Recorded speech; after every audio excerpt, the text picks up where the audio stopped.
What's up? Hello and welcome everybody to consecutive streaming day number 630. There we are. This was all a bit hectic today, but we made it. And we got 3 amazing games here for you. We will probably have the first few players for the playoffs. And now I'm going to call the man by my side through thick and through thin. It's Mr. Remo Demo. Let's see when he picks up the phone. Yesterday he said, I thought you forgot about me. I would never forget about the man. And whenever he's ready, he's gonna pick it up. So, hola. I had a appointment this morning, and that took a little longer than expected, and I was rushing in the door. Happy and Kaho are in the lobby, just joined. So they have to do the map picks and bans. Nice. Gives me time to do the socials. Which I didn't forget, but it was rough. Guys, let me know how you're doing. Let me know how you're doing. In the meantime, I'm gonna react to all of that later in a bit. $14,000 Ancient of Wonders Cup. Today we determine the first playoff participants in this incredibly close and hard fought group stage. Everyone still has a chance, including the chance for Happy and 40 to be eliminated. Join us. All right. Tweet out. Blue Sky. Load. Love this website. Twitch.tv. Twitter doesn't allow any links. Boom. There we... No, I forgot the graphic. Shit. Almost there. Delete. Post. Graphic. 1 by 1. Post. Boom. Twitter, Facebook. Go. We want to talk about the tournament. We want to talk about the games. Graphic. Upload. Come on. There we go. Boom. Publish. Here it is.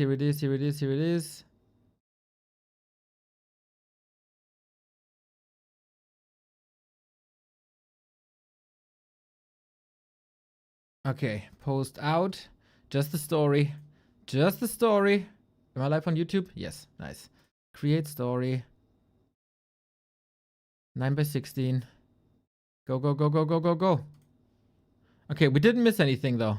They're still vetoing. They say go. Boom. YouTube chat, pop out. Monitor 3. There we go. Twitch title? What about the title? Title is right, no? What? How did this not... Stream could not be created? What? Stream is live though, right? YouTube, are we here?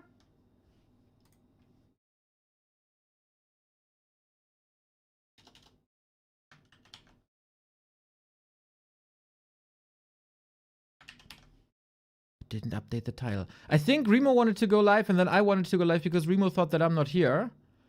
And maybe... Yep, now we got it. Yes. YouTube is here. Nice. Why is YouTube lying to me that the stream could not be created when it was indeed created? Anyway, not the end of the world. Oh no. There was a join bug, I think. But I'm not the last one to join. Awesome. Okay. Grid is there, titles are there, posts are there. The first sub of the day is there. Thank you, Ataria. Go Kaho. Go Kaho! Yeah, the matches today. Boys! This is one of the closest tournaments that we've gotten in a long time. Up until yesterday, Happy and Fortitude were bottom of the barrel without any wins. That has changed for at least one of the dudes. For Happy, Kaho is on top, and Happy is the challenger. That might be the first time ever. Every player with a 2-1 will qualify today if they win. So if you have 3 wins, you're in the playoffs. Big money, big stage on Monday. That's the case for Kaho, Xorc, 1-0 and Live today. 1-0 and Live play against each other, so the winner of that match is automatically guaranteed. Everybody still has 2 matches? That means if Happy wins today versus Kaho and wins the mirror match against 1-0 tomorrow, Happy's in the playoffs. 40 has to win everything and maybe has to rely on some other results as well. It's not entirely clear to me personally what the circumstances are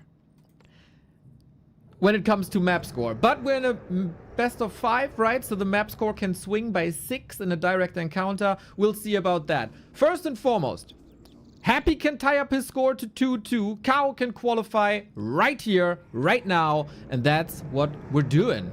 Gonna refresh this a little bit. Boom, boom. So that should update the tail of the tape. And that's our first game, everybody. Happy is 5-0 versus Kaho on this patch so far. Kaho has voiced frustration with the matchup a little bit a couple of weeks ago. And then this tournament started into the group stage and Happy was slaughtered by Live 3-0. Did this also fuel Kaho in his mission to defeat Happy for the first time on this patch? That's the big question here. Round 4, the last encounter was a clear 5-0. That is not true. The results are not updated. I told you to update, you dumb overlay. There we go. Was not a clear 5-0. It was a 3-2. Also in the Chemi Smart Cup, 2-0.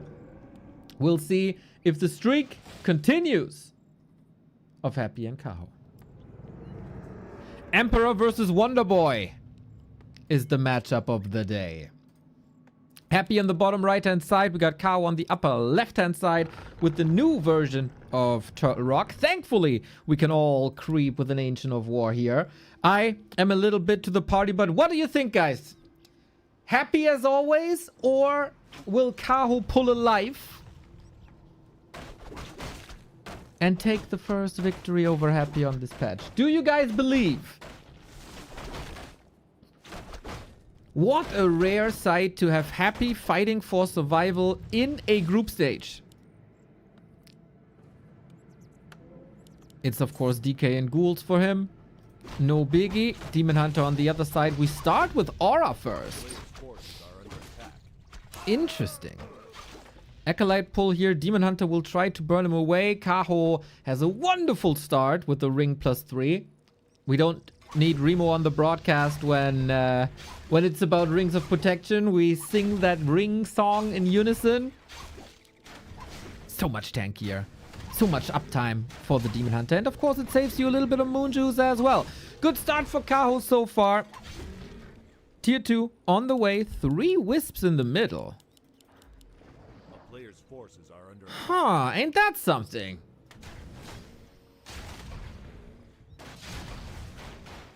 Does he want to block the tavern with the wisps to keep the Naga trapped, maybe? Oh, a little bit of a whoopsie. Or is he trying to AP push across the map?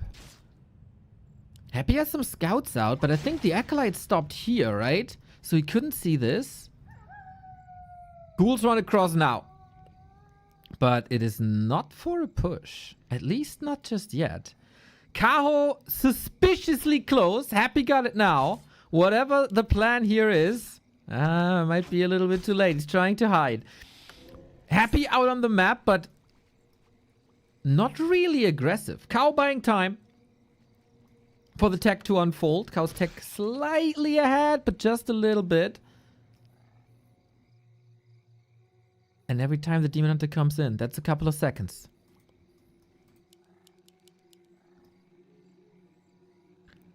OC Legends with the 5 gifties! Come on! I love that, man. I love that. I love that. I love that so much. Thank you. So, Archers at home. This is the pressure moment that Kaho has to withstand. It is nighttime, but Happy has boots and Happy has a dust. So the Archers can't hide and they can't run. Good damage on the ghouls here as well, I gotta say. Kaho deals with this so far very expertly, very calm and collected. And he's actually getting a kill here. In the meantime, ghouls were in the back hunting for some wisps. But the majority of wisps is, I think, across the map. Another save here. This is, of course, a lot of damage. Can Archer survive? He needs them for creeping, but the damage is clearly on the ghouls, and I think Kaho, so far with the wonderful defense. What does he do when the Moonwell is completely empty? Oh, he's saving every one of them so far. Another save? Okay, can't run there forever. Happy might leave with a double kill. Only one? Oh, that was a pretty sick defense, I gotta say. Naga's out. Hunter's Hall is a bit delayed. What's the plan? What was the plan? Oh, this Wisp also. The attention is here on Demon Hunter Naga. The ghouls were still on their way back and the Naga gets one kill. Maybe two. Happy on tier 2. Would love to go for a second hero as well. At the moment, he's not doing that. No tier 3, waiting for the slaughterhouse. Wisp detonated. We're still on 7 lumber wisp. That is okay. We're diving deep into Happy territory. How many kills can he get? Acolytes also on the menu now. Can't use immolation anymore as that was used before. So much pressure by Kaho. He will be sacrificing his town portal here. But for what? Happy feels the need to go for the Naga as well, to counter the Demon Hunter a little bit. Now, Naga doesn't have the TP, get it swapped, and that's the way out. Holy moly, high octane here on map 1 on Saturday. Best streamer you, thank you.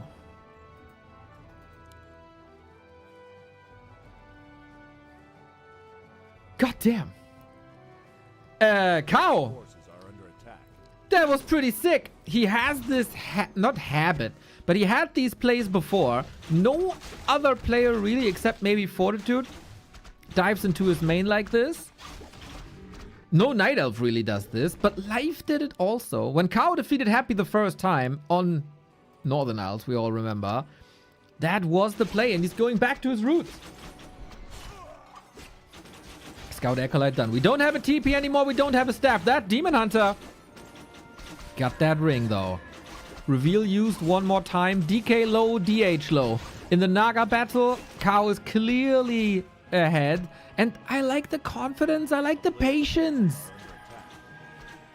With the Demon Hunter at 50%, he saw it. Calm and collected state there, dashing out more damage. Tier 3 on the way as well. That is a solid lead for Kaho in the tech department. 40 seconds for him. 67 here. Both need that tier 3. Happy can't bank on an expo this time. Demon Hunter level 3. Very, very, very close. A good level lead. A mini supply lead, which will even out over time as only now the slaughterhouse is coming. Good point by chat. There is no Moon Juice anymore, but there is level 3 now.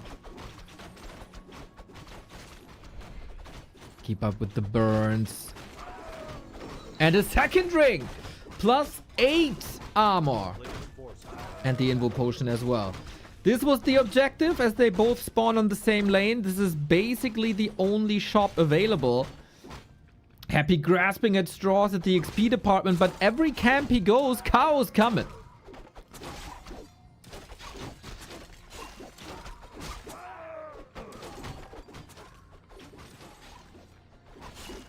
This Demon Hunter can carry the game.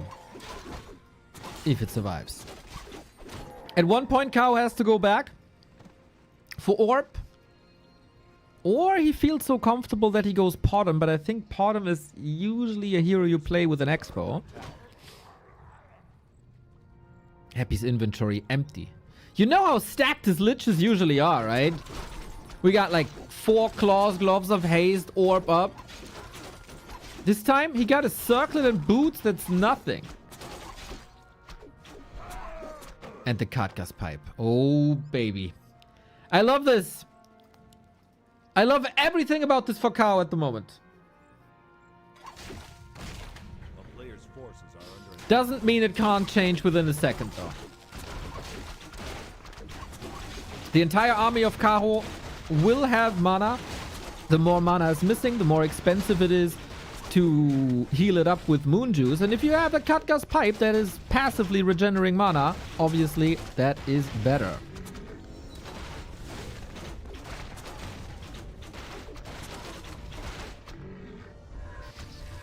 Mr. David, the creator of Warcraft 3 info in the chat, just tuned in. What happened here? Seems like Happy is way behind. Would love to answer that for you. When I get matchup MMR, matchup ELO. Ultra pressure. We tried to nuke our way out. The first Reju is in. Bear out. Staff. Oh, beautiful. With the Reju before the staff. Lots of time to heal. Fork Lightning. Shocking. DK finally level 3. Took him forever. Feels the need to go for the potion. Mana burn 400 though. Can Kaho hold his ground in the fight? One of these undead heroes might fall, but there was yet another coil. Naga on Kaho in trouble. Invo potion passed right before the Lich shot comes in. How long can you stay? Lich down. DK also not in a great position, but the army seems to be on Happy's side at the moment. Reju, Dispel. Oh, the Naga dodges the Dispel here. Well done. Anticipating that move, and now the Naga is fully healed once again. 2 destroyers in the air with no mana. Would love to get that Dispel just for the mana. DK gotta run. Fiend's gotta run.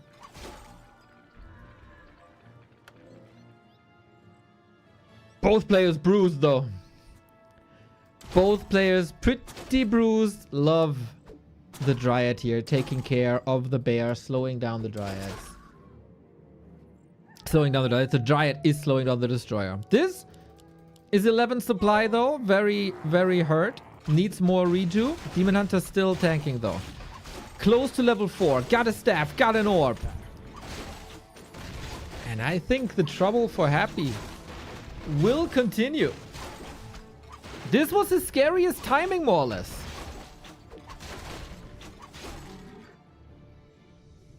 Destroyers take a big detour. Army composition, 3 bears, 5 dryads. Like a 1-to-2 ratio, more or less. Second red spot. Second red spot for Kaho. And it's uncontested. The first one was uncontested. The second one is uncontested. Happy's not confident at all. Got a class +8 for the Lich. That's nice. We'll get another big one, but of course can't compete with what we're getting here. We get some strength. We get some intelligence. I think for the Naga that is wonderful. More HP against a possible nuke. More mana for more Fork Lightning.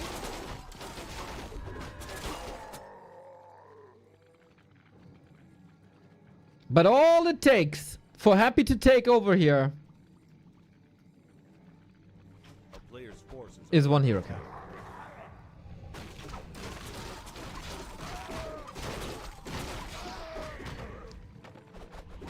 Next spot, Happy around the corner. Supply even. Demon Hunter is a monster.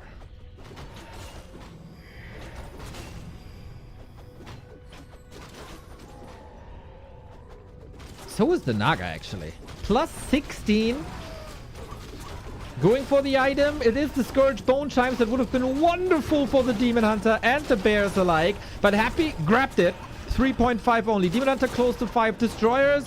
I don't think they stand a chance here. If Kaho keeps the Demon Hunter alive, he will very, very likely win this. Lich in trouble. Lich dead. An absolute clinic by Kaho on map 1. Happy continues to struggle against the elf. Blocks himself a little bit. Demon Hunter marching forward. He is absolutely unstoppable. And this army. What is this army? Even the statue is getting burned here. Might save a fiend or 2 if he unburrows. And he does. No progress on the Lich. Demon Hunter close to 5. Naga just barely survived. This might just be time for... Is it time for an expo? That might be too greedy. But Kaho is thinking the same. Once this cleared.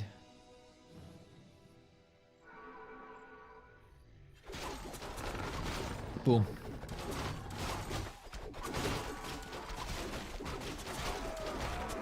Only level 1 Nova is not enough. Ultimate regen over and over and over from bears. Kaho was only sniping the item here, so Happy has still some XP together, but he only gets level 4. And again, no progress for the Lich, but he has to do something. Always do something is the mantra in Warcraft, or in any RTS really.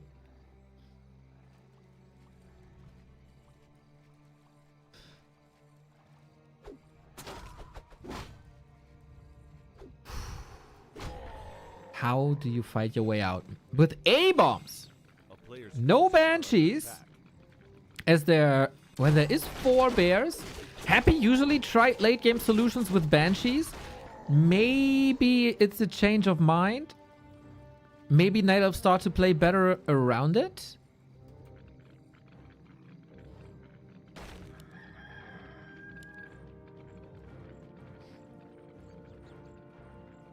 Lord, help me. Tuning in every single time. Hello, hello. Double level 5 on Kaho. Happy saw that expo now. How well prepared are we for this fight? Happy can just click on it, buy himself a lot of time. But how expensive is this going to be? He's not committing. He's going for the fight. Still confident that he can outmaneuver Kaho. Let's see if that works the way he envisions it. Bear down, not Staff Destroyer, taking so much damage. Fiends can attack the Dryads though. Good dancing. Demon Hunter cleans this. No more mana on the Undead heroes. Invo potion on Kaho at all times. Bears are coming in from the right-hand side. The Fiends got absolutely no chance getting slaughtered. Couple of Dryads now down as well. Bear here. The Dryads could kill him, but the focus on the Naga. Staff out. Invo potion on the other side. But there's more targets, and Happy calls for the game. Couldn't get a foot on the ground this map, I gotta say. Kaho outplays him pretty hard and pretty fast. That early game didn't work out whatsoever. Turtle Rock proves more and more to be a little bit of a home turf here for the Night Elves. Life was able to defeat him here. Now Kaho was able to defeat him here well again. And again, guys, keep the heroes alive and you will win this game. Holy cow, so clean. So clean. Nice escapes from the fight with Dryads, with Bears. Reju before the staff. Demon Hunter never really in trouble. So much aggression. I think Happy was very caught off guard by Kaho's wonderful defense in the base. That was quite a commitment, I gotta say. And he only got 1 archer out of it.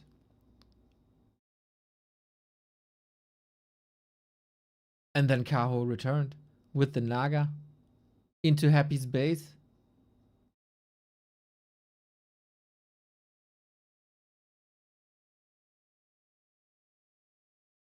I didn't think the day would start that way. Thank you, Swinga, for tuning in for the 30th time. And especially thank you, MW3886, for the Prime. If you guys got Prime subs lying around, don't let them go to waste. We gladly take them. It's great support for the channel, so we can be here for 629 days in a row. I know the 2222 number looks quite wonderful, but subs are also expiring, and then we gotta push this number up a bit. Speedrun through the end of the year. 1 week in November, then it's Christmas time. Bisholio, thank you. Then it's Christmas time. M Cup is coming next week. Super League is starting at the end of next month with the return of Lynn. And I gotta say, Happy not in the lobby yet. Not in the lobby yet.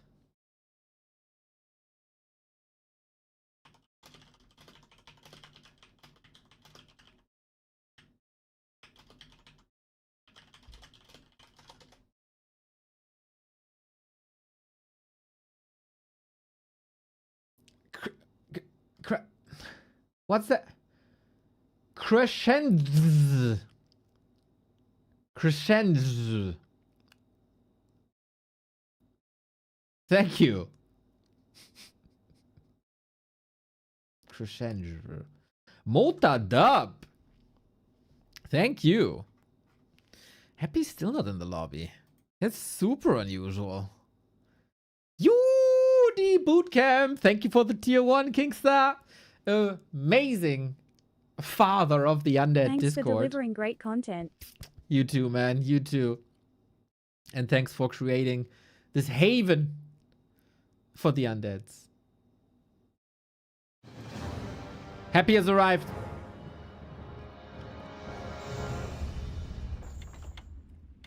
Zero one, man. 0-1.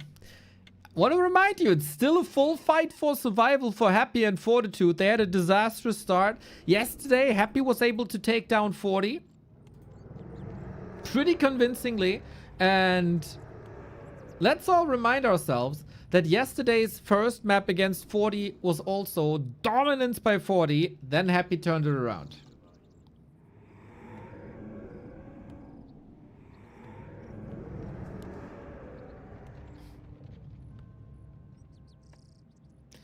Guys, I know it's very tempting to talk about balance the entire time. But can you at least at the same time give some mad props to Kaho for how well he played this game? For what a nice timing he had? For how well he defended his archers? For how well he simply out-crapped Happy? Also, being the big brain, sniping the item on the right, going back on the map and contesting every single spot that Happy wanted to do. It was simply flawless. Shaq! Thank you for the tier 1.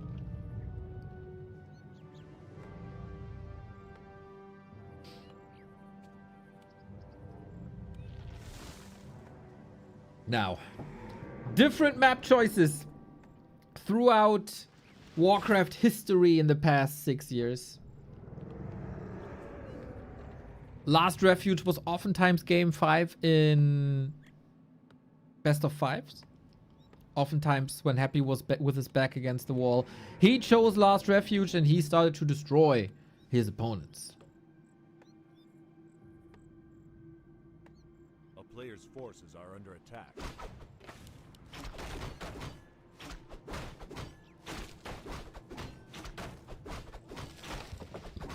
No need to switch anything up. Will Happy go for Aura first again? Is the question.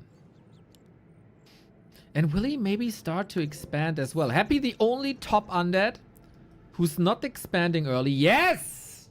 That's exactly what we do. Very atypical. 1-0 and Labyrinth. Expo all the time. Happy was very focused on timings and very focused on tier 3 expansions if these timings don't work out. Nice detonate, but he also got rid of the Bloodlust. Maybe that backfires a little bit. Kaho got a ring. Kaho's here. He has Immolation. That is no Ogre Magi, but the Ziggurat is down already. A little bit conservative here with the Immo, but it's enabled now. Skeleton down. Detonate. Good damage done. This is not an all-in. He will be back. Kaho trying to do as much damage as possible. Happy rotating around the Immolation. Nicely, but the creeps! Oh my god! Oh my god! Takes 2 ghouls out. One with the end snare, another with the last hit. And the Demon Hunter is 1.8. But if Happy has a coil here, and that's the case in 10 seconds, Demon Hunter might die. But he has to abandon ship this expo. What a read by Kaho, man. I mean, great scouting, obviously. But this is incredibly atypical for Happy. Now at the shop. Counter expansion already coming up. 75 seconds.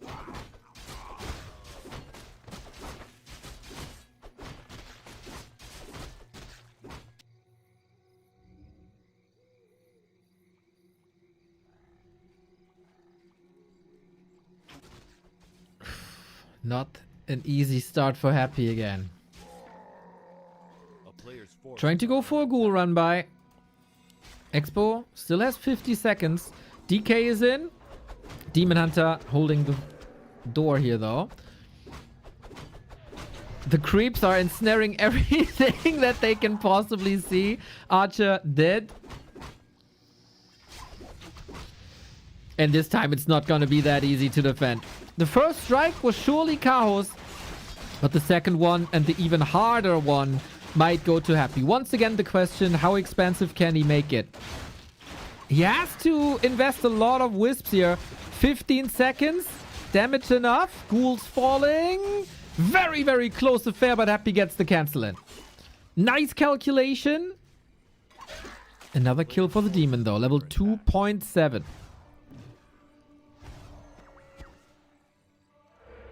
Archers all survived instead. Nice to have the ward here, but also Kaho realizing this quickly. In the meantime, Kaho has a scout out that he must punch back.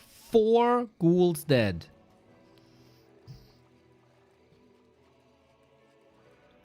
Good block to keep the ghouls safe. I think this is fine for Kaho.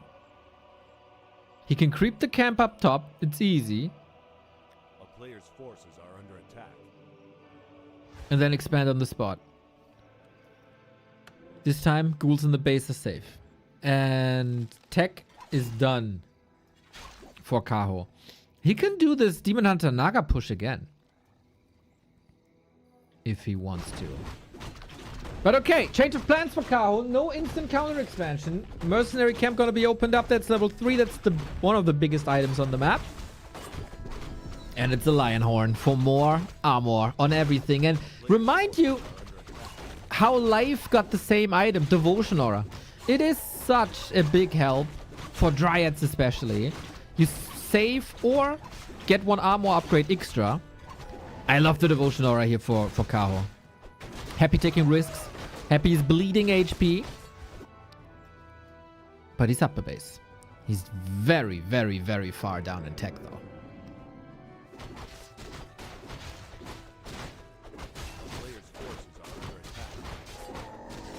Level 3. Sparta coming in with the early raid. Thank you, thank you, thank you. Man, you are looking correct. Kaho has the lead in game after game 1 and Kaho almost with the perfect game, I would say. This is promising to be a banger series, just like you are a banger human being.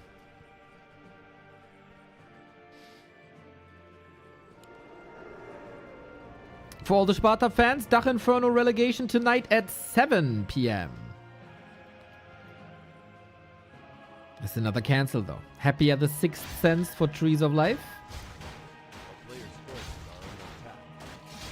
There's no way he can hold this. But how much damage can be done here? 1 echo down. This necropolis will come up. So it's not the end of the world to lose workers here. It's just a slight little delay.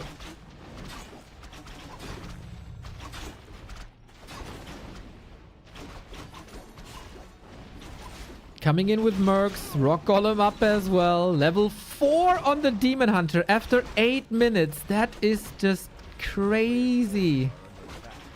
And Happy, he ran into the creeps, right? Uh-oh. Bit problematic here. As Kaho in the meantime forgetting about the Shadow Priest. That one's down. Shouldn't lose the Bursey, to be honest. Everything else is allowed to fall. Ghouls hurt, but not dead. Now they're starting to fall. Only 9 ghouls remaining. Wisp for the detonate against the skeletons. That's a double whammy. Doesn't even need it. And Kaho holds his ground. Happy is unable to push him back. And the Dryads are yet to come. Love the skeleton scout once again. Happy realized the situation is not that easy. A lot of kills. We're down to, what is it, 8 acolytes? It is expensive in mana. Happy would be allowed to lose this narrow pier. And DK is brave enough to march forward. The Demon Hunter Naga combo, man. Throughout the history of Warcraft, always a good couple. In the campaign, as in the real game.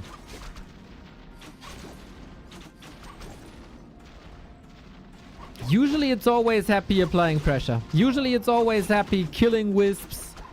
ruining timings. It's all Kaho now. We have another cancel here, though. The Dryads were at home.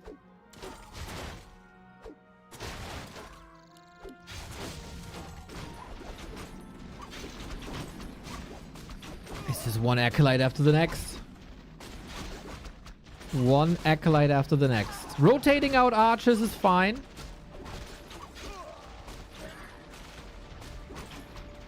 He didn't cancel.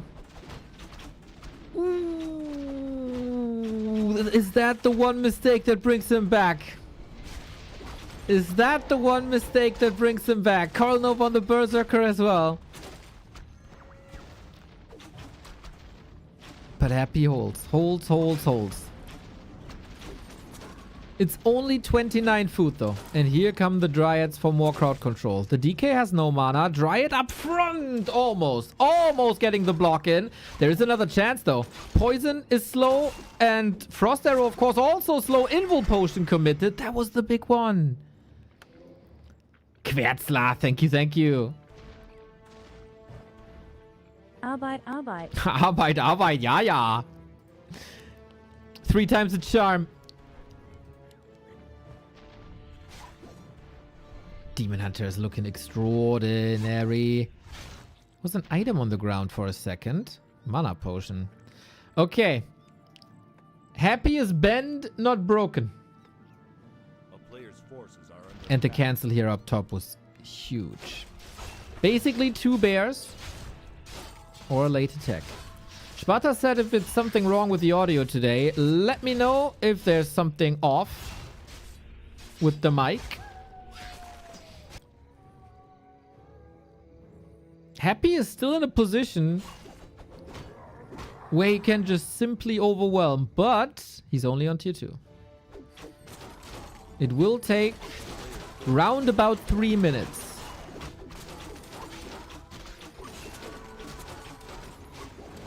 Until he got the Frenzy Destroyer up. And then can muscle up. Oh my god, these items are insane! Insane! He's at 11 armor. Gets more HP as well against the nuke.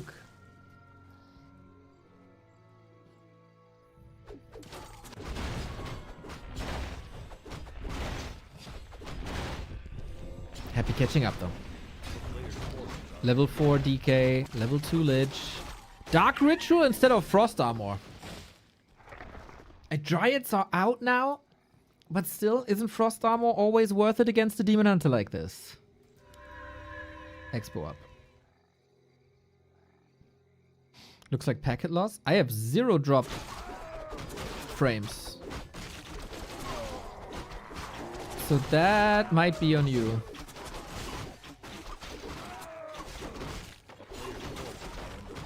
With this Expo running, Happy might have the chance to go for his beloved Banshees if he wants to. Usually with an Expo, just to put everything here into perspective, how much damage and how much time Cow bought. Usually Happy's timing hits at 11:30. We're at 13 minutes and we didn't even finish tier 3. We're not even close. So the Banshee transition is coming. Next question now for Kaho. How good is your scouting? When will you see it? The reason to go Banshees is A, Curse is amazing. Anti-magic helps against poison. But the main reason is Possession versus Bears. Lots of good Night Elves, Life, Kaho, and also Moon, started to kill their own bears and transition into Mountain Giants. For Mountain Giants to work though, you need 2 upgrades. They're very expensive. You need a lot of resources as well. Happy, very, very, very unlucky. He's doing something that I wanted to see for so long. Wand of Negation. Wand of Negation versus Rejuve. That's the only reason. You can't dispel Orb. You can't dispel any other hero skills. It's about the Rejuve. Can Dryads dispel the Possession? Nope. That doesn't work. You can staff out of it, but so far we don't have staff, we don't have orb.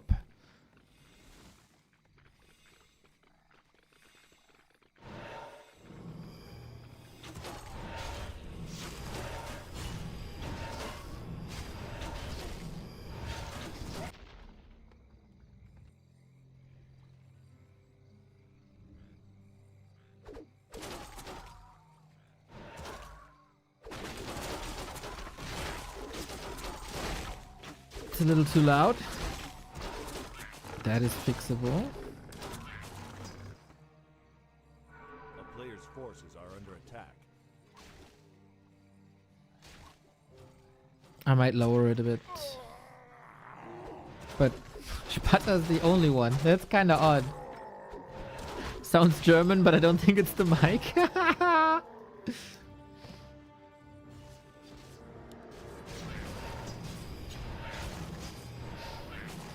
Anyway, we'll finish on that afterwards.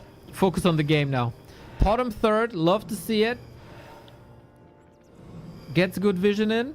But that scouting information might just be too late. If Kaho didn't see the possession yet.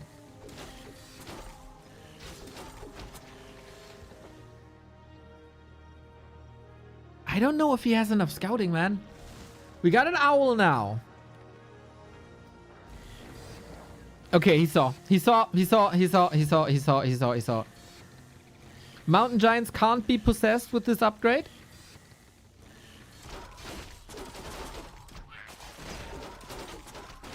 I think banshees always hold value by curse alone, but then there's also so many dryads that they should be able to dispel it. Same for anti-magic.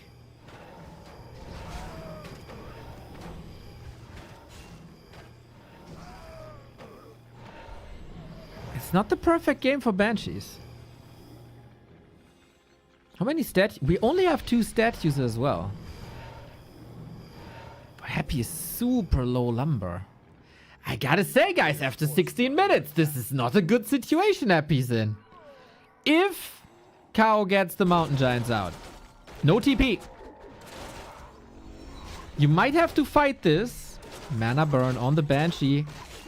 Possession is a very, very, very expensive spell. He sold the Wand of Negation. No. I mean, there's then no redo. Either he takes the bears himself, or there is no redo anyway. Anyway. Oh, that was German. Okay, was a good idea, though. Kaho's transition is nice. His scouting information apparently nice. Mana burn 3. Fork lightning super close to 3.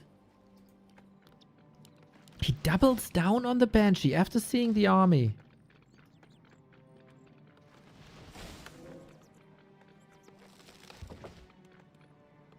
That's odd, isn't it? I do like it for anti-magic shell. Double orb, lots of poison damage. Anti-magic shell helps against poison. Maybe you get 1 possession. That's a lot of roar. No staff on Kaho is risky business. He's right there, though. Oh. Conscious decision to not go staff.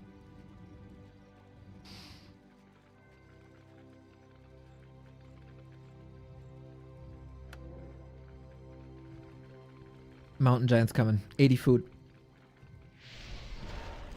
How good is the prep? We got lots of coils, almost no mana. We got anti-magic up. Banshees, now they're useless though. Can't attack the dryads, don't do damage to MGs, can spread some curse. He heavily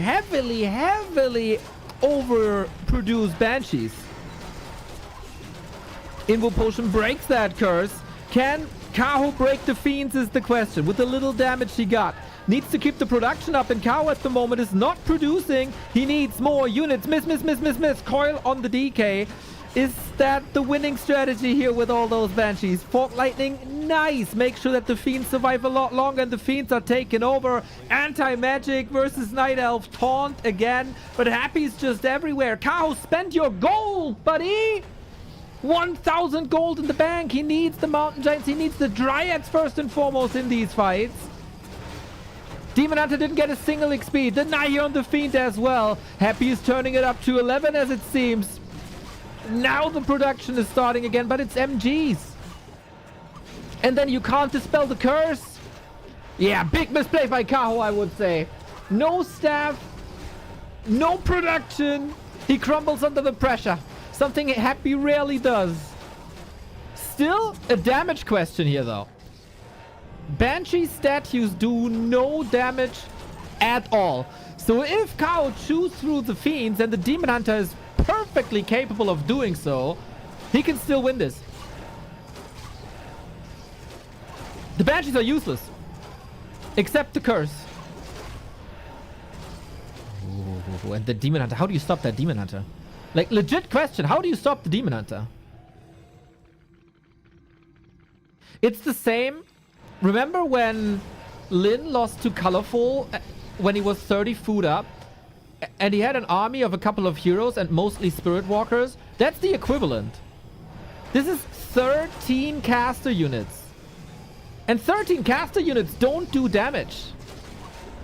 And you need damage. Like an A-bomb, a wagon, anything would be better for Happy. His only real opponent is that Demon Hunter, though. If only he had mana. Supply-wise, Happy is far ahead. Also paying high upkeep now. Kaho can do this. Kaho can, I think, relatively simply do this. Happy is now getting back into Fiends. 1,500 gold. Why is Kaho not producing? He could have had a relatively simple fight, I would say. Makes it harder for himself than it has any right to be. We still have the big mana, by the way, on that hard hitting bottom. Needs to shop on the left-hand side. Happy killed that. It's a pillow fight, everybody. We're throwing cotton balls at each other. Banshees 9 to 12 damage. Mountain Giants also relatively low damage because of their DPS. And to be fair, Nuke, if only you had a staff, right? Oh, ho, ho. Moonwell's at the ready. Shop at the ready too. Nuke! Potion! Got him! Oh my god, and the Moonwells as well.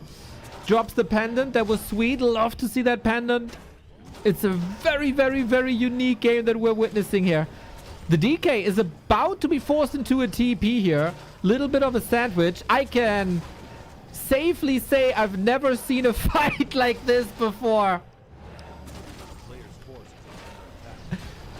I mean, the time to kill in Warcraft is in general rather on the high side. But this is ridiculous. Now we got a staff. With that, you can play the Demon Hunter a lot more aggressive. Fork Lightning, kill. Naga! Can't lose her potion again.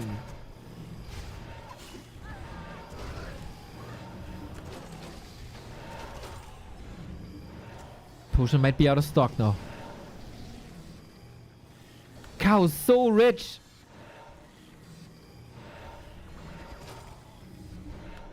We have 7 Fiends. That's a problem for Kaho. What to build? Seems like he is unsure what to build. Going for the hero now. Fork Lightning gets rid of the anti-magic. Anti-magic definitely paid off. Definitely paid off. I don't want to hear any Banshee slander. Lich level 5 now. Levels rising. How long does the anti-magic last? Sick mana burn on 119. Got 1 invo potion ready. 1 hero loss is the end of this game. Mountain Giants hold the door as they should. Lich, invo potion. At the ready, of course. Happy doesn't miss those. And there's the TP. Happy stayed exactly as long as he needed for the 3rd base. What is this game, everybody? What is this game? No units is doing any damage. Heroes are all absurd.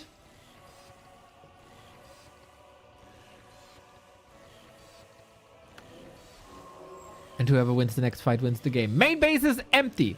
Chaos expansion was, of course, a lot later. 6 minutes in. Here on Happy's side, 1 minute in. We will be ending up on 1 base, 1 base.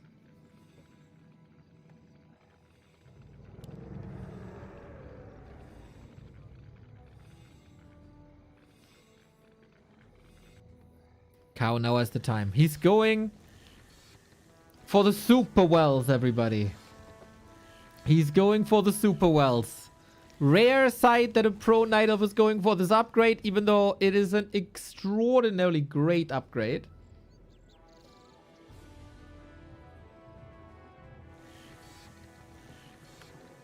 Triple Orb. How good is Triple Orb against anti-magic?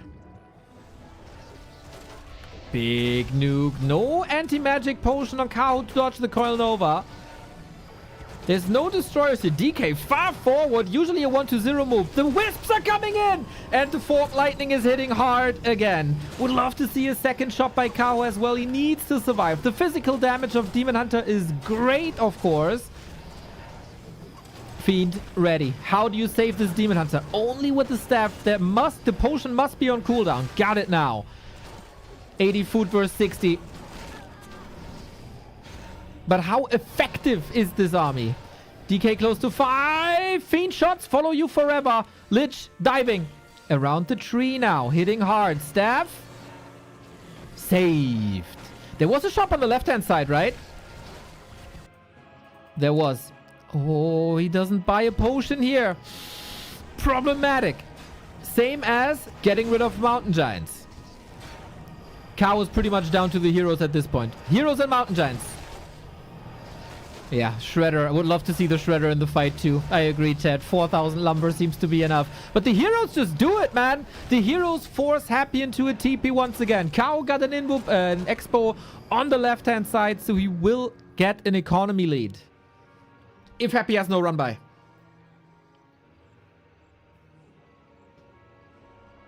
He did use the Shredder eventually.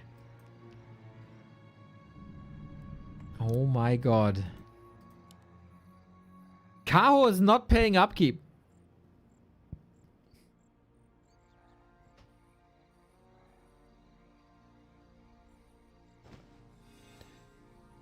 Disease Cloud transition, maybe?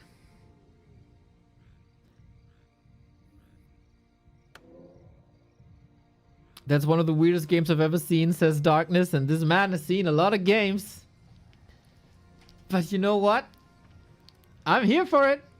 I'm here for it. Demon Hunter is not making progress towards level 6. Anti-magic again. A good choice. Staff is ready on the demon. Necessary.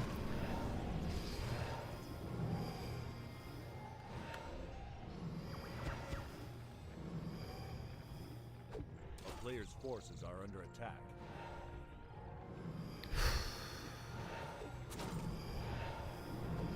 Demon Hunter also 1,100 HP. One successful nuke and this game is over. Kaho needs the triple orb. Fiends mostly move forward. 2 Dryads on the menu. Demon Hunter towards the left-hand side. Now we're getting some potions here, but they are on cooldown. Demon Hunter is missing from the fight. DK again far forward. The more orb shots you take, man, even though the anti-magic is there. Statues in the back, all empty. That's 9 supply useless. The taunt seems to be disrupting Happy's micro. Coil ready, Fork Lightning just a tiny little bit too late. Uh-oh, is the Demon Hunter doing it now? The Lich out of position! Invo Potion at the ready. 7 seconds. Can you somehow get rid of that demon? Level 2 evasion doing its work. Is he running out of staff range? Oh, Kaho! Unnecessarily risky, I gotta say. Moves it to the Moonwells. They are safe. And there is no nuke on Happy's side. No ultimate either. Went for Aura 3. It's a 46 versus 80 food army, but it's so unoptimized and so low damage that the 80 food army doesn't do anything. It's ridiculous. Level 6 on the Lich. The Naga has finally fallen as the Lich moves forward just a tiny bit. Has Happy finally done it? He does with the Nova. My god. The resilience on both of these players. And Happy breaks through with 9 Banshees, 4 statues. In such a weird game. Kaho a little out of his depth here, I think. Army composition wasn't great. What won the game here? Macro. Macro. Simply macro. If Happy produces... if Kaho produces during the first fight in the north, easy win for Kaho. Also, I think if he gets earlier staffs, an earlier second shop, lots of things could have been done a little better.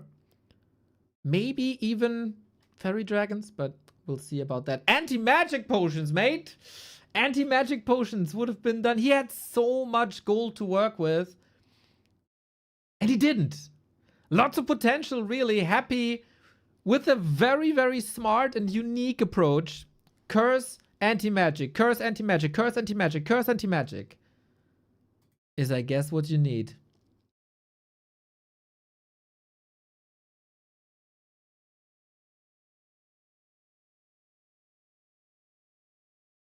Guys, I need to refill my coffee. I'm in the game already. Should start any second. Be right back. You guys, check if your Prime subs are available. These games surely deserve it.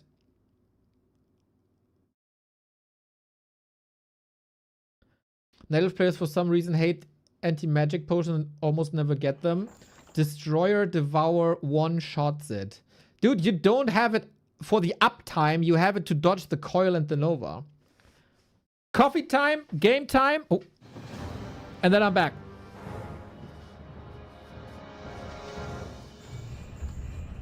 Is that a join bug?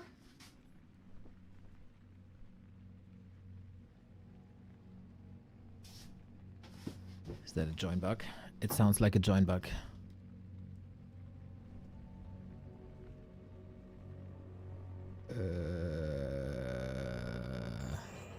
Yep. Good that I wasn't really out the door yet. Hopefully everybody's starting their War 3 champions.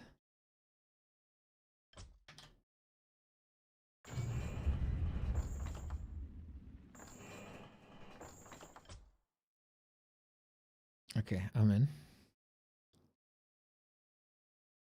580 people watching on YouTube and only 39 likes. Yeah, Harvey! Give me that! Give me the likes! Hit me with the likes!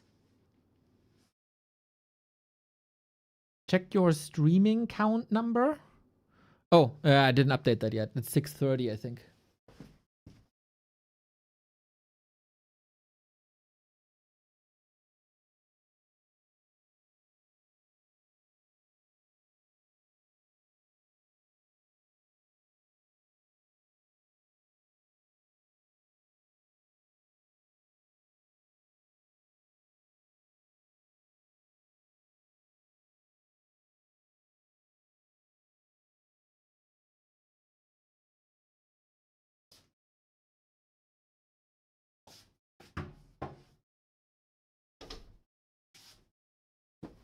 All right, game didn't start yet. Elchinab, thank you for the sub.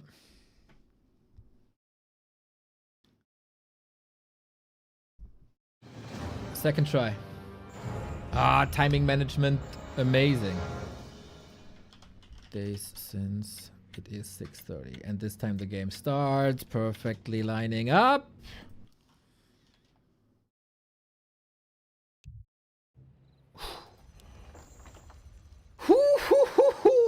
What a war! Mountain Giants, Dryads, Triple Hero versus DK Lich, Fiends, Statues, Banshees. A very unique series. A very cool series. I was very, very disappointed with Kaho's performance in like 3 weeks ago. Since then, he's back. He is back on top of the scene. The win versus Fortitude earlier in this tournament cemented that. He is fighting for the finals, I'd say. For that, he needs a win.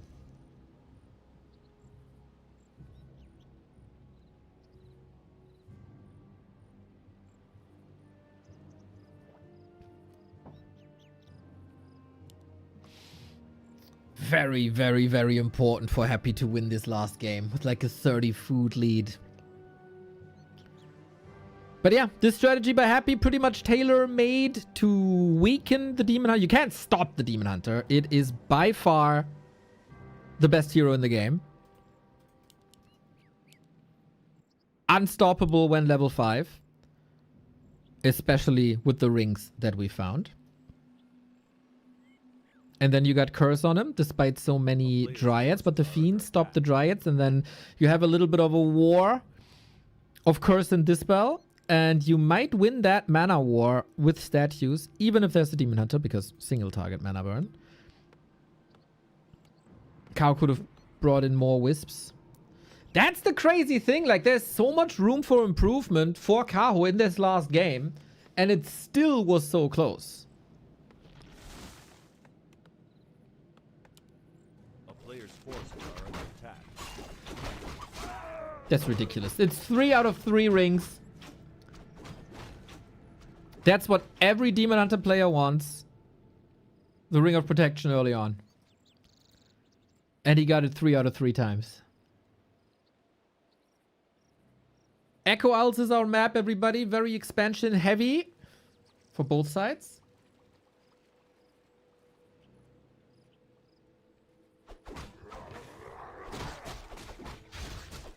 Wisp in. This time, no Bloodlust to detonate. And things are getting stressful for Happy again.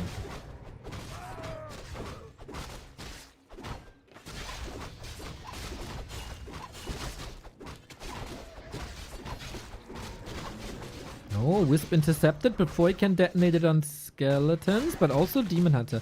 This has been the early game. Pretty much every game. Happy's ghouls are suffering. If he kills the Acolyte, that's a huge delay. Kaho is risking quite a bit, but he's getting the level 2 now. Turns around, mana burn, takes the next coil away. But this might be the end of the aggression. And it is. At least the Ziggurat is coming up, but a new Acolyte had to be produced and move south. It lines up with the Lumber, though. It's not the end of the world.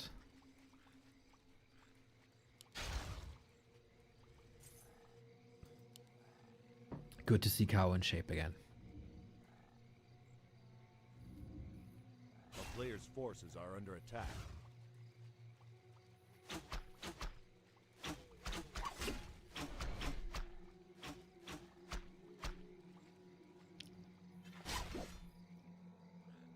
Happy usually master of his craft when it comes to expansion punishes, but with what? Yeah, he saw there shouldn't be a way. Pretty defensive, but not overly defensive. We've seen this defended with 3 archers, Shadow Priest, Berserker. All these investments aren't here just yet. Kaho's investing into that Expo, of course. And then also tech already, now creeping. Happy at least unlocking level 2. Oh, this is too late for a cancel. Is it in time? Oh, Kaho's not here. The staff's on cooldown. Oh. This could be problematic. Kaho is luring the ghouls away, though. Important to see that. And that is time for the Demon Hunter to run back home. Ooh. Offense is the best defense when you're happy right now. Kaho is learning from life's mistakes yesterday before moving over and across the water. Eating a tree, then moving.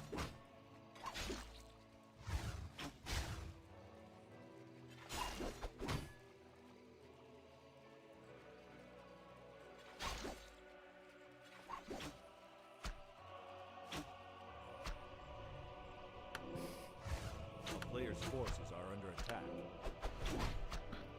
This is rather on the calm side of things in comparison to the early 2. But Happy not giving up with the ghoul run bys. We got 4 here. We got 5 here. Very determined. Might be going to the main against Wisps. Oh, Kaho needs to react almost perfectly. No, he's committed to the tree. Kaho in position, though. That DK, not looking great. Right before the fight. And Kaho sees that this is an immense pressure. Wonder if the mercenaries are up again. He just bought some. Okay. Kaho, you defended this really well on Turtle Rock, but that was your main base, not the expansion. Expansion not cleaned up yet. Happy's decision making so far top notch. Ghouls hurt but repositioned. Naga is coming in. Is it enough? Kaho brings in Wisp, but maybe too late. DPS is lowering. With the ghouls falling, the DK is also out of the fight, and Kaho holds. All of a sudden, game's on the knife's edge. DK still on a mission, but has to abandon ship. Wisps came in late, but still right on time. The Gandalf Wisps.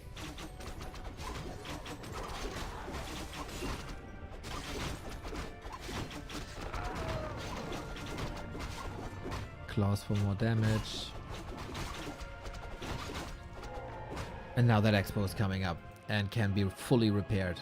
Big commitment, but also no pressure on Happy. Second crypt, tech running, Alta.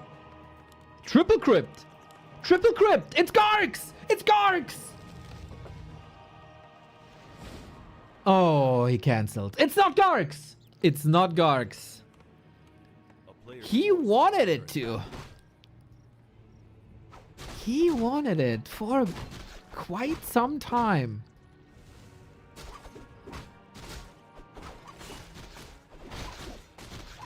Interesting. Gargs and worms can be extremely powerful in the right hands.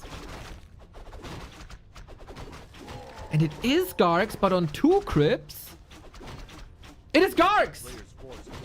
It's Gargs! But maybe he saw he needs the lumber. He got pretty much exactly that lumber back that he needed for tier 3. And now he's canceling the Gargs. It's now not Gargs.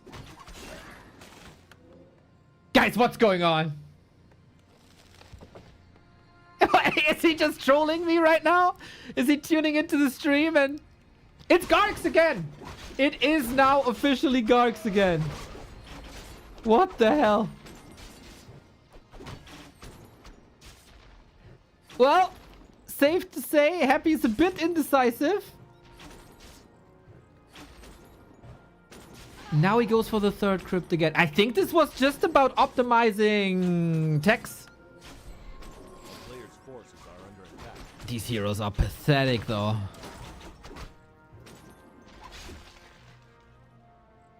And now we're committed. We're committed to the Gargs. Did Kaho see this?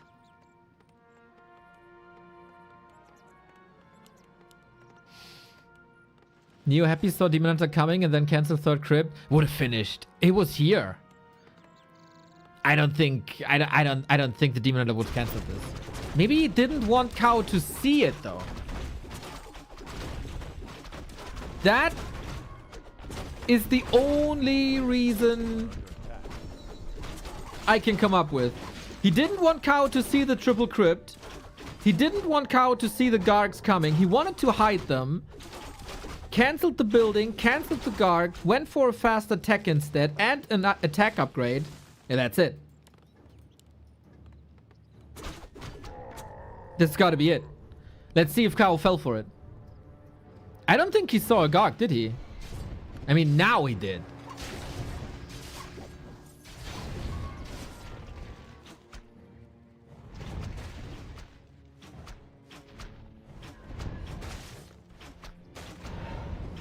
When are Gargs good? I would argue Gargs against Night Elf are always amazing, and its potential has not been fully realized. Incredibly mobile, good piercing damage, can be paired with worms later on. Super annoying. Cow just expanding again. We have to say, oh my god, triple ring and evasion. Oh my god, this Demon Hunter again, man. The Gargs are not good versus heroes. The Gargs are a lot of things, and they can buy you a lot of time, but they won't win you fights versus heroes. What they can do tremendously well is take care of Dryads. And this is not the time to fight for Kaho. He seems severely overwhelmed by the Gargs. Happy's mind games paying off for now. They don't do great damage versus bears either. So they have a bit of niche usage here. And what this also means is no slaughterhouse, no statues. Lich will die. Got him. That slows down Happy. He's going for a worm, which is basically a flying lich.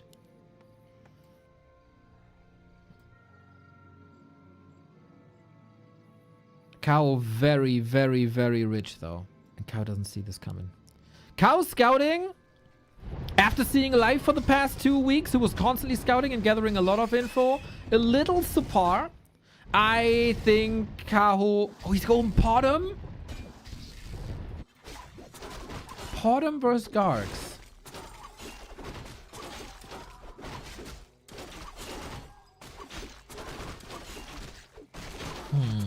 Gives you bonus damage on Dryads.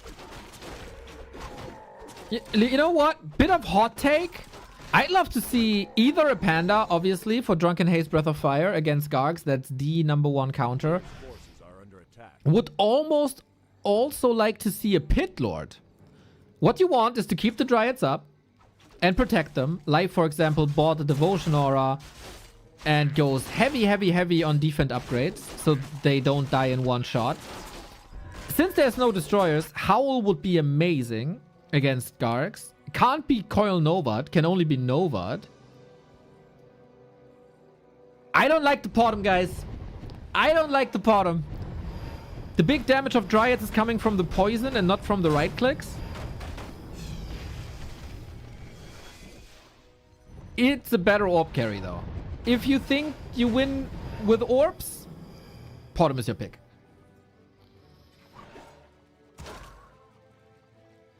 Three attack upgrades already. Kaho, you need the defense upgrade. He's going for the defense upgrade. And now with the Demon Hunter, you gotta be extremely careful. That Worm Slow is permanent if played well. Extremely determined. Supply is even. Garg's also not good versus buildings. Demon nuked. Demon. Oh, stab last second from the bottom. Lifesaver. But not for these bears. Not for the Dryads. Happy has the perfect counter army up. The heroes got to carry. But I don't think you got the heroes, man. The Fork Lightning isn't great. It's all about the heroes again. The worm is untouched. The Gargs are safe over the trees. Stone form for insane region. Good night, Potom. Happy's taking over. And Kaho is again floating 800 gold. That is some badass Garg play, everybody. The player's forces are under attack.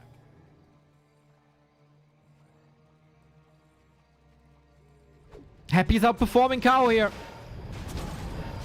He is. Game 1, Kaho was clearly better. Was all over Happy, all over the map. Game 2, Kaho was a little slow, unfortunately, and here he got outsmarted. Here he got outsmarted. For now. You need higher level heroes. This is unwinnable.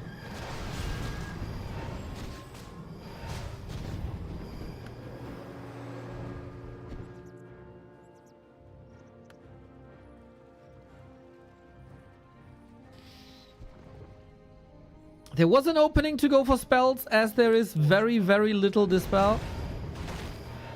But yeah, the third base was also pretty greedy.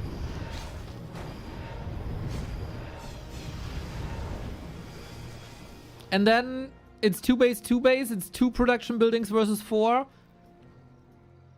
And then you do the math.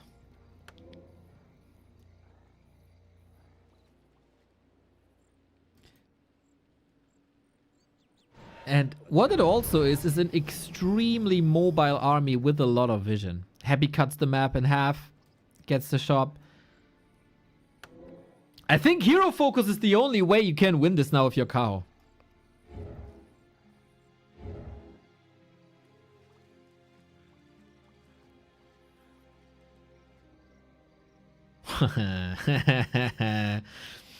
Illusion worms. Let's go. Heal scroll very early on. There's not enough Fork Lightning. The Panda is missing. Or whatever. A Tinker. A Pit Lord. Something. Bears the save to the side. The Stone Form micro is perfect. still poison works on the stone form. That's very unrealistic, obviously. Naga is evaporating in seconds. There's no chance. There's no chance. There's in no fight is there a chance. Potom left to die, same as the bear.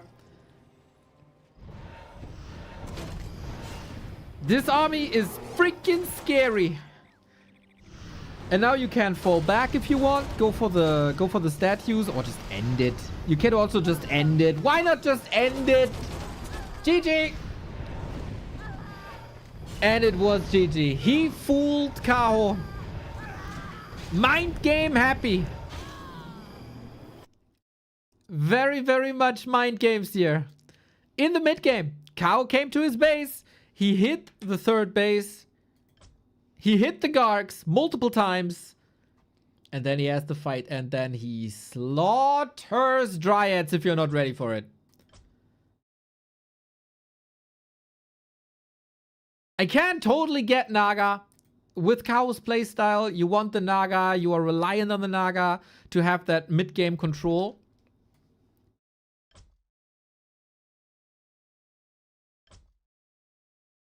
But then you need a Panda third.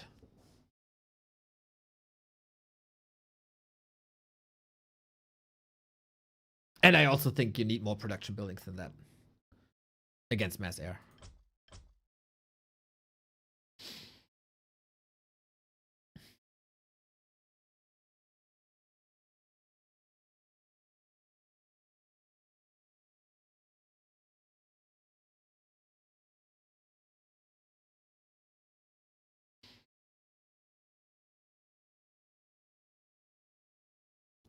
It's similar to yesterday, where game 1 was not close, and Happy got pretty much destroyed. Same by Fortitude yesterday. The first game was like 6 minutes. Today also, Kaho was like Turtle Rock. Hey, smile. Hey, thank you, Uni Potato Corn TV. And then game 2, 3, 4, Happy flips the switch, destroys. Just destroys. Happy is on the way to tying up his score in the group stage. Sounds like a join bug again, boys. Yup.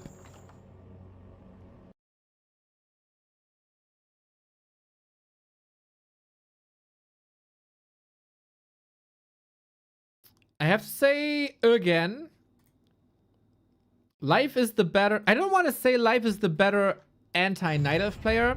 I think Life is the better anti-Happy player. Something in Life's style just clicks better than Kaho's style. Which is not too different. Because it's, of course, Demon Hunter, Naga, Dryad, Bears. As everything is Demon Hunter, Naga, Dryad, Bears.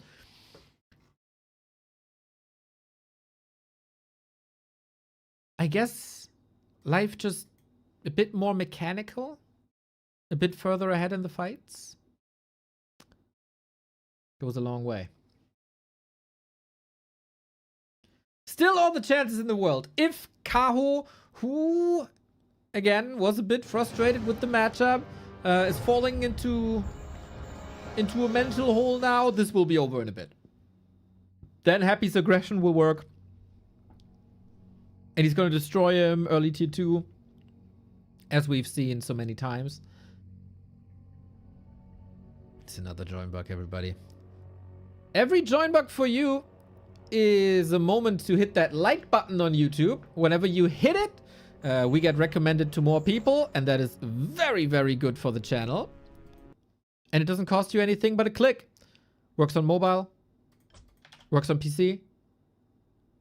Would do us a big favor.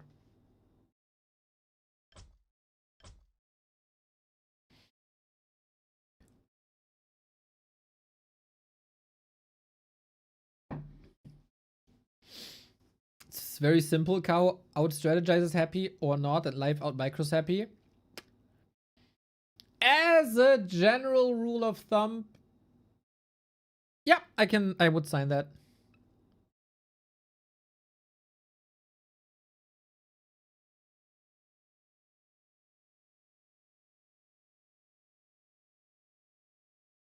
And also, it seems like Kaho is not prepared for Happy's Expo play. Kaho came very, very, very much prepared for Happy's one base play, what he's been playing for ever.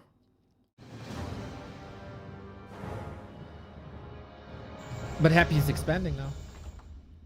And then Kaho isn't ready. Happy's toolbox is deep and filled, as our channel is, with beautiful, beautiful competitive Warcraft content. Hammerfall, last resort for Kaho.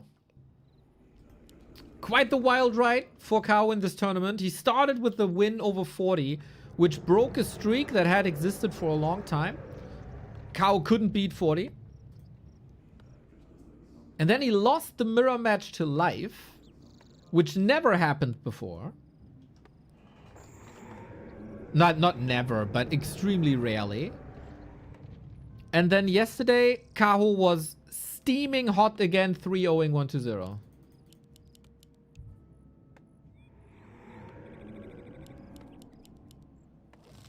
And now he could end up on a loss again.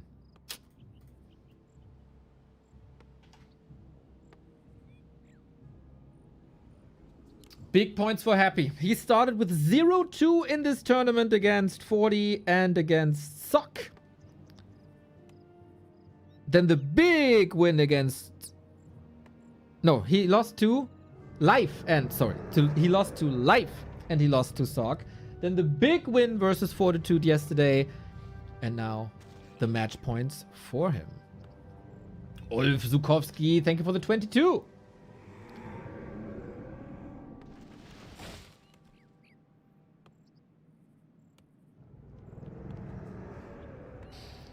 The world of competitive Warcraft is changing a little bit.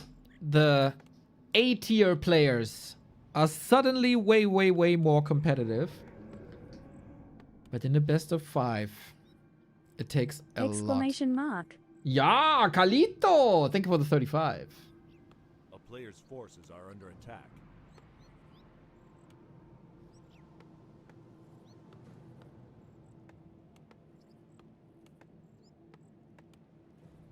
Gotta say, Kao's execution in general in the fight's not bad. Overall, a little slower.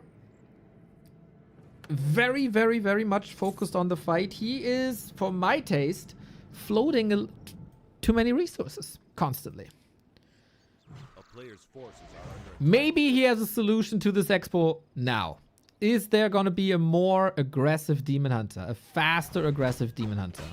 This time, he starts off without the ring, and this will change a lot.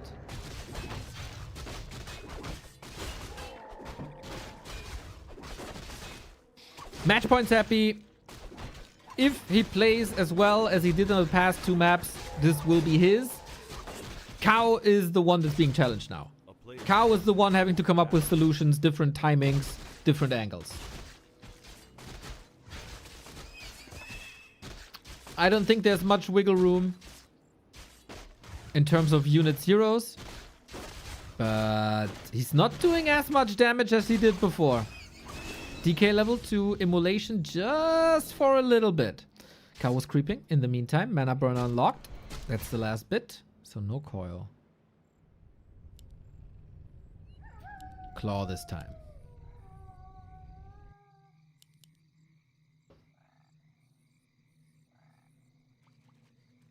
I think fairly good expansion. Creep was fast, creep was clean. Not too many ghouls lost.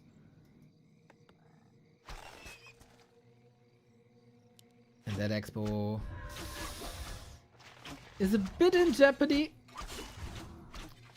But it's only 2 ghouls. It's not as decisive as game 3 was. Player's forces are under attack. Can Kaho find a step again? Is the question for this map. Happy Scouts, no Hunter's Hall, nothing to fear, no APs. Town is under siege. Nothing ultra surprising.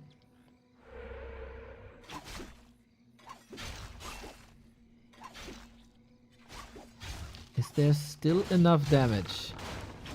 We got 30 seconds here, but we also got immolation. We got 4 archers. It's too much. Yep, this is pretty much how the early skirmishes looked on Turok, I would say. which is good for Kaho in general, but good for Happy is if Kaho is pinned down in the south, he's not in the north.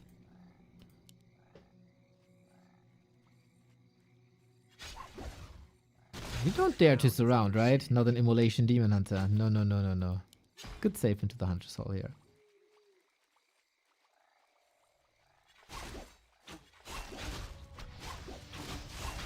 Tech lead versus economy lead is the name of the game once again.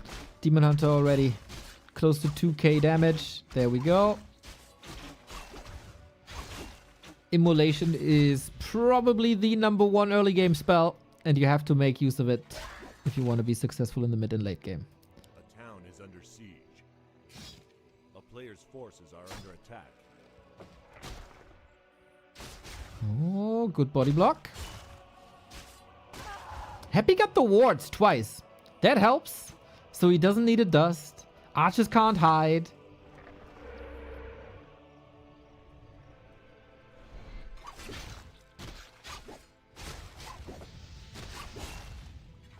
I would give this early to Happy. Catching up in tech now. A player's forces are But under at least he's bullying the DK away. So the Archers, Ancient of War, and Tree can set this up. Last time? Oh, careful, buddy. Demon Hunter was forced into a TP early. Was out of that fight for a bit. Happy doubles down on the Creep Jack. A little bit of a delay on the Entangled would be great. Cow denied the Taskmaster! Oh no!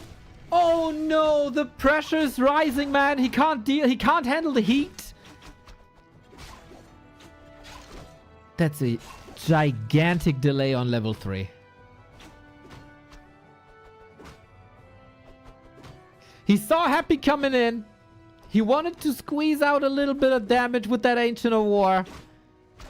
And then it was one hit too much. And now the early game is in shambles. Happy wants this one kill to squeeze out a few more resources.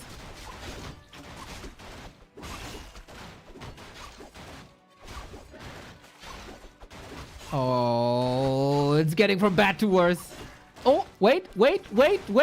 Oh, he cancels it 2 seconds before. Extraordinary timing. Extraordinary timing. Naga gives you map control, but this is a solid 1 minute delay. And you know the drill for Happy. Double crypt, altar, tech, boom, boom, boom, boom, boom. We've seen it a million times. This might be the first game actually where he can line up that scary 11-minute timing.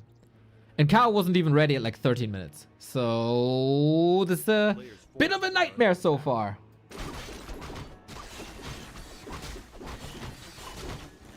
For Kaho.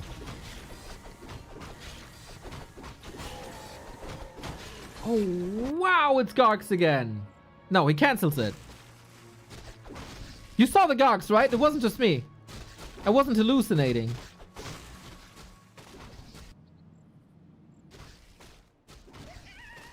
Wasn't sure.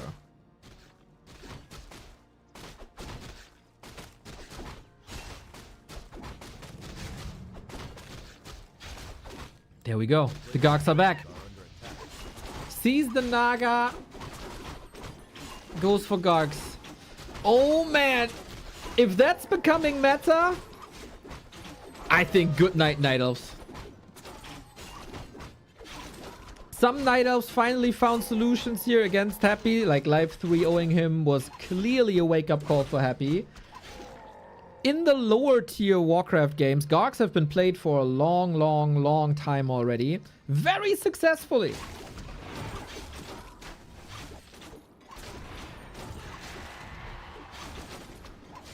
I don't think the top level Night Elves are ready for that. A player's forces are under attack. Garg nerf in.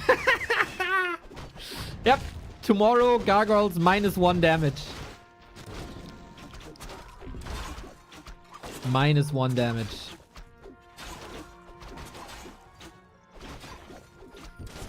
So, what lesson did you learn from the last game? Kaho, he doesn't have his eyes on the map, does he?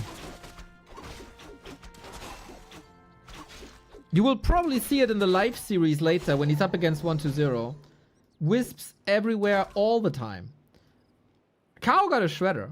+7 lumber wisps. He can't afford scouting. A player's forces are under attack. Now he saw it.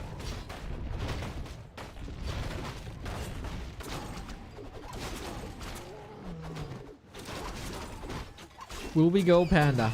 You need a Panda.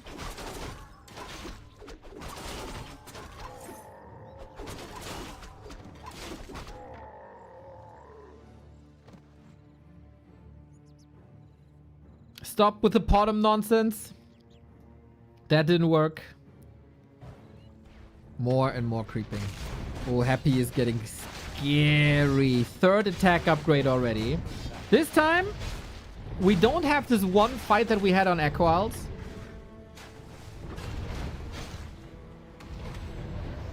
This time, it looks a lot better for Kaho with this creep jack. Everything was bruised, but Happy min-maxing, TPing out. And takes the Dryad for his efforts. 3rd base immediately. Okay. Risky, risky, risky insurance.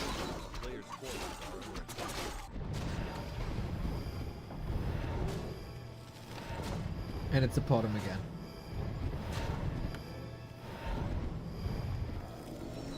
That's... I mean, it didn't work on Echo. Show me that it works on Hammerfall. I'm skeptical, Kaho. Somebody, thank you for the heart. Are under attack.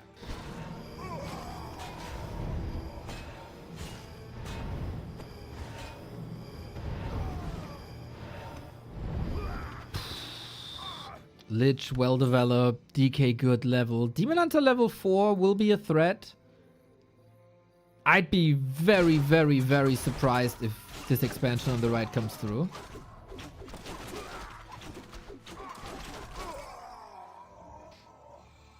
But even if Happy is here, that at least means he's not here. 3rd lore. A player's forces are under attack. Good to see another production building. We need armor upgrades. Mass dryads.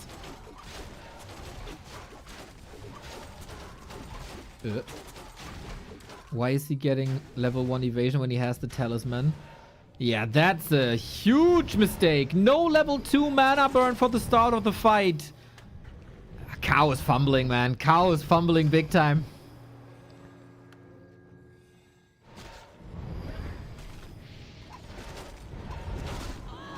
Bottom nuke. Sorry, guys. This is over. Sorry, guys. This is incredibly over. I'd be super happy if I eat my words here. Triple production coming in. Bottom with an orb gone. But it's a nice push with 69 food. Oh. Cow fell into the same trap as he did on Echo Isles. Almost 0 adjustments except that one lore. He got the 3rd base up though. If he survives this one, he got a great shot. My issue is, how does he survive this one? Every shot is a kill. The focus fire is immense.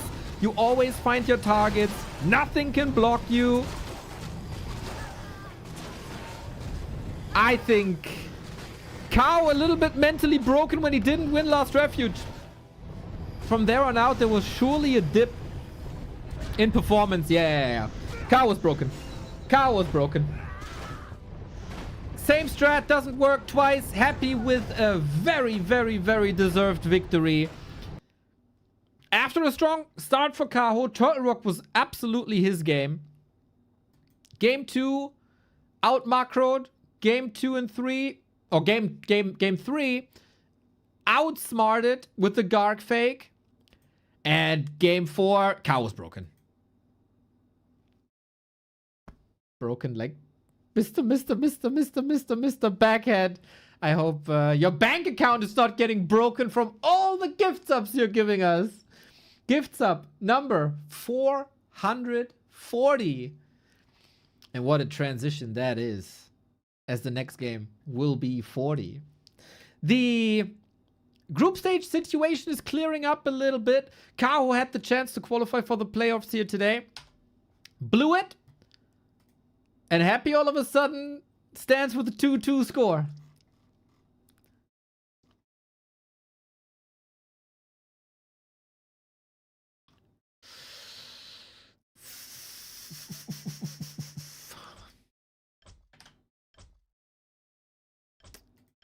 No paradigm shift in the Undead versus Night Elf matchup between Happy and the Chinese. Kaho, among the three Chinese, Kaho, Life, and Colorful, I think the weakest versus Happy player.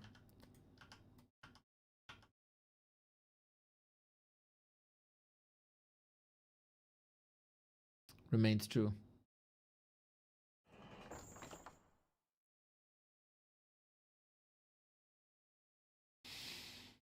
So we're in the lobby. We still have to do some map pick and bans, and then we go into the story of the next match.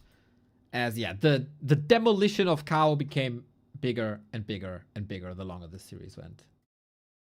It was noticeable.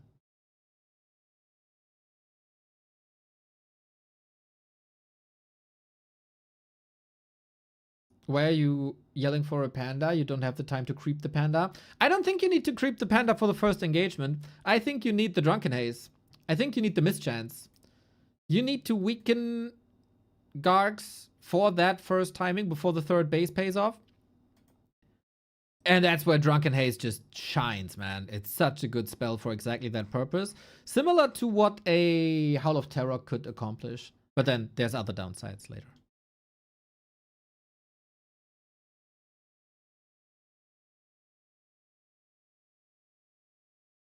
Good to see Happy with the plan B, though.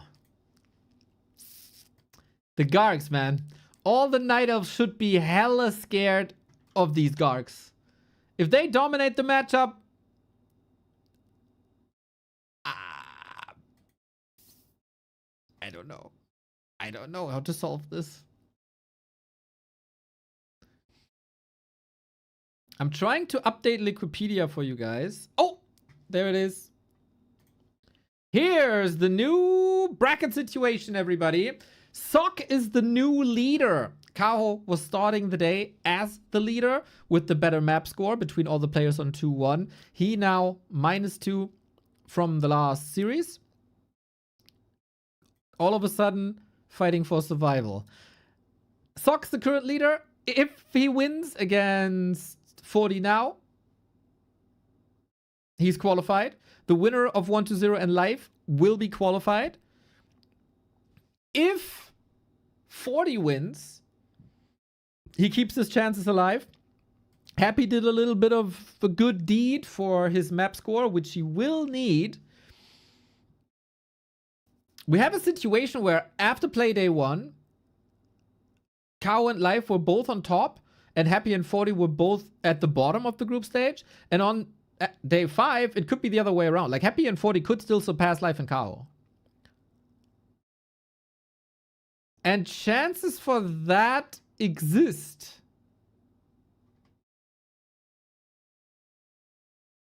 Forty is the big favorite here, but he has to he has to find his groove. He has to find his groove. Yesterday against Labby, they played it after the Ancient of Wonders Cup games. 40 looked a lot better. 40 also needs a decisive victory. Like, his map score is abysmal. -7 is atrocious.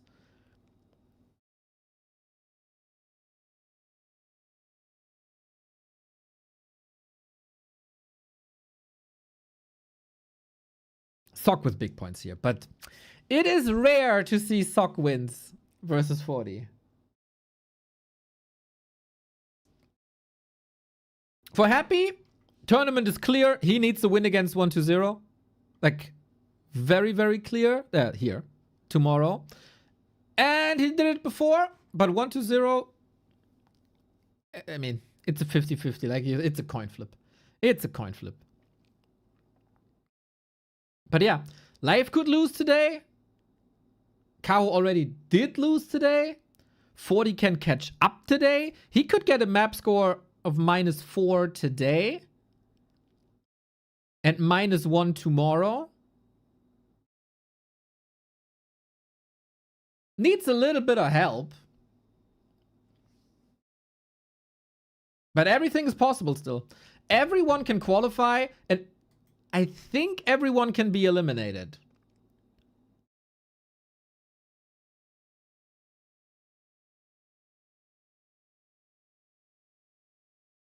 Sock is playing Kaho tomorrow. We know that either 120 or Life will qualify today. One of the two.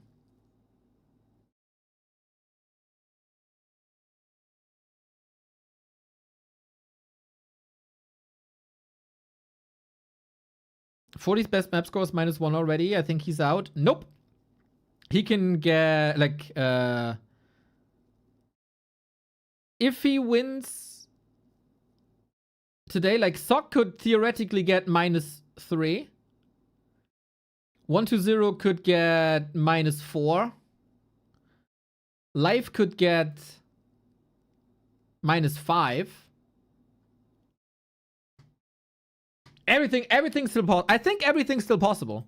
Every outcome is still possible, I think. But I'm not a great math person. I'm sometimes an idiot. So I don't know. I don't know.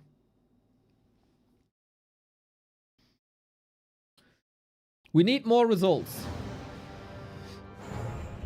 Here on consecutive streaming day number 630.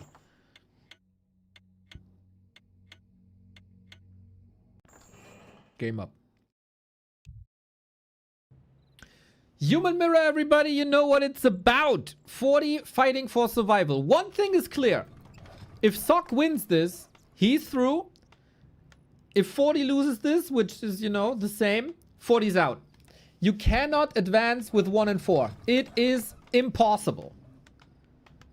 So 40's tournament life in the $14,000 Ancient of Wonders Cup is on the line. We all thought that 40 would come back strong after losing WSB. That wasn't the case. Who can stop me? At the moment, a couple of people. On day 1, it was Kaho. On day 2, it was 120. On day 3, it was Happy. Fortitude stands 0-3 in the group stage. Sock having good games. But in the mirror match, usually nobody can touch Fortitude. But Kaho couldn't touch Fortitude and he defeated him. And 120 couldn't touch Fortitude and he defeated him.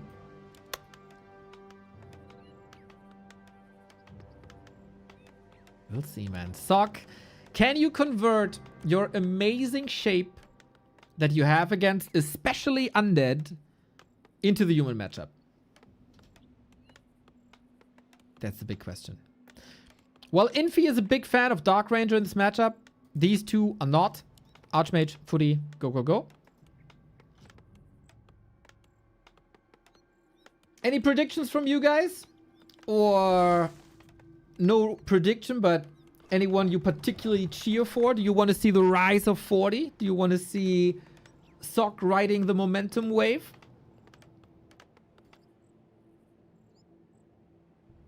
$43-2, $43-1. You guys are still believing, huh? You guys are still believing.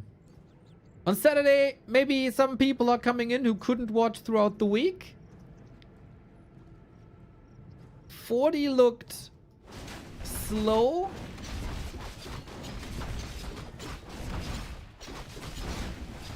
A bit overplayed. But the upswing was yesterday, and all the 40 fans can be hopeful. After the Ancient of Wonders games versus Happy, he played a match versus Labby, and he pretty much destroyed Labby. That was the most convincing series of Fortitude all week.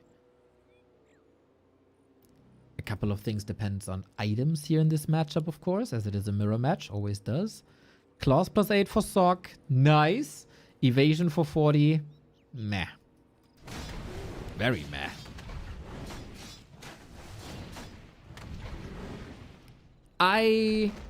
Merandi, thank you very much for the tier 1 sub. WC3 Saturday Smile. Saturday, indeed. The last few games I casted between them, I gave a huge edge. 240 and say it's basically impossible that Sock has a chance. And I was pleasantly surprised by how well Sock was playing. And Sock is in the best shape of the entire year. He is peaking right now, right at the perfect time, with the $14,000 league here, with a strong B Cup, with Super League around the corner.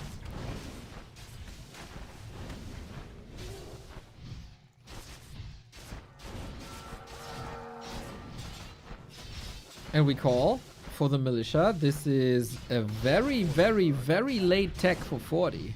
He is ahead in levels, but he's not teching. He got no lumber.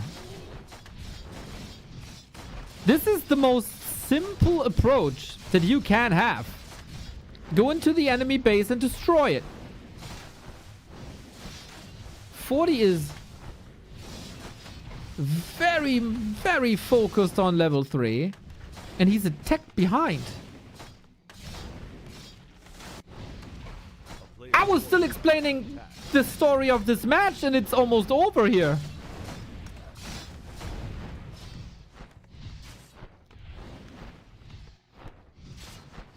Forty found some good items. He's trying to prevent Mountain King. But Sock is just building it in the back. Floodgates are open very, very soon. 40 also can't go for the Mountain King because he's supply blocked.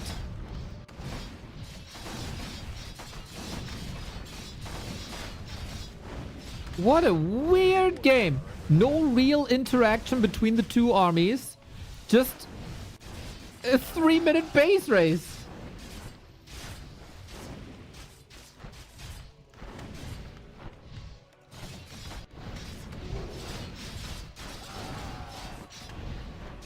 Who does it better? Sock got the tech. Sock got the resources. Sock got the altar back, but it's also supply blocked. 40 still didn't tech. Players' forces are under attack. Town is under siege. Double arcane as well. 40's dead, is he not? Portaling home now. But how do you want to defend this, man?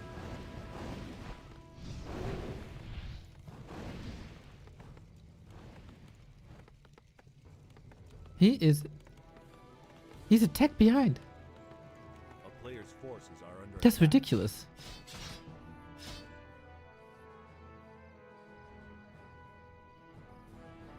Sock can easily catch up on the level.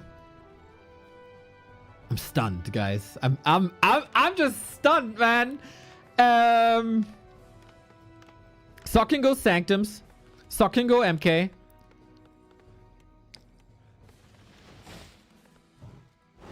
.40 is teching finally. Boys, if 40 turns this around, he truly is the GOAT king of Human Mirror. A player's forces are under attack.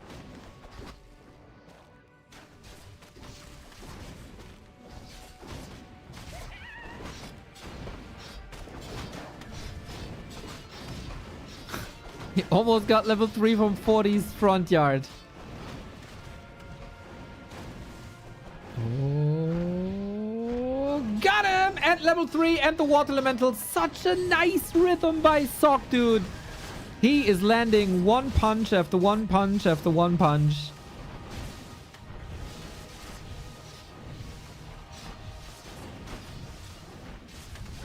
And what distraction. Inventory by now great for both. But the lead is insane. Mountain King not blocked. Shop coming up. Sanctums. Oh, is it?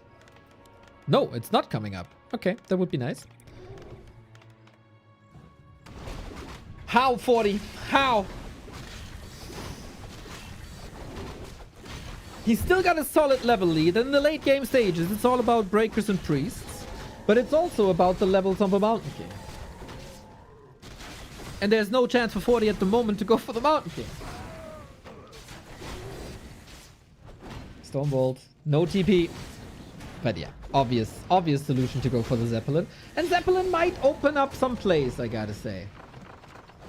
Yo, the Wall Street guy, thank you. I am back. Nice. Red heart emoji. Red heart emoji. Red heart emoji. Okay, cool. Hope you made some good money that you can spend on our channel.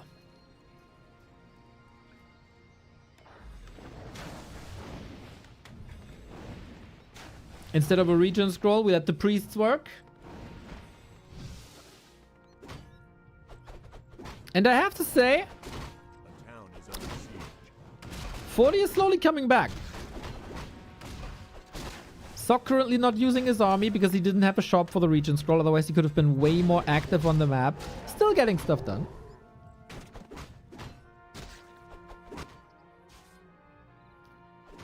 But I am 5% more convinced that there is a way back into this game for Fortitude than I was 2 minutes ago.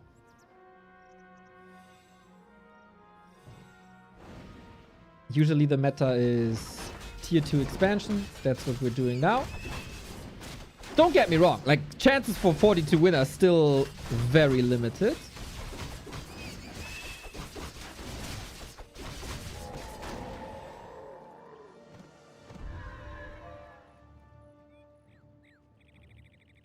A player's forces are under attack.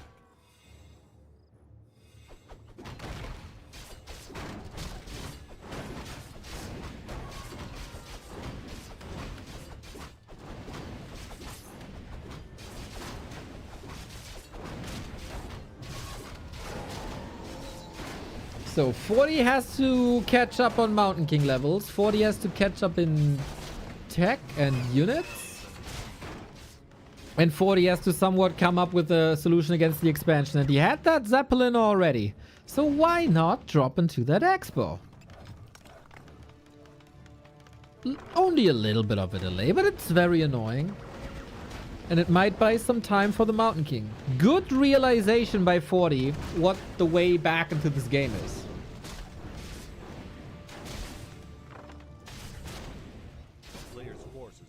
And this might be the only way. He's making progress with that MK while Sock is not. He's the one with the blacksmith while Sock is not. But Sock's the one with the next bow.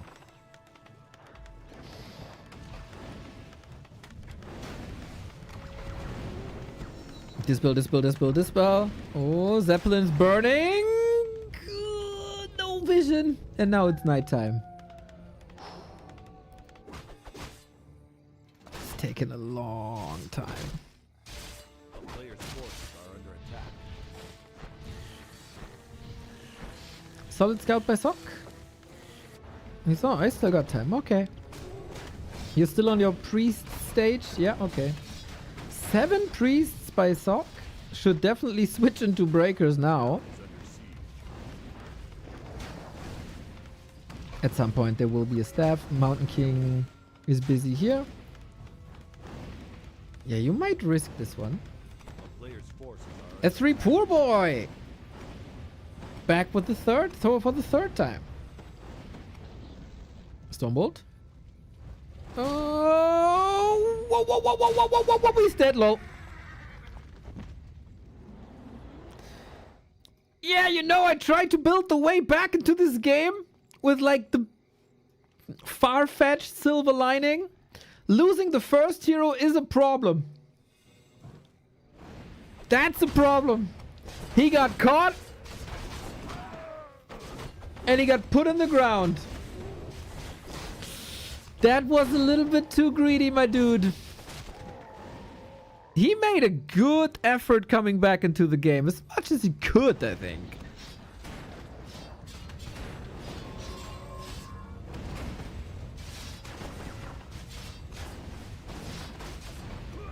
Boink.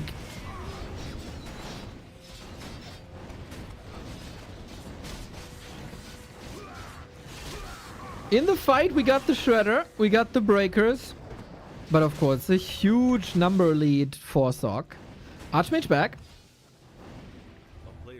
And Sock is the one to disengage. Shredder's so expensive. Bash, bash, kill. Oh my god, dude. Level 4 MK.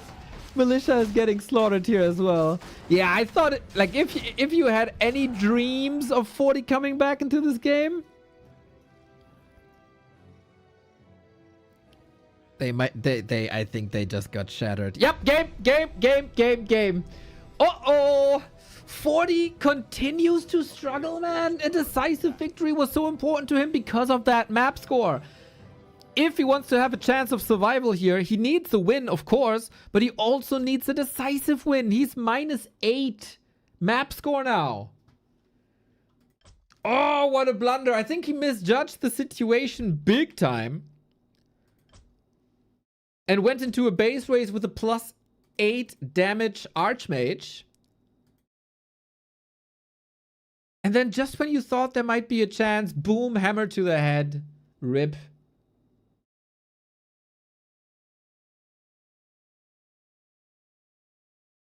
Rip.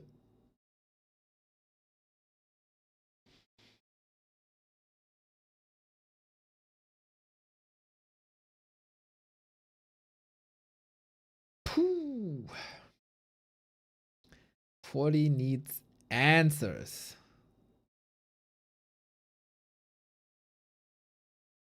Fast. Very fast.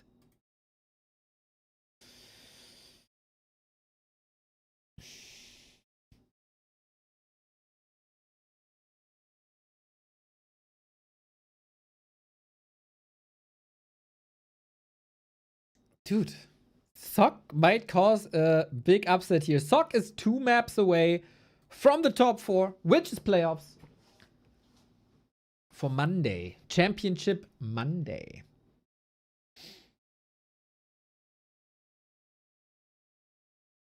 Tidehunters next. So yeah, we should all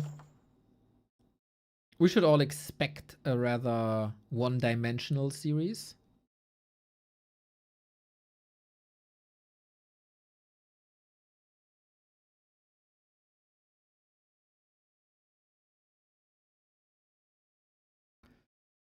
I'm pretty sure the next game will just be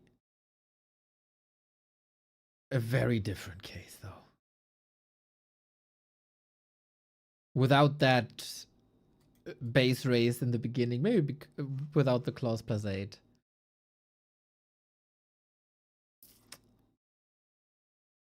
It's gonna be different.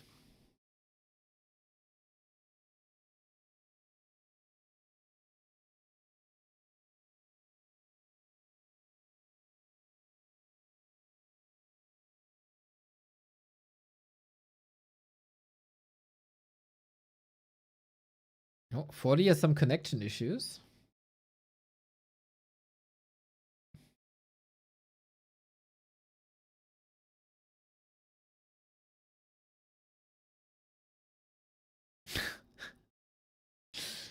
Guys, it's 40's first time off result-wise in pretty much 2 years.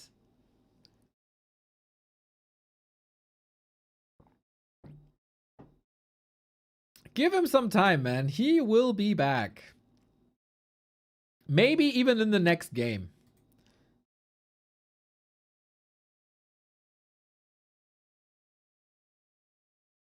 .40 is always a lot better when the big tournaments are coming.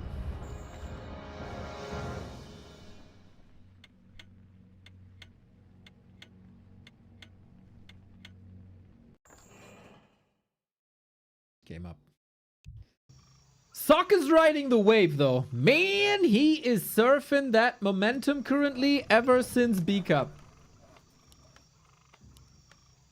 Ever since B Cup, he's just winning and winning and winning and winning.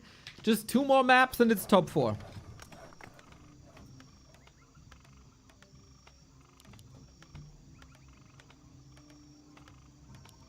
Came very prepared. Outmaneuvered 40 in a mirror match.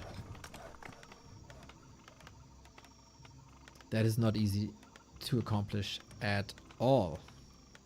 But can he do it 3 times or just 1 time?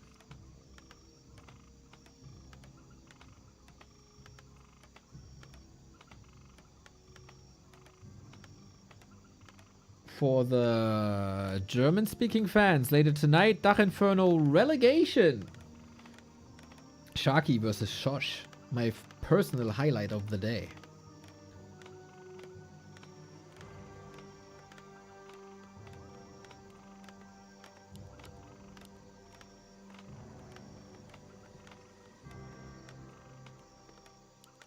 Archmage.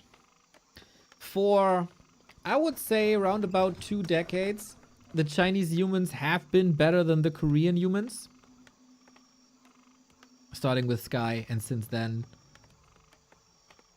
it never changed. Reprisal came close at one point. Sock and Chemico always tried, but there was an Infi, there was a TH.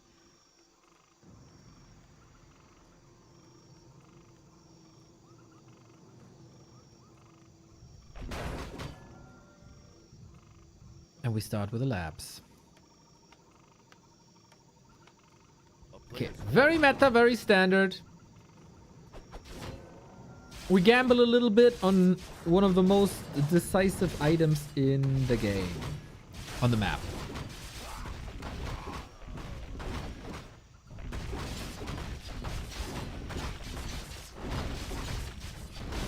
Oh, Sock wakes up the turtles.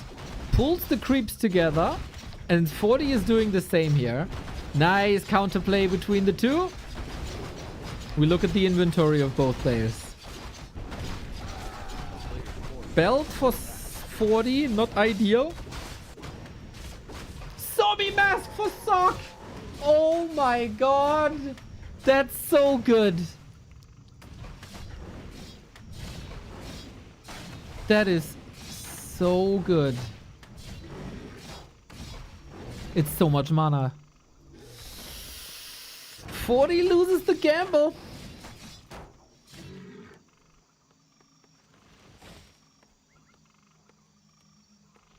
This will have a ripple effect throughout the entire game.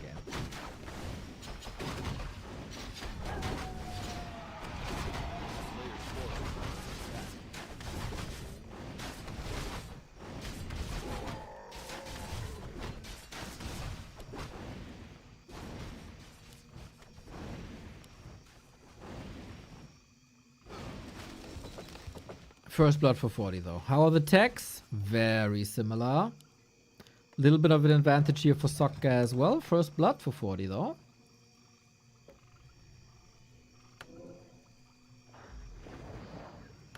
A player's forces are under attack. And we're preparing tier 2 expos. Who levels better? There's no tier 2 base race, but Sok again decides to be the aggressor. He has water elemental superiority.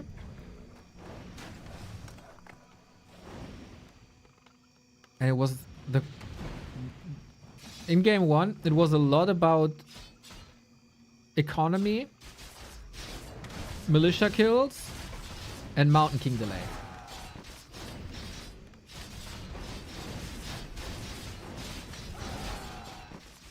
And he got the kill. There is enough lumber. There should be enough lumber. There's no reason to spend any lumber.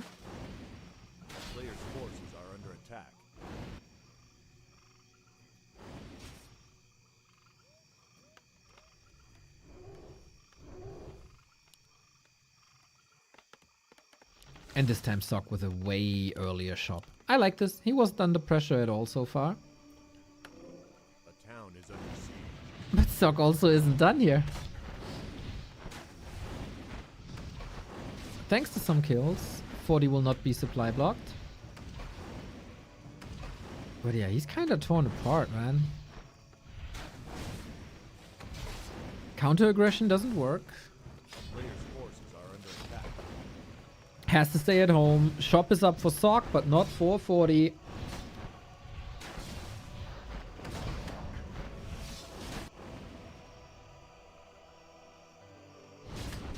40 seems a bit slow. Similar to what we've seen the rest of the week.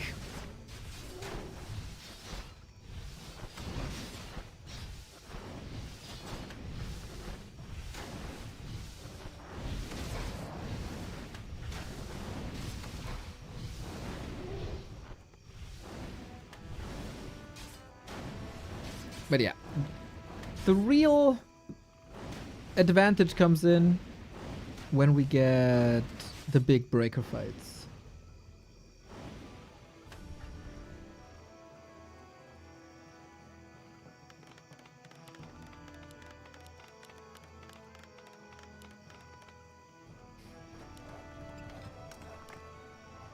A player's forces are under attack.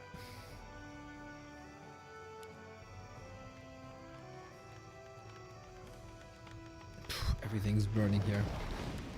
Shop snipe. Man, Sock's rhythm is so good. He's not interested in level 4 Archmage, so this might be his downfall eventually in the later stages of the game when 40 has a better mana regeneration than Sock does. Also for creeping for the Mountain King, 40 has a lot more footmen. All of this has effects. Oh, Stormbolt. But the horsey dribbles out of it. Now, wouldn't you love to have more footmen now? Or a shop, actually.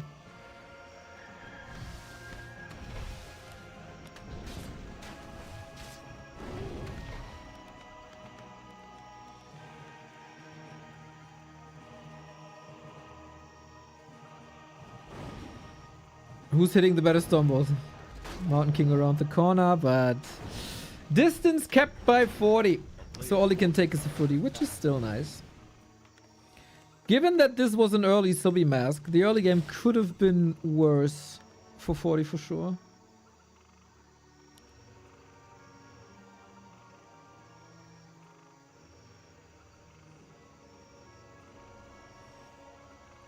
Archmage level's a bit problematic. The rest of the infrastructure looks better for Sock though. He got the priests out, higher number. He's already going for upgrades. But every Stormbolt with a good follow-up could be a kill. That goes for 40's Archmage, that goes for Sock's Archmage. Weird situation with the militia time almost over, but he snipes a priest! Huge loss early on. That is always also Dispel. Deny. Oh! 40 reaches level 4. Bit sloppy here.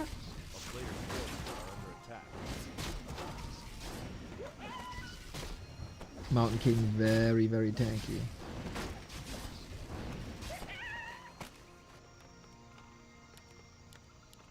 Priest numbers even out. What about upgrades though? For now, Sock is a little short on gold. Tanky MK. Summoner's Archmage. In every move, Sock's a bit ahead. But I still think on a regular day, 40 can outmaneuver him in the straight up fights. He is a god in the breaker fights. We've seen that versus Infi plenty of times. So the question is this lead enough? Things just didn't get better with the Mana Stone for 40. 6 priests versus 3. Okay, catching up on level 4 now, but you can't catch up on a Mana Stone. Mountain King goes hunting, Militia coming in, but only for 40, trying to arrest some of these breakers.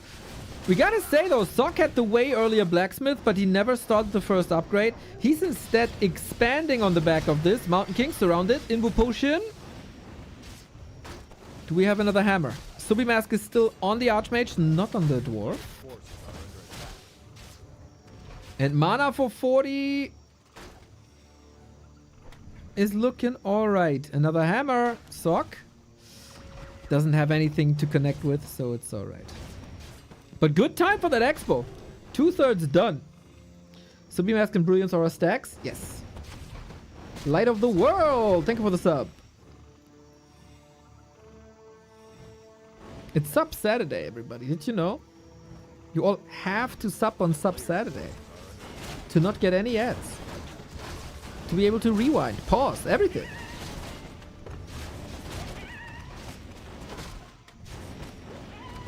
Well, the Archmage levels are evening out. We have a race to level 3. Who gets the better ones? The better levels, the faster levels. Another lasted for Sock. Yo, David is back. But dude, thank you for the £2. Greetings, Neo.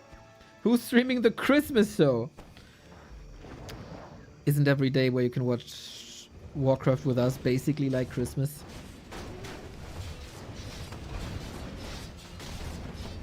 That's level 3. Is it? Oh, no, it might not be. Might not be. 40 has to act. He doesn't have an Expo. He doesn't have MK3. Skinks, thank you for the tier 1. And Sock also got the faster reinforcements. There's a lot of arguments that Sock is in a better spot here. If there wouldn't be Fortitude's usually perfect control. Not much to control at the moment as the Mountain King are both dry. But Sock holds and that's all he has to do. 1-1 upgrades currently, 40 with the 1-2. But at that point, it's a numbers game. 2 breakers beat 1 breaker. Simple.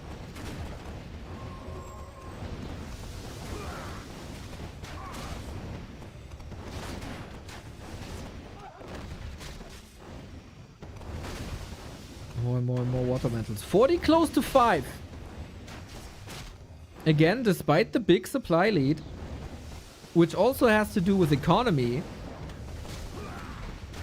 40 is having a good fight. As good as it gets. Players' forces are under attack. But he's also not closing the gap.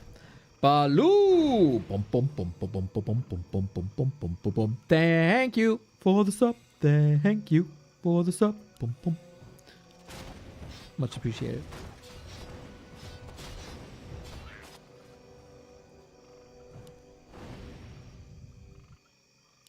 This just running. This just running.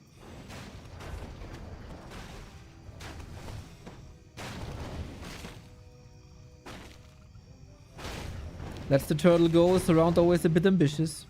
But he's closing the door here.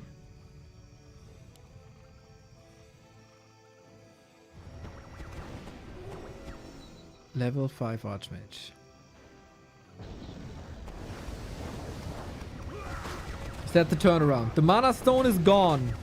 The Water Elementals are gone too. That required a lot of Dispel. Upgrades are not really evening out. It's 2-1 against now 1-1. But as I said, numbers game. 69 food. Noise. 1 breaker behind enemy lines. Sock got his win condition, man. Sock got his win condition.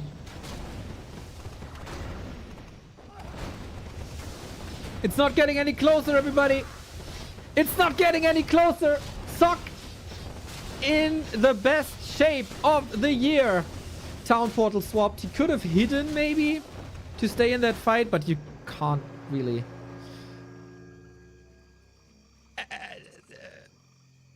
Just purely outperformed. Upgrades. A player's forces are under Can't even out 20 food.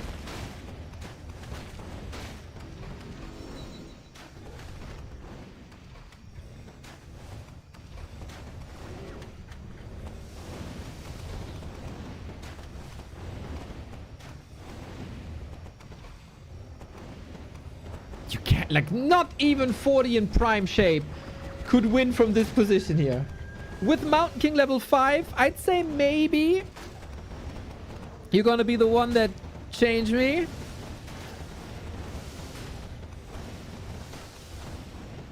And not like this, man. Not like this. Interesting to see. Nobody's going for the shop. There's no time.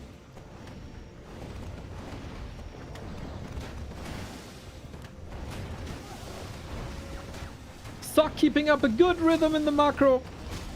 Keeping up the Mountain Kings. Burning mana the entire time with breakers. Level 4. Identical timing. And we also have the level 5 Archmage evened out. There is legit not a single reason why 40 should win this. Upgrades are evened out too.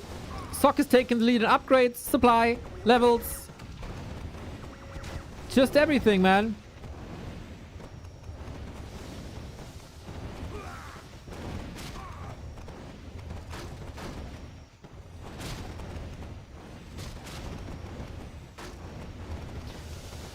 What fight had more damage? The Banshees versus Mountain Giants or the Breakers now?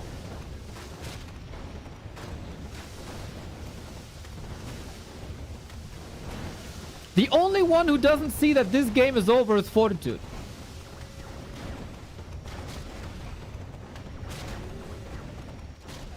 Imagine backpack, by the way, for a scroll or an invo potion now. Oh, yes. Nice! Focus fire with the Breakers right before 75 mana.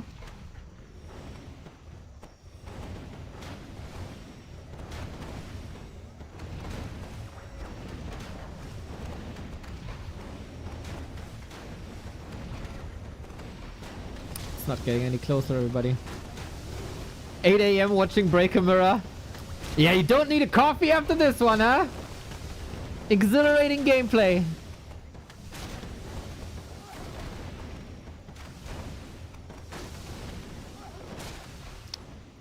I know. You want to show the world that you're the best human mirror player. But for that, you might need a reverse sweep in game 3, 4, and 5 as Xorc is going 2-0. Game 1 was a little bit gimmicky. Tier 2 hero focus, Tier 2 base race. Got the better start. We have to say in both games, Xorc with the better items, but also with great timings. That expansion right after the fight, he got an early lead in both games. He took it home, man. He took it home. And 40 is on the way to 0-4. Again, if you're tuning in late, 40 needs to win. That's a problem. And 40 needs to win high, and that's now impossible.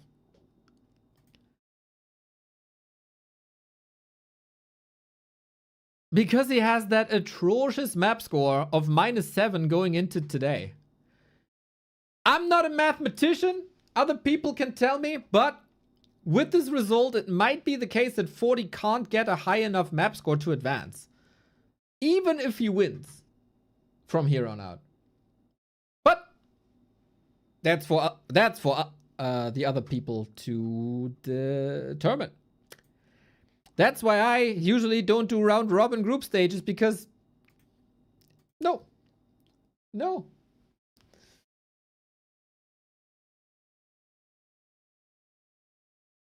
Mr. Grubby, what a pleasure. Dashing out banger game after banger game on the Warcraft III Champions ladder at the moment. What a joy. What a joy.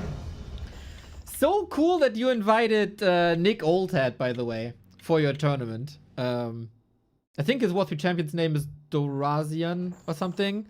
He's such a cool content creator, man. I really, really like his YouTube content, especially the shorts. Love that he gets exposure. Really, really cool pick. I was so happy when I saw this. For him. And he was overjoyed as well, judging from his posts. That pleased me big time. Thank you, Grubby, for pleasing me. Nick Doral. Yeah, exactly. I met him in real life. Oh, he got the greatest hair, man. I think in all of Warcraft, Nick got the greatest hair. By far. I'm a bit afraid, though, that in the near future, his shorts will be 99% hair and just 1% Warcraft content. But maybe that's also better for the clicks. Who knows? Let's go.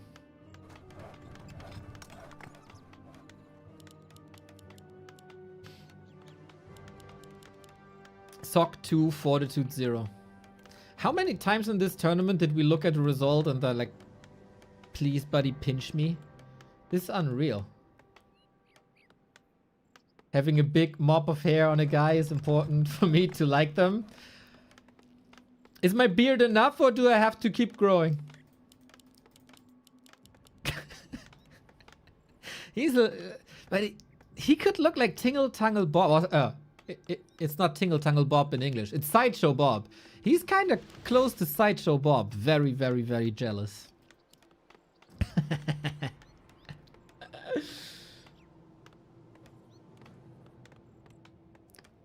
As a big surprise to all of us, it's an Archmage opener. A player's forces are under attack. Mustache, please. Mustache look is already taken by Carson. I can't copy his look. We need something else. Hulk Hogan handlebar?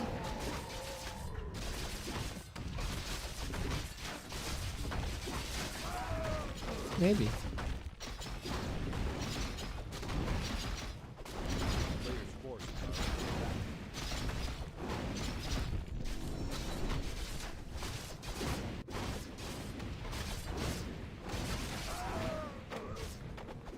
So who got the better items this time? Scroll of the Bees can be a factor up until there's priests.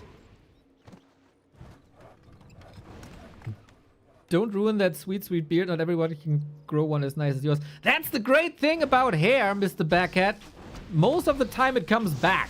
Player's forces are under attack. Except on the head. Isn't that weird? The town is under siege. We got hair in so many places where it shouldn't be. But on the spots that we want it to be, people are oftentimes unsatisfied with it. We need like hair 2.0 patch.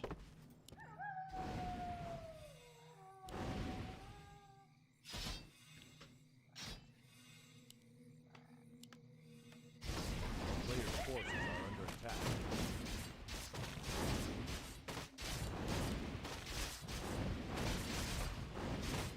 That's why you can do transplants. Bro. Who can afford that when people like you aren't even subbed? Sorry, I don't get a hair placement.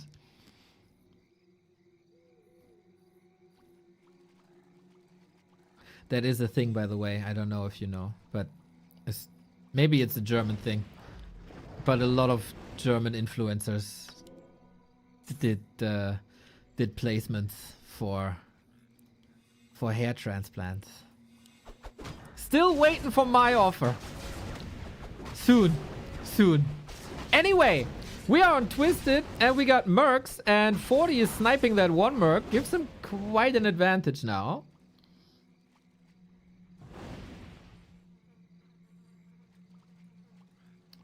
I would say this is so far the best game. By 40, 440.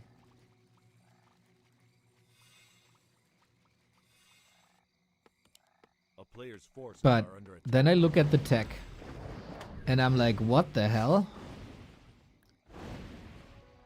Similar to Hammerfall, the tech is extremely late. He got the second Shadow Priest, but the one with full mana gets sniped. Ouch. You know what, guys? Maybe it wasn't about this one item in the beginning. Maybe Sock is just better today. Maybe Sock is just straight up better today.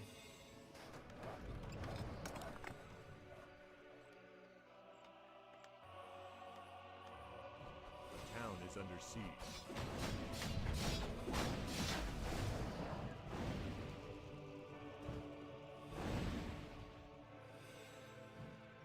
Fascinating.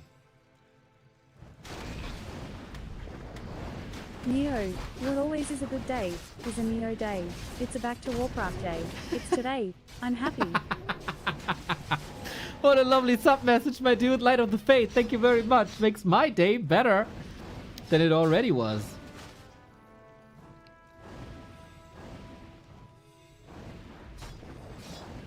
I really like that Sock is confident enough to just go toe-to-toe with 40. Like, yeah, today is a day. Today is a day I can 3-0 you, man.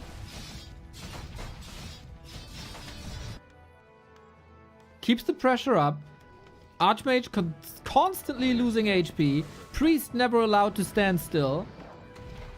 I don't think the priest had any impact, to be honest.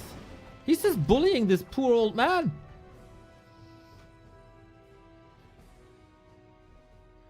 And the Scroll of the Beast is gone as well.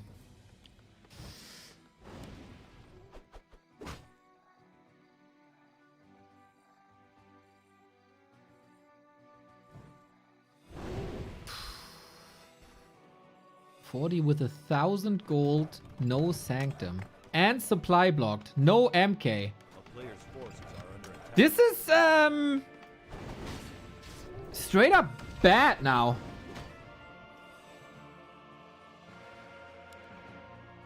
Unfortunately. Oh, I feel like 40 needs a break. He played a lot of tournaments. He played a lot of show matches. He will play a show match versus Moon today, by the way. Is it too, like, conspiracy theoristy to say that Moon broke 40 mentally? The loss against Moon at WSB, that's where it all started. Whew, 40 got the last hit, thankfully.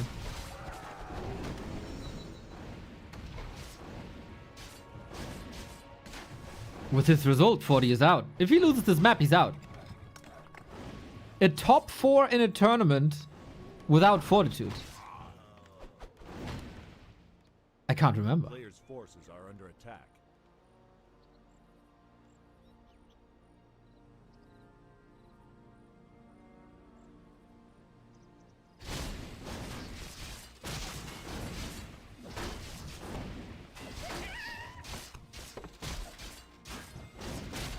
Good for 40 though. The next tournament is M Cup. He's, I think, not participating there. So he has a break before Super League.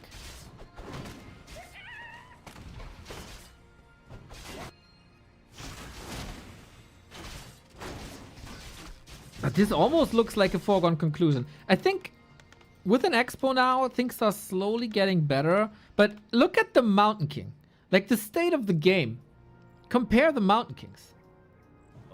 That's all you need to know.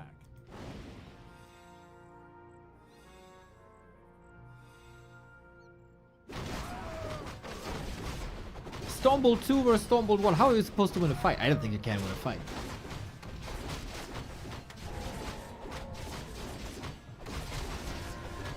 It could be possible to go for like a Zeppelin drop, but this tournament is so unpredictable, man, and I love it. Never in a million years did I think these results were possible.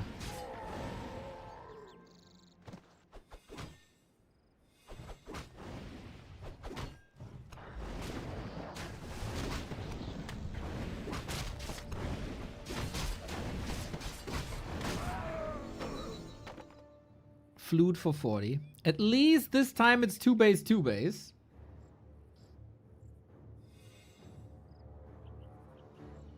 Sock is breaking upkeep. He goes for the blacksmith. And he got the better army. He got the bigger army. He got the Mountain King. He got all the tools that he needs.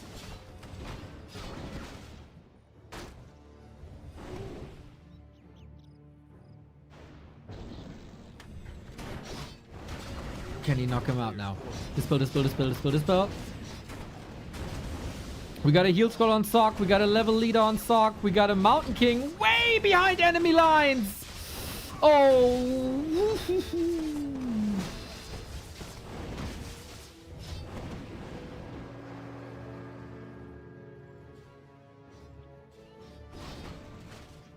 Footmen were also killing a worker here. Supply lead at least. Faster reinforcements at least. But there's still so much mana. Good distance on the Mountain King, we gotta say.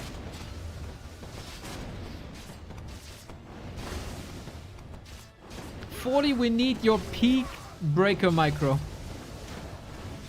Doing a good job. Sock is burning mana. Mountain King almost untouched, man. The priest could surround him, funnily. Is Sock too focused on that MK? Or is it exactly the move that he needs? There's another Stormbolt with the Mountain King's name on it. Hero falls. And so does Fortitude. There's no way back. There can't be a way back. Wait. I thought he's blocked, but he's only blocked with Priest, and there's a big invo potion. Archmage dead as well. Goodbye! Good night! Good fight! 40 eliminated, 0-4 in the group stage.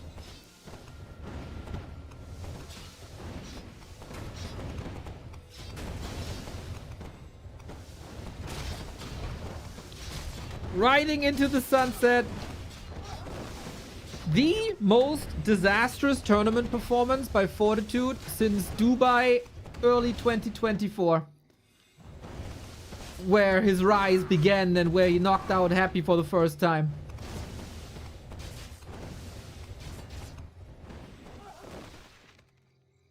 In his matchup, man, where nobody could beat him, he still sees a way somewhere.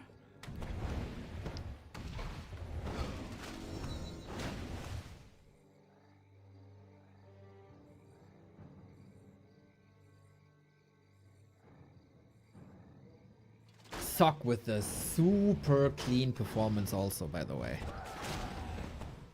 Yeah, you can of course argue a little bit items here and there. But he also used his tools so well. In every single match. It got a bit closer from match to match. But let's be honest, it's still not really close. 40 needs a gigantic overcommitment. Upgrades. 2-0 soon. Archmage level 5. No more Stormbolt here. Oh, break his shots! Not enough. Archmage surrounded, but opened up again. Counter surround. Let me show you how it's done. What a statement surround, man.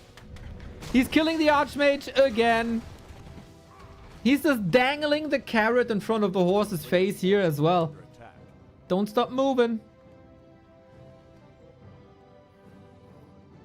And he isn't. He's safe. Like 40 doesn't want to realize it. We got a Stormbolt though. Yep, there we go.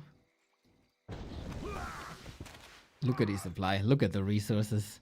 Look at the heroes. Level 5-5 versus level 5-3. 40, it's okay. We all got weak weeks. We know that the Chinese community will roast you. Just do some digital detox for 2 weeks or 3. Wife and kid will be happy to spend time with daddy. And then you're back for Super League and you slaughter everybody again. It's okay. Still fighting for survival.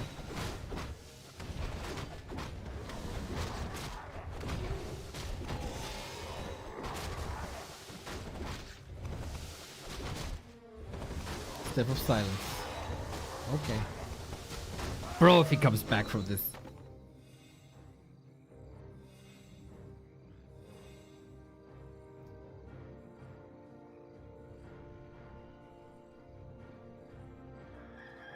The player's forces are under attack.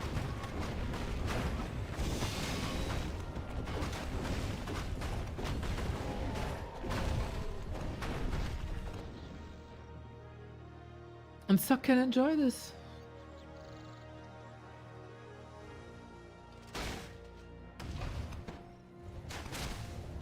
Sock can enjoy this. GG! It's over! It's official! This is the most bizarre week in competitive Warcraft in a long time. Life 3-0ing Happy. Sock defeating Happy. Life defeating Kaho. What else was there? I mean, Sock defeating 40 here today now as well. Sharky with a prediction, by the way. Shout out. Hope your calls are going to be as good in relegation tonight. Kaho beating 40. 1-0 fixing his human matchup and defeating 40 and Sock. It is the opposite week. 40's out. 40 is officially out, no chance. And not only is he out, he got a map score of -10. -9? -9. -10. -10. -10.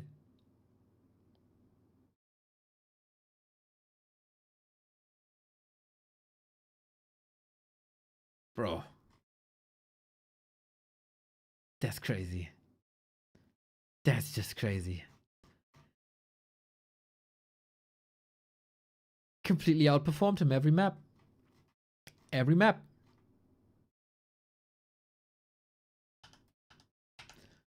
Updating Liquipedia so you can see it. Xorc therefore qualified for the playoffs, by the way. Let's not focus on the negatives. Let's not focus on the one who for once doesn't perform. Let's focus on freaking Xorc. There was a B Cup. All of a sudden, he shows up, makes it to the winner bracket final. Very, very close there. Makes it back into the grand final. Plays great games. And then, thankfully, finally, preserves the shape from one tournament to another. And performs, and performs, and keeps on performing. And that's what you need, man. When the top of the scene is struggling a little bit, you gotta be there. And oh boy, is he there. Xorc is having a great freaking time right now. Living up to his potential. It was always there.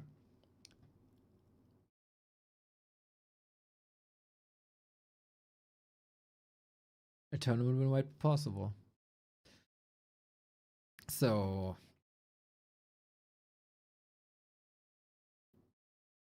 40 will be back, very, very likely, in tip-top shape. But for this tournament, for this week, he is only the second best human here. Xorc, 100% qualified, 40, 100% out. It is now time to determine the second player in the playoffs. It's 1-0 versus Life. I got a bit of a bad news, everybody. I need a tiny restroom break. You also need to check if you got any Prime subs lying around, because you really, really, really don't want to let them go to waste. You can support us here on our journey to bring you the best competitive Warcraft content in the world for 633 days straight at backtowarcraft.com/support. I'm going to cue you an ad. You don't see ads, by the way, when you're a sub to the channel. So be right back. And then we got Life versus 1-0 for the playoffs.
Hello. Here we are.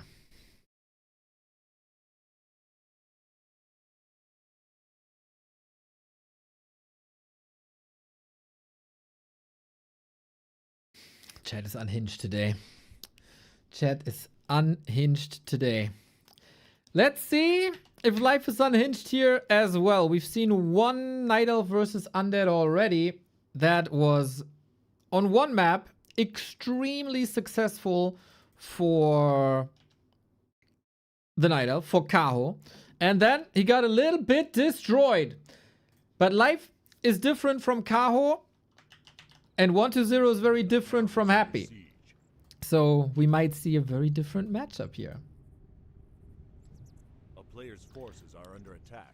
We got, of course, DK versus Demon Hunter. That is pretty much set in stone. But how else will we play this? We're starting things on Turtle Rock, where expansions are extremely hard if you don't want to risk an early orange spot.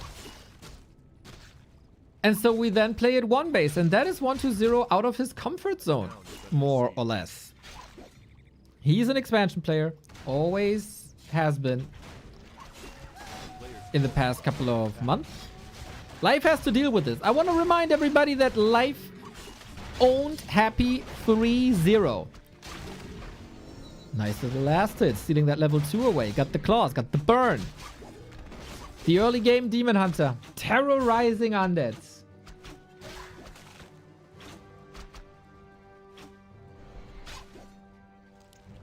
And you gotta find a way out there. Again, the situation in the group. Both started with 2-0. Then lost twice in a row. The winner here is in the top 4 alongside Sock. The loser still has a chance tomorrow, where 1-0 will be playing Happy, who is also still fighting for the playoffs. So this match is extremely important for both of them. Archers coming in, big damage. Life has to show the world that he's not only good specifically versus Happy, but against the other undeads as well. He showed it in the mirror matchup. Lasted again. Oh, lasted again! Prevents level 2, no coil.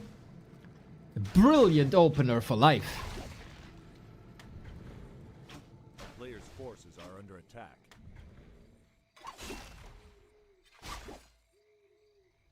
And 1-0 is bruised, man. Very much so. Graveyard a little late.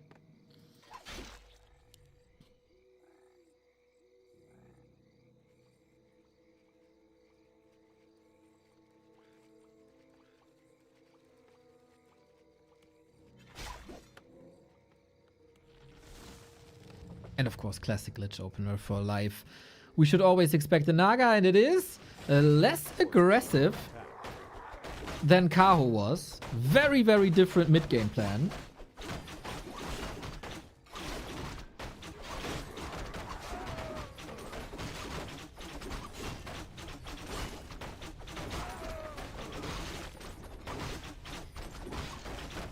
Capo Ben, let's go, man. 10 gifted subs coming in at the same time as Knopf graces us with the raid.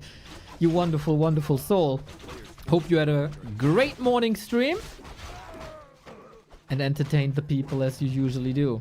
Win a third match. The winner here qualifies for playoffs. We've seen Fortitude eliminated from the playoffs, or from the tournament before the playoffs even. Little paradigm shift in the top Warcraft scene. Demon Hunter with the Ring of Regeneration. Very, very good. I like... 10 gift subs is amazing, man. Thank you. I like Lich second, always a bit better. So much more firepower later.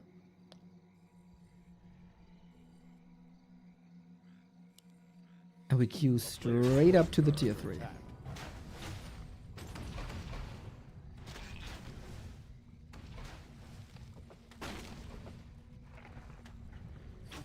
It's a lot about the early timings. 9 minute 30 tier 3 should be set in stone. That's the moment Life has to be ready. And Life wanted to creep. Life wanted to rely on a high level Demon Hunter, high level Naga once again, and he got close. But 1-0 is contesting this. And with a low level mana burn, it's not too easy to get something done here. Phil Boys, thank you for the prime. Ancient down without the camp. Yeah, Life is struggling a little bit here. 1-2-0's contest was a good call, I think. Sounds weird, but as an undead, you're kind of less reliant on your heroes, as the units do a lot of the job.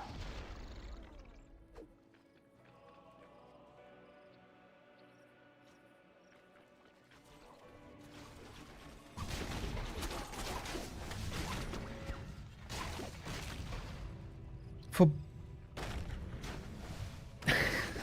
for both players, it's also a bit finding their groove again, finding their shape again. Such a strong start in the middle of the week. A little bit of a downfall after. Taking out ghouls before the frenzy. That allows life to get level 3. 1-0 staying a little bit too long here. Takes out archers though. Nuke. And that is perfectly timed for the redo. There's no Wand of Negation. There's no destroyers. Can't really do that much. I think 1-0 stayed way too long. Oops. And now Demon Hunter is running the show. Ran into Dryads. Ran into Rejuve. Right before his timing. You can't go for the timing anymore. And no way.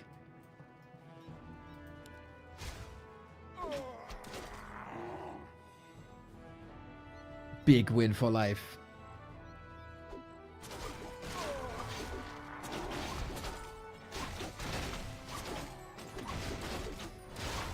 Last hit to him too. Big invul potion. That's an entire redo in a fight going through.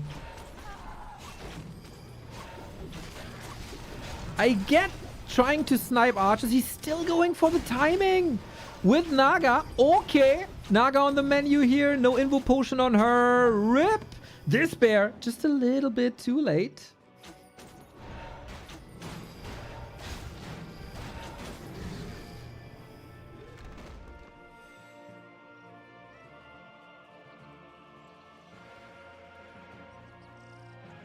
A player's forces are under attack.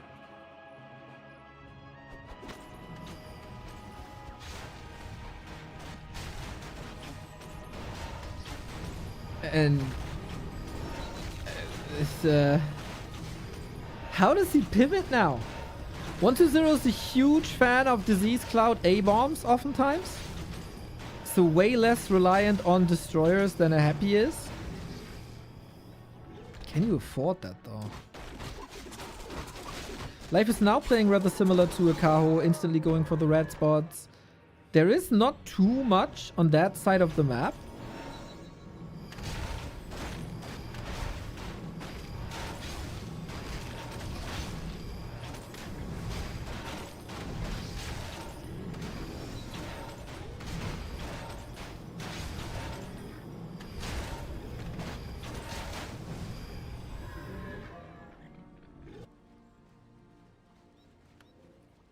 Life shouldn't feel too comfortable without the level 3 Naga. Still got something to work on.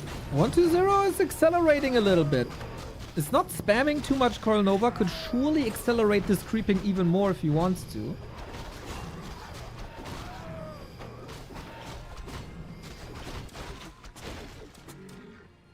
And for life, plays it careful. Goes for Wellspring. We're only 11 minutes in. Look at that. More free healing. A player's forces are under attack. No Disease Cloud. Banking at 50. Both are. Stepped on the brake a little bit, huh? Stepped on the brake a little bit. 1-0 gets the red spot. Command aura. Okay, okay.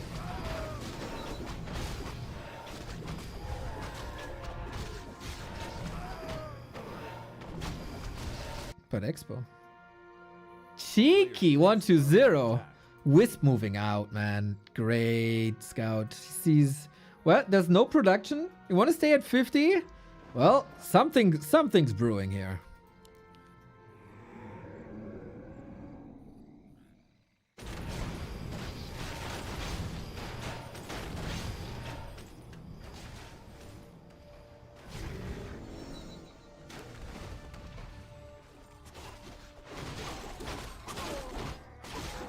As long as... Oh my god, that Naga! Sheet plus 25 with 555 mana. A player's forces are under attack. Has Turtle Rock changed? Are there no more wards on the shop? Tetster, you old troll.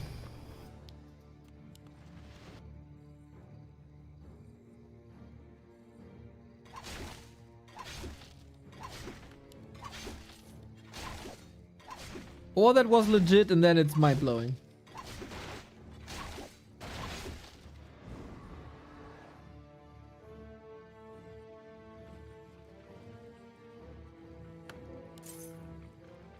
Newsflash for you, Tedster. There's also critters on the map now. But it's only the case for 5 years, so how could anyone know? How could anyone know? I see big potential for life to take game 1.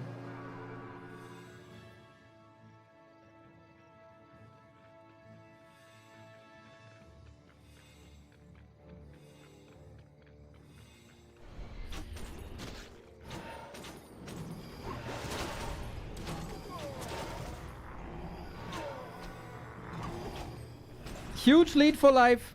Amazing heroes for life. If he doesn't fumble this fight, he's gonna win it. Shut down the Expo. Classic forward tanky 1-2-0 DK. And this is like relatively easy to read.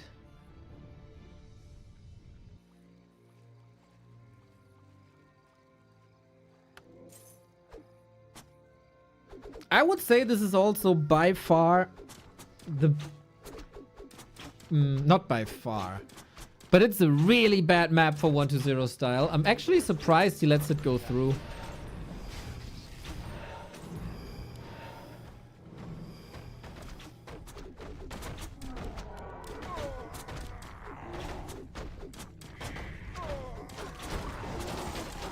Now also supply blocked. Super low lumber. 2 ghouls only.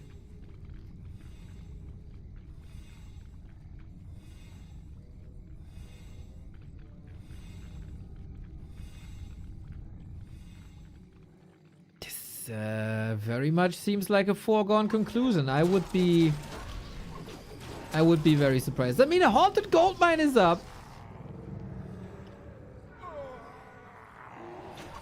Yo, Jude, thank you for the 20 month. But not anymore. Oh, I don't... Okay. Life got the dust. I like it. He's trying to go into abominations, but without disease cloud. What are abominations even good at? Not much. Good and quick dispel. And a Care Bear right up front. Whoopsie. Is there a chance? I don't know, man. You can't just run away. The Unholy Aura is good, but the Dryad Slow is better. DK on the menu. Lich almost dead. Reju running through. DH so healthy. Cutting undead heroes in half.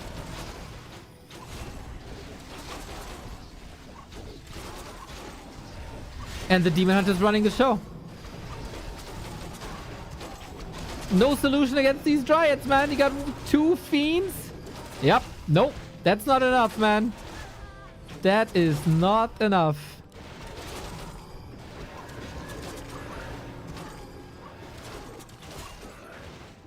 This is the Demon Hunter's world, and we're all just living in it.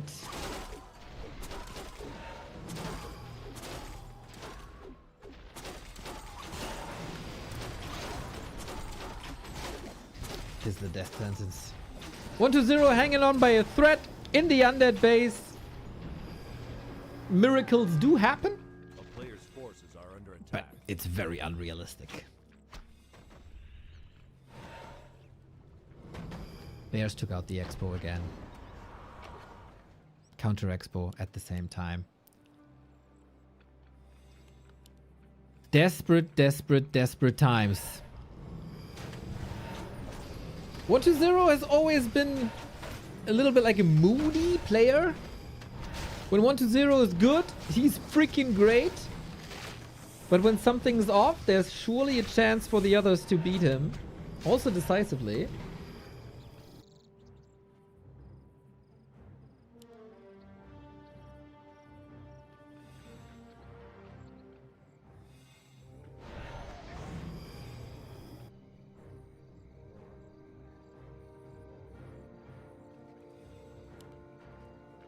Player's forces are under attack.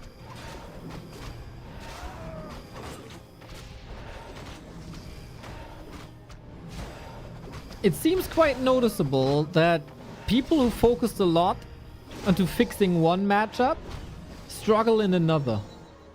40 tried to fix his Night Elf matchup and got weaker in the human matchup. And in the undead matchup. 120 definitely fixed his human matchup, but got a little weaker versus elf.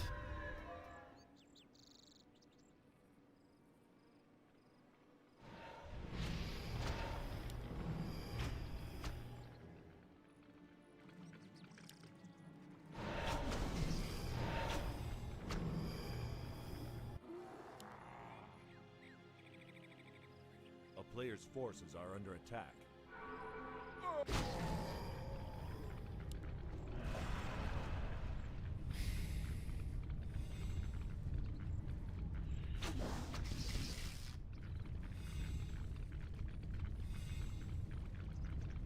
How do you beat this? How do you beat this? And with 2 ghouls, how do you ever want to get the lumber for Disease Cloud? It's so expensive. It's so expensive.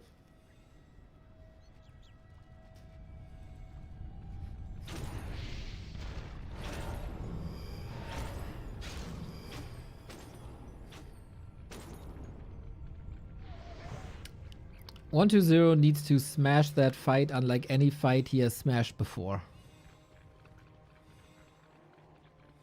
One last muscling up. With heal scroll, double mana pot, and invul. Oh, let's see. Let's see. Do we have Nature's Blessing? We do not. Little bit of a potential. Fighting position not good for the bears. They're all clumped up with a couple of Novas. That would be sweet, but he doesn't have the mana. Also, no Fork Lightning. Very, very, very well prepared this fight. By life. And Demon Hunter level 5, of course, makes this incredibly easy. When your opponent is relying on mana and you take the mana away, and then basically one hit every other unit of the opponent, that's a good outcome. Nice effort! But this early game wasn't good for 120. He couldn't play his fast expansion style, and if he can't rely on his second base versus Night Elf, I think his power level gets reduced by like, I don't know, 3,000 to speak in Dragon Ball terms.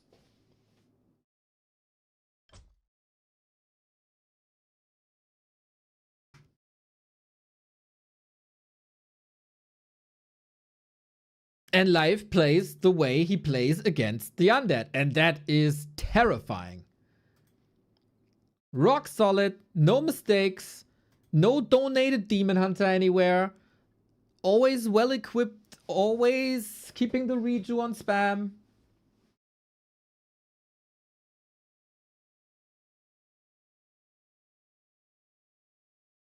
Grubby being terrible to Night Elf has ruined chat, to be honest. Nope! That is 100% the Night Elf's fault themselves.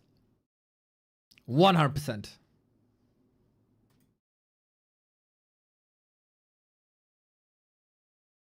As you scream into the forest screams back at you. They did this to themselves.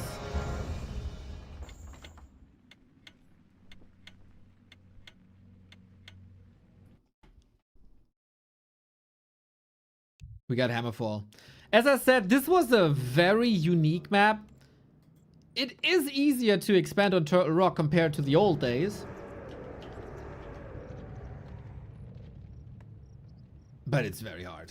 It's very, very, very hard to pull off. It is a lot easier on Hammerfall. Thing is with 120, and I've been criticizing this, mentioned this. He's gotten a little bit too one-dimensional. It's expo all the time. He's obviously of the opinion that, yeah, I can do this even if you know what I do. And he proved us right for a long time. But life has cracked the code, apparently. So Kaho tried to counter-expand here. Didn't necessarily work.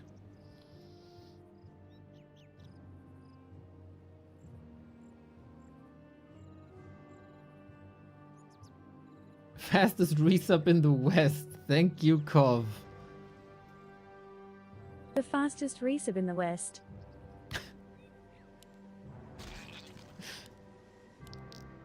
I don't know what to say about that. We have an anti-ghoul pull ancient, which I very, very, very much like.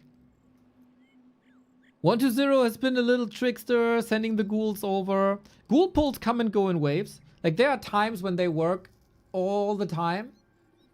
And then Night Elves position their Ancient of War more defensively, then the ghoul pulls don't work, and you got that penalty of a way later tech and no shock, etc. And then the undead stop doing ghoul pulls, then the Night Elves move their Ancient more aggressively.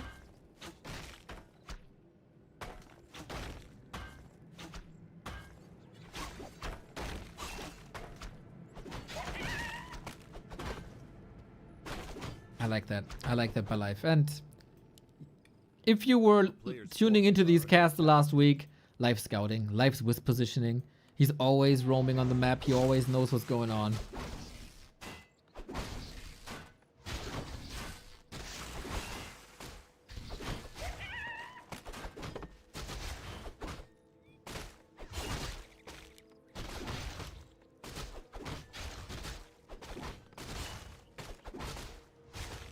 Life's still holding the skill point. This time, he can't get the last hit. Ooh, that was close though.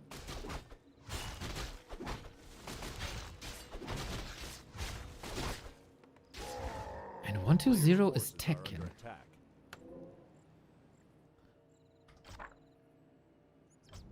120 is Tekken.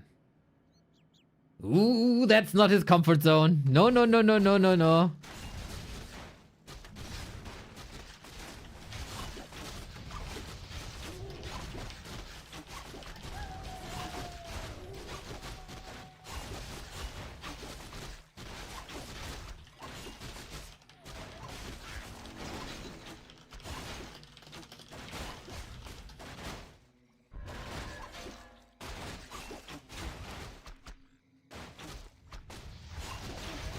So it is immolation after all. We fight over the Makura. Archers are here. Wisp is here. Not too many skeletons to detonate on. Always the question, is it worth it?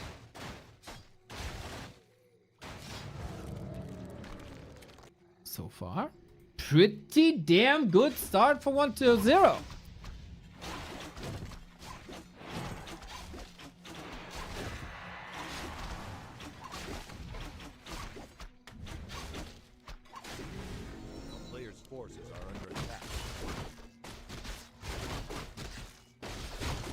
Ooh, sick! Transitional tier 2 expo. Life with the scout, man. God damn it. He got his eyes everywhere.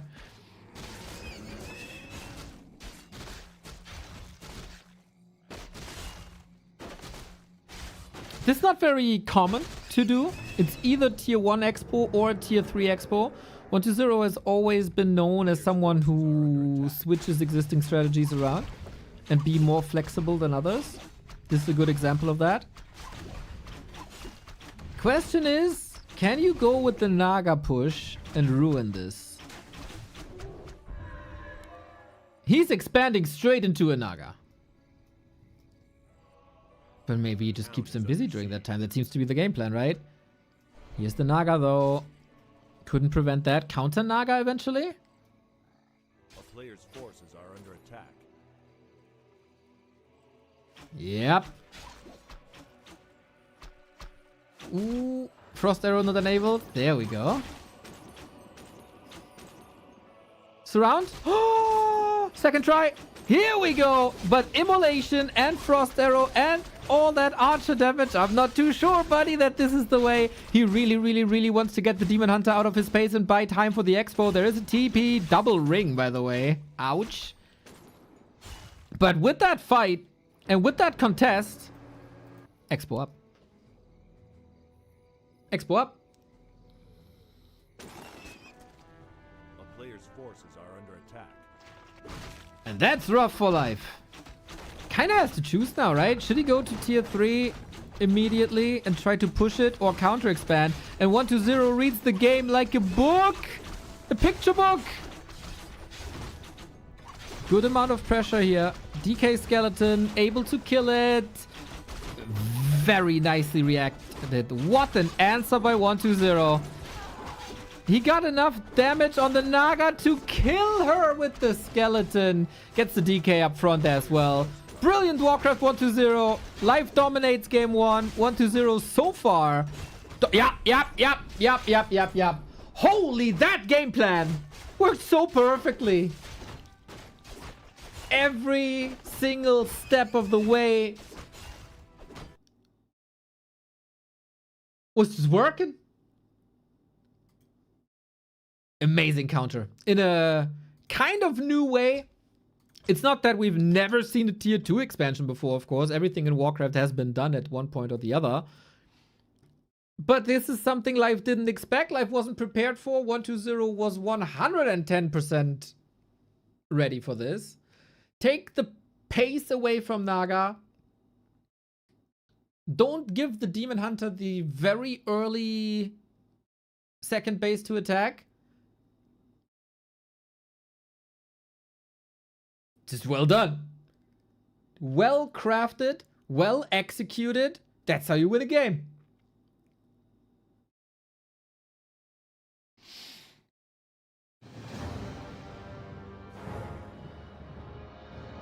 And now, in the fight for the playoffs, we're 1-1. We're down to a best of 3, baby. That's what we are. Live 1. 1-0. 1. DACH Inferno Relegation later at 7 p.m.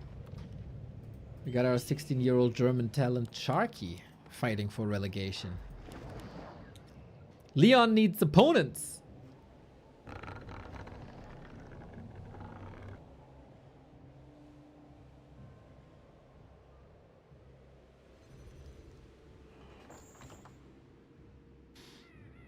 I don't...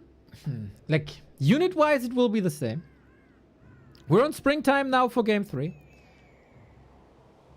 Expo, doable. Sasquatch makes it hard, though. I think Night Elves love to attack the 11 o'clock. 12 o'clock. And they want to punish it big time.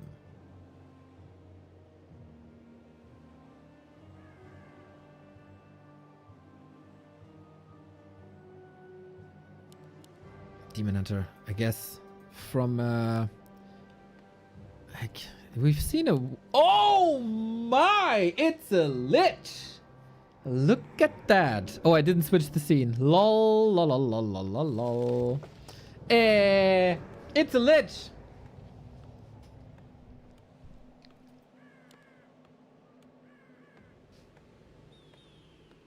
Nova creeping, frost armoring lich. Pretty much the labby way. A player's forces are under attack.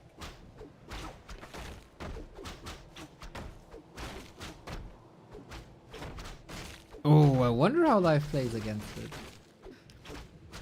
For a long time, Life wasn't necessarily the best to adapt quickly. It shows once again 120's diversity in strategies, as he does versus Human.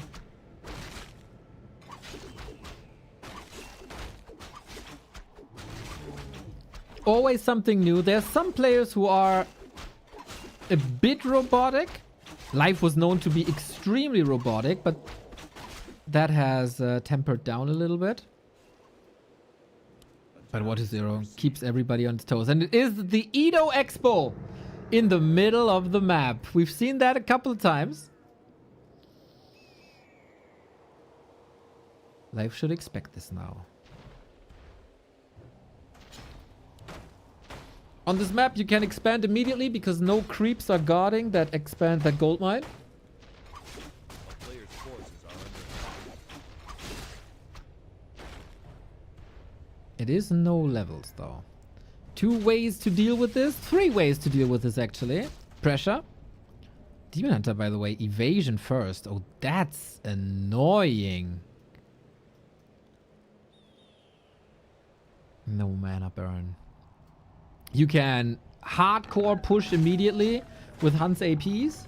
You can tier 2 push against this, or you can tier 3 push against it, or you can counter expand, I guess, at some point.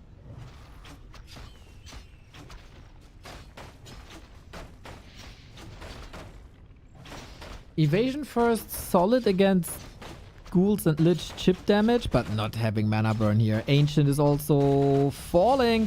That would have been a nice asset in the first attack.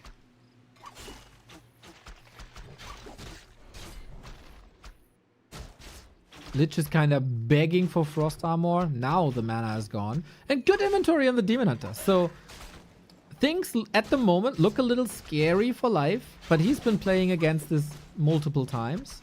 It's not something that comes out of left field. I mean, everybody watches Edo games.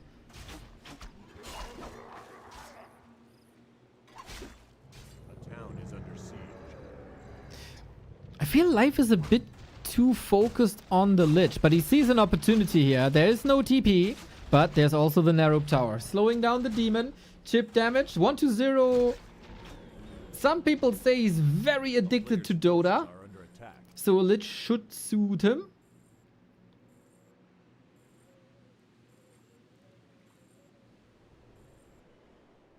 And Expo's up. So I wonder if the Demon Hunter was a bit too focused on that Lich.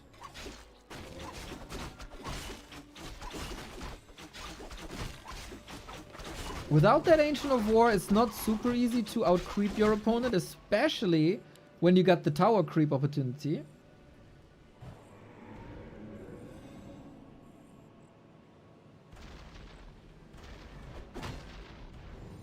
That is Player's force. such a simple play. It is so effective.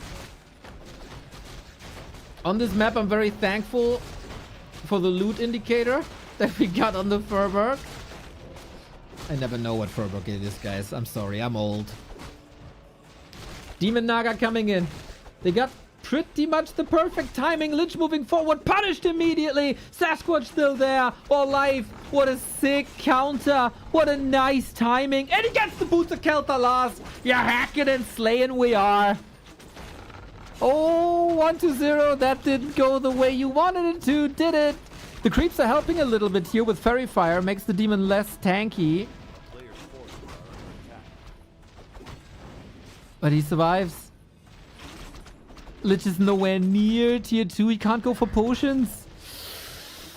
Oh, and that defense isn't enough, man. That isn't enough. AP's coming. Very unusual timing here by life.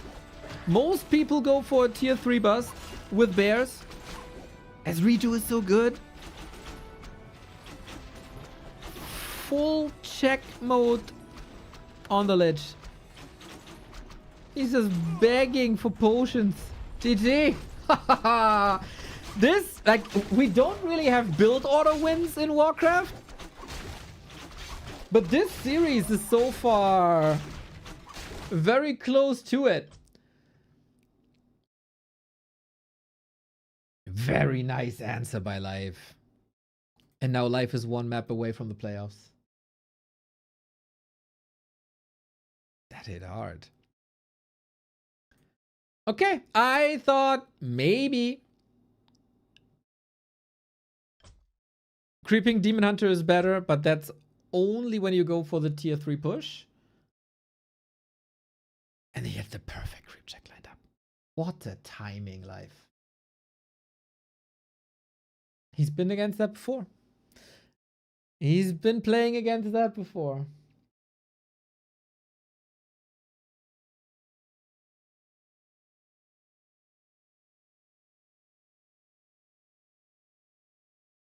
Very well done by Life. Easily read this. Hardcore punished this. And 1-0 might be on a 3-game losing streak after this game. And tomorrow a decisive match versus Happy. If he doesn't turn it around. But so far, 120's map picks have been working wonderfully. Same for life. Very close between the two, by the way. And yeah, whilst the springtime maneuver was a big surprise to all the elves for a long time, now it's out there. Now everybody knows. And there's several solutions to it. Despite no mana burn, Lich was stopped in its tracks. Level 1 Lich. It's really, really sturdy once you get Frost Armor. And that would have been a fantastic game for Frost Armor because there was no Dryads. But life decided we end this quickly. 2 games, very, very quick.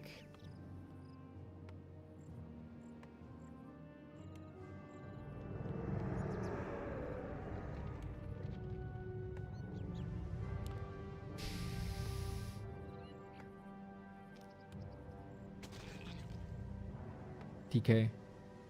Demon Hunter. On Twisted Meadows, the biggest map of them all. I hope for 120 that he got the trickier game plan. This should almost be an unpreventable expansion. We spawn close to the mercenary camp, so there will be a lot of time to get an expo up.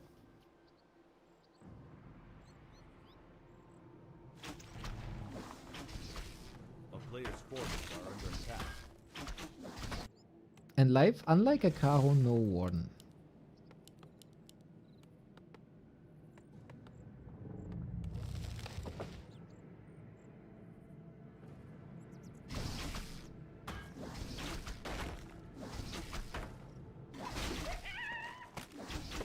For 120, strat is out there. Expand, expand, expand. Life is ready for it with the wisp here. Even scouts the position perfectly. He got 2 wisp here. Just indicating. I know it, man. I know it. I know exactly where you go.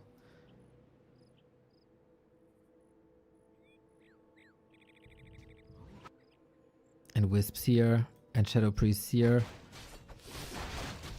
Ooh, not an easy solution for 120. The start of the week was so good for him. Against the humans, that was.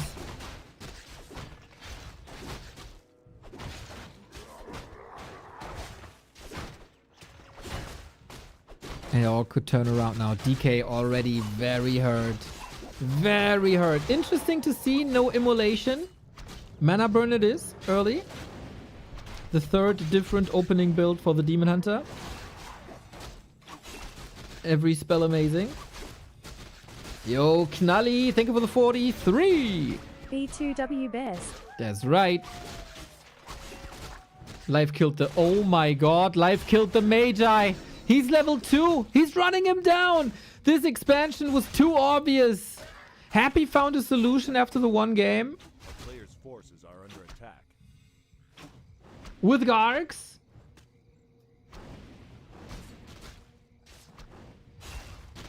This is a disaster, isn't it?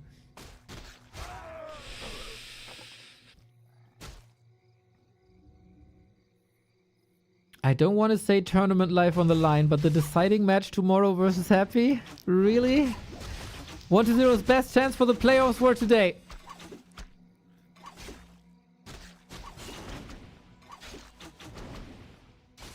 He's running him down. I think he's dominating him big time so far. Tech's on the way too.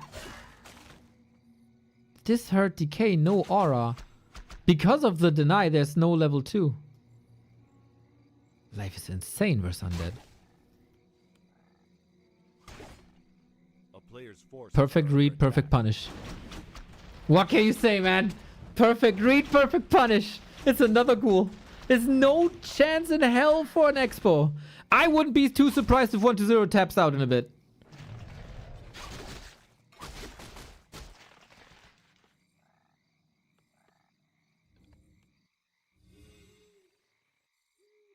The counter expo is earlier than the actual expo. Crazy early game. So much respect for his matchup versus Undead. A lot of people reduce life to like this very mechanic player with the micro in the fights, I think they don't do him justice. I think Life is more creative than people think he is. And I think Life gets a lot better in reading plus punishing enemy game plans.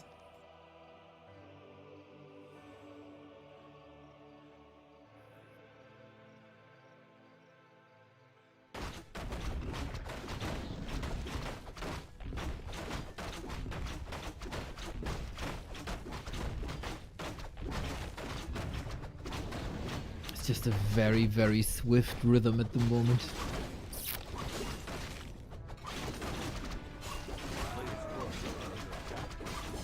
Mana potion, noise. Life slows it down a little bit because of that expo at the 6 o'clock. Still needs to creep that, but very good multitasking. He should have knowledge about that expo timing, right?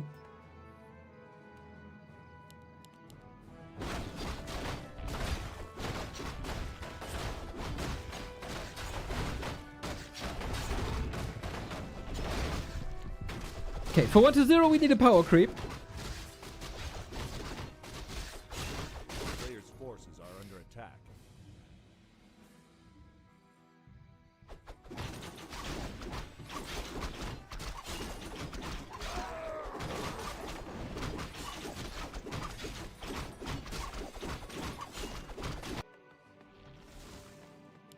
This all lines up. 1-0 can finally start mining. Would have loved to start mining earlier, but Demon Hunter had other plans. I also want to mention no unnecessary hero losses at, today. No delayed Huntress Halls today. Demon Hunter Ring of Region. Yeah, let's go. Let's go!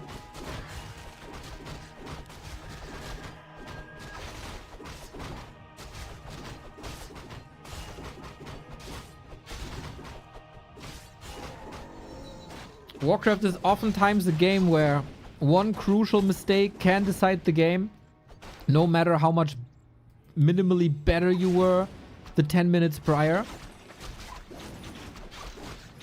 Today, life damn clean.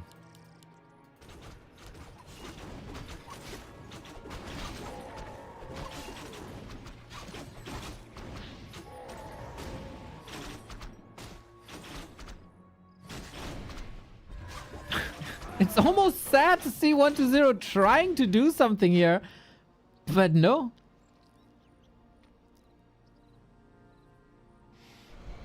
Is 1-0 following the school of Gargs? Will he bring the flock? Not really. He's too much of a fan of Fiend's A-bombs, I think.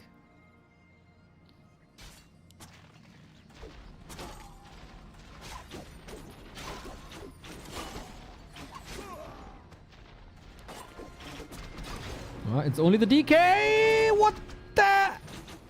Triad block, so much slow. That was ambitious. He's going into the surround. He's willing to keep this closed. Oh my god, 1-0. What the hell was that? Can hide in the shadows now. There is no reveal. DK is dead. He must be dead. He can hide every unit. Oh, it's daytime. He can't hide every unit, but DK is dead. DK is so dead. What the hell was that, dude? I talk about no unnecessary mistakes, no unforced errors, and then he TPs into a surround. Mamma mia. Deserved victory for life. Clearly the better player. Destroyed, and 1-0 slump continues. After the two top series at the beginning.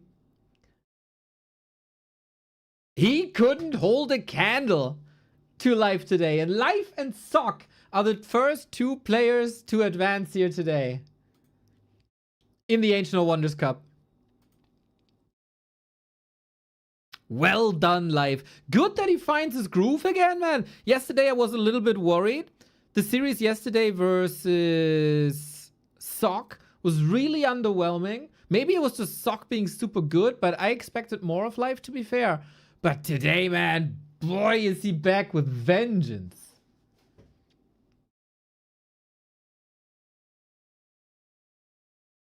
He was back with freaking vengeance.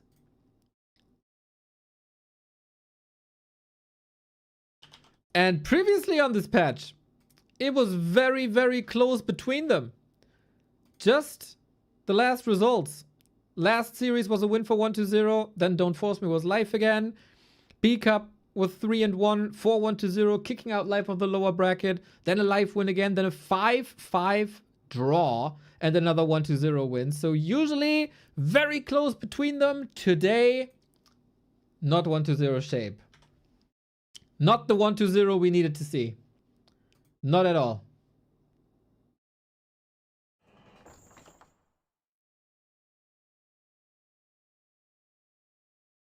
So that's the group stage then. Oh, I gotta... Maybe I have to join a lobby because there's another match coming. Of Moon and 40. And then 40 can go on vacation.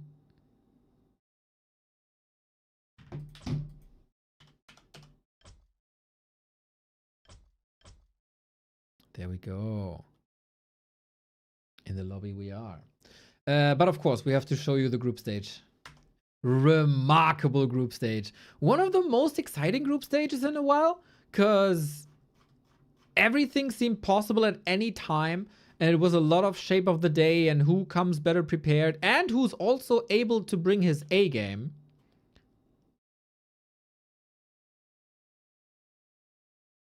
Warcraft oftentimes also a game where the players are not necessarily the most consistent.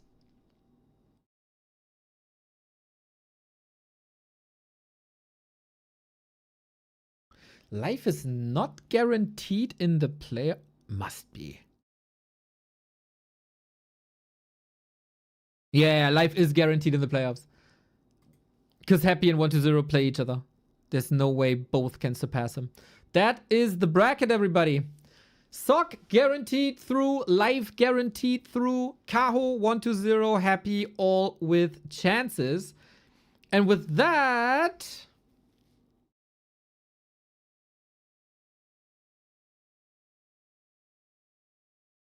I think Kaho is qualified as well.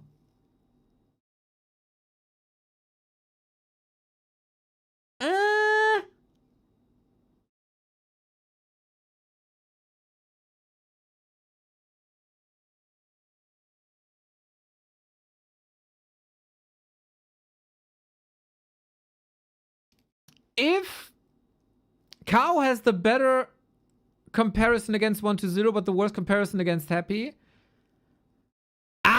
There's a world with weird map scores.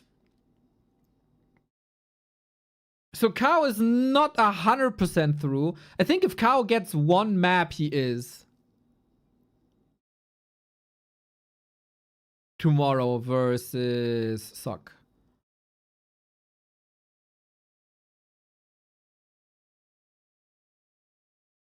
Yo, that's a lot about map score tomorrow. But, yeah, 40 out. 40 out. Last place. Weakest player here. Minus 10 map score says it all. Happy versus 1-0. Winners in the playoffs. Loser might have a chance. Might have a chance.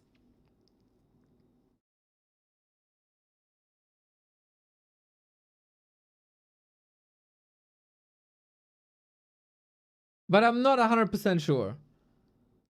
A mini chance. But yeah, Happy versus 1-0 is the match tomorrow. The match tomorrow. And it's the last game of the day. Second last game of the day. 40 versus Life, rather meaningless, but will be fun regardless, I guess.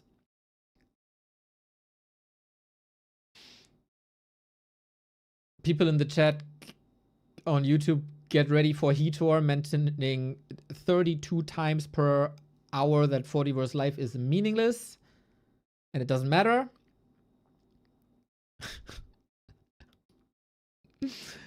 But yeah, this is the big one tomorrow.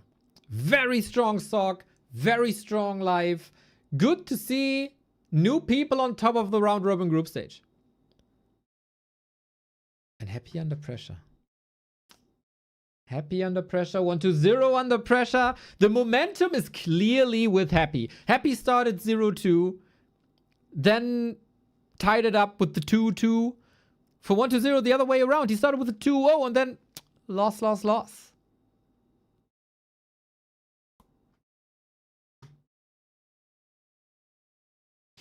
But yeah, that's the schedule for tomorrow. Starting with Kaho versus Sock. If Kaho wins the map, I'm pretty sure he's through. If he wins 2 maps, he's guaranteed. If he wins 1 map, probably. 1-0 happy, winners through. And then the loser might have a chance if Sock 3-0s Kaho. And 40 versus Life is for the golden pineapple.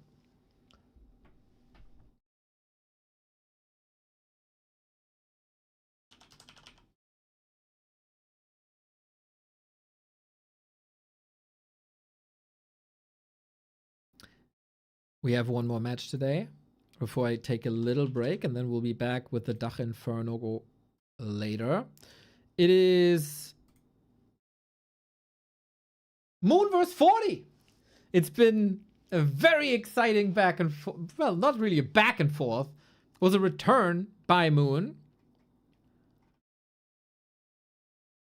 I don't know how long the series is.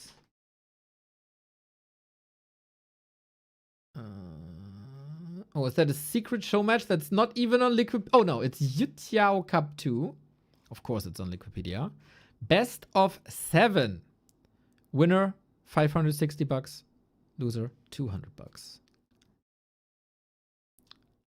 Show match.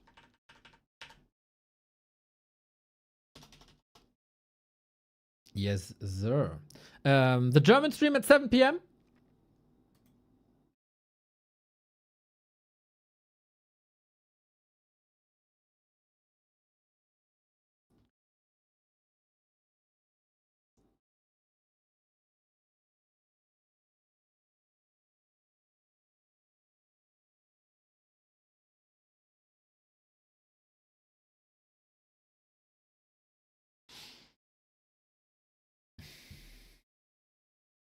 Cow in danger zone? Yeah, but getting a map or 2 should be fine.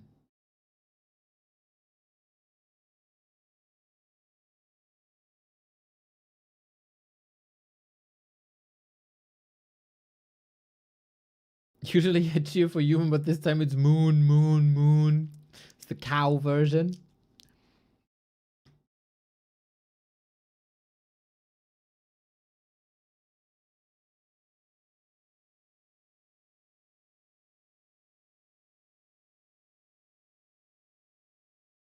What does Sock get for playing the last match?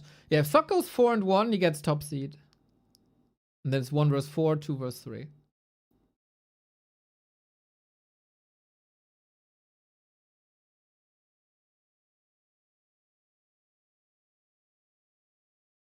Alright, 40 needs a little bit of time. Pick and ban has still not started. So... excited to watch a good game of Warcraft 3 in between some lousy morning fishing. Mr. Fisherman, enjoy.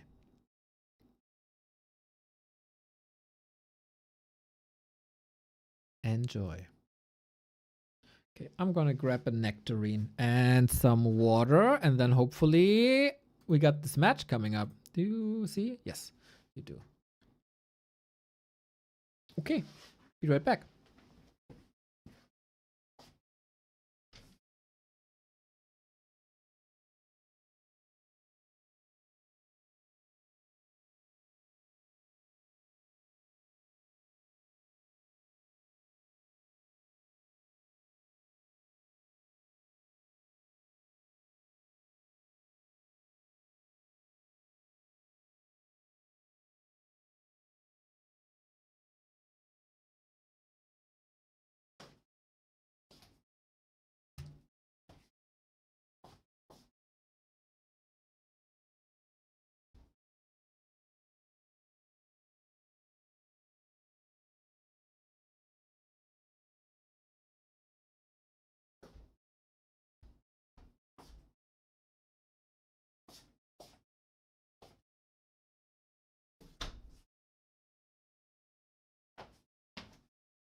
Chair stream over.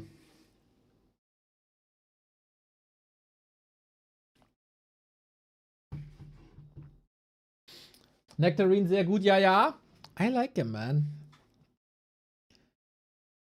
Kind of weird how nectarine is such a seasonal fruit, only around Christmas, and then they disappear for the rest of the year. Well, oranges last. Maybe that's society dictating us on fruits.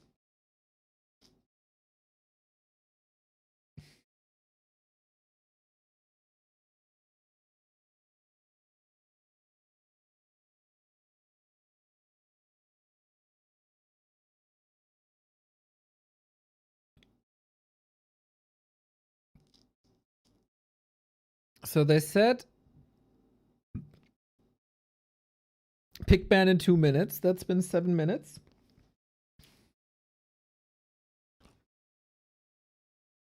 Looks like we have a little bit of time.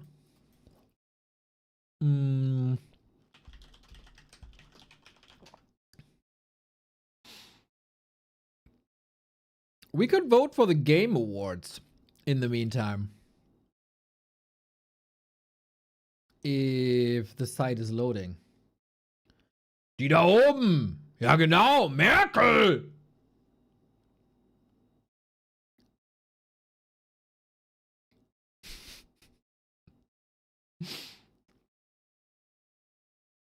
You play games? I do play games. I do play games. Connected. Okay, vote now. I actually have no idea how long this takes. Worst case, we gotta do this in parts. Game of the year, everybody. If that doesn't have one winner, I'll never consume the Game Awards ever again. If this doesn't have one clear winner, the gaming sector is even more rigged than I thought before. Death Stranding, no chance. Donkey Kong Bonanza, absolutely no chance. Hades, I'd love to. I love the game. I love Hades. This is not Hades' year, though. Unfortunately, they released in a strong year. Last year, Hades would have won. Very sure Hades would have won. Silksong, underdog chances. Kingdom Come, no chance. It's gotta be Clear Score. If it's not Expedition 33, then I don't know what people are doing. This game is a masterpiece. It's art. It's so much fun. It's so touching. It's so philosophical. It's well crafted. The story behind it is amazing. Everything about Clear Obscure Expedition 33 is top tier and gaming history, in my opinion. Silksong pretty cool, but nothing in Silksong is on the level of Expedition 33. Nothing. If you haven't played this game, play the game. It's so good. Next category. Best game direction. It's kind of the same, right? It's kind of the same. Pretty much the same games. I really like what Death Stranding is doing. Don't get me wrong. Ghost of Yotei didn't expect the follow-up of Ghost of Tsushima to be this good.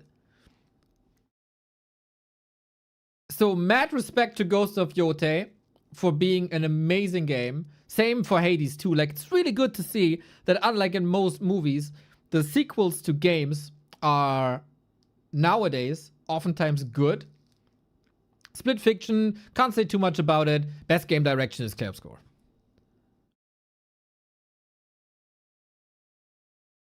Best narrative. So I played the game.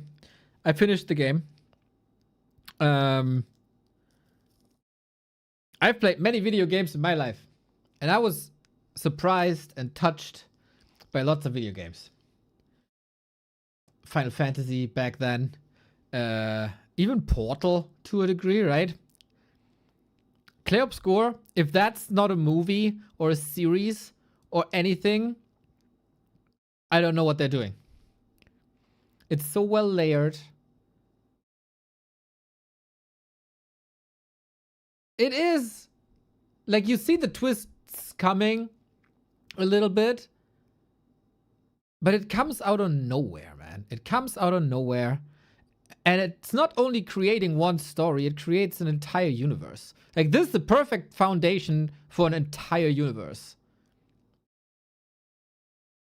That hopefully we can spend, like, decades in.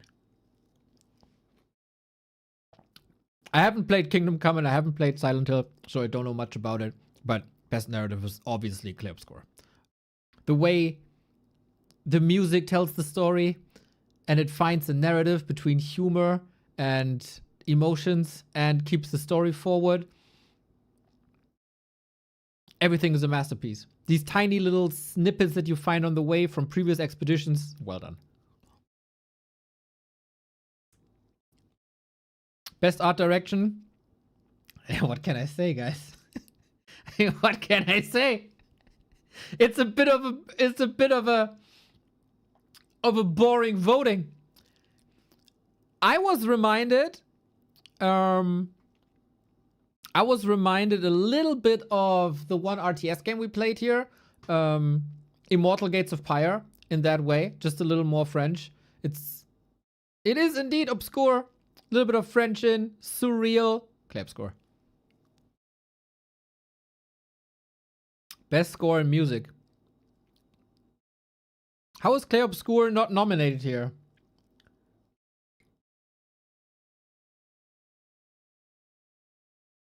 How?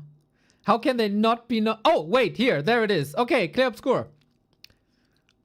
Sorry, didn't see that. Of course it's Clay Obscure. There's nothing else.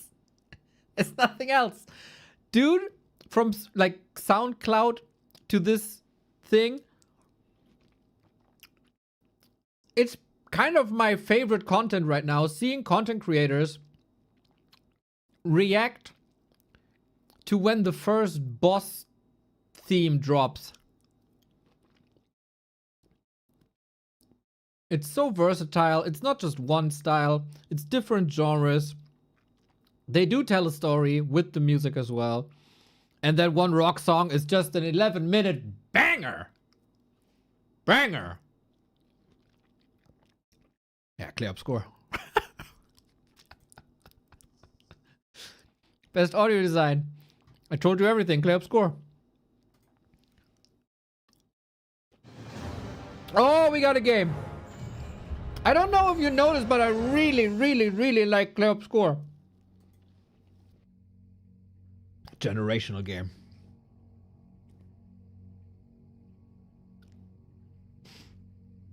We got a join bug. Wah, wah, wah. Yeah, that happened when you have a lobby up for a long time. The game tends to bug. Shit, I forgot the game name. I forgot the game name, but I know it again.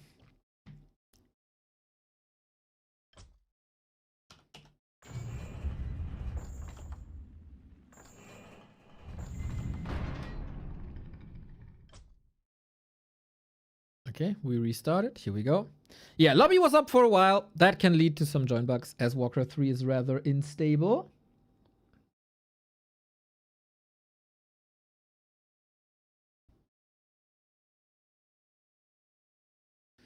I think Arc Raiders came a little too late.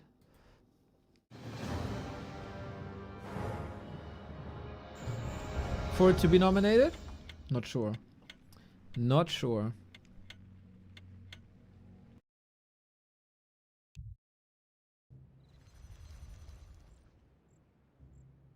Here we go. It's working, everybody.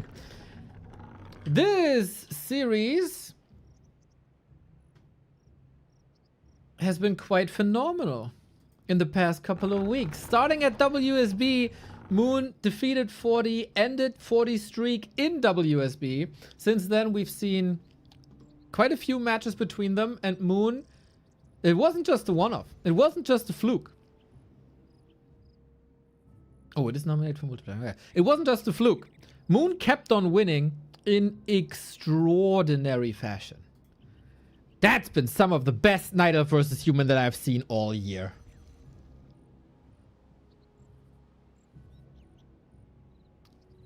But as so often with the Night Elves and especially Moon,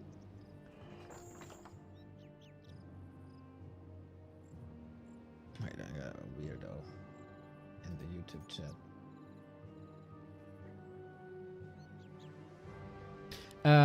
Especially Moon. Shape is fluctuating big time. Big time. Shout out to Yutiao, who's sponsoring this and sent me a personal invite via WeChat to join after the Ancient of Wonders Cup. Lovely fella.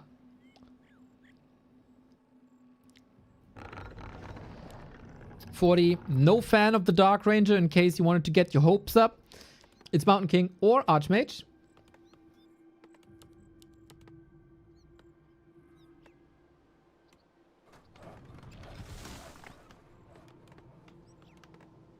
Moon is awake 25 hours a day, if not more.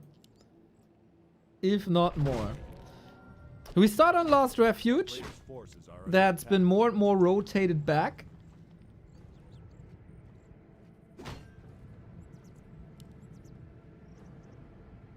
And currently, I don't hate it. Good to see.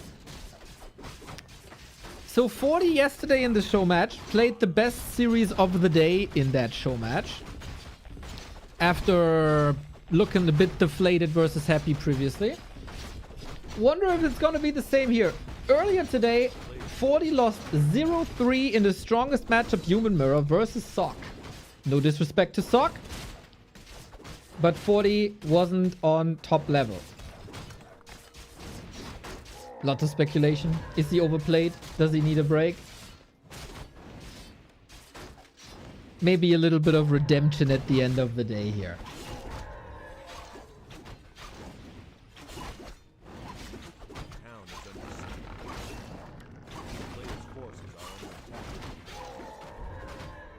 We got an expansion up. And that's not even a counter expansion. That's just a straight up fast expansion. And it seems like 40 has an incredible read. Both got the Ring of the Archmage, by the way. Once again, a lot of players play Warden against Human on any map, really, these days. Moon still plays Demon Hunter again. It was kind of his way back into the matchup, back into dominating this matchup in his very own way. I like it. So Demon Hunter harassing Dryad squads around the map. And yeah, this loss, not the end of the world. It did force 40 across the map. It did force 40 away from his own expo. And then you expand here. It's fine.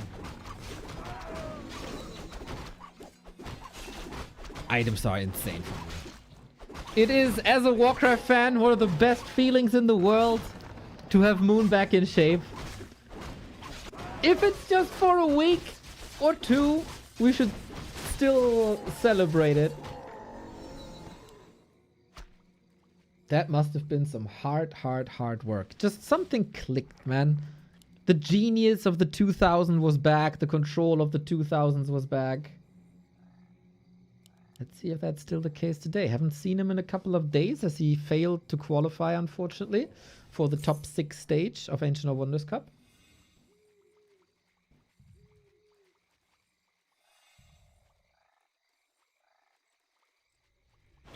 Stormbolt, but too tanky. You can't commit. Can't commit, even though there's no immolation. The Merc army is strong. The Ancient is close. This is the wonderful position on Last Refuge. But Mountain King from afar can always lurk for some kills. How good are the defensive lines? So far, so strong, this MK. And it's still 30 seconds. No immo! I don't think that's enough damage, is it? Trying to save as many footmen as possible. Still laying in the damage. 2 footies left. I think Mountain King can do this alone. Muddy is not available yet, right? Good cancel by 40. He is hitting that rhythm. Like these 2 attacks here, already better than the entire series versus Sock. I think Moon was saying something about finger pain getting better. Oh, I didn't know. A player's forces are under I didn't know he was struggling with that. If that's true. Cancel again. Has to pay with the Berserker. Good save so far. But yeah, losing full HP Shadow Priest always hurt. Attempt number 4. In the meantime, 4T got the expo up with attempt number 1.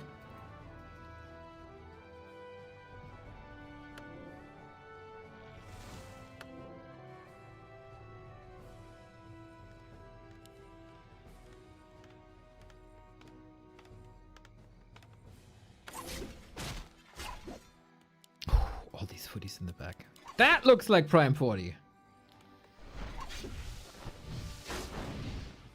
These footies here.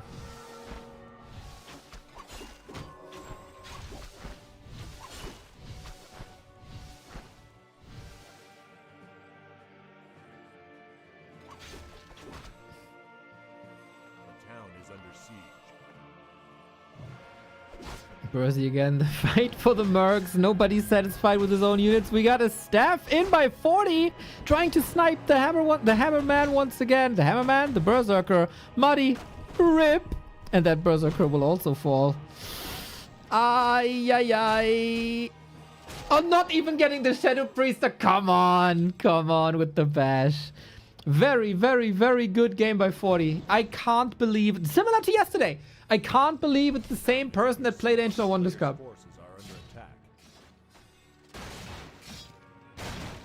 Total dominance so far.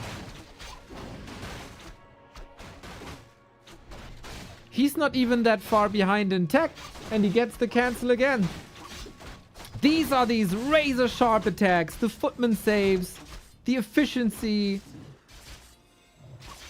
So what I say, like, I think he was really angry losing these series to Moon and focused a lot on Night Elf matchup.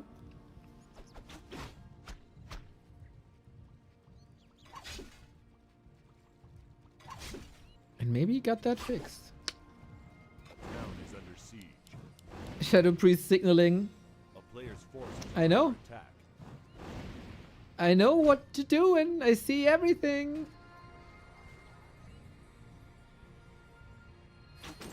Oh, Nagas around. Nice escape. Uh-oh. Uh-oh. Uh-oh. That's not good, Moon. Can she wake up the creeps, maybe? There is a TP. Oi, oi, oi, what a start to this series! Moon completely out of depth here. Fortitude's Mountain King footman control. Well done. Every situation, one disaster after the next. And 40 takes the map. Horrendous start for Moon. You've seen a couple of those, eh? We've seen a couple of those today. Quick matches.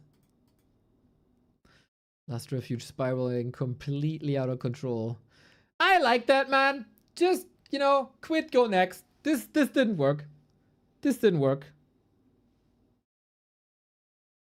Yu Tiao wearing a suit on stream?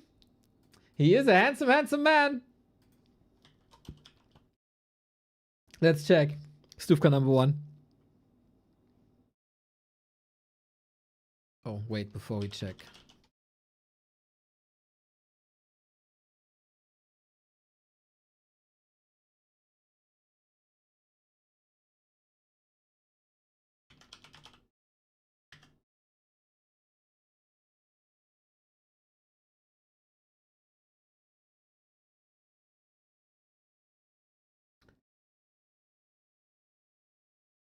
I wanted to give the stuff to Stufka, but I can't because he's VIP or something?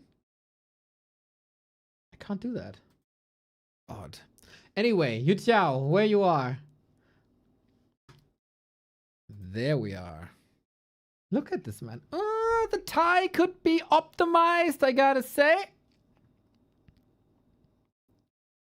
Oh. Did he eliminate me? Oh, did I miss the game? Oops, I might have. I might have blocked the lobby. Hola. Whoopsie. Problem. Thank you, the flip, for gifting a sub to Après-Ski-Lehrer, bro. What?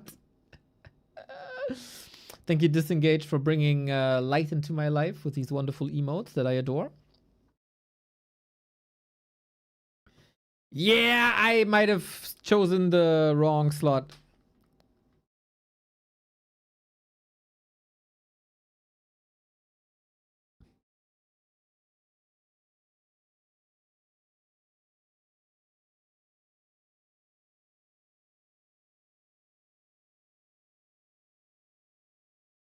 So gotta send apologies.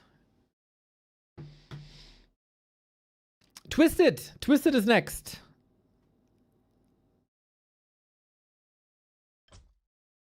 Oh, they disabled Flow TV. Ah, I see. Oh, snap. Oh, snap. That is bad. Yep, private game. Oops, oops, oops, oops, oops, oops, oops, oops, oops. We have to use Restream, everybody. That was my mistake. Sorry, chat. Also, sorry that I don't look as splendid as Yu Xiao. We have to live with this now. Now it's going to be a 60-minute game, I guess. So, 40. Left-hand side, Moon, right-hand side, 1-0. First map was a total disaster. We do go with the Warden here on Twisted.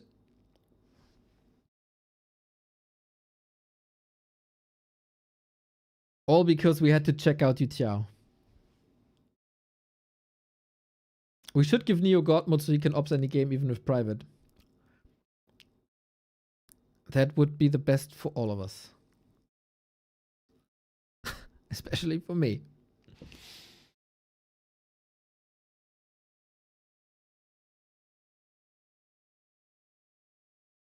Why are you not dressed up like that for us? Exactly, we demand a suit too. Coming from 2 non-subs? That's quite something. How do you have demands with your status as a peasant?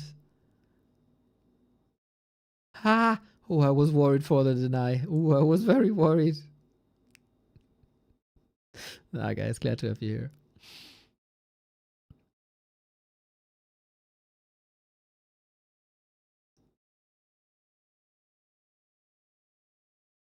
No! Chinese TikTok work! Chinese TikTok work! Mark Flowers, thank you for the sub. Oh, beautiful butterfly. Should we use these effects on our stream as well? Wee, beautiful butterfly. That's the future of streaming, everybody. These beautiful, beautiful effects. Yes, yes. Oh my god, Pog. Let's go. I'm gonna work on it.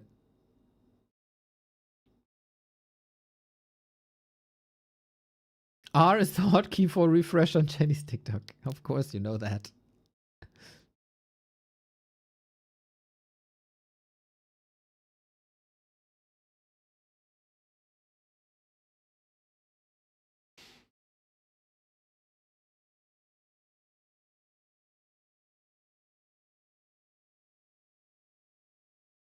Well, well. Oh, that's another. Look at this. There was a little angel baby deer mix thing. Chinese TikTok, guys. Guys, you can ask Dufka anything. He has the answer. Just try. Yeah, he's that huge robot in Hitchhiker's Guide to the Galaxy. But he's hiding.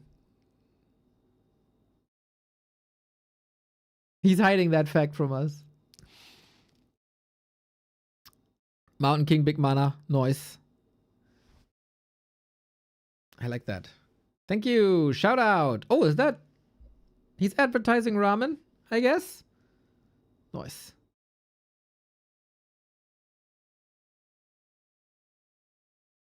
So, Moon, how's your Warden so far? Level 2.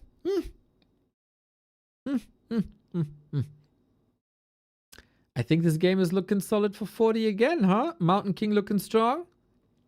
Got the big mana potion. Strong Stormbolts coming. Marching across the map, more or less. I was never really too impressed with Moon's Warden. But he can show me.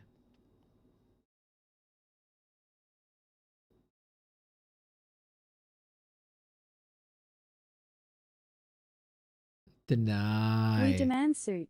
Yeah, get them. Thank you for the tier 1. 39 months. Let's go. Actually, my suit is in the dry cleaning thingy. Gotta go to a wedding soon. And another one. I had 2 suits. The other one is broken. Rip.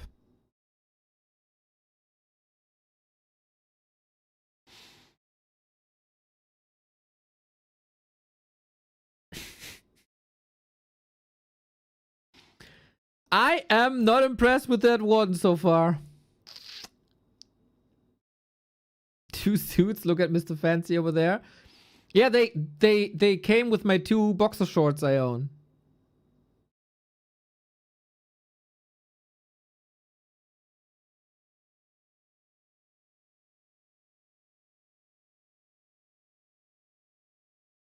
Do you have 2 cars, 2 homes? No, I got 1 finger for you.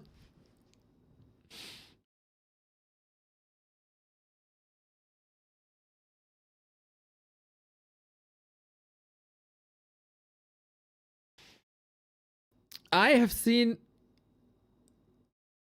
I have seen a lot of punishing hunters openings. This is not one of them, right? But defensively, it's working a lot better than the last Refuge game. Simply because hunts actually do damage.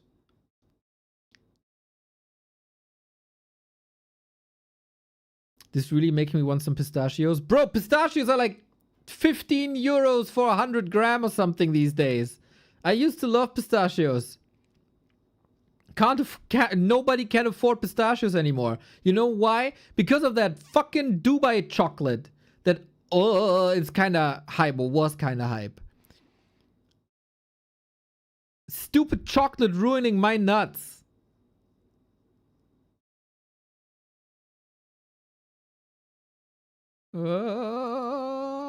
There's no TP. Hunts are fast.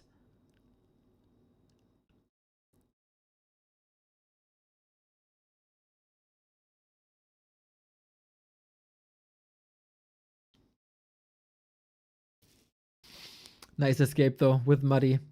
More Muddy, more Mauler this year.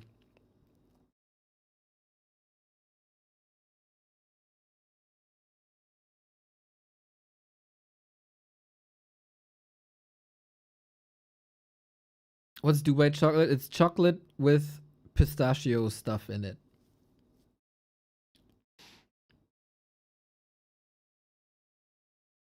They aren't that expensive, bro. They're alright. Bro, you're 16!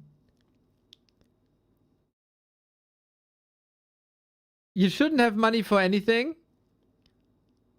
And you don't have any expenses ever. Mr. Fancy Pants with the new chair. Oh, I'm buying a chair. Oh, I'm buying 2 pistachios. Look at... Oh, he dead. Rip.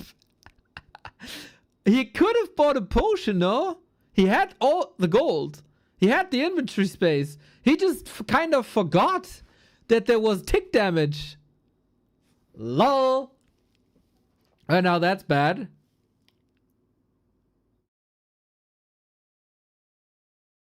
Didn't finish?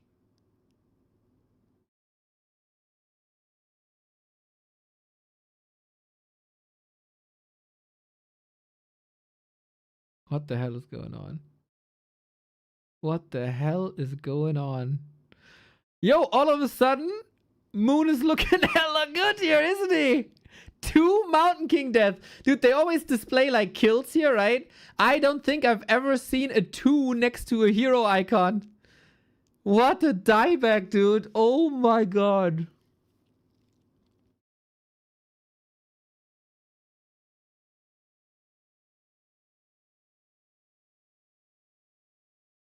That's a fascinating game, I gotta say. second buyback. Alchemist dead too. How many hero kills per minute is this now? Oh my god.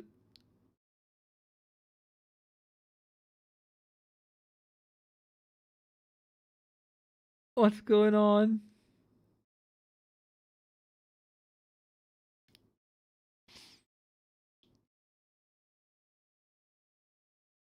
What is going on? Well, well, well. I think hunting season in the mid game went really well for Moon, didn't it?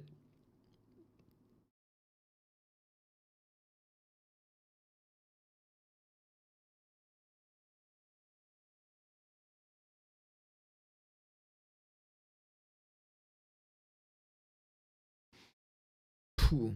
Thankfully, 40 has arrived on tier 3 now. I wonder if the Chinese ever watch the stream and think, what the fuck is going on? I usually go like to the Chinese Reddit every like once a week or so. They had some very nice comments about us. I was surprised. I was very surprised.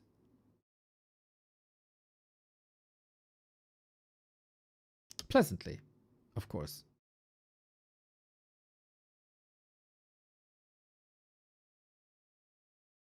Unlike you pricks, they got some respect for us.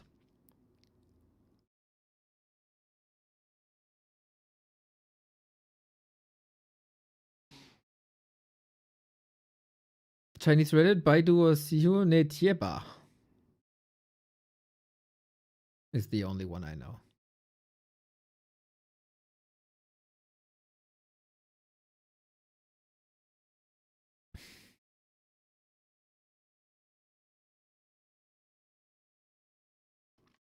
Nice pickup here, but did he do enough? Expo not punished, really.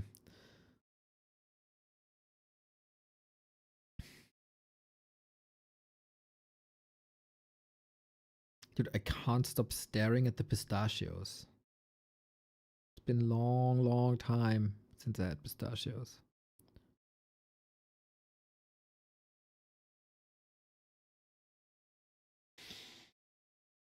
Well, well, well. With the air coming up, still everybody's game, I guess. 50 food, 50 food. Moon usually did a great job at sniping Breaker's rifle casters when they were walking across the map. That, with air units, not that easy. Oh, there I say it. There we go.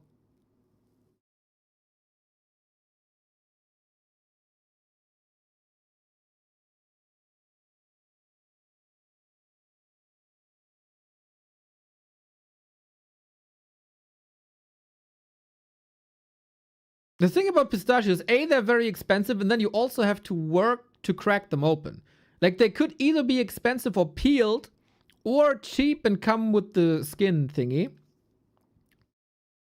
But no, you gotta pay a lot, and then you also gotta work a lot. And then there's like half of them who aren't even open. Disaster nut. Disaster nut.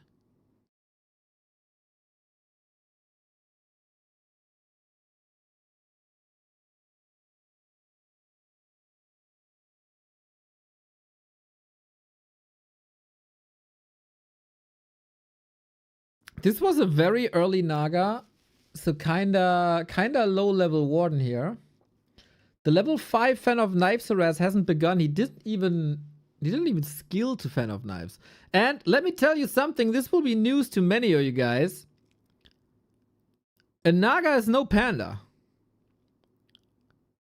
And that might be an issue down the road. If there is a down the road. Nice, Invo Potion. Yo, Moon found his rhythm here on map 2 for sure.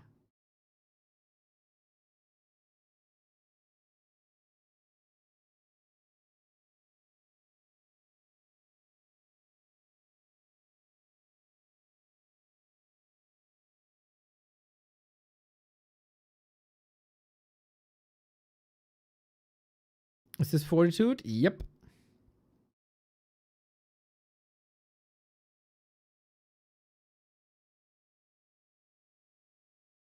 You can buy pistachios peeled? Man, that's just wrong, dude. That is for people who also buy skinless potatoes. And yes, they exist. No, that's just wrong.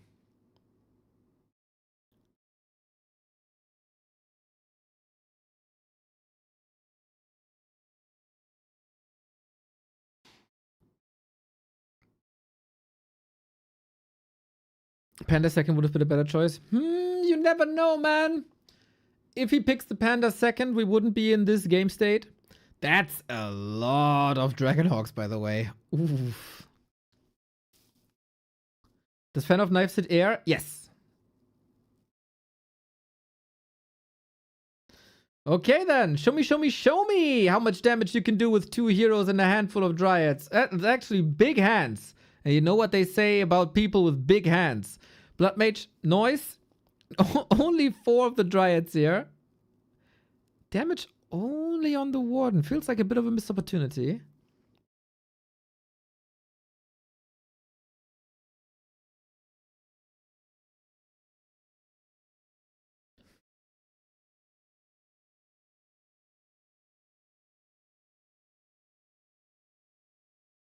Am I allowed to buy cut vegetables?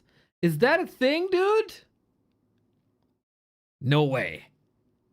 Like what? Like tomato and gurk? Cucumber? Like paprika? No way.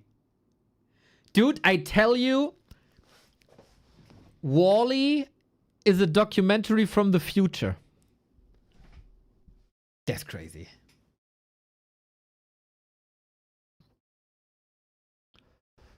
Like beans? Why would you cut beans?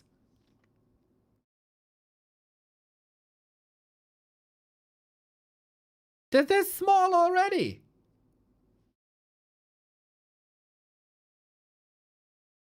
That's crazy. There are people that buy pre-diced onions. No. Please tell me that's a lie.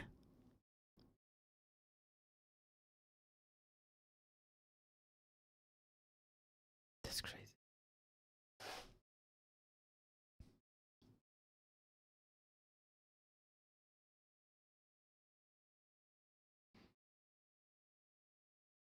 That's crazy. People buy pre-shredded cheese. Oh, I do that for like lasagna and stuff. I do that.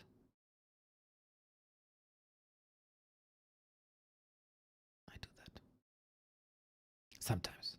Not always.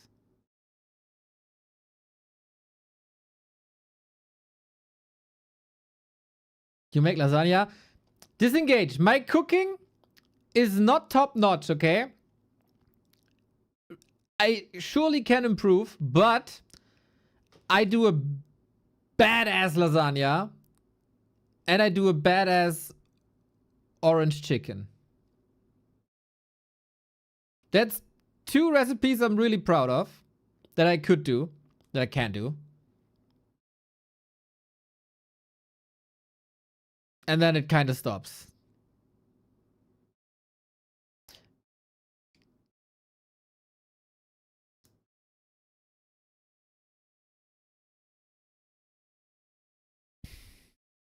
I only buy pre-cut. Be smart like me, save on knives. Okay, fair. Man, we got some very one-sided armies, eh? Has 22 dryads and 14 dragonhogs. Yeah, base race with dryads, everybody.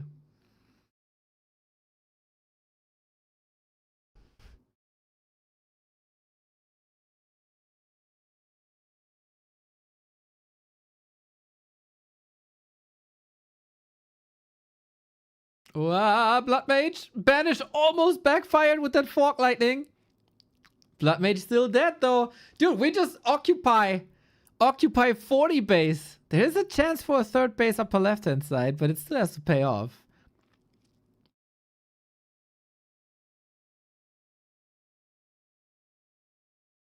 Yeah, okay. Show me what you can do, Dragonhawks. I feel like the focus fire is not great. The damage is all over the place. If Moon had a heal scroll here, this would all be negated. Still, got 10 Dryads. Not bad. That was a lot, actually. There was even more possible. Spell Shield on Warden, by the way, amazing. Are you using feta in lasagna? Nope.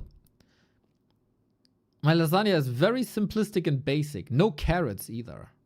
Love feta in general, though.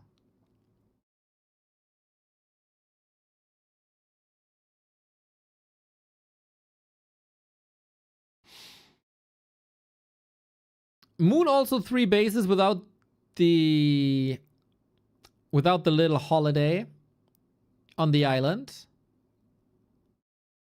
Alchemist is like, it's not enough, man. Whee! Warden is having fun.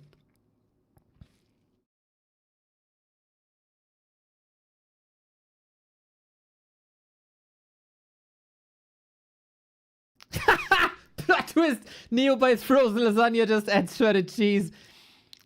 Yeah, and a little bit of spice there for sure, dude.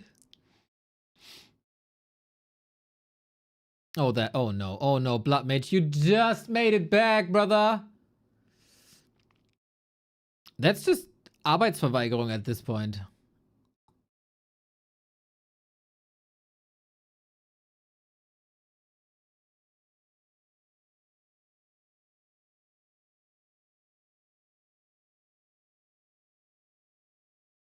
Forty has to play the way Moon played recently, like sniping reinforcements exactly as he wants to, as he does right now. Fly away over forests, like pretty much how Sock played against Happy.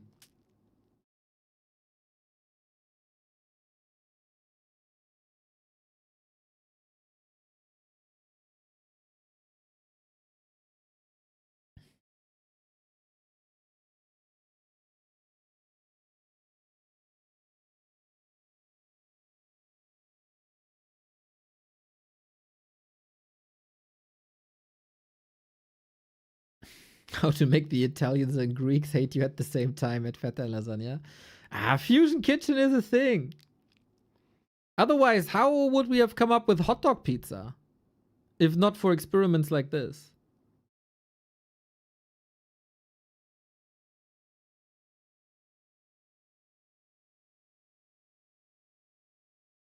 One birdie down.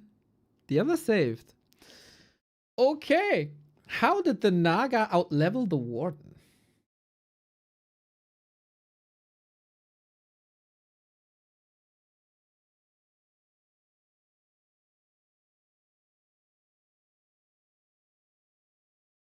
You ever tried pre-fried potatoes that you can warm up in the microwave?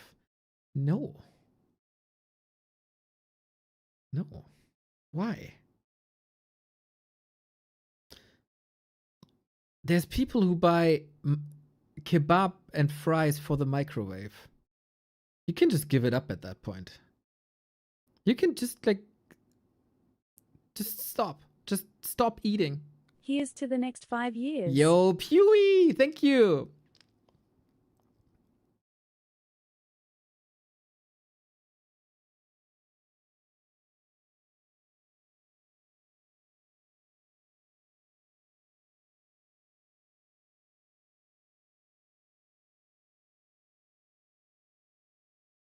I had potato pizza in Toronto recently. Well, like, no dough, but potato as the base.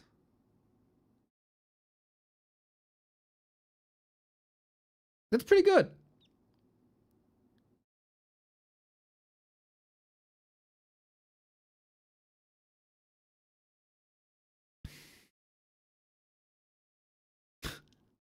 That's just a statement expansion, right? 1, 2, 3. Oh my god.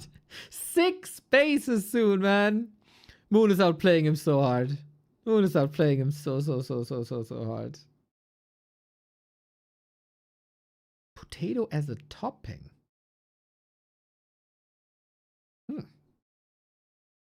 Okay.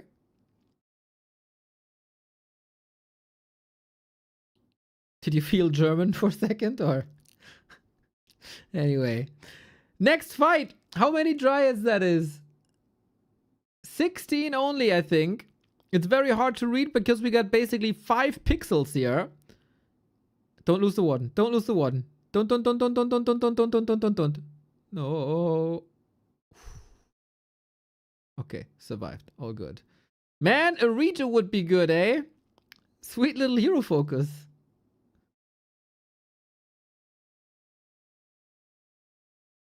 This is such a classic Moon Twisted Meadows game, man. You gotta love it.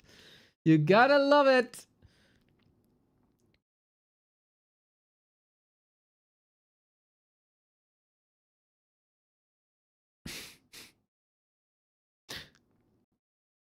Four lores. Yep. 5 bases, 4 lores.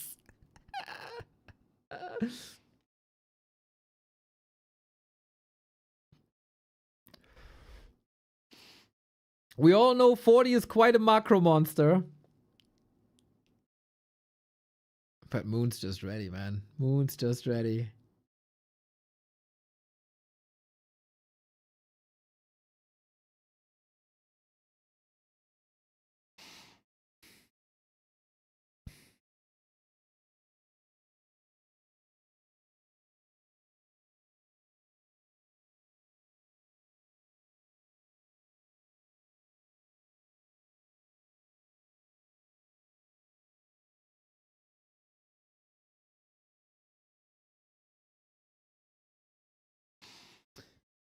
Forty is staying quite long in games today, and I wonder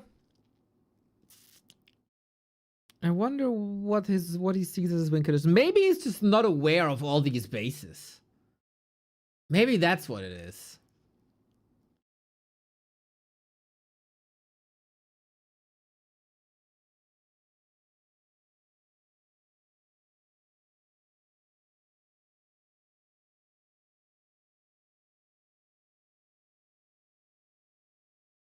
Alrighty, hero focus, hero focus, hero focus. Damage a bit split. Now we got a 270-degree Dryad surround on these Dragonhogs, who do look quite good at the moment, man. We still got 17, but the question is for how long? Naga, no rip. 6 and 5. Do not tell me that 40 can win this. It's only 11 Dryads. It's only 13 Dryads. Level 4 on the Blood Mage. Can the human heroes do this? Dragonhogs, man. What a behemoth of a unit.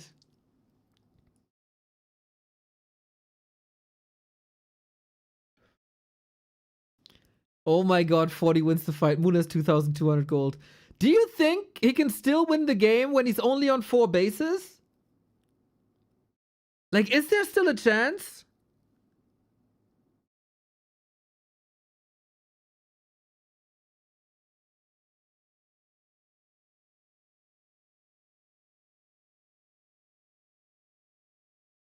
He has no lumber.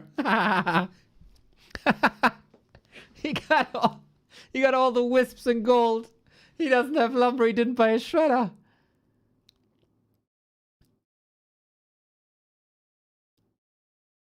Brother Moon! Don't disappoint us.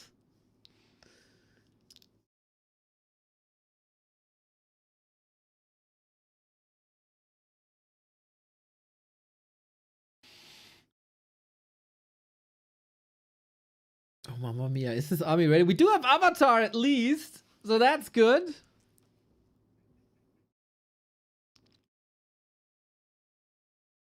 The 3 ammo upgrades, man. They really do a good job. And the Alchemist. 18,000 healing. 18,000 HP healing. That's nuts. Now the spirits come in, though. Can't defeat the spirits. Nothing can defeat the spirits.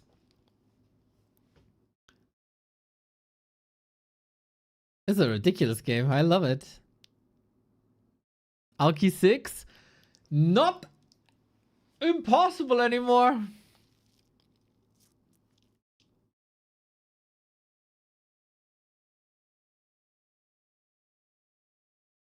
Oh my. Dryads are rather lumber heavy. Does he have a shredder now? No, still not.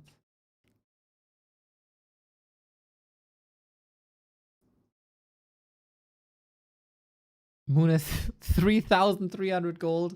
Bro, you don't need so many gold wisps. Put them on lumber.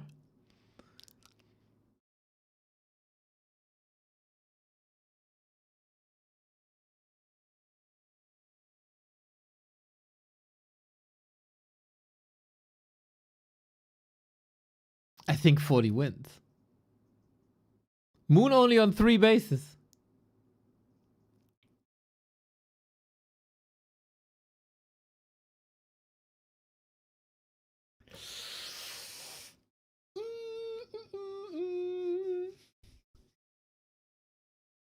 How do you even live with only 3,000 gold?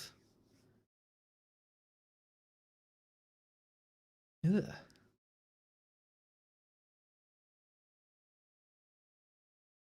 Moon is back in high upkeep. He is paying a lot of upkeep.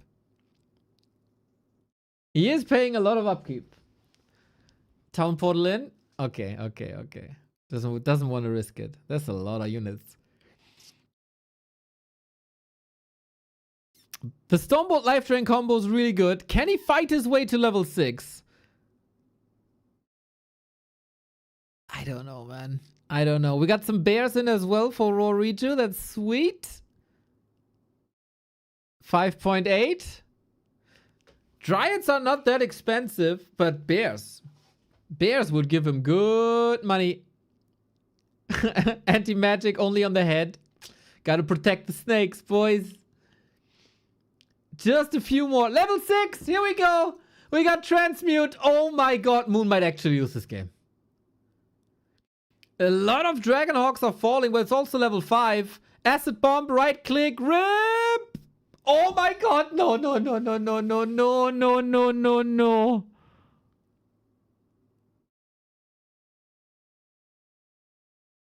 Alchemist out of mana, thankfully.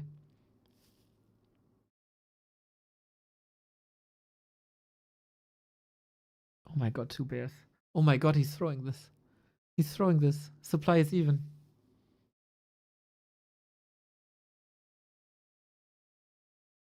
That's shocking. That's shocking.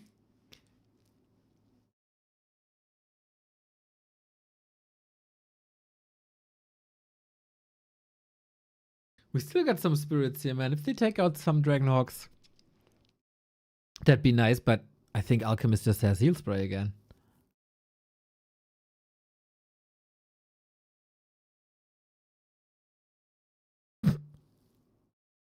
$27,000 HP healed. 27,000. It's good. Alchemist good. But maybe Alchemist dead. He got a potion. Sweet Dryad block. Moon down to 1,800 gold. And still the 3 bases though. Is this a game? Is this a game for the big orange bird?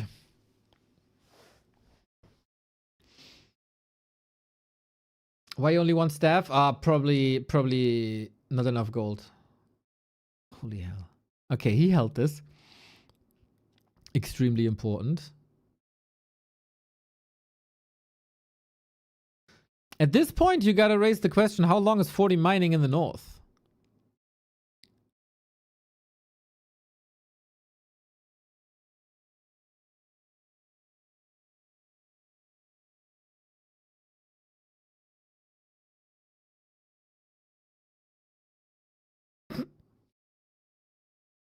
Okay, but hold your horses, everybody. We're back at almost 3,000 gold.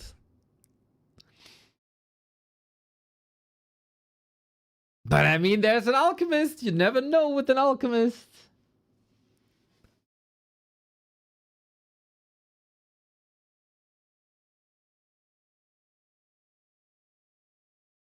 You can't sell the avatar though. That'd be dope.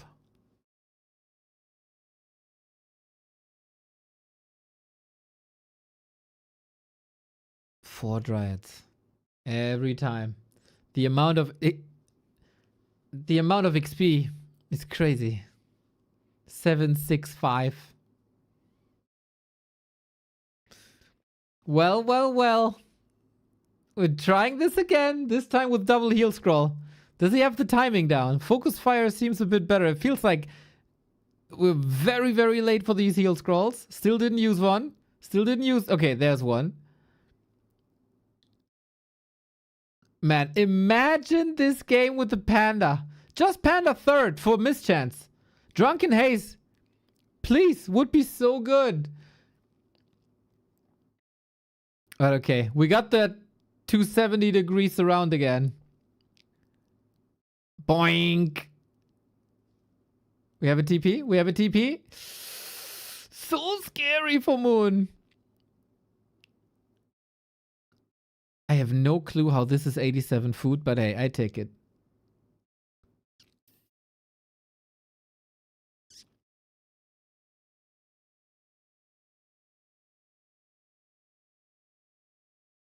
How is this 90 food? Oh, 13 dryads. All right. A war of attrition, everybody. That Naga is just destined to die. You know it. I know it. Everybody knows it. Oh, good TP. Okay. Okay. 40 has nothing left. 40 has nothing left. And he's out of gold. This must be it. This must be it. That fight was good enough. Moon can just re-engage. Yep, exactly. If he wants to hold, he can re-engage.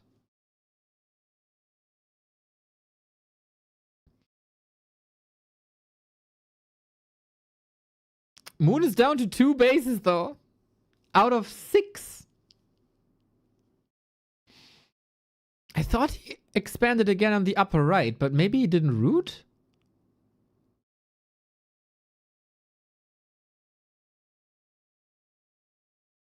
The gold mine up right is not rooted.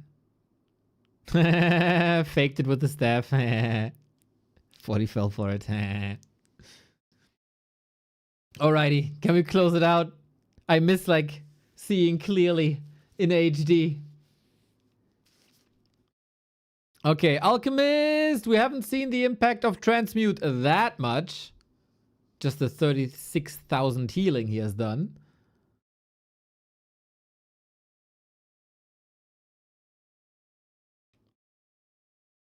Whee! Level 7.6. Not much left, 40. How is he supposed to win a fight with 7 Dragonhawks? You know what they say? 7 Dragonhawks are no Dragonhawks. They start doing damage with 1 full control group. Then you notice the damage. Oh, Mountain King.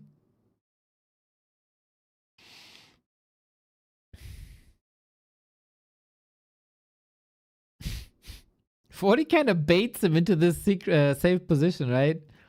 Spell shield prevents the Stormbolt. Okay, 2,000 gold. 40,000 healing done. Strong. Very strong. I wonder how the Blood Mage... Oh, the Blood Mage is probably... The healing on the Blood Mage is probably coming from, like, scrolls and potions.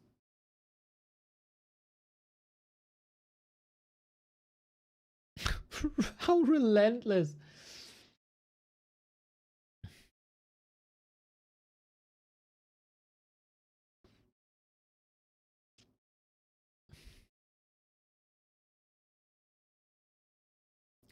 When I see 40k healing, I'm starting to doubt Jens skilling acid. Bro, no, never. Never, never, never, never, never, never, ever. Acid bomb chemical rage is the way.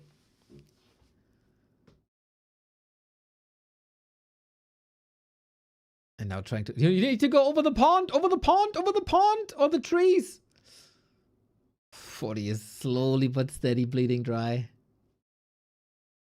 GG! Moon ties it up, man. What a classic Moon game that was.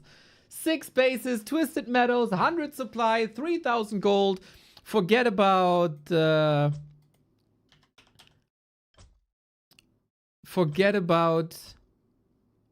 Shredder. Classic vintage Moon, man. Vintage Moon.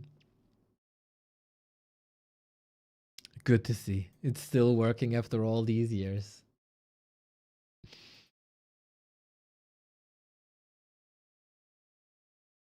Oh yeah, Moon was enjoying every second. That's for sure. That's for sure.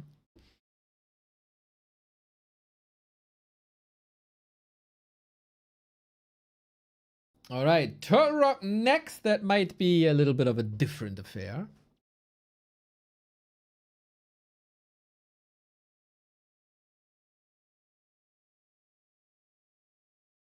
Staff counts. Ah, yeah, that is healing indeed.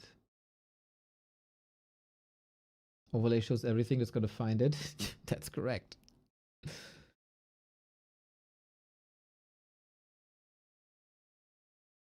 All right, Moon ready, 40 ready, Neo ready, chat ready.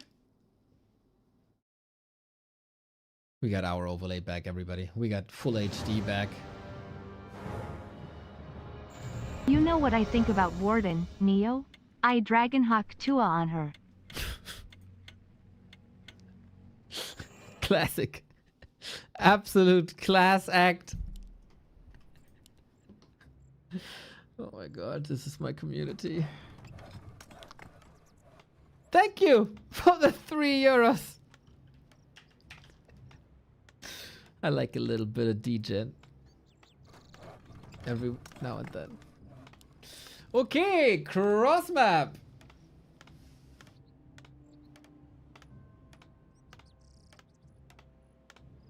Hopefully 40 didn't give up on the expansion ideas on Turtle Rock. I want to see him brute force this until it finally works. I think there is a lot of potential. New Turtle Rock? Yes, sir. There's no pond here. So you see, new Turtle Rock. Also an indicator, if this here is a red spot, it's the old Turtle Rock. If this here is an orange spot, it's a new Turtle Rock. Back to decent graphics, woo. What do you mean? When I was Sharky's age, we watched Warcraft on, I don't know, 48p. You are so spoiled these days, man. Viewers today are so spoiled. We didn't even have an overlay. We were lucky when we had a video stream at all.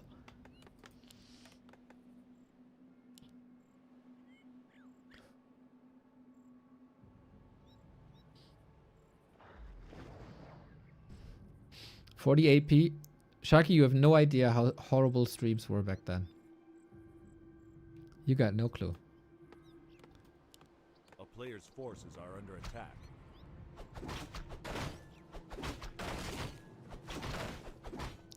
One tournament, the stream was so bad, I installed the magnifying glass software to put that over the screen to get like a little bit of extra vision.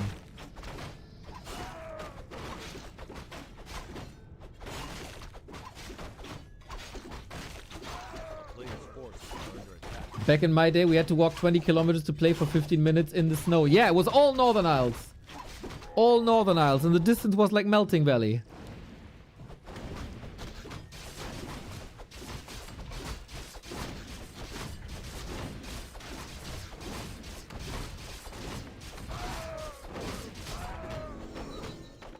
Justin TV? Bro, that was way before Justin TV. We watched on PP Live. You wouldn't expect Warcraft content on a platform called PP Live, but it was what it was.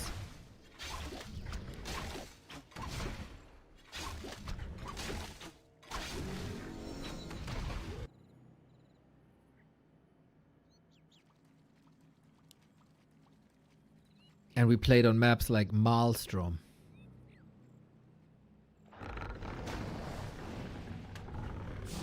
We traveled the world to get replays on a USB stick. Now the kids are Warcraft III champions, YouTube, Twitch, and all they complain that they can't improve.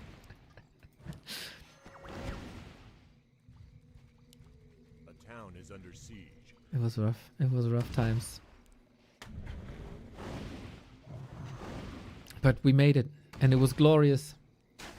We loved it.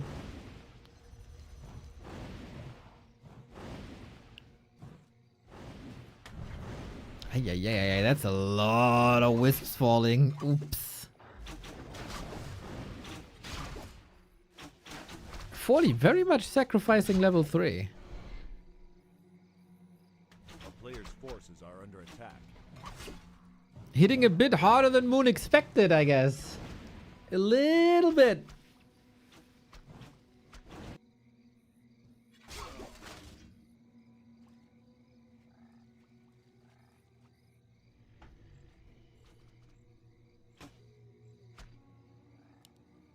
Alrighty, tech is running though.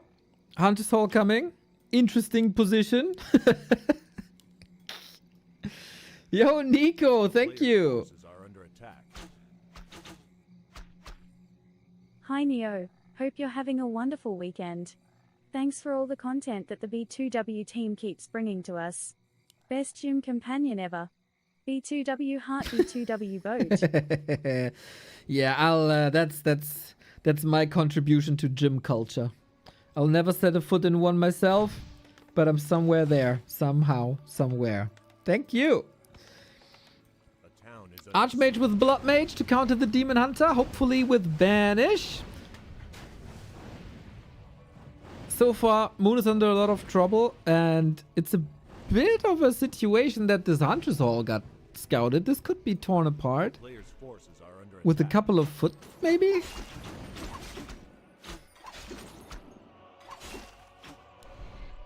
Good pressure here, though. Archmage not level 3, not even close. So you want level 3 before the push. You want kind of Blood Mage level 2 before the push.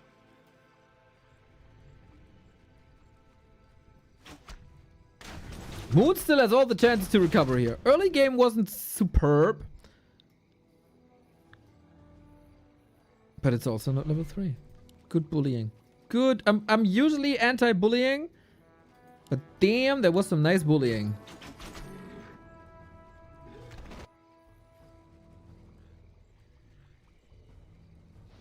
Will 40 put some attention to this Hunter's Hall then? Is that even worth it when the lures are up? I don't think so. Might prevent Moonstone. Naga punishes as well. Ooh, Archmage not in position. Was still busy shopping? No, he didn't get anything. Ogre Magi big. Huge jump towards level 3 for whoever gets it. Looks like Demon Hunter, right? Yes, sir. Archer, actually.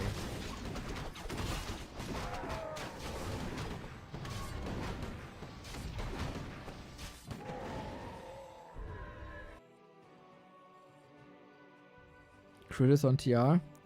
Goddamn Yorko, you're here every freaking day for the past 7 years. Player's forces are under attack. We have critters on Turtle Rock for at least 5 years.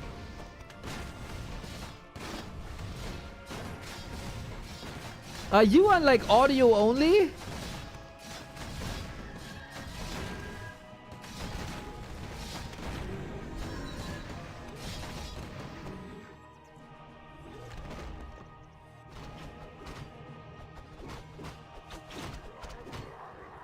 I mean, if other people don't know this, fair. But Yoko, I expect more. Under attack.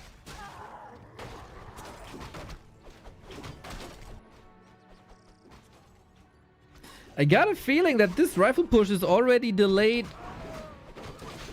a bit too much. Still no level 3 though. Naga hitting hard.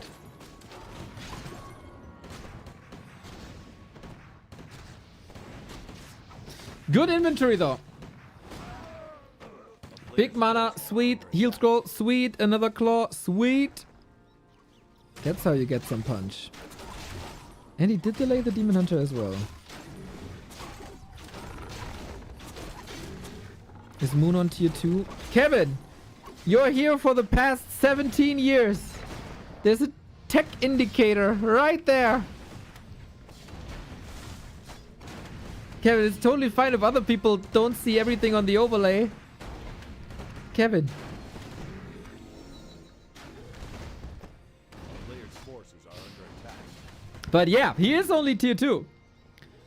And he doesn't have any lumber. He's getting ready to hold this push, but there's no AP. That Ancient is in a bad spot.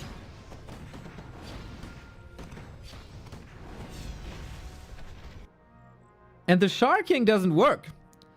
40 fixed a little bit of a flaw, like in the past couple of series. There were units streaming in through the middle, and Naga Dryads caught them all. Let's see how this works now. 50-50 fight. Fork Lightning kinda nice. Moonwell's looking semi-good. The two at the top at least. But yeah. How good is the Night Elf army when the Demon Hunter is partly banished? Fork Lightning though. Oh, Fork Lightning, you glorious, glorious anti-rifle spell. Moon can't really rebuild at the moment. Very broke, very lumber starved.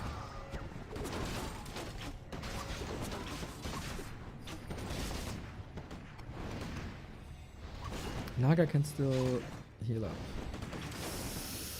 Ooh, game on a knife set. 40's reinforcements arriving. Demon Hunter surrounded. There's a TP, but will the TP just delay the inevitable? I wonder.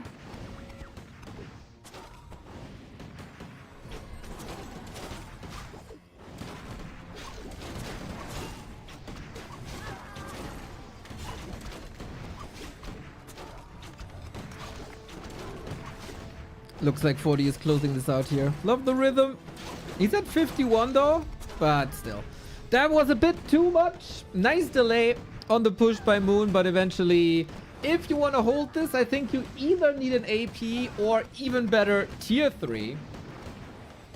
For that, maybe the early game was too disruptive. There was a lot of wisps killed. And then sometimes you just lack the lumber. Sometimes you just lack the lumber and can't go for tier 3 when the orb is in and all the other good things that you get. Pretty decisive. Nice adjustment, man. Key moment. Not donating 4 units into the Dryad squad. That's the most important adjustment here, I feel. By far. Well done.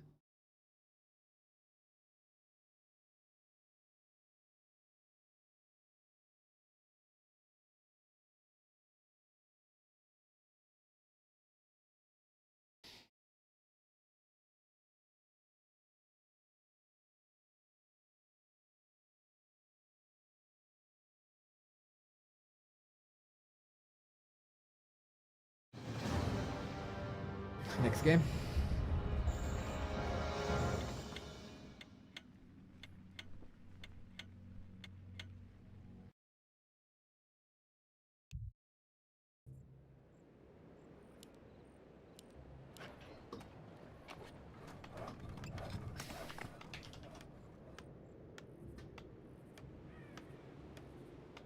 Does Archmage ever go elemental, so also sometimes Blizzard? Blizzard in the beginning is not that great. Blizzard late game is insane. One of the best spells in the game. So oftentimes, and you might see it here, you start with water elementals for creeping as they tank the damage and do good damage. And then you switch to Blizzard later when there's Dispel available for the Night Elf. So Moon. Show me, show me, show me. I have seen some brilliant Huntress play on this map by Moon. And I was all over that strategy. And then he never played it again. That does happen. Moon does something. I find it brilliant. He never plays it again. I don't know if that's supposed to be a sign or something.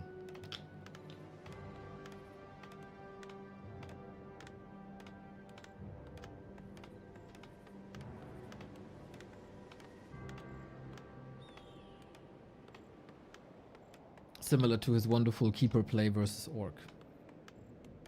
Inspired by Jens, of course. It's a Warden, really? Losing faith in the Demon Hunter? I thought Demon Hunter worked so well for him. Well, 40 maybe making some adjustments that make this Demon Hunter play a bit harder. He stops him a little earlier, right? With these level 2 aggressions and stuff. 40 woke up one morning screaming Eureka in Chinese and thought, I'm just attacking earlier. Versus Undead is my problematic matchup at the moment. IRS with level 2.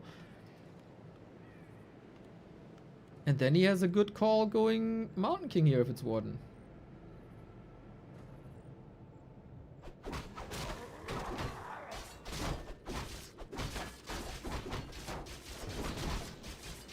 Yo, Kali, what's up?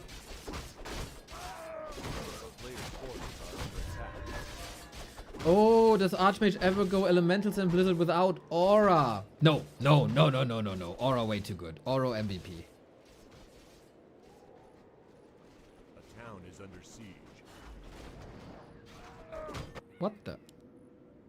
It is the Hunts! It is the Hunts. Secret Agent of War right hand side.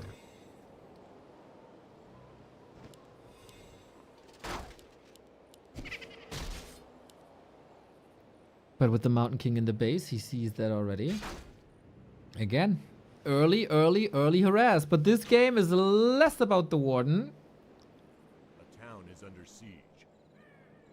Less about the Warden, more about the units. Oh, he sees the Ancient. Nice. Good eyes on the map by 40. That should be an easy cancel. And then how do you pivot out of this?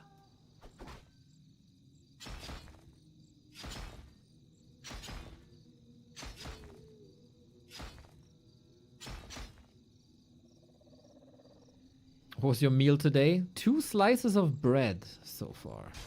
A town is under siege.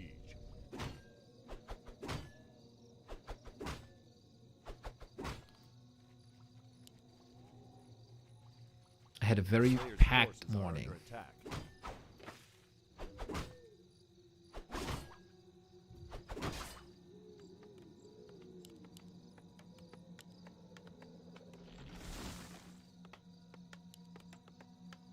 Oh. Not going in just yet. Okay, so how do we play this? Oh, we're eating through the trees here. I don't think I've ever seen this before. A player's forces are under attack. That's hella smart. Man, these night elves.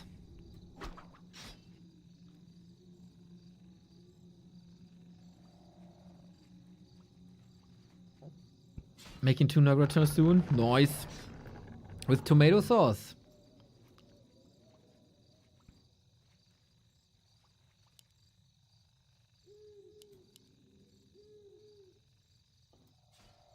Oh, this feels countered, man. This feels countered. What can I say?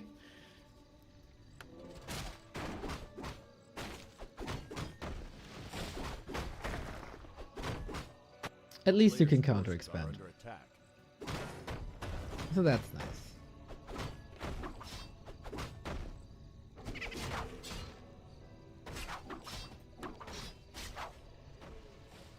Oh, 40's teching 522. That's so fast. There was no pressure on him.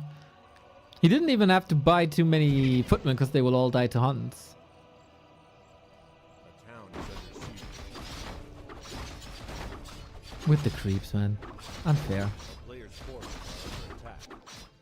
Oh, that's a big one though. With the TP, let's die at level 1, jump starting the Warden a little bit.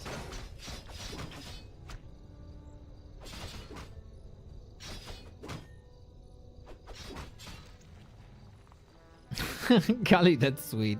I got fridge is full. Was this game after game after game after game. After this series I take a little break. I get some food and then we're getting ready for Inferno Relegation.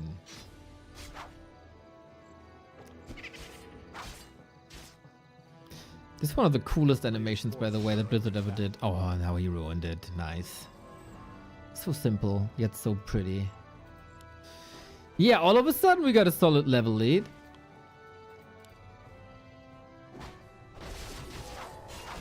Hunts will fall off hard against this rifle push. With Moonglaves, they're quite nice though.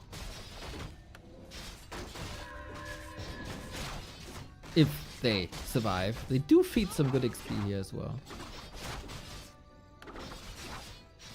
This time the assessment seems a little bit better. Players' forces are under attack.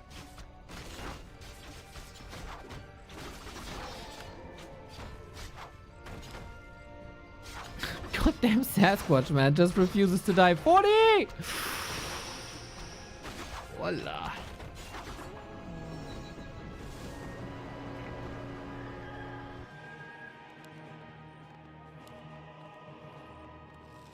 Okay, get some good healing in. Moon got the counter expo up. Shredder as well. Thumbs up for that. Base looks a bit exposed. Tech not even too far behind.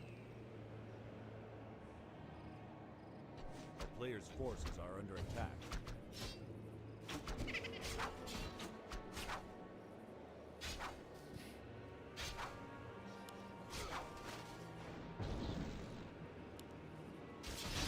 Oh, Alchemist. Nice uptime in the middle now. The Hero Focus 1. I thought the Shadow Strike would only work reliably on like an Archmage. But I gotta say, this had some impact so far in this game. Plus the normal damage hunts. It is not bad. Inventory by 40 is amazing though. Warden, hit something. Thank you. Uh-oh.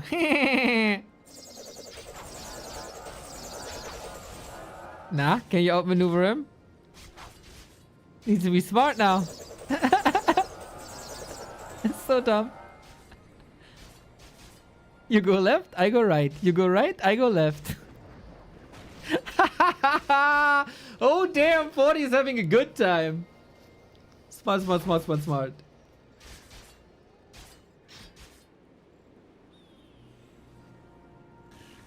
A player's forces are under attack.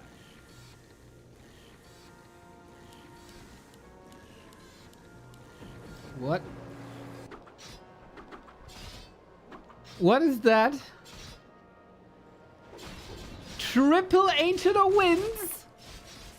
Hunts and Talents? Oh, Fairy Dragons. Hunts and Fairies? Really?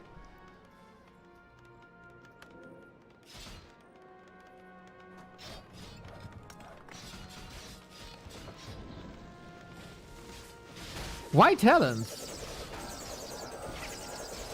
Why fairies? It's talents. It's talents, man. Talents gonna destroy if he gets numbers up. When the Huns got their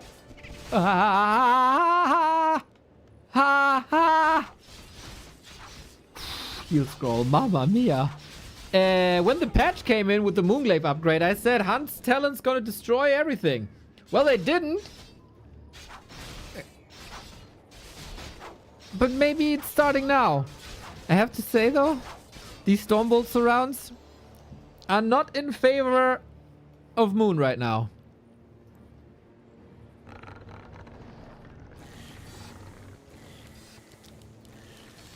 We have seen Kaho play this late game. Problem is you always need a few more talents than the opponent has Dragonhawks. But with triple wind, I didn't even know you can produce 3 Night Elf production units at the same time. 40 can't... Okay, that's gonna be Gyros.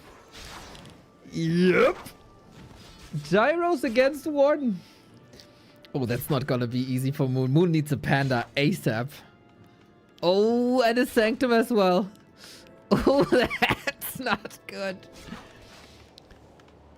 Knights, Priests, Gyros, Mortars. Dude, Moon can build so many hard counters now. It's hilarious.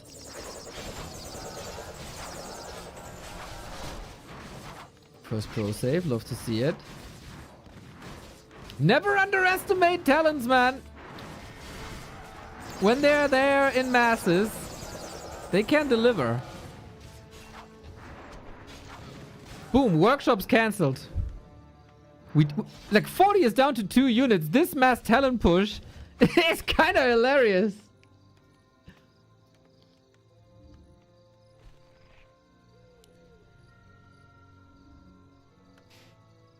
Blood Mage now, Flame Strike maybe?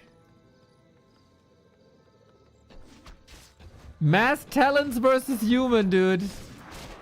Yes, please. Hunts, block, talents, damage. Go, go, go, go, go, go, go, go, go. Tower down, Warden 4. Yeah, you don't need a panda if there's no mortars. Moon, you genius. Gotta figure out that the workshop's there. I didn't think he's going for like just a regular talent push, man. I thought it's like crows against dragonhawks. Maybe that was the plan. But you know what? 18 talents with Fairy Fire, pretty good. Moon, Neo stream viewer confirmed. How many times have I been saying talents make everything better? Talents make everything better. It's just wrecking them.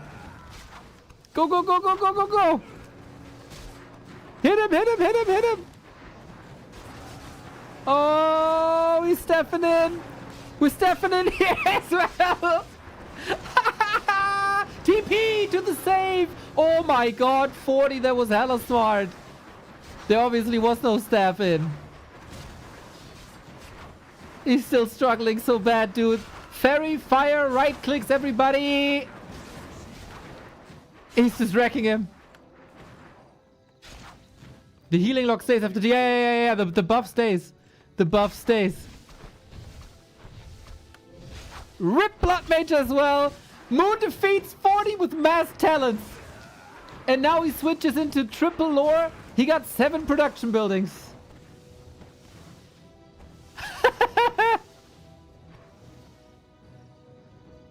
He can also cyclone. He can just fly away. Yeah, job's done, bro. Job's done. He got cyclone too. Yeah, good luck with the knights, brother. Talent, best unit Night Elf has. Fairy Fire, Cyclone, and he goes Knights. Good. Good idea.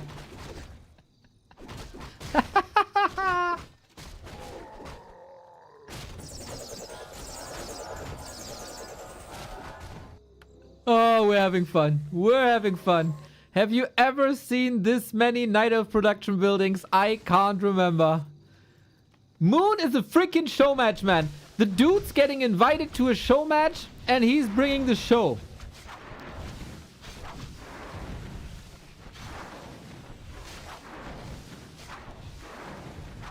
Classic tier 2 talent push. Please let this be the future. It's a bit problematic that there's now breakers. That's why ideally you want to have some hunts left. Oh, tanks. Tanks could wreck if they got barrage. But that's why we're going bears.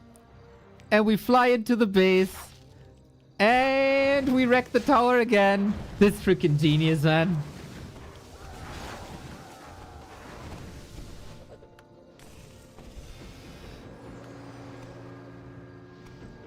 This is one of the coolest Night Elf games in 2025.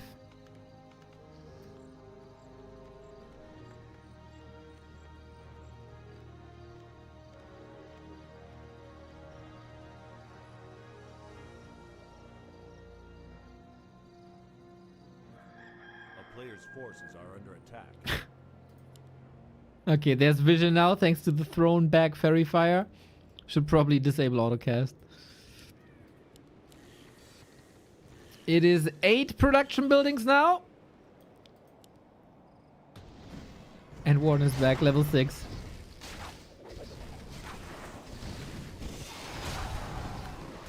Acid bomb kinda nice, but you can't just fly. Oh, that stays, right? Oh yeah, it does. TP, bro!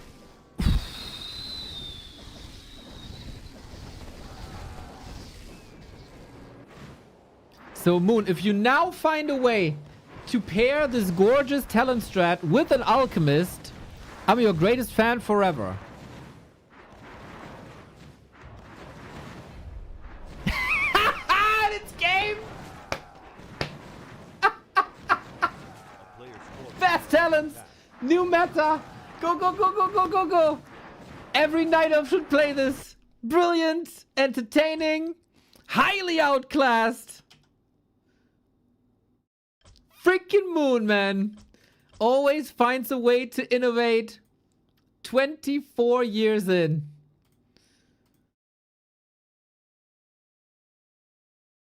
That was an atrocious counter by Fortitude, but we gladly ignore that. And we focus on the pauses. And that was a hell of a game by Moon. And you know, even if it's a pocket strat that's played in 1 out of 50 games, it's out there now. It's out there now. It's awesome. Kevin, analyze the replay. Play it, play it, play it, play it, play it. Holy moly.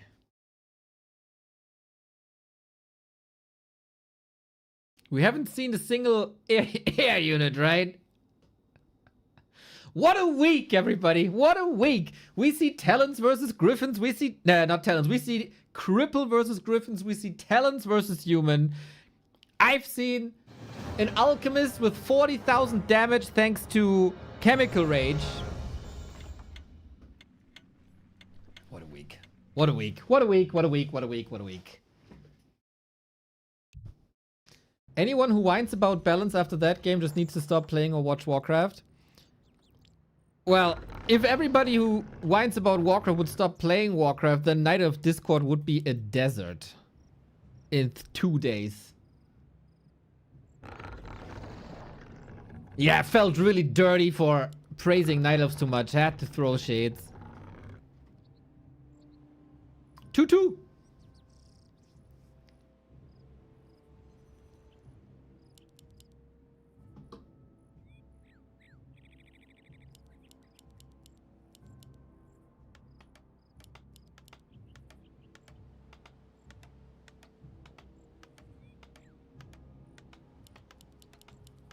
Okay, 40. I want to see an answer now. I want to see an answer now. No, Tranquil, the Undead Discord is the best place on the internet.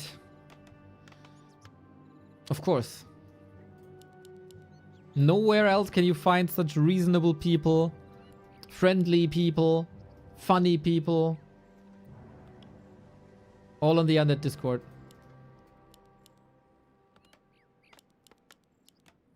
Well, and Zenithan is also there.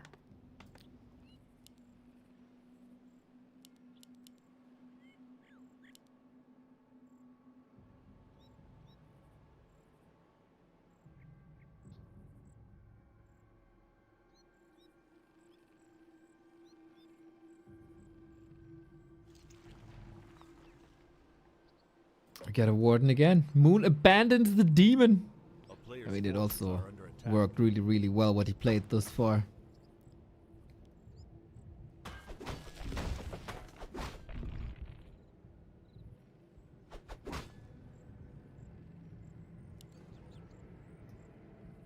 Okay, 40, not phased by this. Elf Discord can challenge Undead Discord for reverse race clan war. Yeah, we bring Remo in as the team captain.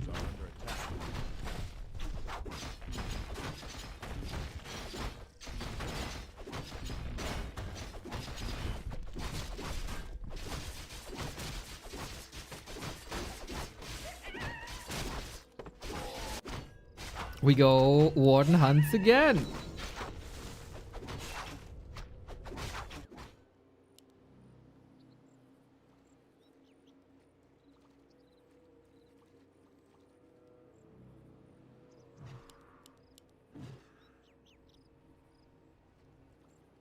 And Mountain King is good at a lot of things, but against Hunts, Not that much. Ring of Region, though.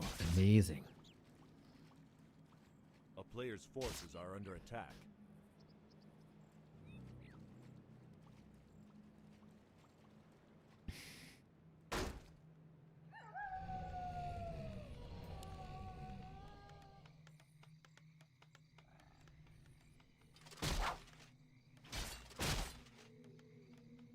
Interesting to see that Shadow Strike development, I gotta say.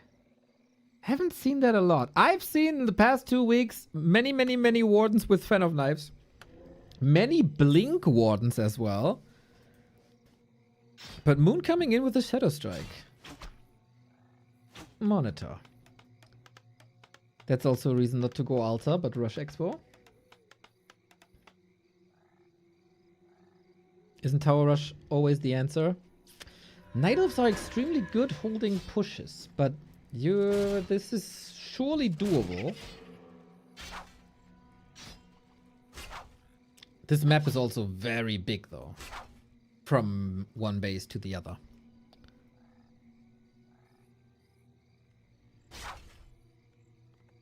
A player's forces are under But attack. it happened, especially with Dark Ranger, many times. Dark Ranger tower push. Some people say that should be a forbidden strat in the game.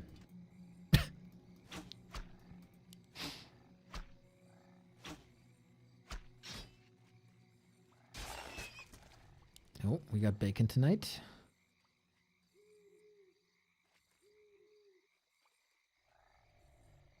A player's forces are under attack.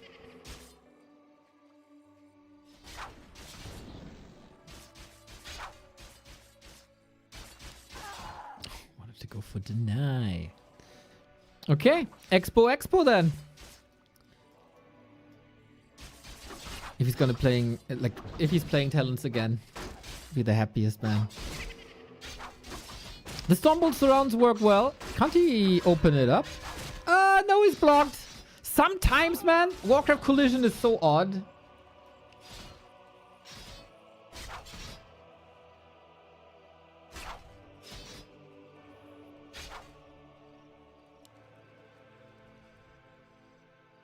Remember the good old days of having only one shop and only one pair of boots in the shop, so it was a game of who had the best ping. Ah, that was fun, wasn't it? That was fun times. A player's forces are under attack. That was a very good development. 2 pairs of boots, 2 staffs.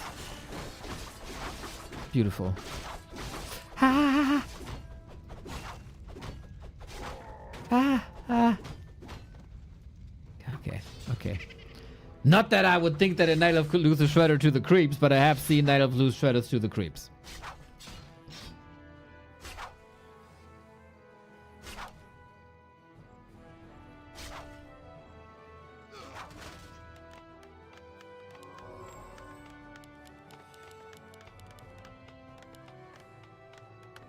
Most of the footy saved. Hunter's not too much impact yet.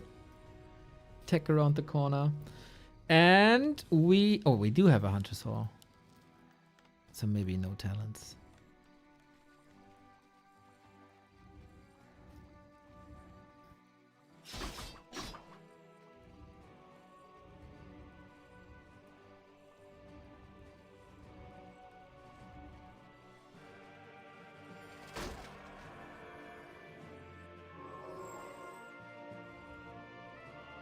We have a Hunter's Hall with Hunters. Oh yeah, that's true. Oh my god, I need a break. Yeah, that's right. I thought I'll be looking for signs for lores or wins, and I completely forgot that we have Hunters. But hey, it is lores, so we're both kind of correct.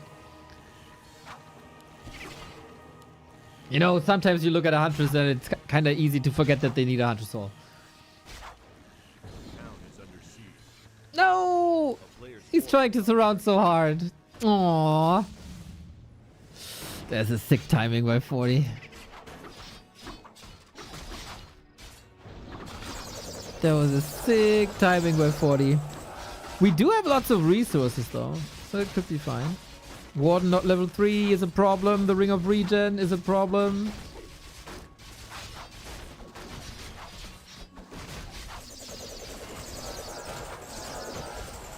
town is under Yeah, this is just the 40 way. This is just the classic 40 way of destroying Night Elves early. And the Huntress look a little underwhelming at the moment.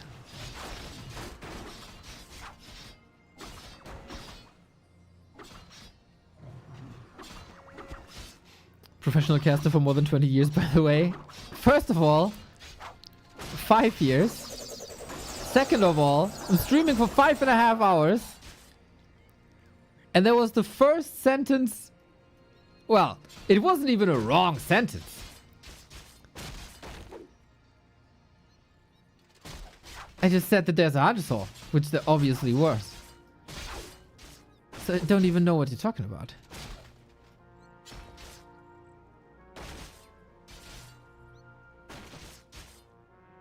It's still a good ratio. I feel some lags. Should I leave?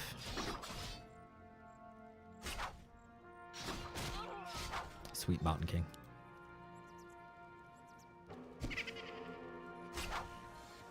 Ah, man, the blocks and surrounds, man, they just don't lock in. They just don't lock in. A player's forces are under attack. Okay, good game so far for 40. A little more reminiscent of the Twisted game unit-wise than the Autumn Leaves game. Ah, there's no TP. Oh my god, there's no TP. And he gets level 3. And he's dead on level 3. Oh no. That is more cost and a longer revive time. Thanks to that amazing level up.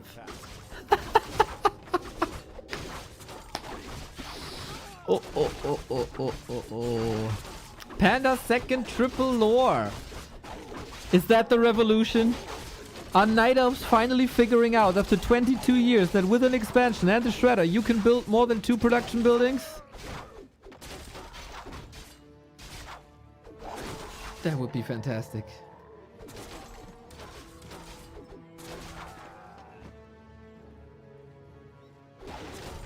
That'd be scary for everyone else.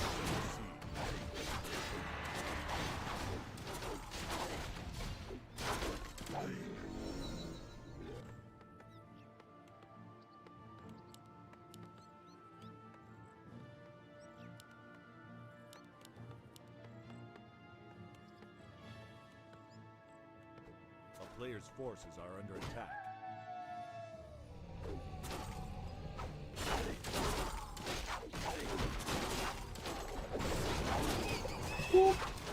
This is why we love the Drunken Haze.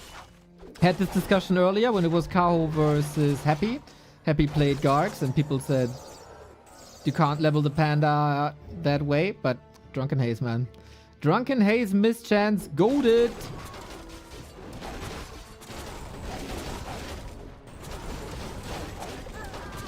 Weird fight now. That's a sick timing, man. 10 Dryads. Heal scroll. Scroll the Beast, unfortunately not working on them. Panda, barely any mana anymore. Warden. Got the TP out. Let's go. Does Banshee Curse and Drunken Haze stack? Yes.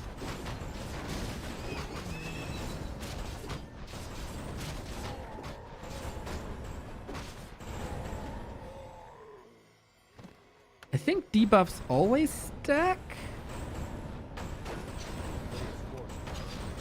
Is that a true statement? Is there a debuff that doesn't stack?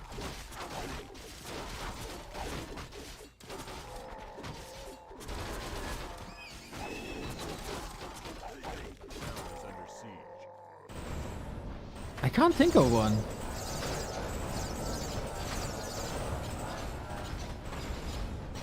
Okay, better levels now. How's the mana?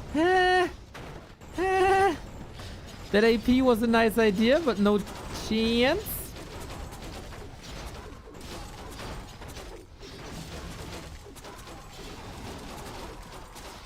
Okay then. Lots of hero focus to start off the fight again. There's no reveal, right? I don't think so. Oh yeah, that was so missing. The Drunken Ace was so missing on Twisted. Warden. Oh, man, he's playing with fire here. Oh, there's also no way out, is there? A little bit of moon juice here, but then the Warden is toast. Depends on the army now. Depends on the panda now. Still so many footmen. Now the Dragonhawk's out of the fight. Scan! He could scan! He got the gold! He could scan!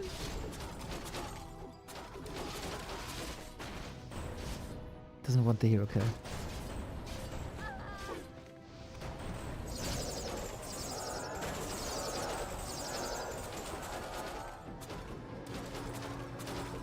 And now we're safe. Oh, can't help but feel that Warden could have been dead. Still, push alive. 40 also. Third base. This looking good. This looking good. This looking good. Smells like match points, boys. Need some heavy lifting. Moon only now producing. That took a long time. And is almost supply block now. Oh. No.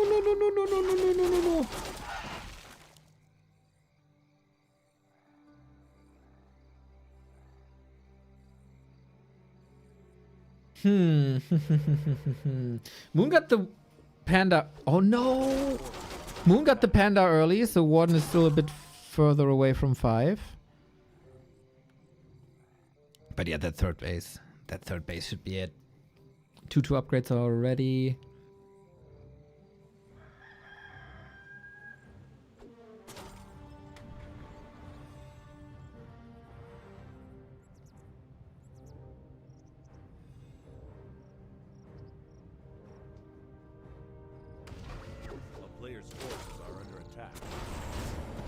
Orb of slow and slow. I'm pretty sure it does stack.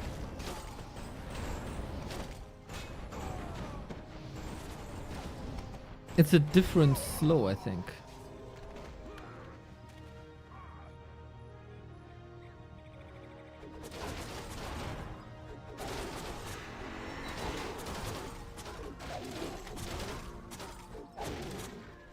But hey, with Warcraft you never know. One day you can possess webbed griffins, the other day you can't possess webbed griffins.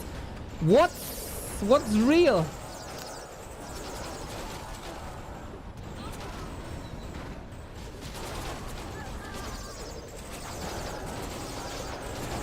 Okay, looks like the knockout punch for Moon here, if there's no miracle. 1 heal scroll only, no level 5, which seems necessary. 40 leaned into this Mountain King early thanks to the Ring of Regeneration, which is usually always a good item. Against the Warden Shadow Strike, it's S tier plus. Focus Fire by 40 also seems a bit better than before. Now level 5. If only there was more mana. But thanks to the Blood Mage, there isn't.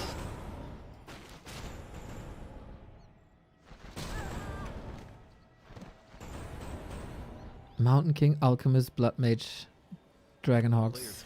Thorzane always knew. He saw the potential in Pally Rifle. He saw the potential in this Mass Air. Thorzane always knew.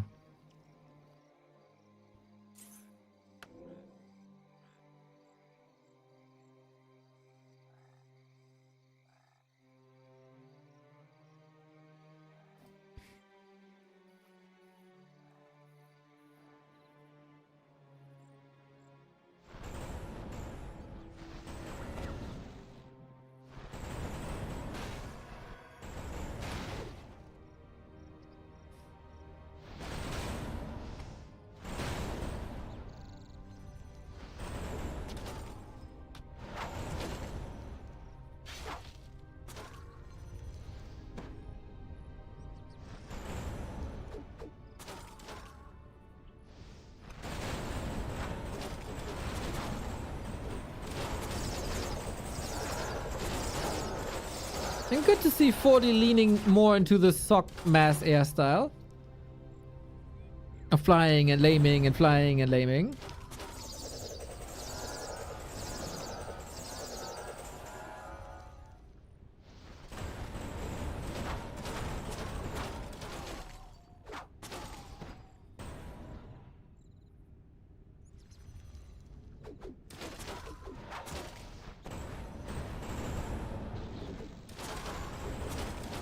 What if we had goblin sappers, but like for air, like Scorch? Like Bat Riders?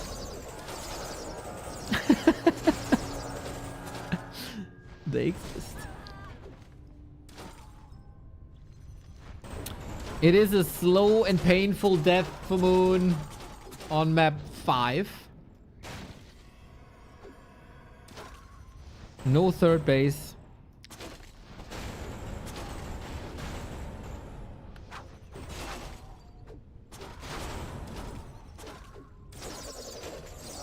Three upgrades already.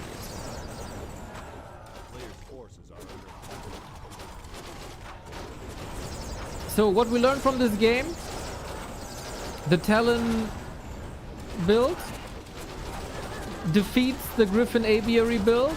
The Dryad build doesn't. Play more Talons. Yeah, this is an overwhelming mass. This is basically the opposite of Twisted, where 40 is Richie Rich.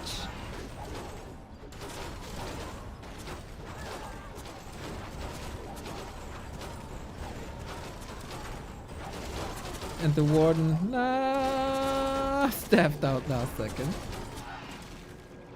But yeah, you see it. 30 food lead, base lead, Panda not 5. Only quote unquote 9 Dryads left and they're all hurt.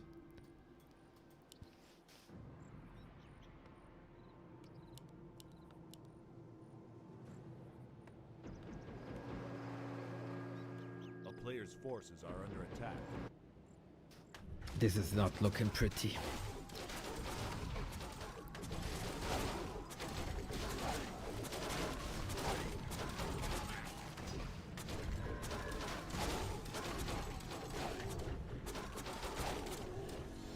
Now we got level 5. Okay, with the 2 AoE spells, is there a chance to catch up 45 food? It's gonna be rough. Especially since this main is empty. This main is empty now. This main is empty. And this is still mining for 4 minutes.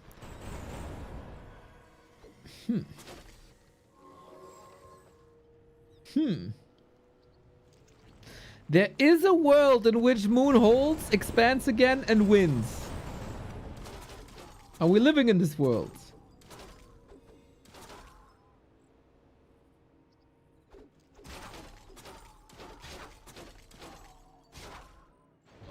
Forces are under attack.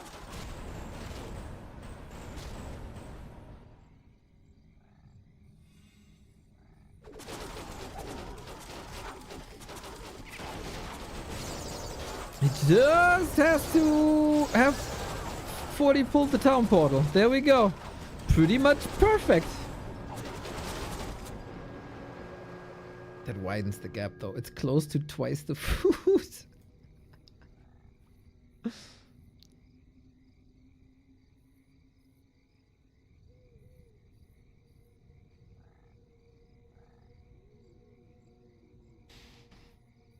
Still feels like it's not enough. Still feels like it's not enough. Can't even creep higher anymore. A couple of items. A little bit of money. We've seen the wildest things once Warden and Panda go to level 5.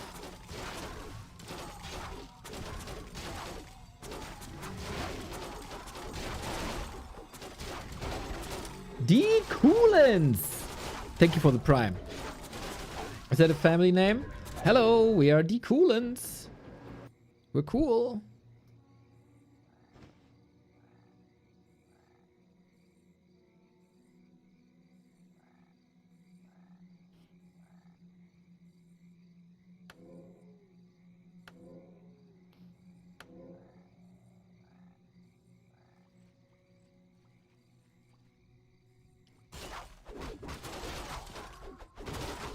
Oh, 40 wants to end this. Like, come on. I know usually I stand for no hurry, but come on. Triple staff, triple heal scroll. I like how orderly this is. It's all perfectly lined up. Now we connect with the Drunken Haze, Breath of Fire. It's been some solid damage, but not great. One heal scroll gone. 2 to go. The one strength that Moon has is the AoE. And he kinda can't miss this. Should pickaxe do piercing damage? Maybe. Boy, oh boy, oh boy, oh boy. He is wiping these Dryads one after the next. Critical mass. He lost a bit, but 40 is still so ahead. I mean, base-wise, it's one base, one base. Moon will mine longer, obviously, but there's also like 3,500 in. Can Moon stall this for 6 minutes? He wants to hold, he wants to hold, he wants to hold. He can't hold. With 2 base, 1 base in low upkeep. Okay, I would have given him a chance, but now 40 has no reason to break upkeep anymore into high upkeep. And then income is even. And then there's nothing that makes Moon catch up. He's not killing more than his opponent. He's not mining more than his opponent. And that's game. Match points, Fortitude. And if I'm not mistaken,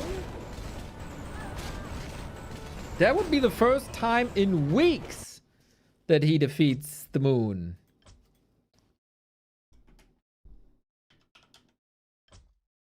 Cool series. Some games may be a little longer than they have to be, but in general, cool series. For 43 to 2, let's go.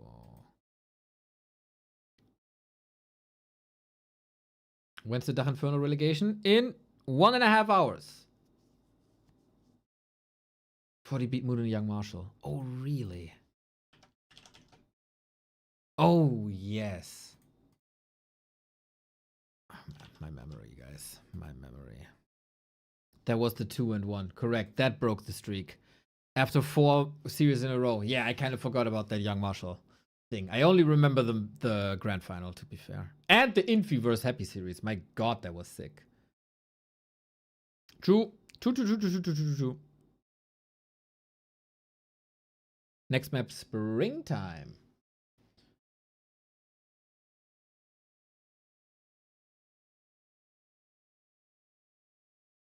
Is there any orc players alive? In DACH relegation, you will see many orc players.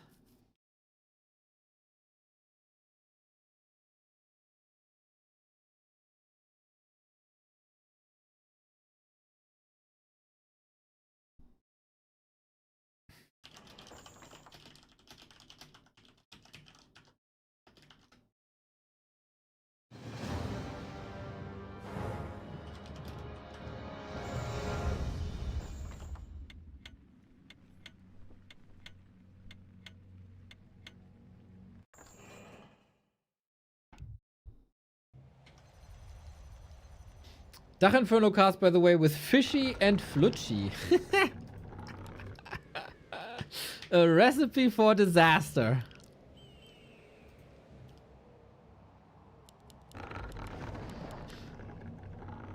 But that's gonna be fun. That's gonna be a lot of fun. It's gonna be chaotic.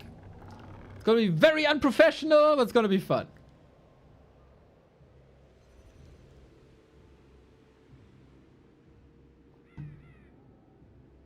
Four matches there as well.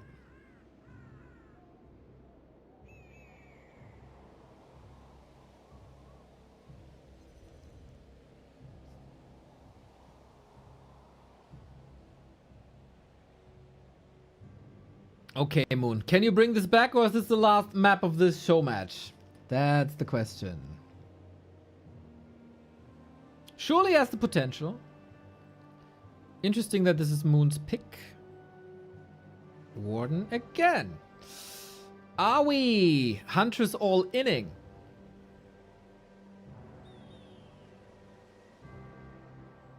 Or are we playing this the long term again, as we did pretty much all Warden games before? A Huntress follow-up should be a given. But then how do you play this? 40 with the MK again. Also that, no surprise. Dude, he must be of the opinion that human players should play human heroes, right? never even experimenting with Tavern Heroes.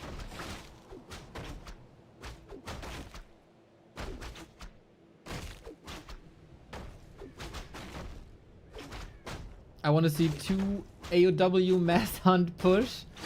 Well, that's a bit of a commitment. I want to see 10 gift subs, but I don't get that either.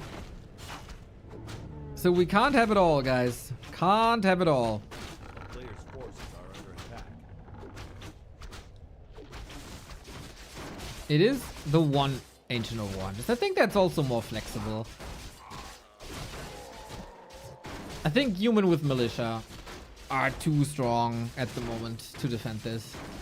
But the Warden, oh, stopped and nicely sniped.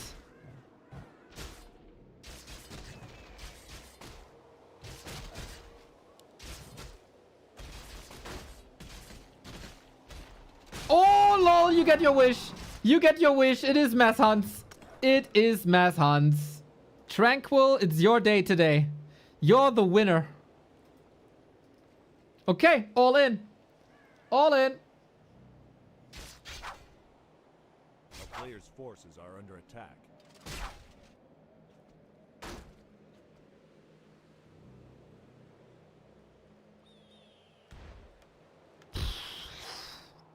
Interesting to see that here. Where there's a Merc camp available. He's gonna AP push here, huh? Maybe his idea is to occupy this sector and use the Merc camp for himself.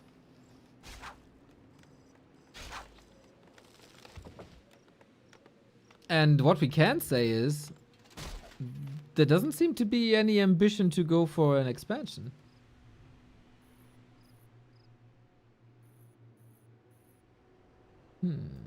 And Wisp has been scouted. This could just be a scout Wisp. Do we have more? Oh, there is an expo now. So we got a tele staff. We got a tele staff in. And we got Fan of Knives. Let's go. This is what Moon played. Oh, was that the Young Marshal Cup? Where he killed so many peasants, but it wasn't enough. He, if this continues, can't deny an expo. A little bit. In the meantime, the Huns are creeping the expo as well. I don't know if you hear this, but I'm very confused. Very confused.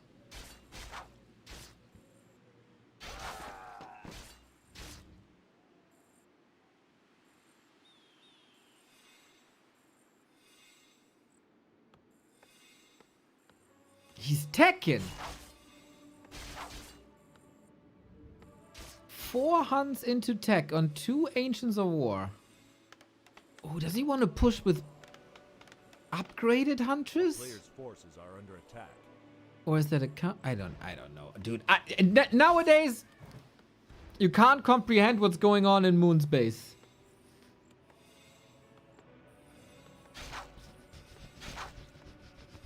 And with base, I mean head. I just said the wrong word. Snipe.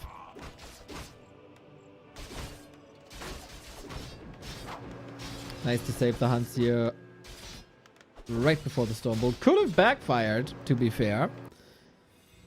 But do you have to get more out of this early game with 2 Ancients of War Hunts? He's still building Hunts, but he's also expanding. This is some new age Night Elf shit that I don't know what to say about. Forces are under attack. At least second attempt of creeping this.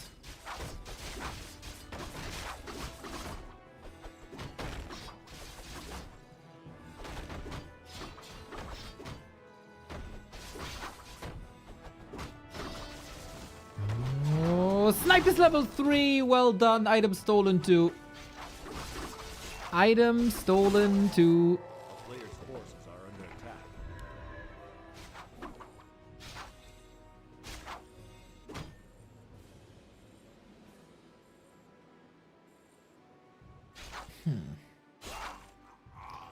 One would think hunters dominate the ground more. But Stormbolt, Berserker, nice.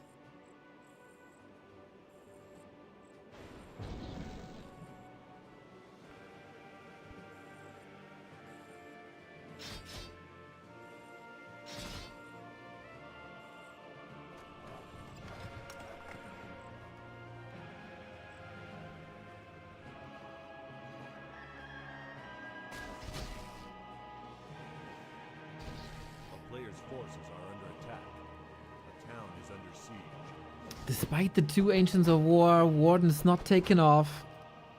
He's also still producing hunts. This one could move towards the mercenary camp already, maybe?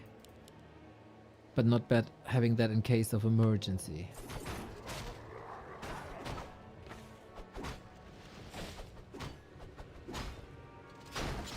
Okay, we have the idea here. Needs level 3 finally. That took forever for Warden.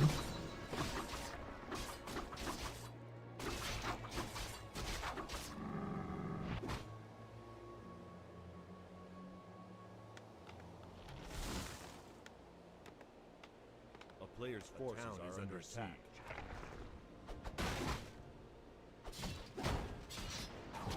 Whee! 40 is simply stalling time for his own tech. All calculated. Would love to see a heal scroll here. Oh, that would have been so good. Footy micro looking fine as always. If only the Huns had an upgrade now, huh? Against the double Berserker. But I guess it's hard to afford if you also want tier 3.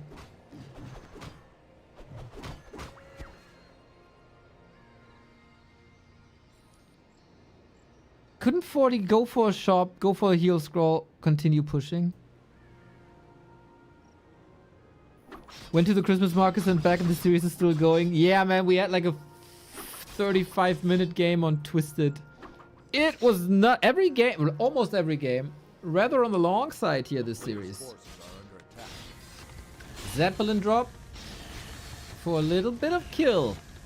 There's actually 3 kills and a staff. And the Warden is here. Oh, love it. That's what I meant yesterday.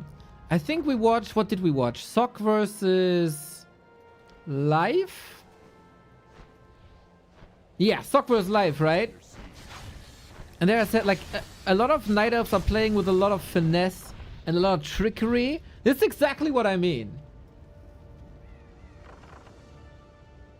The moon way of things. Baiting him a little. I could do this again. If you don't do anything about it, I could do this again. A player's forces are under attack.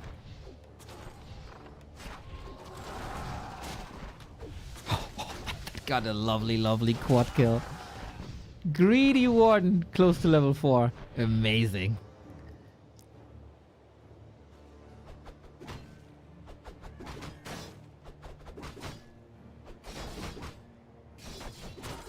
Well, then we gotta win this without the main base economy. Then we gotta win this with footies only. There's still no great solution to footies here on the field, except the Fan of Knives.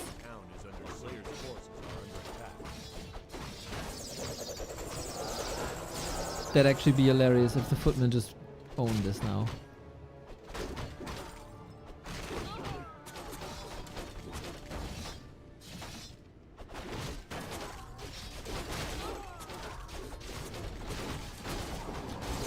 Okay, Warden, carry the thing.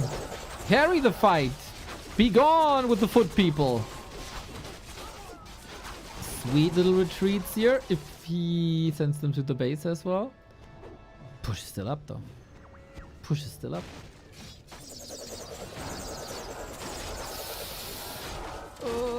Moon in the process of losing almost everything. And that would include this series. Would be back-to-back wins then for 40. But no, he's letting go. Almost no mana anymore. And again, could go back to the shop, heal scroll and push. But he's also, there's no need, right? 1000 gold, 40 food. Ah, what the? Huh? Okay. That was odd.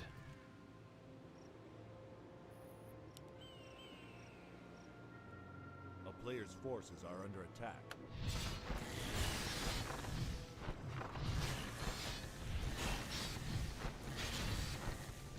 What if we have a little bit of time to kill? Maybe that was the reason for the militia. Yep. But we get the anti now. This could be Zeppelin and Shredder dead. I think it did the job anyway. Regardless if he just walks out or not. Bought a lot of time. Moon is showing signals of trying to save the Shredder at least. And Moon held. And Moon caused disruption. I still really don't see the win condition only on tier 2. Warden without orb? Without the extra XP? Why is Shredder an enemy main? Because he got okay lumber already, or had for a long time. And Shredder does amazing damage.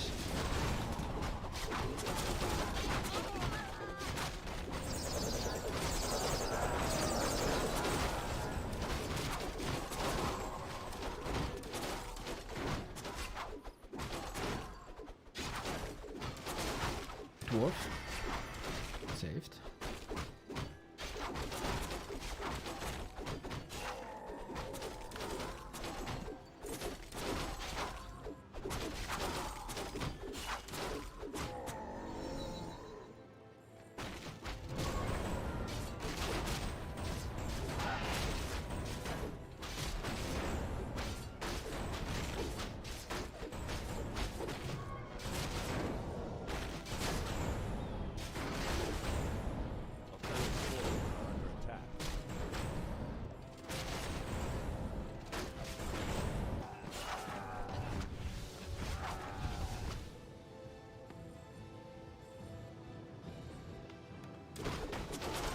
It's all prep for the big fights to come.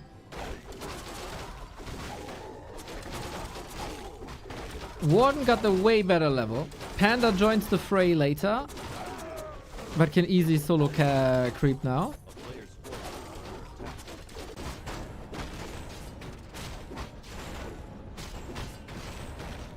I feel like we're not reaching crazy critical mass just yet.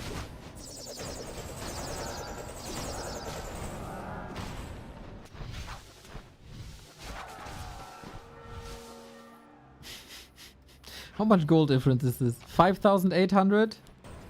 3,700! That's a 2k gold difference? Oh, snap! That's a lot of money. Plus the workers he had to rebuild. Wow, that's crazy.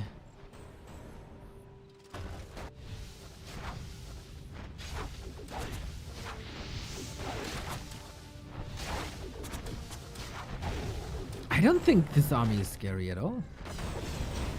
Still Moon only tier 2, but that's changing in a second.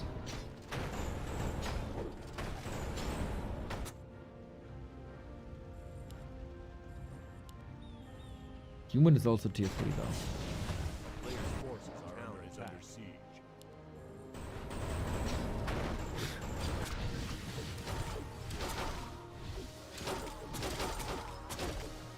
Alright, tier 3 unlocked. I don't think the one will make it home in time to get the staff. Ideally, you want to keep 40 longer supply blocked, right? Killing a farm would be sweet, even though you can build it quickly.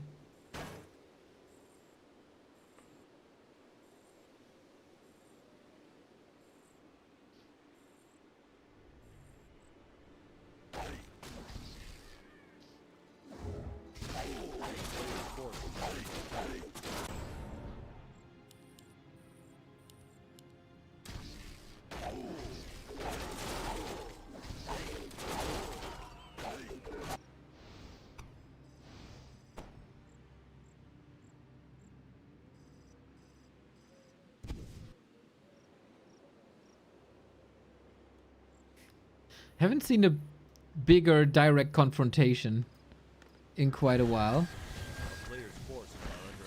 Maybe 40 doesn't want to fight without Alchemist level 3. There's still stuff to creep. A lot of time for the Panda. So while the healing gets better for 40, the damage gets better on Happy. Happy? Moon. Just living off of automatisms, everybody.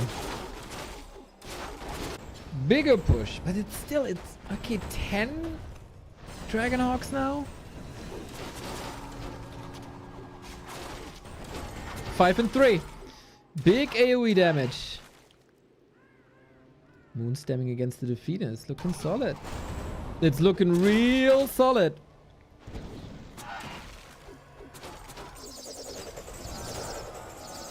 So much mobility, so much damage. No more heal spray.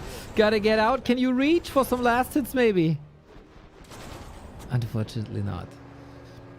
Yeah, Dryad's not following up there to this avenue. But Moon's got good gold. Moon's got great supply.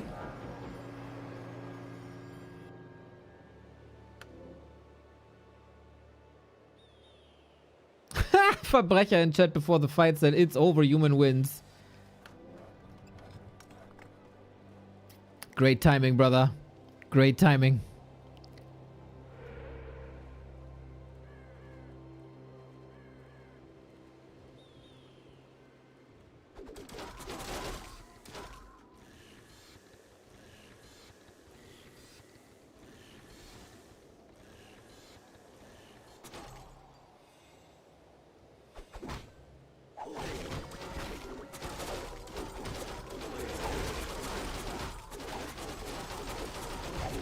Moon probably soon working on upgrades, making the Dryads even better.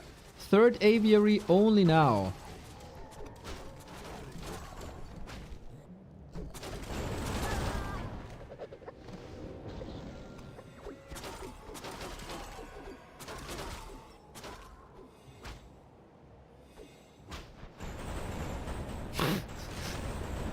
Mr. Cool, hello, hello, hello. I'm new to this game. Can somebody tell me if I should start human or elf? Well, if you want to build buildings in your enemy main, both actually are very good for that.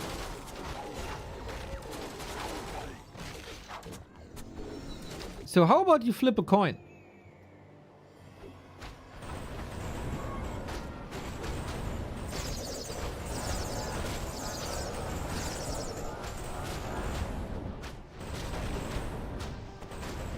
Double Sobi mask on the panda? Let's go! The true Kabuki warrior, man.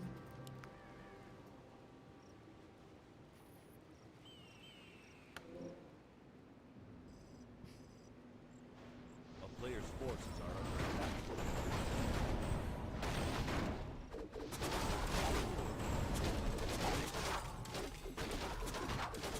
Let's go then.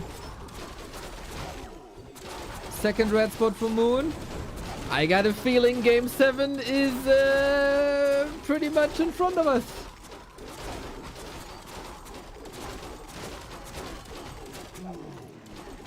Kafka's pipe. The mana regen is insane.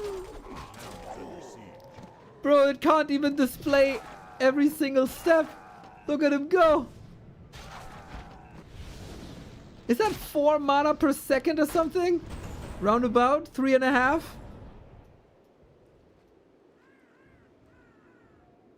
That's crazy.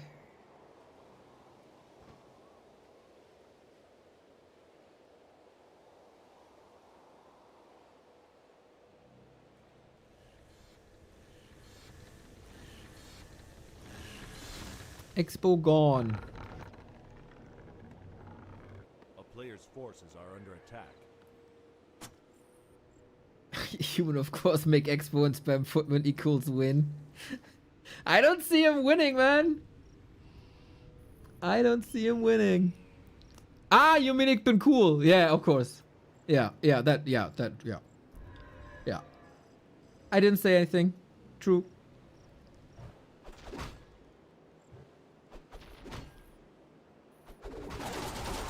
Hola. 40, that's not the spot you want to be in.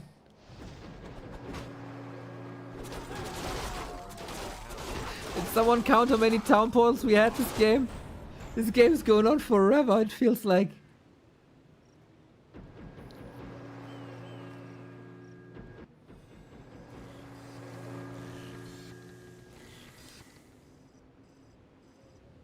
Yeah, and now I think the Night Elf just moves the tree over and wins, huh, Soima? Very aesthetically pleasing, though, with the APs. A player's forces are under attack.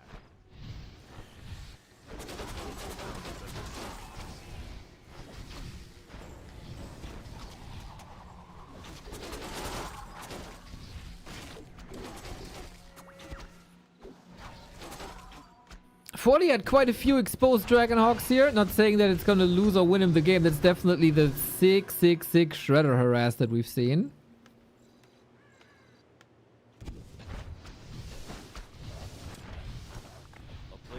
He's gonna mine for so long, dude. Moon's main is empty. And 40 still has 2,800 here. That's just nuts.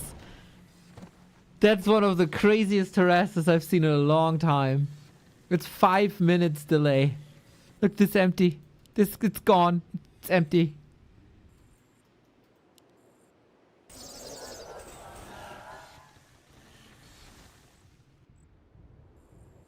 No hurry. Fuck no hurry, dude. I got relegation in an hour. I want to eat something too. They gotta be finished in 1 hour, otherwise I gotta leave at like game 7.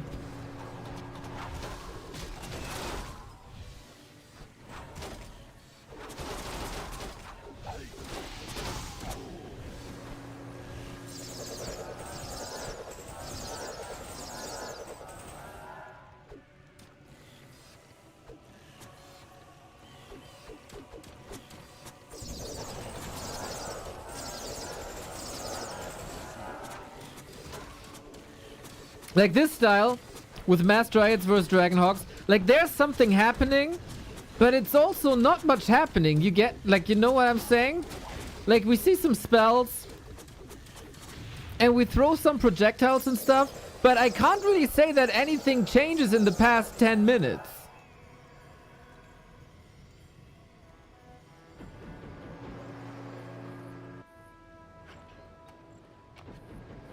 He's mining out the expo faster than his main. Player's forces are under attack.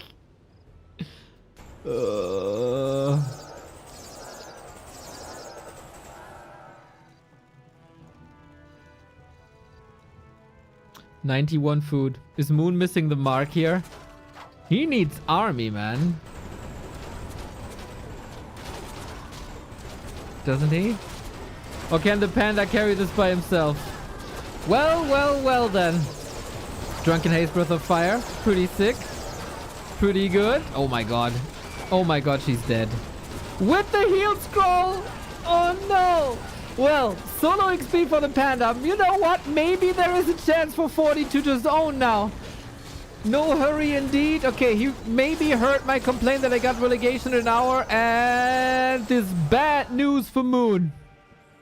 This is really bad news for Moon. The one unnecessary hero killer, we see it here now. No.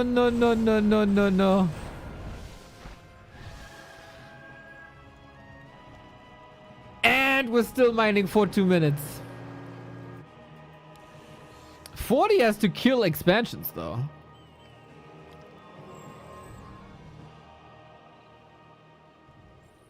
Warden back, close to 6.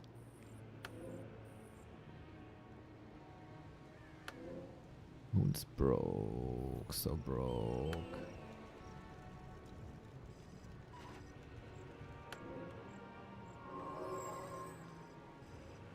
Huh?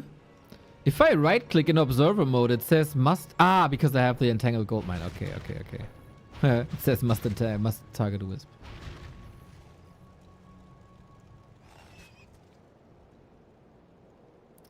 Okay, double anti-magic.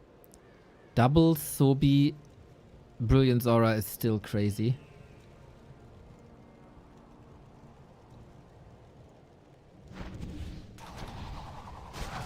Level 6? Okay, Avatar unlocked. With that, everything's possible again. 40 going for the main.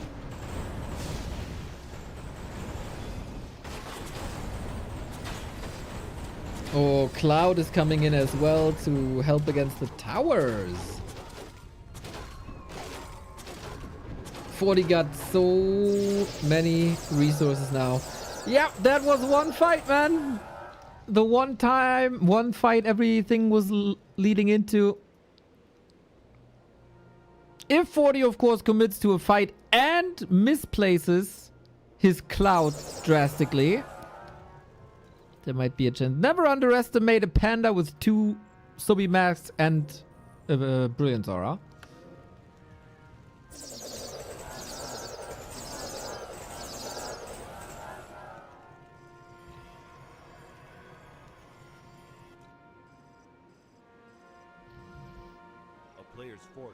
Hawks don't leave corpses. That is correct, but Dryads do. And let me tell you, a lot of Dryads will die.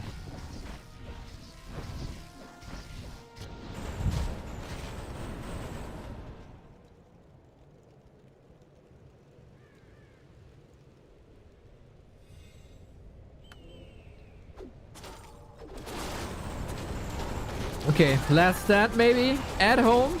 With a bit of Moonwells, with a Panda 5, the Stormbolt a little bit late, man. All the birdies turned into rotisserie chicken.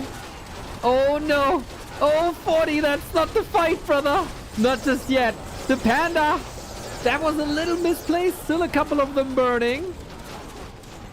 What a back and forth here. Holy, with a little bit of target fire. Yeah. He's gonna kill all the birdies.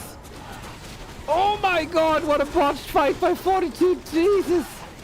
Level 6 Panda, this is it. We go game 7. We go game 7. Shit. Dude, that Panda is insane.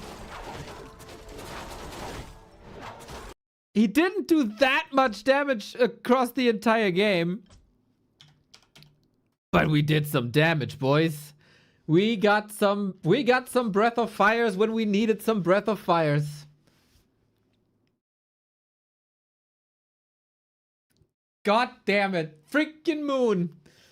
Verbrecher, I want to say that you had a big mouth and said, see, I told you. You told us shit. Still wrong. Always will be wrong. And we get game 7, man. It is 2 a.m. in Korea, 1 a.m. in China or something.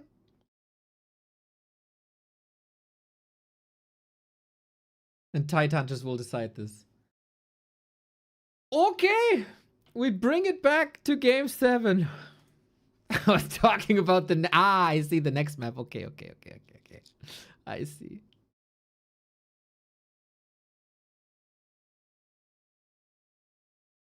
Okay. Well, then I guess I don't have to shut down the stream between this Showmatch and Inferno relegation.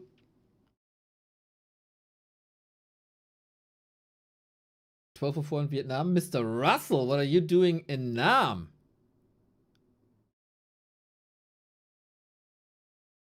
Lisman, thank you for the prime. Crazy Showdown, good luck. Crazy Showdown. GL for Moon, D. GL for Moon D. Let's go. Thank you.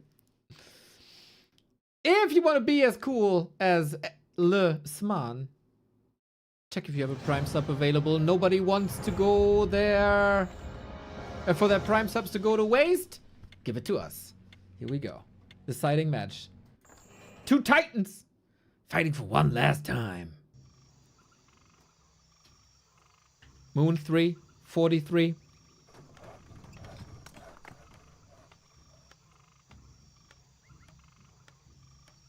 Off we go.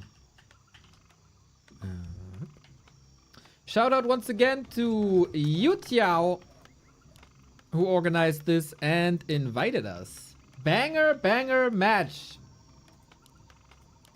he got out of this. 40, left hand side. Moon, right hand side. What you gonna do?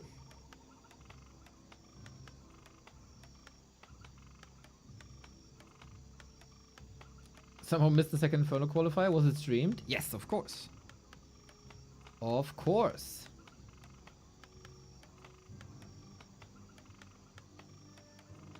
These Asian programmers are built different. I'm asleep by 10 to 11 p.m. That just depends on when you wake up, Mr. Buttcrumbs. If you get up at 4 a.m., then no shame on you. You don't know how... We don't know. how long the 40s are sleeping. We know it about Infi, that either he loves to sleep until like 8 p.m. or he takes naps. Warden again.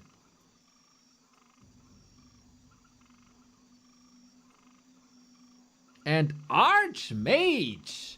Okay, no more MK. Doesn't want to be bullied anymore. That is, of course, another opening for Moon to go for Shadow Strike. Something he did before. A player's forces are under attack. And Archmage is less resilient to these Shadow Strikes.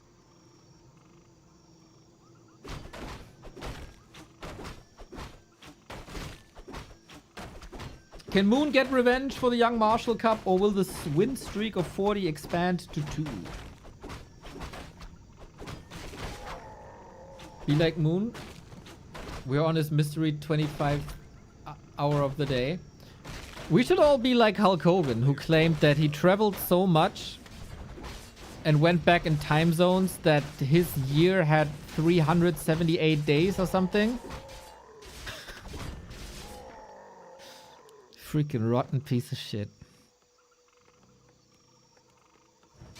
Humba map, by the way. Yeah, turns out if you can pick a loser's map, Soima, you pick a map that's favorable for you. That's how the pick and bans work. If you need education on that, let me know. Hit me up anytime. I'm gonna explain pick and ban systems to you. With pleasure. Okay, is this Warden gonna go for some elder abuse? Or is it Fan of Knives after all?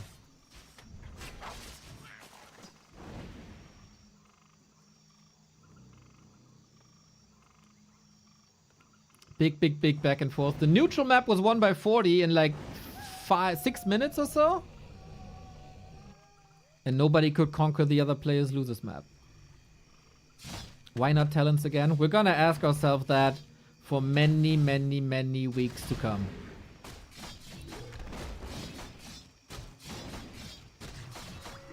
These talents, man. Dream strat. A player's forces are under attack.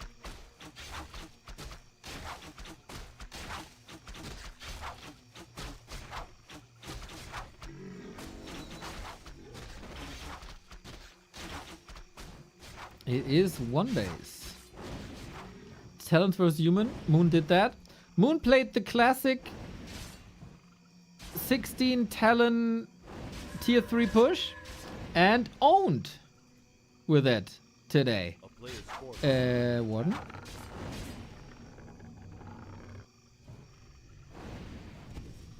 Needs to blink now. Would have loved to save the mana somehow. But can't. 41 base. It's getting late. We gotta go to bed.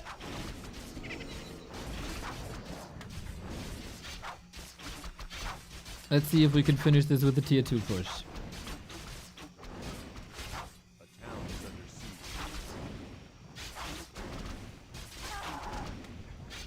That's quite some archers dead. That's also a lot of archers. Oh, Moon, these archers, man. There is dust, so hiding doesn't do too much.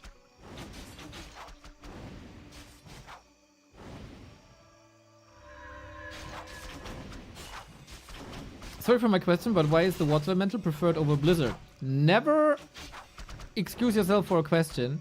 In the beginning of the game, you have very few units, and water elemental is a free unit every couple of seconds, if you can afford it mana-wise.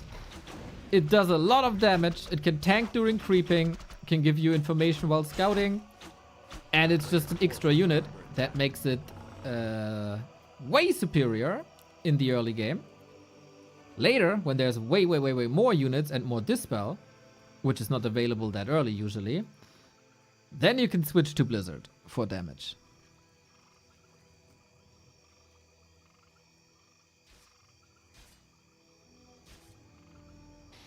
Alchemist again. Town is under siege. Tier 2. Done, of course. Still building footmen. Under attack. No rifles. No sanctum. Huh? See.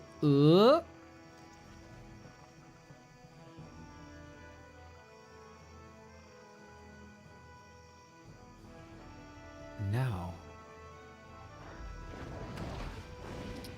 Very curious play, but he has the fend up. Going for the attack. The lore is almost finished. 6 knight by 40. Oh boy.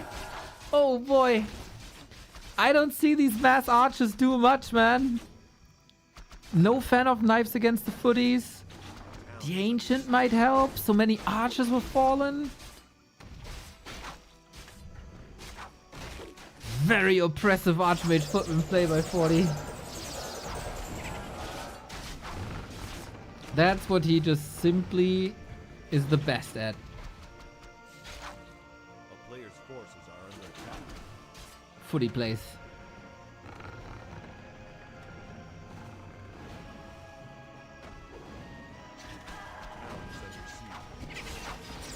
Okay, Moon trying to free himself from the shackles of the human. Alchemist hiding, noise, but poor archers.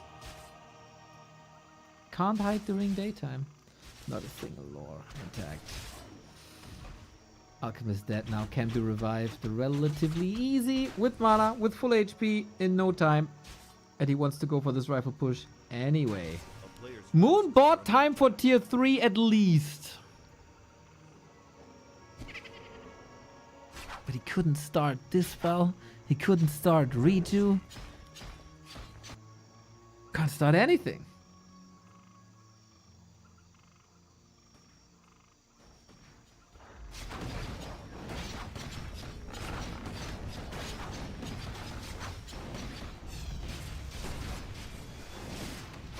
Okay, hero focus though. No TP.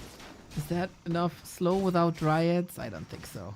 Almost getting us around here on the Naga as well. Can't blink forward, no mana. Can't shadow strike. Archers wake up but immediately arrested. The Popo has arrived. A player's forces are under attack. It's looking rough, guys. It's looking rough if you're a Moon fan. 14 food down, not the greatest bank. Needs to lean on these bears.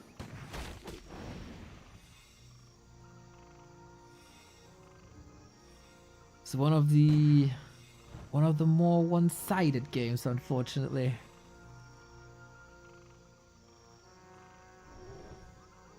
A player's forces are under attack.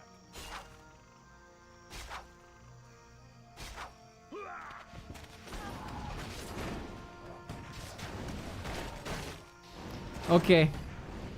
40 pushing for the victory in this show match. 4-3 is in front of him. Warden hurt. Little bit of poison spread, which is nice. Premature heal spray. Oh, that Warden, man. It's still half daytime. Oh, you gotta be so conservative. Which is usually not a good thing, but here it is. It would be.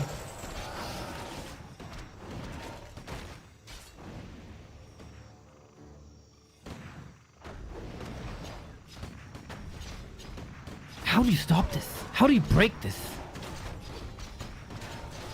Good damage output, great sustain, free healing, free mana. And the Warden doesn't carry.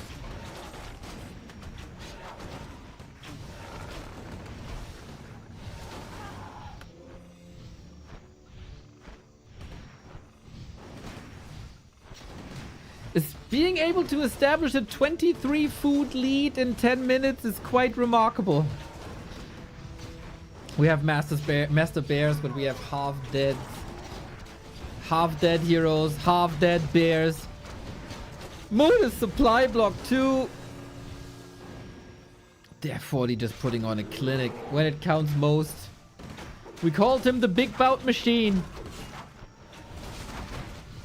Shades of that. GG. Unfortunately, a very one-sided affair on Game 7. Not the banger that we were hoping for, but what a nice series, man. Highlight, of course, Twisted Meadows.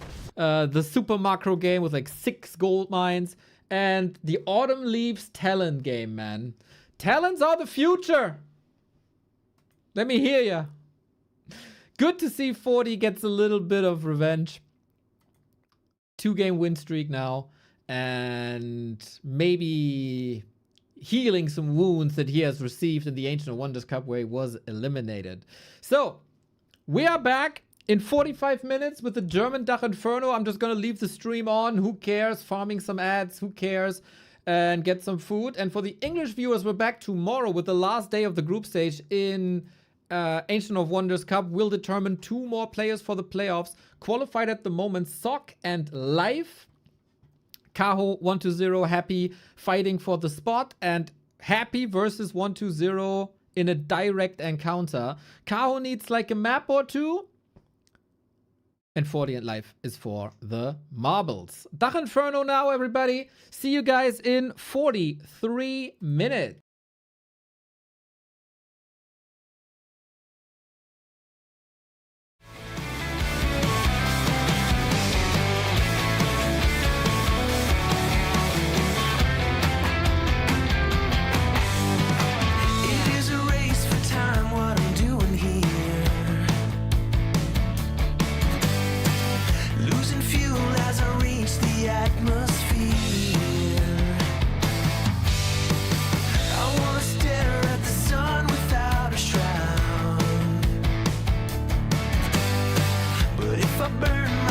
Can I still be proud? This is not what I wanted. Back then when I started, I defeated on your souls. Don't give me a feeling of control. Wasted away in a hole.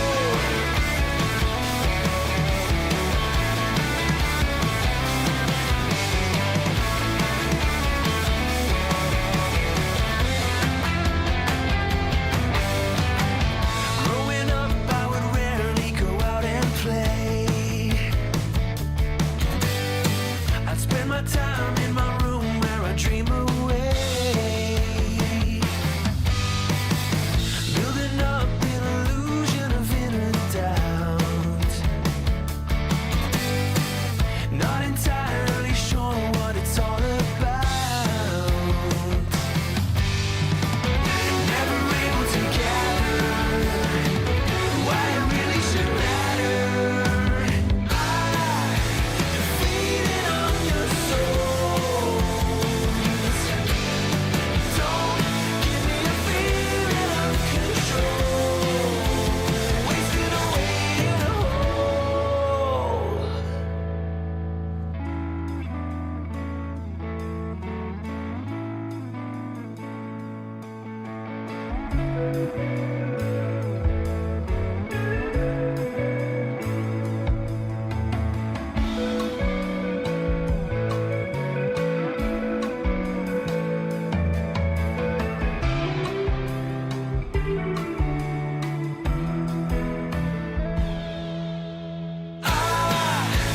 Defeated on your souls.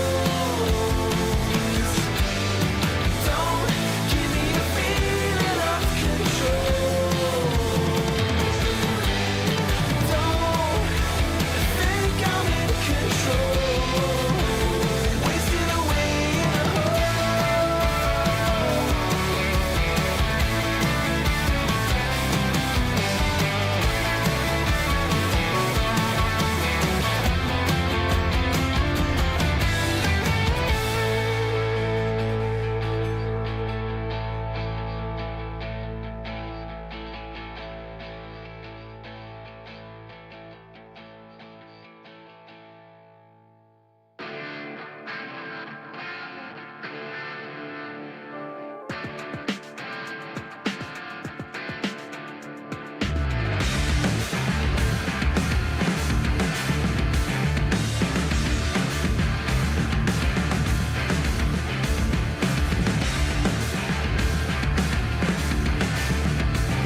afraid to turn out the lights? Is there something you're scared of?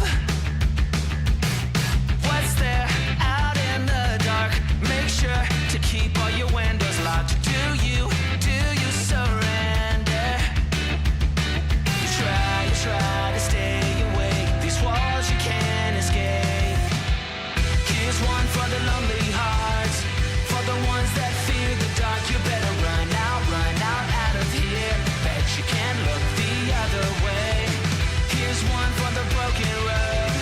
That's the only one you know. You better run out, truth or dare. Get me out, take me anywhere but here. Oh, anywhere but here. Wanting something good to come, waiting for things to run away from. Are you just hiding? Yeah, walking into the fire, talking like you never die, like you're immortal. You try to stay awake. These walls you can't escape. Here's one for the lonely hearts, for the ones that fear the dark. You better run out of here. Bet you can't look the other way. Here's one for the broken road. That's the only one you know. You better run out, truth or dare. Get me out, take me anywhere but here.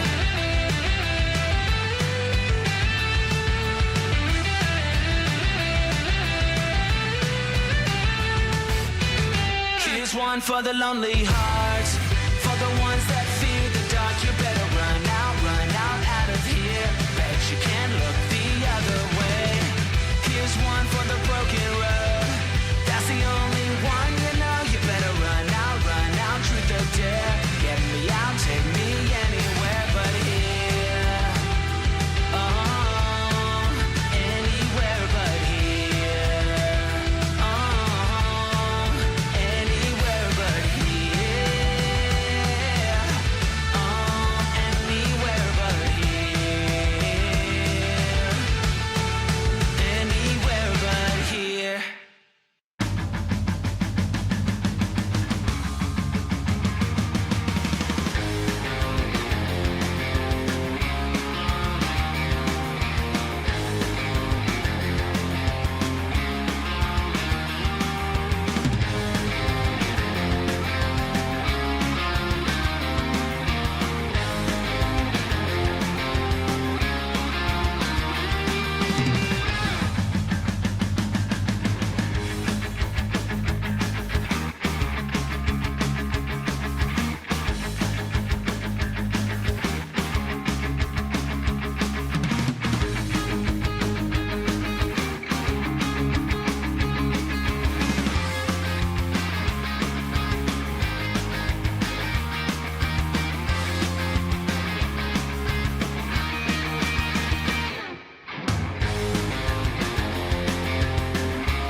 I went by your house, what a big mistake.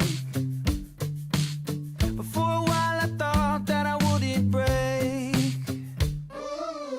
I need something else to clear my head.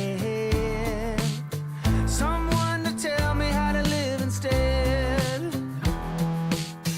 Just open your eyes and take my advice. Stop rolling the dice and just compromise. It's the chance of your life. Okay, try to be brave. You have so much to save. Take control of your own life. Right now, every mistake makes you feel like a fake. Take control of your own life.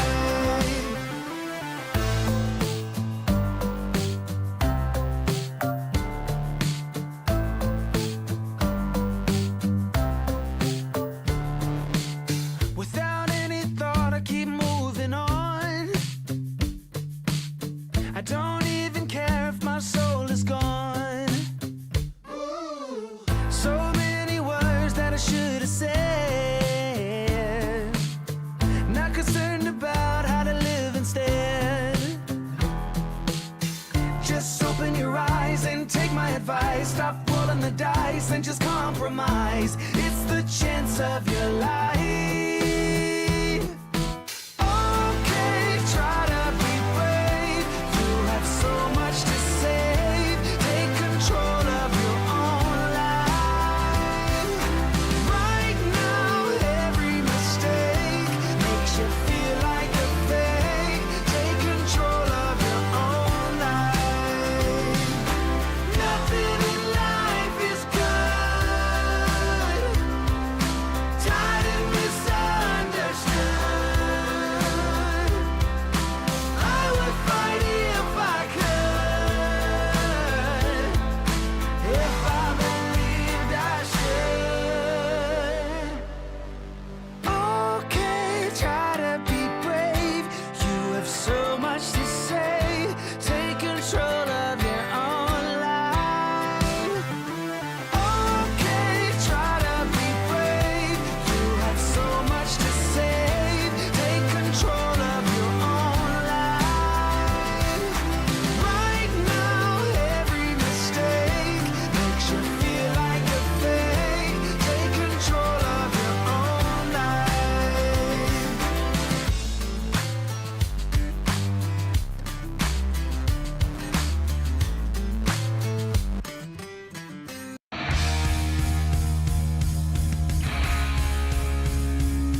some heal scrolls too. Gonna show some human to you. Bold kills, expo fast, lumber mill, shin hacks. Call the boys and quicks around. Build 6 towers or get clowned.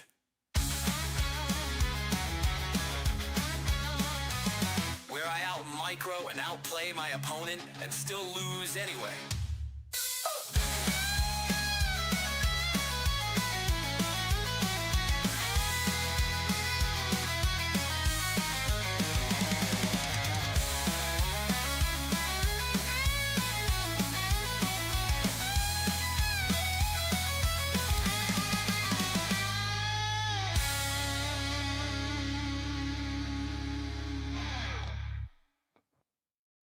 Where's my TP? Shit, I'm blocked. Here he comes. Trees get chopped. Hold this base. Game's close. Fuck that guy. He's toast. Let's get that red before they do. Grab some heal scrolls too. Gonna show some human to you. Where I out micro and outplay my opponent and still lose anyway.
denied your civil rights. You demand that I eternize your name. Walk ahead.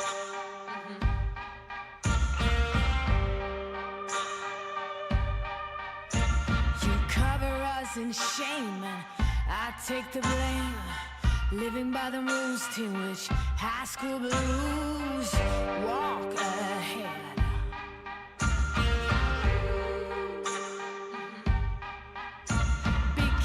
Keep provoking. Blood red sun starts choking. Can anyone stand this nonsense? Eaten away, telling us to stop and obey. To stop and obey. Now rats can shine. Jokers got silver lining. Holy Mary sings songs in the wet rain. Walk ahead.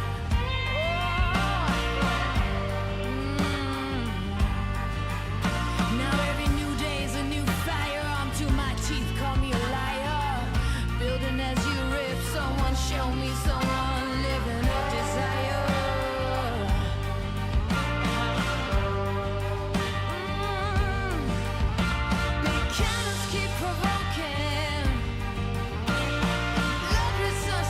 Choking.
messing around.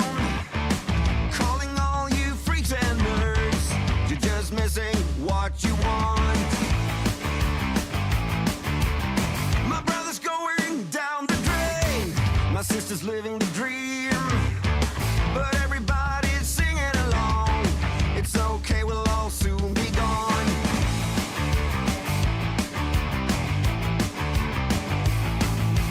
Hey, what's the matter with the bright red lights? Hey, in the moment when the world went blind. But everything's alright. We don't give a damn this time.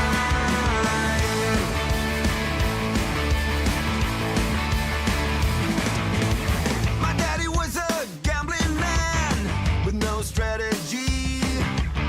Who gives a shit about him anymore? Guess we never really settled the score. Half the town screaming out in vain. The other half is fake. But everybody's singing along. It's okay, we'll all soon be gone. Hey, what's the matter with the bright red lights? Hey, in the moment when the world went blind. But everything's alright. We don't give a damn this time.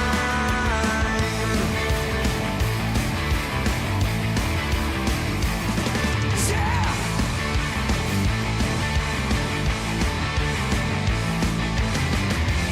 Everyone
Ja. Sind wir, sehr verehrte Freunde der deutschsprachigen Warcraft 3 Unterhaltung. Es ist Zeit für ein Janis, der aus dem Frame fliegt. Es ist Zeit für das WC3 DACH Inferno, meine Freunde. Die Relegation steht an. 8 wackere Recken sind durch die Qualifikation durch. Oder die zweite Division der letzten Season. Jetzt haben wir 2 Spots und 2 Caster. Der eine bin ich, der andere ist ein Geist.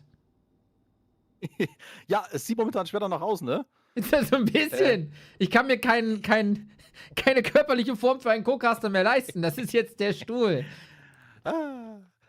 Fischer, Ja, was machst du denn da jetzt noch? Ja, ich bin ja, warte doch mal. Ja. Ich will ja alles gut Ding will Weile haben, ne? Ja, gut, das war das. Sofort auf. Also, ne? Da warte ich bei deinen Casts jetzt schon seit 20 Jahren drauf, aber das wird ja trotzdem nichts, ne? Ach, das ist richtig. Na gut, So. dann zeige ich den Leuten vielleicht schon mal das Bracket, wenn ich schon dich Ja, nicht mach zeigen das kann. mal. Aber siehst sehr gut aus da mit dem Stuhl, muss ich sagen. Gut, ne? Ihr habt natürlich eingeschaltet die letzten Wochen. Es war großartig. Wir haben die Rückkehr des allmächtigen Scower. Und da freue ich mich ganz, ganz doll drauf. FFA, Legende fast schon, war schon in der Season mit uns dabei, hat uns viel Freude gebracht. Dann allerdings kam das Real Life dazwischen und er musste eine Pause machen. Die Pause ist vorbei. Dann kommen wir zu Xorc, der Ork im Namen trägt, eigentlich Undead spielt, jetzt aber auf Nachtelf switcht. Alles außer Human also beim Xorki. Der hat anscheinend auf Smurf-Accounts sehr viel trainiert, hat mir mehrfach gesagt, er ist ready und hat schon ein paar Freunde im Chat, habe ich schon ein paar Fans im Chat. Nächstes Match, was ich auch gerne gezeigt hätte, aber wir haben 2 Parallelspiele. Phoenix, Dorani, leben in der Schweiz. Gegen Action Mark aus dem Rocket Beans Kosmos. Freunde, das wird ein heißes Match. Wenn jemand Bock hat, Flow TV sollte an sein, könnt ihr reinspringen. Dann haben wir das Winnerbracket-Match von den beiden Siegern. Und dann haben wir schon unseren ersten Winnerbracket-Finalisten für morgen. Dann gehen wir allerdings ins Lower Bracket. Das für mich große Highlight-Match dieses Tages, lieber Fischi. Schosch gegen Sharky. Die beiden haben schon so ein bisschen eine Fehde via Discord und Twitch seit Ewigkeiten. Und dann habe ich sie doch tatsächlich als Erstrundenpaarung gezogen. Ist das nicht ein Zufall? Ja, also das ist ja, ne? Also wie der Zufall manchmal so spielt. Man könnte fast meinen, das wäre Betrug und Lug, aber nein, so ist es manchmal, ne? Manchmal passt es einfach. So wie das mit uns. Ja, das stimmt. So. Ich glaube, man sollte mich inzwischen auch wieder sehen. Fischer, du siehst ganz auch toll schön. aus. Ich muss nur kurz noch erwähnen, Dankeschön. dass wir auch noch Riggedy gegen Ena haben im zweiten Bracket. Und ich habe ja auch schon Ena-Fans im Chat gesehen. Und wir haben es mittlerweile confirmed, dass wir 2 Plätze für die Liga haben. Bei einem Spieler hat es ein bisschen gedauert, bis er zusagen konnte, aus Termingründen. Bock hatte er immer. Zeit war die große Frage. Aber Tedster hat confirmed, er ist wieder mit am Start. Sehr schön. Ja, da hätte es auch, ne? Da hätte es mal schön einen gegen die Stirn gegeben, wenn er nicht mit dabei gewesen wäre. Fischer, da kommst du gar nicht ja, ran. freut mich natürlich. Tetzer. Ja, das stimmt natürlich. Gut, vielleicht gegen Schienbein. Ja. Kopfnuss gegen Schienbein. Da wäre ich dabei gewesen. Genau. Ja, das, ne? Ja, aber ist natürlich schön, ihn mit dabei zu haben. Eine, ja, inzwischen schon Legende, ne, des Dach-Infernos, der Meisterschaft, ist er schon lange mit dabei. Und ja, immer noch immer für eine Überraschung gut, sagen wir es mal so. Aber jetzt warten wir natürlich drauf oder sind gespannt, wer sich denn damit dazugesellen wird heute. Glaubst du denn, es könnte einer von den beiden sein, die wir im ersten Match sehen werden? Durchaus. Scower ist eine absolute Übermaschine. Und ich würde auch mal fast behaupten, Scower ist vielleicht der große Favorit hier im Upper Bracket. Oh, okay. Hast Das du ist nochmal da ein Call. einen anderen im Sinn? Ja, Scower ist auf jeden Fall schon, also der Scower darf man auf jeden Fall, muss man eigentlich schon mit dazu rechnen, da geht es eigentlich schon gar nicht anders. Tatsächlich, Riggedy, der könnte für mich da auf jeden Fall gut mit oben mitmischen und ich könnte mir auch fast vorstellen, dass wir vielleicht sogar Sharky sehen, der dann eine wichtige Rolle spielt. Das sind Sharky? so meine Calls. Okay, Sharky wäre krass. Ein 16-Jährigen im Dach-Inferno wäre krass. Mal gucken. Er hat natürlich direkt complained. Ich muss so viel lernen, ich muss so viel arbeiten, Schule, hier, dies, das. Ja, herzlich willkommen im echten Leben, Herr Kollege. So ist das. Ja. Wenn man mal was schaffen das muss. hatten wir ja schon mal, ne? Das kommt uns ja alles sehr bekannt vor. Ja, ich konnte nicht zocken, ich muss fürs Abi lernen und das und hier und so weiter. Und dann wissen wir, wo die Reise hingegangen ist. Aber, ne, wer weiß. Also, wie gesagt, das ist so ein bisschen mein Geheimfavorit, aber definitiv Scower, denke ich, auch einer der Top-Favoriten hier, den wir jetzt auch schon im ersten Spiel sehen werden. Das Spiel hat schon gestartet. So ist es, Und da schon gehen wir Fantas. direkt rein. Winnerbracket, Viertelfinale. Wir haben Scower gegen Xorc, Orc gegen Nachtelf. Bei Scower weiß ich ungefähr, was uns hier erwartet. High-Class-Action, verschiedene Hero-Kombinationen und gutes Micro, gutes Decision-Making. Xorc weiß nicht genau. Weiß nicht, Digga. Er hat gesagt, er hat viel trainiert und er kommt prepared. Und ich bin gespannt, was er so prepared hat. Ist es Cheese? Hat er einfach nur an den Mechanics geschliffen? Wenn es nur nach MMR geht, ist Schosch hier der große Vorteil. Aber wie gesagt, Xorc heimlich auf Smurf-Accounts unterwegs. Ja, das machen ja nur die ganz Großen, ne? Auf Smurf-Accounts unterwegs sein. Aber jetzt mal ganz ehrlich, heißt er jetzt wirklich Xorc oder Xorc? Ich glaube Xorc. Also ich halte mich da mal an Sparta. Was eigentlich immer eine schlechte Sache ist, aber ich glaube, es ist Xorc. Ja gut, okay. Dann heißt er eben Xorc. Vielleicht heißt er auch Crocs. Also weißt schon, das ist rückwärts gesprochen. Ah, ja, Crocs sehr gemütlich, bin ich Fan. Ja, schon. Weil sonst hätte ich jetzt gesagt, ne, was ist, so finden Sie X? Das war ja immer mein Endgegner in Mathematik. Es war ja gut, solange es nur Zahlen waren, aber als die Buchstaben Einzug gehalten haben, war es vorbei. Wie dem auch sei. Xorc, Xorc, wie auch immer, der Nachtelf-Spieler. Er startet jetzt schon mit dem ersten Creep. Demon Hunter gibt es bei ihm. Angel of War Creeping natürlich hier am Siege Giant. Da wird es die ersten Experience-Punkte geben. Natürlich auch das erste Item beim Orc auf der anderen Seite. Da sehen wir einen Blade Master mit Grunt. Also relativ Standard-Opening würde man sagen. Die Voodoo Lounge ist ziemlich zügig. Also das heißt, da wird der zweite Grunt delayed. Dafür gibt es eben die Lounge und da kann man sich dann auch gleich mal eindecken mit Items, mit Healing Cells, mit Clarities, mit allem, was das Orc-Herz so begehrt. Das ist natürlich auch immer teuer. Da werden sie nicht müde, das zu erwähnen, wie teuer denn alles geworden ist. Selbst vor Warcraft macht die Inflation nicht halt. Wobei die Preise immer noch dieselben sind wie vor 100 Jahren. Außer die Speed Scroll. Die kostet jetzt ein bisschen mehr. Das auch korrekt so ist. Ring of Protection für den Blade Master ist natürlich nicht das, was man sehen will. Demon Hunter immer ein bisschen schneller. Der zündet sich kurz an, rennt in Leute rein und lernt dadurch. Wenn das bei mir in der Schule mal so gewesen wäre. Ja, wäre einiges einfacher gewesen, ne? Was nicht mehr, aber weil du gerade hier so Inflation und so weiter angesprochen hast, ich weiß, ich schweife jetzt schon ein bisschen ab, wir sind gerade mal 5 Minuten im ersten Spiel, aber, ne, wenn du jetzt mal ins Upkeep gehst, ne, dann verlierst du ja Gold. Jo. An wen? Das ist die große Frage. Das ist die große Frage. Schreibt's in den Chat. Wer, und was wird damit gemacht mit unseren Steuergeldern? Ja, eben, genau. Wo geht es hin? Wer bekommt die und was wird damit gemacht? Ne? Also das sind hier... Vielleicht werden da doch die Mercs bezahlt. Aber wir bezahlen doch die Mercs auch mit unserem Geld, weil wir müssen die ja auch noch kaufen. Es ist ein ja gut, okay. Also nicht jetzt Mercs, also ich meinte jetzt eher Creeps. So in diesem Sinne. Ne? Ach so, ja, das kann natürlich sein. Mercs im Sinne von Creeps, ne? So ist richtig. Vielleicht muss man auch, weiß nicht, die Gewässer sauber halten, Straßen bauen und so weiter. Das wird schon irgendwie funktionieren. Ja, irgendwie, das wird schon irgendwie so klappen. Wie dem auch sei, es wird gecreept, weiterhin von Scower und der, ne, hat den Todd-DLC aktiviert, denn er findet die Ringe, hat jetzt schon 2 am Start, das heißt plus 6 Armor sind es aktuell.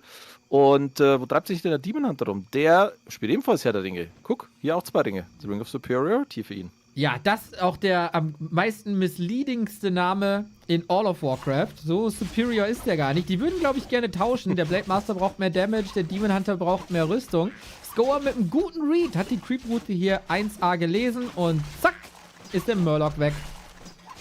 Jawohl, so ist es. Und er schickt sich jetzt auch nochmal an, hier eine Archer aus dem Spiel zu nehmen. Das ist natürlich schwierig. Es ist zum einen Nacht, das heißt, sie können in den Shadowmeld gehen und natürlich sind auch noch ein paar Moonways mit am Start. Oh, jetzt wird jetzt hat er sich den Ring geklaut. Es ist der Wahnsinn. Der gute Fly-Trick aus der Superliga. Genial von Scower. Ja, da weiß er natürlich, da will der Elf so effizient sein, wie nur geht und legt deswegen die Items ab. Und dann liegt das Item da und dann klaut er sich das. Jai. Zum Glück hat er 3 davon. Ja, siehst du mal. Jetzt haben wir hier wieder ein weiterer Ring jetzt beim Blade Master. Ja, der wird sich jetzt hier Level 3 holen. Also ich muss schon sagen, das, was Scower hier momentan macht, das sieht schon sehr, sehr stabil aus. Wie er immer stabil aussah. Ich mag den Kerl. Aber Xorc will ich noch nicht abschreiben. Gerade wenn es Richtung Level 5 gehen sollte irgendwann, wird der Demon Hunter ja bekanntlich sehr, sehr gut. Ich finde es übrigens sehr schön, wie du gesagt hast, dass Archer-Töten schwer ist. Hast du mal versucht, einen Grunt umzuhauen und dann den Vergleich gezogen? Also ich sehe sie immer, wie sie bei mir wegschmelzen, ne? Also das ist da ein bisschen Focus Fire drauf. So ein Grunt ist langsam, der ist sperrig, der geht schnell drauf. Ja gut, da muss man sich natürlich mal wieder fragen, woran das dann gelegen hat. Ja, ne? Wir haben den Keeper of the Groove. Xorc spielt hier also Meta. Ich hatte ein bisschen mit Cheese-Strategien gerechnet, hat ein schweres Los in der ersten Runde, hat sich geheim vorbereitet auf Smurf-Account. Das riecht ja alles nach Käse, den man dann in so eine Tupperdose packt im Kühlschrank, damit er nicht alles andere voll riecht. Aber so weit, so Standard. Vielleicht fühlt er auch so ein bisschen die Gewässer ab. So, wie gut ist Scower drauf? Wie ist seine Form heute? Habe ich eine Chance, wenn ich normal spiele? Muss ich auf das Cheese gehen? Das ist so, glaube ich, was er sich gedacht hat. Ja, das ist ja auch durchaus legitim, ne? Erstmal versuchen, okay, ich probiere es mal mit Standard. Wir sind ja hier im Best of 3, darf man nicht vergessen. Während der Qualifying-Matches war es ja meistens Best of 1. Nee, doch. Richtig? Ja, größtenteils. Größtenteils, ne? Die Decider waren Best of 3, aber das größte war Best of 1. Genau, deswegen, ja, warum nicht mal einfach mal testen, wie ist der Gegner so drauf, ne? Komme ich mit Standard hin oder muss ich wirklich ein bisschen Käse anrühren? So wie es aussieht, macht das Xorc aber gar nicht mal so schlecht, sage ich gerade. Und jetzt ist der Keeper aber ein bisschen ein Problem. Es gibt das nächste Entangle. Oh weia, der will es aber jetzt wirklich wissen. Speed Scroll, Hex, okay, der Keeper, der geht drauf. Es gibt Level 2 hier für den Shadowhunter und der Raider. Der bleibt tatsächlich auch noch am Leben. Also das hat sich mal so gar nicht gelohnt. Big Point für Scower. Da hat er einfach sich den Keeper geschnappt. Xorc hat nicht mit dem Hex gerechnet oder ein bisschen sein Dispel unterschätzt. Das war ein paar Sekunden vor Finishing. Aber ja, ohne Dispel geht das Hühnchen schnell gerne mal drauf. Und Scower in einer super Position. Muss noch ein bisschen an der Armee feilen. Hat vielleicht armeetechnisch sogar ein paar Probleme, weil es gibt Mass Dryads einfach. Kein Tier 3 Tag. Dryads. Und da hat der Walker gegen und da bringt er erstmal gar nichts. Nee, das Einzige, was der Walker da natürlich bringt, der könnte, soweit es auf Autocast ist, was ich mir nicht vorstellen kann, nur ein bisschen die Dispels triggern und dadurch ein bisschen Zeit gewinnen. Aber ja, so im Großen und Ganzen bringt der nix, quasi gar nichts. Er kann, na gut, vielleicht das Entangle Dispel und solche Geschichten, aber Damage Output ist natürlich sehr überschaubar. Ja, Antwort von Scower sind bisher die Raider. 2 sind schon raus, Nummer 3 ist in Produktion, aber jetzt gibt es hier schon den nächsten Angriff. 42 gegen 47 Supply. Also momentan hat der Nachtelf-Spieler supply-technisch zumindest die Nase vorn. Jetzt kriegen wir hier noch einen Wisp mit dazu. Und da gibt es tatsächlich einen Ancient Protector, aber jetzt geht sofort wieder auf den Keeper. Der ist wieder offensiv. Der wird gefokust, der wird ensnared, Evo Potion übergeben, wird sofort eingesetzt. Der erste Raider wird jetzt in diesem Augenblick auch schon mal fallen. Jetzt geht auf den nächsten Raider von Scower. Jetzt kommt hier sofort nochmal die Heal Wave durch. Sprinting wurde ebenfalls gecastet. Keeper noch mit dem Town Portal, da wird gefokust. Oh, da kommt das Dispel und das TP out. Kann er hier noch den Ancient Protector abbrechen? Ja, tut er. Der Wisp kommt ebenfalls noch mit. Junge, das war ja mal gleich hier schöne Keilerei. Jo, paar Losses auf jeden Fall auch auf der Seite von Scower. Demon Hunter levelt, Keeper leider nicht. Der will seine Dornenaura gerne haben, damit der Ork, der Idiot, sich immer selber wehtut. Ist wie in der Schule. Weißt du, wenn man dann der Bully so deine Hand genommen hat. Na, warum haust du dich denn? Das ist, was die Thorns macht. Ja, das, ne, aber ganz ehrlich, der Keeper, der sieht auch schon aus wie so ein Schulbully, ne? Ist so. Ja. Gemein ist der. So ein typischer Quarterback-Highschool-Bully. Ja, absolut. So, jetzt schauen wir mal, ob der Bully dann tatsächlich seine Aura jetzt gleich nochmal kriegt, denn es wird jetzt fleißig am Goblin-Lab gecreept. Da wurde auch nochmal revealed, dass hier auch ja kein Blade Master mit am Start ist. Da haben wir jetzt auch das Level Up, es gibt Level 2, es gibt die angesprochene Aura, es gibt aber inzwischen auch den Tag auf Tier 3 und das Root of the Claw Adept Training. Das heißt, wir gehen auf die Teddybären. Es darf gekuschelt werden. Willst du mit so einem Bär gerne kuscheln? Also ich weiß ja nicht, was für Bären du so kennst, da unten in Bayern. Ja, bei uns gibt es ja nur Problembären, ne? Du weißt ja, wie mit Problembären umgegangen wird. Ja, die sind dann wahrscheinlich bei Söder irgendwie auf dem Teller gelandet, die Problembären. Das ja, wahrscheinlich. Ei. Ja, hatte ich kurz vergessen, dass ihr da eher so rabiat seid. Der Scower denkt sich, Gold ist ganz fein. Ich hätte da gern mehr von. Setzt zur Echse an. Gibt damit Xorc ein bisschen Zeit, den Tag durchzudrücken, weil das dauert noch ein bisschen. Jo, das dauert definitiv noch ein bisschen. Jetzt wird gerade noch ein bisschen Beton angerührt. Die Boros werden jetzt dann gleich ihr Upgrade kriegen. Währenddessen, Demon Hunter kurz vor Level 4, Keeper Level 2,5. Itemtechnisch haben wir noch eine Invo-Potion auf dem Demon Hunter, aber sonst nichts. Da ist noch kein Staff, da ist kein TP, da ist irgendwie gar nichts am Start. Das liegt vor allen Dingen auch daran, dass wir noch keinen Engine of Wonders haben. Der wird nämlich jetzt gerade in diesem Augenblick erst fertig. Und jetzt kommt der erste Druid of the Claw mit dazu, der ein bisschen unterstützt wird hier erstmal. Ja, das Reach hat sich definitiv gelohnt, denn es wird nämlich sofort gepurged vom Gnoll Warden. Ja, gut, dann müssen trotzdem wieder die Moonwires herhalten, wenn sie gefüllt werden, aber das sind sie nicht. Jo, das ist ein bisschen problematisch auch für die 2 Dryads hier. Xorc hat aber ganz gut Gold, also einmal zum Shop. Braucht den Orb. Kein Orb. Na gut, er heißt auch nicht Xorc, ne? Das ist richtig, aber da guckt, der hat zugehört. Der geht zurück, der holt sie sich jetzt. Pass auf. Ah! Hat er Gold? Ja, hat er. Ja, ist wichtig. Hat er.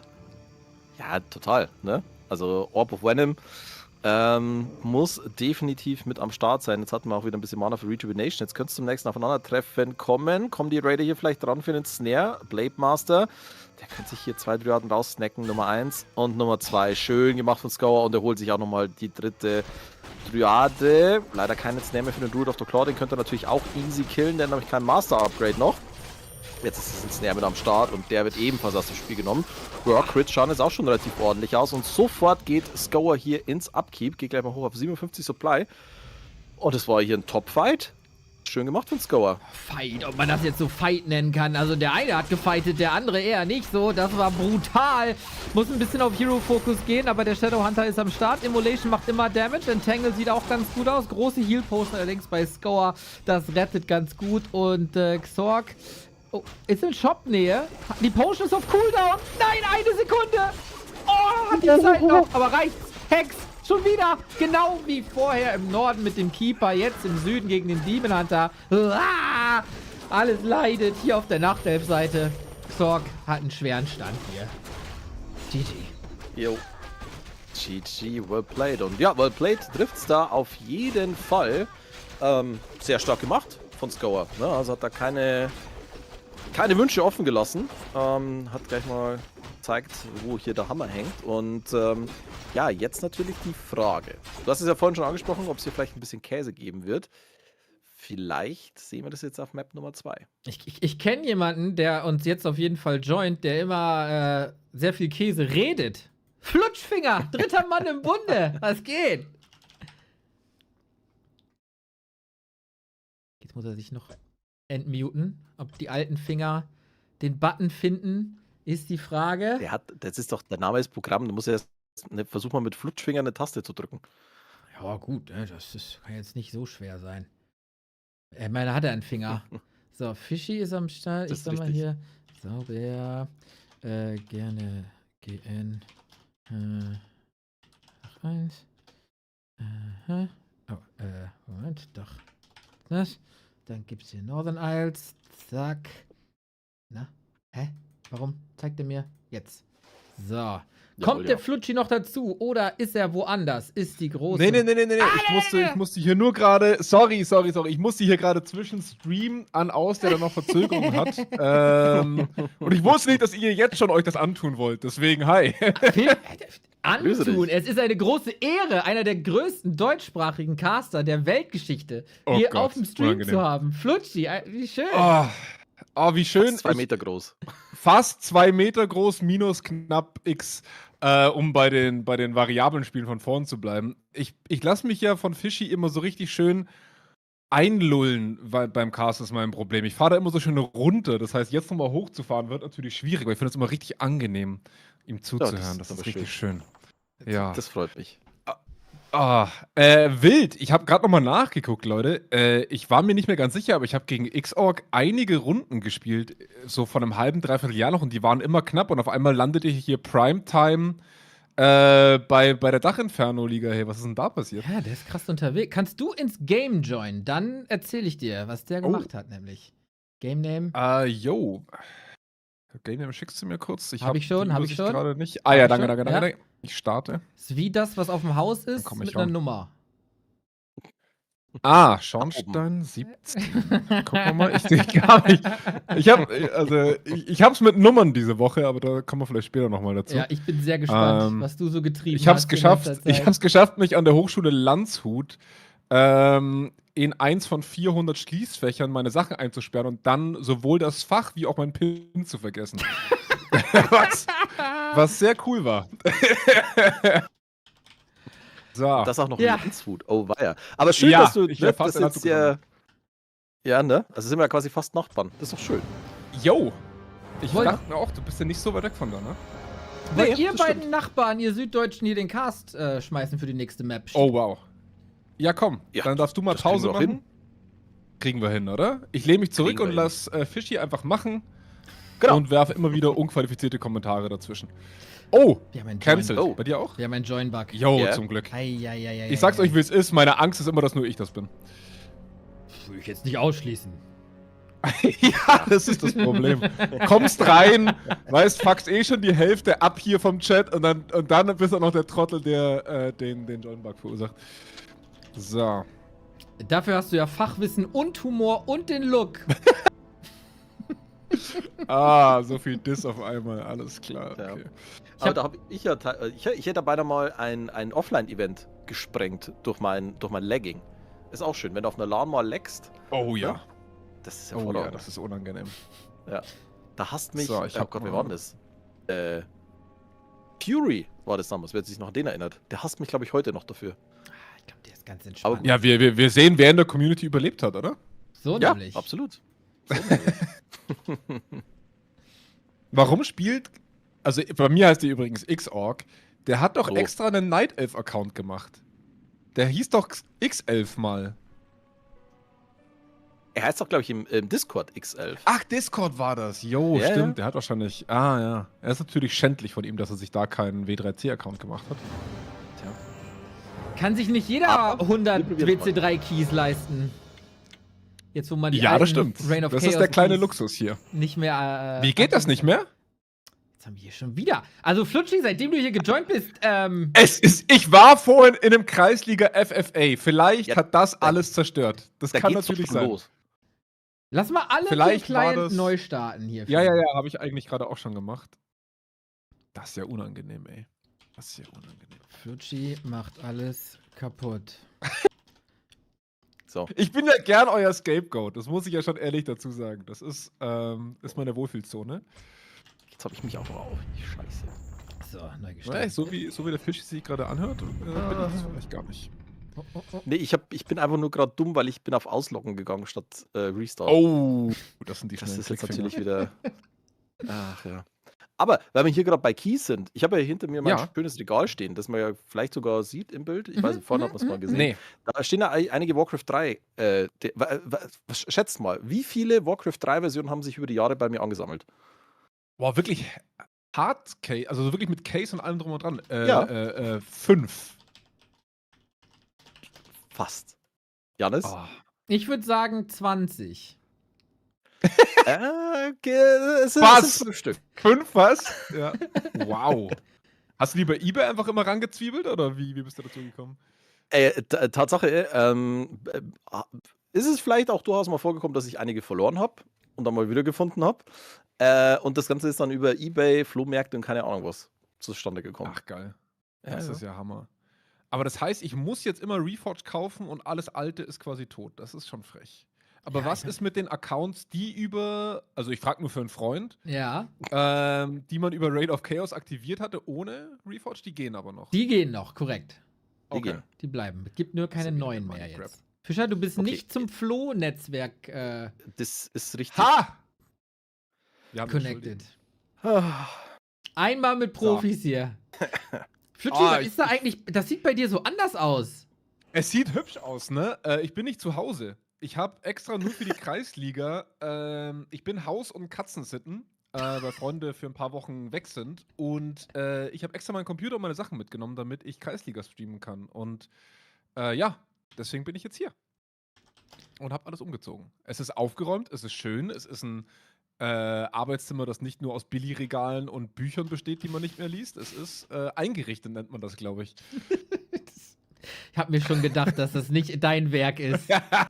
Nee, du. Also, ich bin froh, wenn der Blur-Effekt von jeder Kamera sehr stark ausgeprägt ist.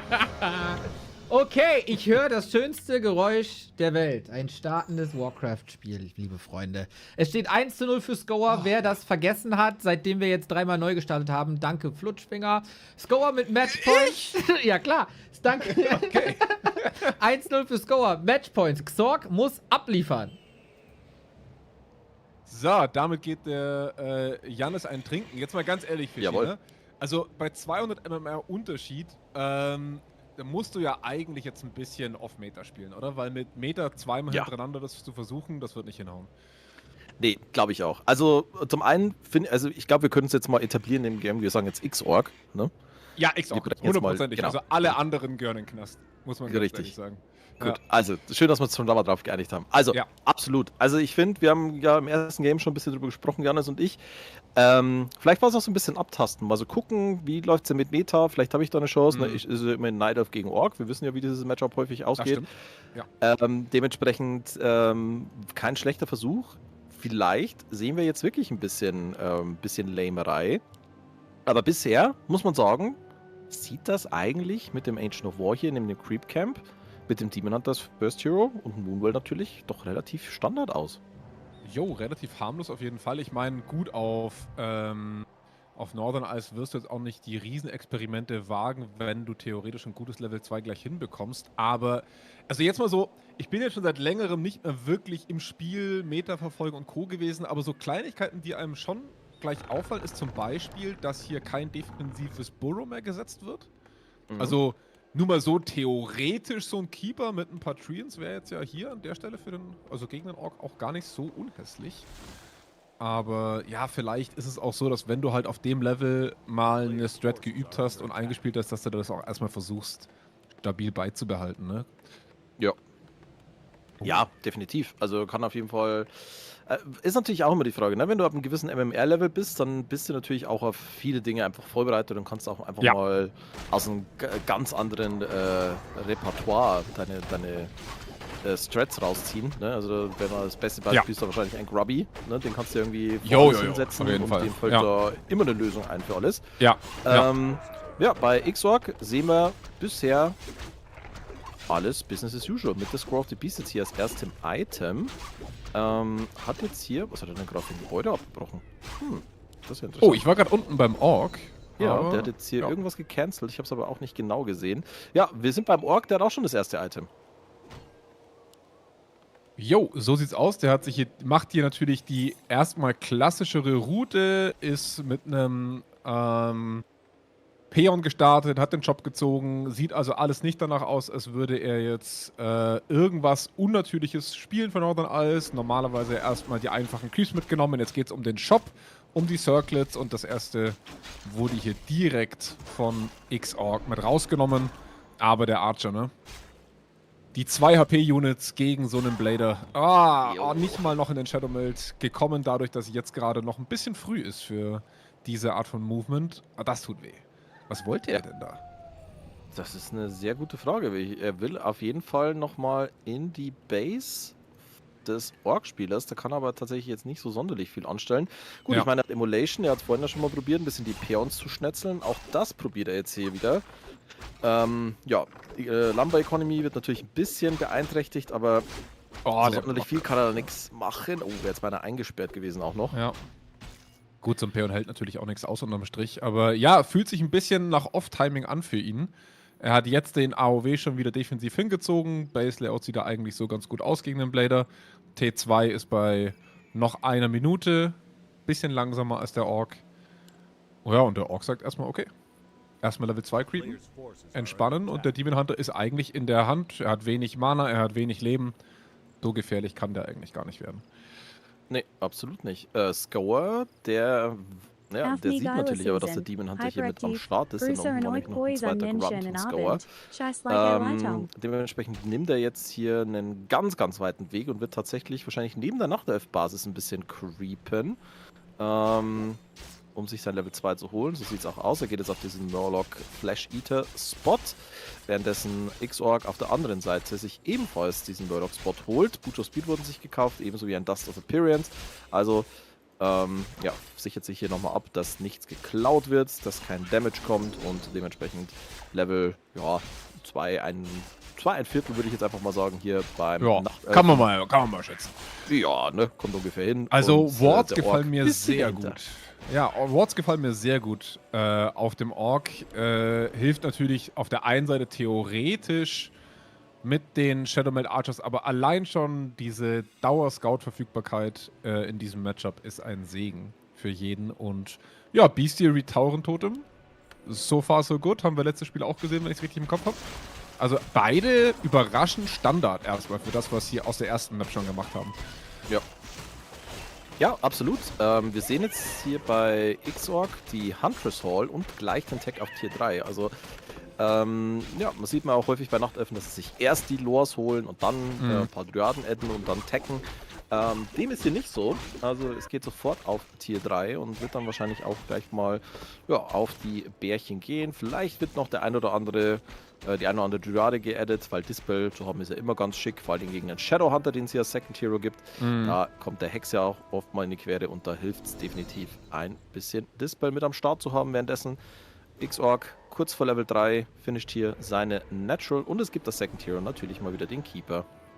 Hilf mir doch mal ganz kurz mit dem Keeper als Second, weil das ist auch so eine Entwicklung, die so ein bisschen an mir generell so immer vorbeigeht. Liegt das einfach an der Thorn, also an der Aura für die Bären später oder warum kommt der gerade so als Second Hero so dominant rein immer? Ja, also man hat es natürlich jetzt im Map 1 auch schon so ein bisschen gesehen, ne? Wenn du vor allen Dingen mit Dryaden, ist das natürlich ganz schick für das Entangle, um halt einfach ein bisschen ja, Sustain zu haben und du forcierst ja eigentlich auch schon so ein bisschen die Spirit Walker in diesem Fall und absolut natürlich Thorns Aura richtig, richtig gut für die Bärchen dann und was jetzt auch richtig gut gerade war, Scower konnte hier tatsächlich einen Lore abreißen, der wurde nicht gecancelt, das heißt, das ist die richtig Ressourcen schmerzhaft gewesen. sind weg. Ja. Und das ist auch das, was ich vorhin meinte, ne? Der Sentry Ward gibt dir einfach zu dem Zeitpunkt, wo er ihn bekommen hat, so einen Vorteil, weil einfach diese Ancient Timings dadurch also du musst sie nicht mal auf die Uhr gucken. Du weißt, wenn sie hochkommen, du weißt, wann du da sein musst, du hast genug Zeit, sie jederzeit wieder neu abzureißen. Richtig, richtig ekliges Item gegen den armen Xorc hier. Ja, und da geht es auch sofort wieder auf den zweiten Ancient of Lore. Der wird auch... Ja, der muss gecancelt werden. Hoffentlich merkt das diesmal nicht, dass der auch abgerissen wird. Ja, wird gecancelt hier. Und jetzt gibt es hier nochmal den Block auf den Blade Master. Der hat natürlich immer noch keine Boots of Speed, aber der Keeper, der ist ein bisschen zu lahm fürs nächste Entangle. Dementsprechend kommt der Blade Master jetzt hier erstmal ungeschoren davon. Tier 3 Tag ist abgeschlossen. Wir kriegen das Root of the Floor Depth Training, aber ja, durch den zweifachen Lore Cancel dauert es natürlich ewig, bis wir hier die Masterbären haben. Und ja, wenn wir auf Supply mal gucken, 22 gegen 40 Supply, das spricht schon eine eindeutige Sprache, vor allem wenn es jetzt unten vielleicht sogar nochmal den Demon Hunt an den Kragen geht. Ich frage mich auch gerade, was er da unten gerade effektiv noch erreichen will. Ich meine, klar, er hat wenig Armee, um zu kämpfen. Er kann auch sonst nicht unbedingt jetzt die Map dominieren, aber einen Kampf zu suchen, ohne Staff, ohne Shop, ohne Orb, ohne irgendwas. Also ein Raider gegen einen Keeper, nicht unbedingt der klassische Trade, den man erwarten würde. Nee. Nicht unbedingt. Und der Raider, der wird hier wahrscheinlich, der wird auch jetzt nicht noch überleben, oder? Das darf nicht passieren. Oh, also das muss ein... Da kann er sogar ein TP für hergeben an der Stelle. Das dürfte fast schon egal sein. So, der Ward tickt immer noch. Er sieht, da kommt wenig Gefahr. Das ist halt so ärgerlich. Ne? Du hast T3, du hast keinen Shop, mit dem du das T3 irgendwie usen kannst. Du hast keinen zweiten Ancient. Du bist wirklich komplett lost und da fühlt man sich dann, glaube ich, auch manchmal so in der Situation, ein Gefühl zu haben, man muss jetzt irgendwo Gegendruck aufbauen, um da noch was rauszuholen, aber mit den 2 Units, die da waren, richtig, richtig schwierig. Ja, jetzt gibt es auch nochmal das Snare, Mana wurde regeneriert, Hex kommt drauf, von oben ist der Keeper, aber der hat natürlich immer noch keinen Staff, aber ich glaube, der sollte wegkommen, ohne das TP zünden zu müssen, aber ja, jetzt der Ork, okay. Geht erstmal zurück, wird jetzt wahrscheinlich den Marketplace creepen. Ja, so sieht's aus. Wird erstmal auf den Warlord gehen. Das wird den Shadowhunter Level 3 bringen. Und natürlich gibt es hier auch noch ein schickes Item. Mal gucken, was es hier geben wird. Es gibt. Was gibt's? One of the Wind. Okay. Ja. so ein Lala-Item, aber wir haben keine Drides. Insofern in dem Zeitraum gar nicht mal so kacke. Auch keine Wisp per se dabei, das heißt, man kann hier nochmal ein bisschen Heroes kontrollieren. Gerade wenn einer dieser Heroes ein TP zum Beispiel hat, kann man das natürlich sehr schön abusen. Oh, jetzt kommt der erste Bär mit rein. Der wird natürlich sofort ensnared. TP out. So, kriegt er den Kill noch? Ja, kriegt er. Ja. Kriegt er Grunt gegen Bären getauscht. Auf der linken Seite läuft auch noch ein Bär rum. Okay, der kommt aber ungeschoren davon erstmal. Und ja, du hast vorhin angesprochen, dass er da so in die Offensive gegangen ist. Also, das war, glaube ich, wirklich so dieses Mindset, ich habe momentan nichts, ich brauche einfach Zeit, bis ich meine Armee am Start habe. Richtig, ja. Ich versuche jetzt hier mal irgendwie ein bisschen was zu reißen, aber naja, so ganz gelohnt hat sich das nicht. Wir sind jetzt bei 50 gegen 36 Supply. Der Orc-Spieler zieht jetzt auch schon wieder seine Echse hoch, die zu gut 50% auch schon durch ist. Wir kriegen einen weiteren Spirit Walker. Und ja, das sieht hier doch schon sehr, sehr, sehr stabil aus, was Scower gerade anstellt. Xorc immer noch einen Level 1 Keeper. Das heißt, er hat auch noch nicht mal die Thorns Aura. Das sollte er möglichst schnell mal ja, lösen, dass er hier zumindest die Aura mit als Support hat. Und er bewegt sich auf dieser Map auch sehr, sehr waghalsig dafür, was er hat. Also ich meine, er hat kein TP, er hat keinen Staff, er hat eine Invul. Oh, aber auch der Blader einigermaßen selbstbewusst hier, wie er ohne Mana über diese Map spaziert, TP geforst. Aber schön gemacht tatsächlich, also gut nachgedacht von Scower. Ja. Der hat nämlich sich erst den Staff of Teleportation gekauft, hat dann gemerkt, nee, da ist ein Tangle, da komme ich nie raus. Verkauft den Staff, holt sich einen TP und kann sich dadurch saven. Jetzt versucht natürlich Xorc nochmal was zu reißen, aber Blademaster reagiert gut, zieht sich nach hinten zurück und jetzt könnte es hier zum nächsten Aufeinandertreffen kommen. Xorc jagt die Raider, kriegt den ersten Entangle raus und den ersten Kill. Ja, vielleicht gar nicht mal so schlecht die Position jetzt. Das ist das einzige Timing für Xorc, wenn man es genau nimmt. Also eigentlich sollte er hier auch schon ein bisschen Wisp und Co. dabei haben für was weiß ich, was man da noch alles hochziehen kann, weil ich wette mit dir, wenn er diesen Kampf jetzt nicht für sich entscheidet, dass das ganz schön eng wird für ihn. Oder eigentlich auf gut Deutsch fast nicht mehr zu gewinnen. Blademaster kriegt gerade noch mal so die Invo-Potion vom Shadowhunter übergeben. Knappe Angelegenheit hier. Jetzt Invo-Potion auch nochmal gezogen vom Demon Hunter. Heal Wave wird nochmal durchgecastet. Spirit Walker kann sich jetzt nochmal schön in seine Astralform retten. Aber ich glaube, das war ein bisschen Missmicro. Ich glaube, der hat gerade alle gemorpht, wenn ich das so richtig sehe. Ja, das war ein Double-Click auf alles, glaube ich. Na gut, Dispel ist zumindest mit am Start. Oh, Scower, pass auf, der Blademaster, der sieht hier alles andere als hier Scroll. Oh, Bär kommt rein, schnappt sich nochmal den nächsten Bären. Kurogo schnappt sich den nächsten Bären, so rum. Ja. Und ja, jetzt geht es hinten natürlich nochmal an die Duraden. Kein schlechter Fight jetzt hier eigentlich von Xorc, aber ich glaube so im Long Run... Zu wenig, ja. Und vor allem, wie gesagt, wenn da jetzt noch ein paar Wisps auch da gewesen wären für das Dispel, ich glaube, da wäre vielleicht noch genug Damage auf den Blader gekommen, dass der vielleicht sogar gefallen wäre. Aber so an sich haben wir natürlich... die Damage-Verteilung beim Orc ist natürlich richtig ekel. Wenn du versuchst, was zu fokussen, kaum möglich. Jo, Blademaster hat sich jetzt zurückbegeben in seine Basis, hat sich mit einer Heal-Potion ausgestattet. Clarity und Healing laufen ebenfalls. Ja, was tun auf Seiten des Nachtelfenspielers? Gefällt mir eigentlich ganz gut, er switcht jetzt hier auf Dryaden.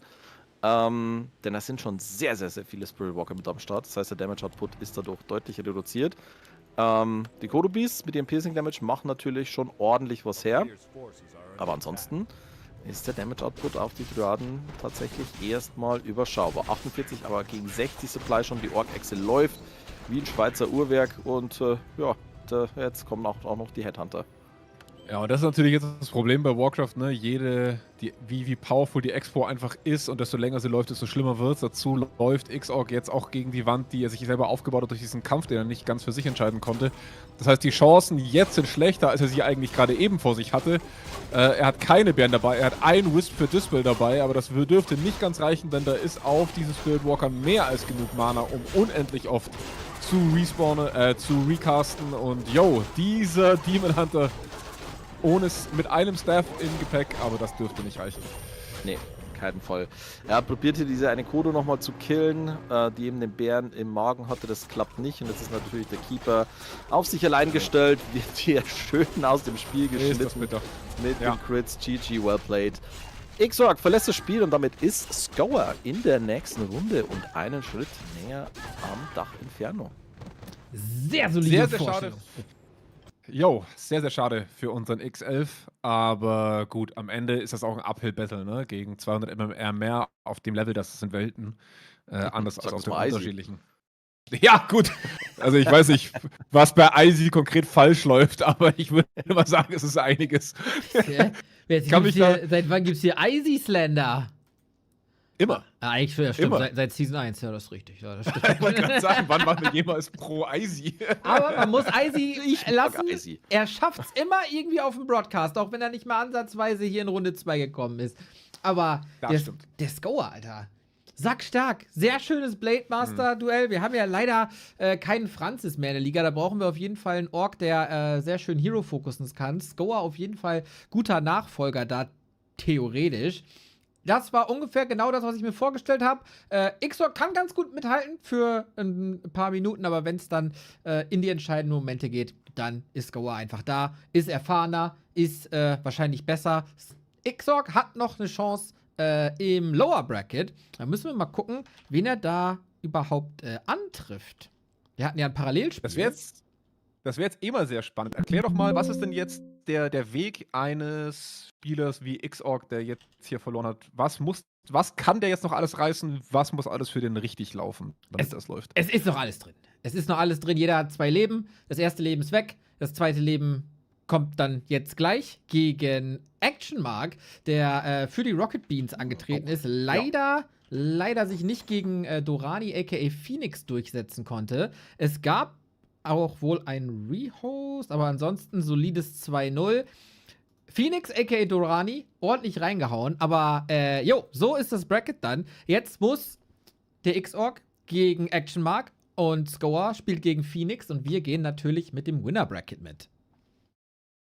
So Sehr, machen sehr wir schön. das. Ja, bei dem anderen wäre ich auch schwer voreingenommen. Ich meine, ich bin heute natürlich mit einer Agenda hier. Ich muss die Beanies hier ein bisschen pushen, die da sind. Ich bin sehr, sehr gespannt auf den Sharky. Ich habe schon vorhin mit ihm gesprochen. Ich habe ein längeres inoffizielles Interview geführt mit ihm. Okay, gab es da aber längere Antworten als Ja und Nein? Ja, tatsächlich. Also er ist ja eigentlich sehr gesprächig. Ich glaube nur, dass er das on Stream nicht so macht. Aber ich habe einige Background-Informationen, die ich natürlich Schritt für Schritt hier veröffentlichen werde, ja. Oh Gott, Sharky exposed. Also ich kann mal so sagen. Man kann ja über Sharky denken, was man will und halten, was man will. Er ist manchmal ein nerviges, kleines, vorlautes Ding. Aber was wir mit ihm auf jeden Fall bekommen und hoffentlich auch sehr viel mehr sehen von anderen Spielern, ist ein Abschied, ich konnte mich leider nicht vorbereiten, weil Inferno-Liga, die wir ja dann durchaus häufig hatten. Ich glaube, der hat sich ein bisschen vorbereitet und ich glaube, da war ein bisschen Arbeit hinter. Also ich freue mich wirklich sehr drauf, ihn später zu sehen. Okay, ich muss hier gerade ein bisschen Admin-Gedönse machen. Wenn ihr euch also noch ein bisschen weiter unterhalten wollt, mal. dann Atmen mal. macht das gerne. Kann nicht schlechter laufen als die ganzen Disconnects vorher. Insofern mach ruhig weiter. Ich dachte, als meine Cast sonst. Ja, gut, das wollte ich jetzt so nicht sagen. So, ja gut, Fischi, wenn du jetzt hier mal so drüber guckst, über das Roster, was wir für heute haben, irgendwem drückt man ja immer ein bisschen die Daumen, oder? Ja, das definitiv. Also, ich muss tatsächlich sagen, ich habe es vorhin auch schon erwähnt, Sharky, da freue ich mich sehr drauf, ihn zu sehen.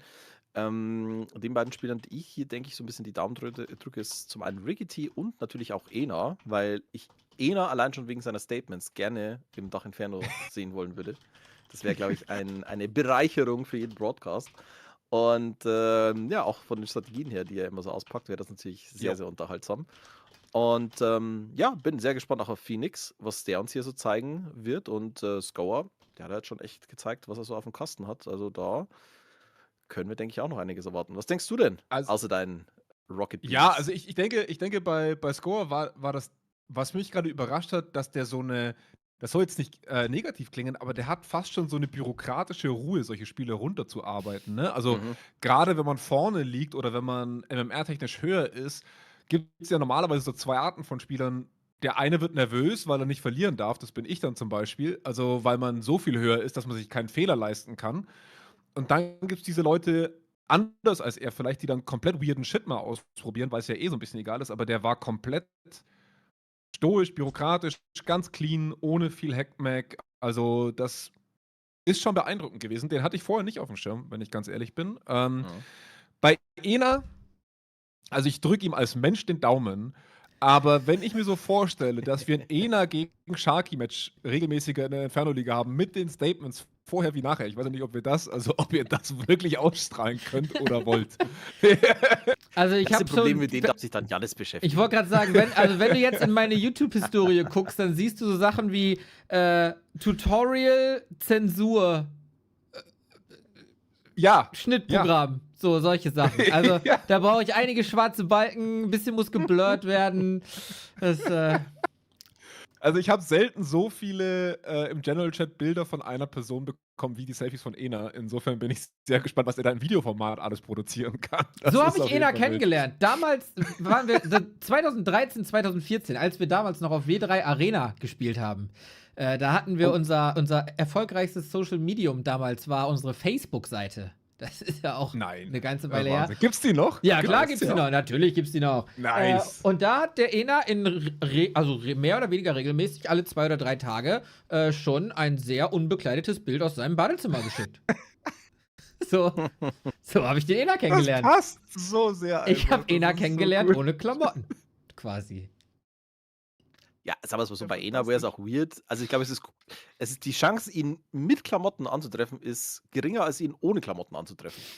Und wir wissen ja, Sharky ist noch minderjährig, ne? Also ich will das nur mal so in den Raum geworfen haben. Das ist das Niveau, was ich mir von einem Flutschfinger-Cast erwartet habe. Danke. Wir warten gerade auf Scower und Phoenix. Die machen ihre Vetos. Phoenix ist ganz high. Scower macht, glaube ich, noch ein kleines Break hier. Ich glaube, ihr habt da jemanden, der bei euch ein bisschen unterm Radar fliegt, Leute. Unter dem Radar. Sag mal. Was ist denn mit deinem Mikrofon jetzt passiert? Machst du ja einen auf Volksempfänger? Was? Nein, das ist Game 2, mein Freund. Hast du nie geguckt, ne? Aber Und wenn du bei denen im Haus warst. du hast jetzt ein anderes Mikrofon als gerade. Nein. Doch. Wirklich? Dann hat es aber was gewechselt, ohne dass ich das mitbekommen habe. Diese Automatismen heutzutage, ne? Wow. Ey, wirklich, Discord hat einfach gewechselt. Ist krass. Nicht. Ja, deswegen sage ich, du klingst wie ein Volksempfänger. Junge. Gut, würde auch zu dir passen, aber gut. Das ist KI. Das ist KI, Leute. Das hat einfach von selber gemerkt, was ich sagen will und hat gewechselt. Top. Ja, wir sind auf jeden Fall, wir sind alle am Arsch. Ich schmeiß mal der Schosch in den Raum. Der macht immer fleißig bei den Weekly Cups mit und ist da gar nicht mal so schlecht unterwegs. Und dass der wohl so ein Sharky weghaut, das ist für mich gar keine Frage. Ja, weißt du, das ist das Problem. Da kommst du jetzt wieder mit Logik, mit Zahlen, Daten, Fakten, mit deiner kalten Streamer-Mentalität und deinem kalten Streamer-Herz. Das ist, ja klar, ich kann auch sagen, dass wenn Frankreich gegen Moldawien Fußball spielt, dass Moldawien wahrscheinlich weniger Chancen hat, aber das interessiert ja niemanden. Also, ja, tipp ruhig den Favoriten, kein Problem. Okay, gut. Ich wollte nur, dass der auch mal erwähnt wird hier. Und auch so fürs weitere Vorgehen. Scower gegen Schosch kann ich mir im Winnerbracket vorstellen. Tatsächlich. Jo, das wäre natürlich irgendwo erwartbar, denke ich mal, ne? Also, es sollte uns nicht überraschen, wenn es soweit ist. Aber, also nur um das mal ein bisschen zu ergänzen, ich habe Sharky vorhin gefragt, wie er die Chancen so ausrechnet. Und er meint, die sind schon öfter aufeinander getroffen. Und sein Selbstbewusstsein war zumindest, dass er gesagt hat, heute Abend rechnet er sich echte Chancen aus. Aha! So. Gerade im Twitch-Chat hat er gesagt, er dachte, er spielt morgen. Ja, das war sein. Also, ich habe ja, er ist ja selber schuld, wenn er mir Sachen sagt, ne? Ja, das ist richtig. Also seine Strategie war wohl, weil er gefragt wurde von Schosch, ob's, also, ne, wir spielen ja heute so in der Art und Sharky meinte dann aber so, nee, morgen. Also ich glaube, es war einfach seine Strategie, seinen Gegner so ein bisschen auf dem Mindgame-Level zu besiegen schon. So. Ist das dieser jugendliche Humor, den keiner mehr rafft, so auf dem Level mit 6'7 und so? 6'7, 6'8, kenn mich aus, keine Ahnung, Alter. Ich bin so verloren mittlerweile. Du warst schon immer verloren, da hat die Jugend und der Humor nichts mit zu tun. Game ist offen übrigens, wieder mit der 1 am Ende. Aber es wird, glaube ich, immer noch gewetot. Dann helft doch mal Leuten wie mir, den alten weißen Männern, die nicht mehr mit der Zeit gehen. Phoenix. Jo. ich oute mich jetzt mal, sagt mir gar nichts. Wo kommt der denn her? Der sagte uns allen etwas wenig. Auf W3 Champions unter dem Account Dorani am Start. Er wohnt momentan in der Schweiz und rastet richtig aus, was so Games angeht. Der hat diese Season, und diese Season ist ja jetzt noch nicht so ultra alt, 470 What? Games. Ja, der ist insane. Dorani dreht komplett durch. Der macht ein Game nach dem anderen, kommt eigentlich aus dem Iran, jetzt in der Schweiz. Und er hat gegen Woody gespielt im Open Qualifier zum Beispiel. Und ja, Gott sei Dank ist da der richtige Sieger auch rausgekommen. Ich hab nur gerade Husten. Ja, da juckt's bei mir auch direkt. Ja, da juckt's auf jeden auch Fall hat er uns hier vor größeren Problemen bewahrt, denn er hat ihn einfach Ancient of War rushed. Oh. Und das war böse. Das war ganz böse. Da hilft natürlich auch gutes Scouting nichts dagegen. Ich sehe ihn gerade, ja, krass. Ich meine, das ist ja fast schon FVB-Ausmaße hier. Ja, gut, nur 600 immer mehr höher. Ja, wer zählt schon solche Zahlen? Ich gucke nur auf die Anzahl der gespielten Spiele. Das ist ja krass. Der ist gut dabei. Der könnte hier den Orks auch ein bisschen Ärger bereiten. Also, ich lasse mich immer ein auf komplett neue Spieler. Bin sehr gespannt. Ich bin jetzt hier auch gerade mal auf das Profil von Schosch gegangen, nachdem uns ja unterstellt wurde, dass wir ihn hier außen vor lassen, und habe mir mal so seine Match-History angeschaut. Also, Junge, ne? Da war ja mal da waren schon einige schicke Matches dabei. Zum Beispiel hat er jetzt auch einen Orc Mirror gewonnen gegen niemand Geringeren als Lolite. Jo. Oh, wow. Ja, also gut, Lolite natürlich nicht Main Race Orc, aber das kann man schon sehen lassen gegen die Leute, die er sich so in der Ladder behaupten kann. Da ist mal ein Sieg gegen Edo dabei. Da ist mal ein Sieg gegen Grubby dabei im Orc Mirror. Ja. Ich sag, Das, der Schosch. Ja. Das Siehst du mal. Ja, jetzt habe ich doch ein bisschen mehr Angst als vorhin. Weil, weißt du, bei uns heißt jeder zweite Mann hier Schorsch. Also, das macht mir jetzt nicht so wirklich viel Angst. Aber es ist ja der Schorsch. Das stimmt. Es ist Das der ist Schorsch. der. Ja. Es ist nicht irgendeiner, es ist der. Ich hätte bei euch beiden mal Lust auf so einen Bayerisch-Cast. Ja, das Problem ist natürlich meine Zwitterhaftigkeit im bayerischen Dialekt, dadurch, dass ich Augsburger bin, der in Österreich gelebt hat und jetzt in Oberbayern ist und Fischi einfach knallharter, ich hoffe, ich bin nicht falsch, Niederbayer ist. Das beißt sich natürlich zu 100%. Das ist wie wenn du sagst, Hamburger und Bremer, lustig, wie die ihren Dialekt sprechen. Also bei mir ist es ja sogar noch schlimmer, weil ich bin ja geborener Oberpfälzer und wohne jetzt in Franken. Oh, also das ist ja noch eine tödlichere Mischung eigentlich. Oh, dann habe ich dich falsch eingeordnet. Stimmt, da ist ein fränkisches R dabei. Ja, stimmt schon.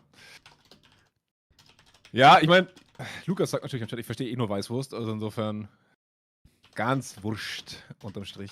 Aber das kann man schon mal machen. Also ich hatte ja mal so einen Lederhosen-Cast, wäre ich schon auch mal dabei. Aber dann musst du auch was ist denn bei euch im Norden? Ihr seid doch so kulturlos. Was habt denn ihr da so als Outfit? Als Outfit? Was? Wir haben Ja, so typisches Outfit. Wir haben eine Segler? gelbe Regenjacke. Ja, Gummistiefel und Parker, Alter. Geil. Ja, das ist unser Ja, National-Outfit. Ist klar. So, Freunde, wir mussten kurz ein bisschen Zeit überbrücken, um hier die Matches auf den Weg zu bringen. Jetzt haben wir es. Ich suche mir den Flutschi aus, damit jeder mal mit jedem gecastet hat. Wir sind wieder auf Northern Isles. Da kennst du dich noch aus. Da musst du dich gar nicht auf eine neue Umgebung einstellen.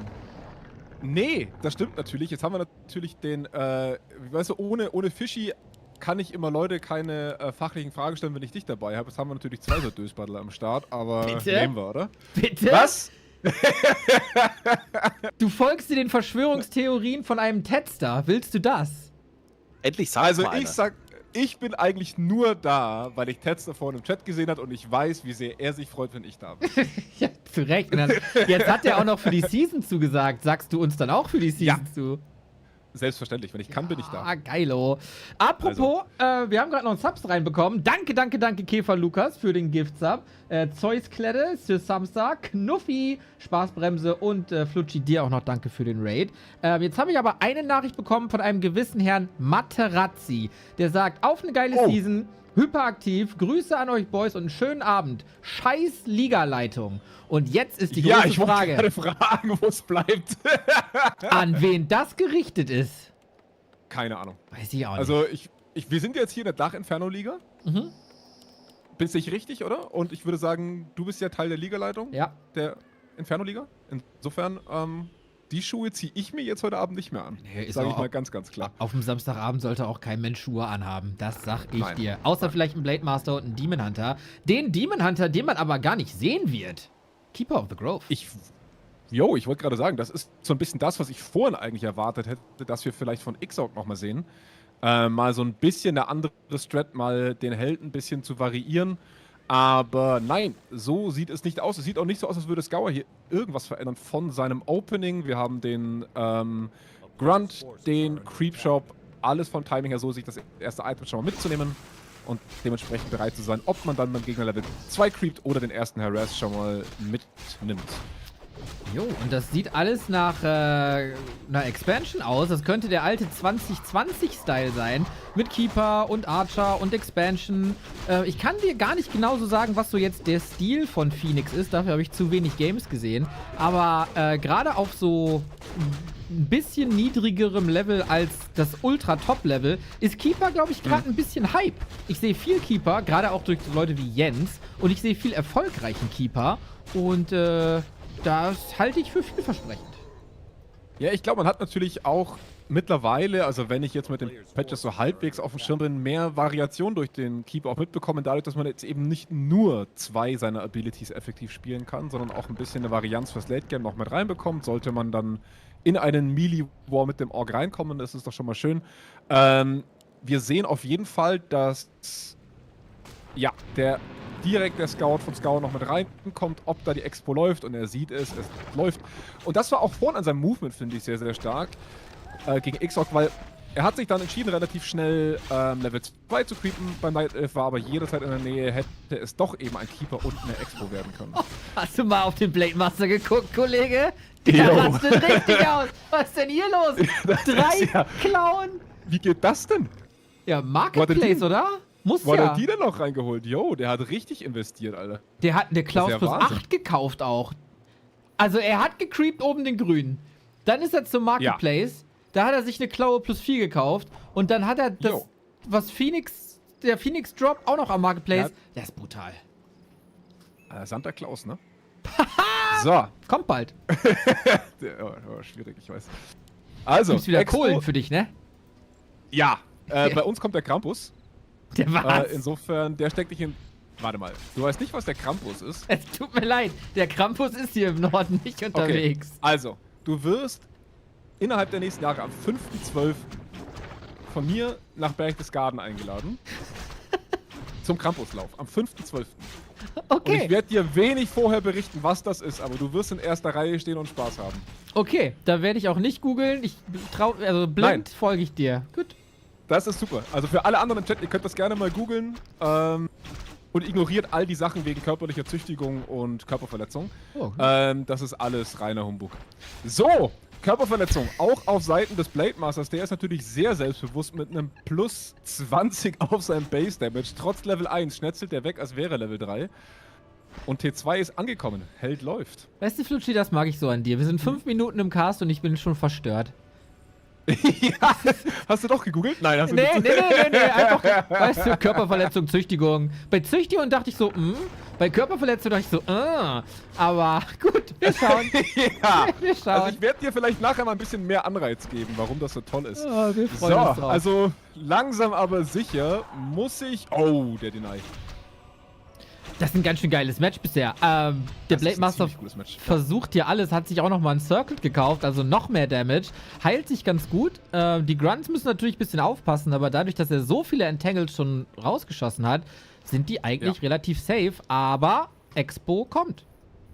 Jo, das Problem für Scower ist natürlich jetzt so ein bisschen, er hat sehr viel Gold investiert. Er hat Brute Strength, was jetzt gleich um die Ecke kommt, aber der zweite Moonwell geht hoch. Wir haben einen defensiven AOW stehen, das heißt, so das Base-Bild von Phoenix ist natürlich auch so gesetzt, dass er sich jederzeit zurückziehen kann und er hat nach wie vor nur einen Level 1 Blader.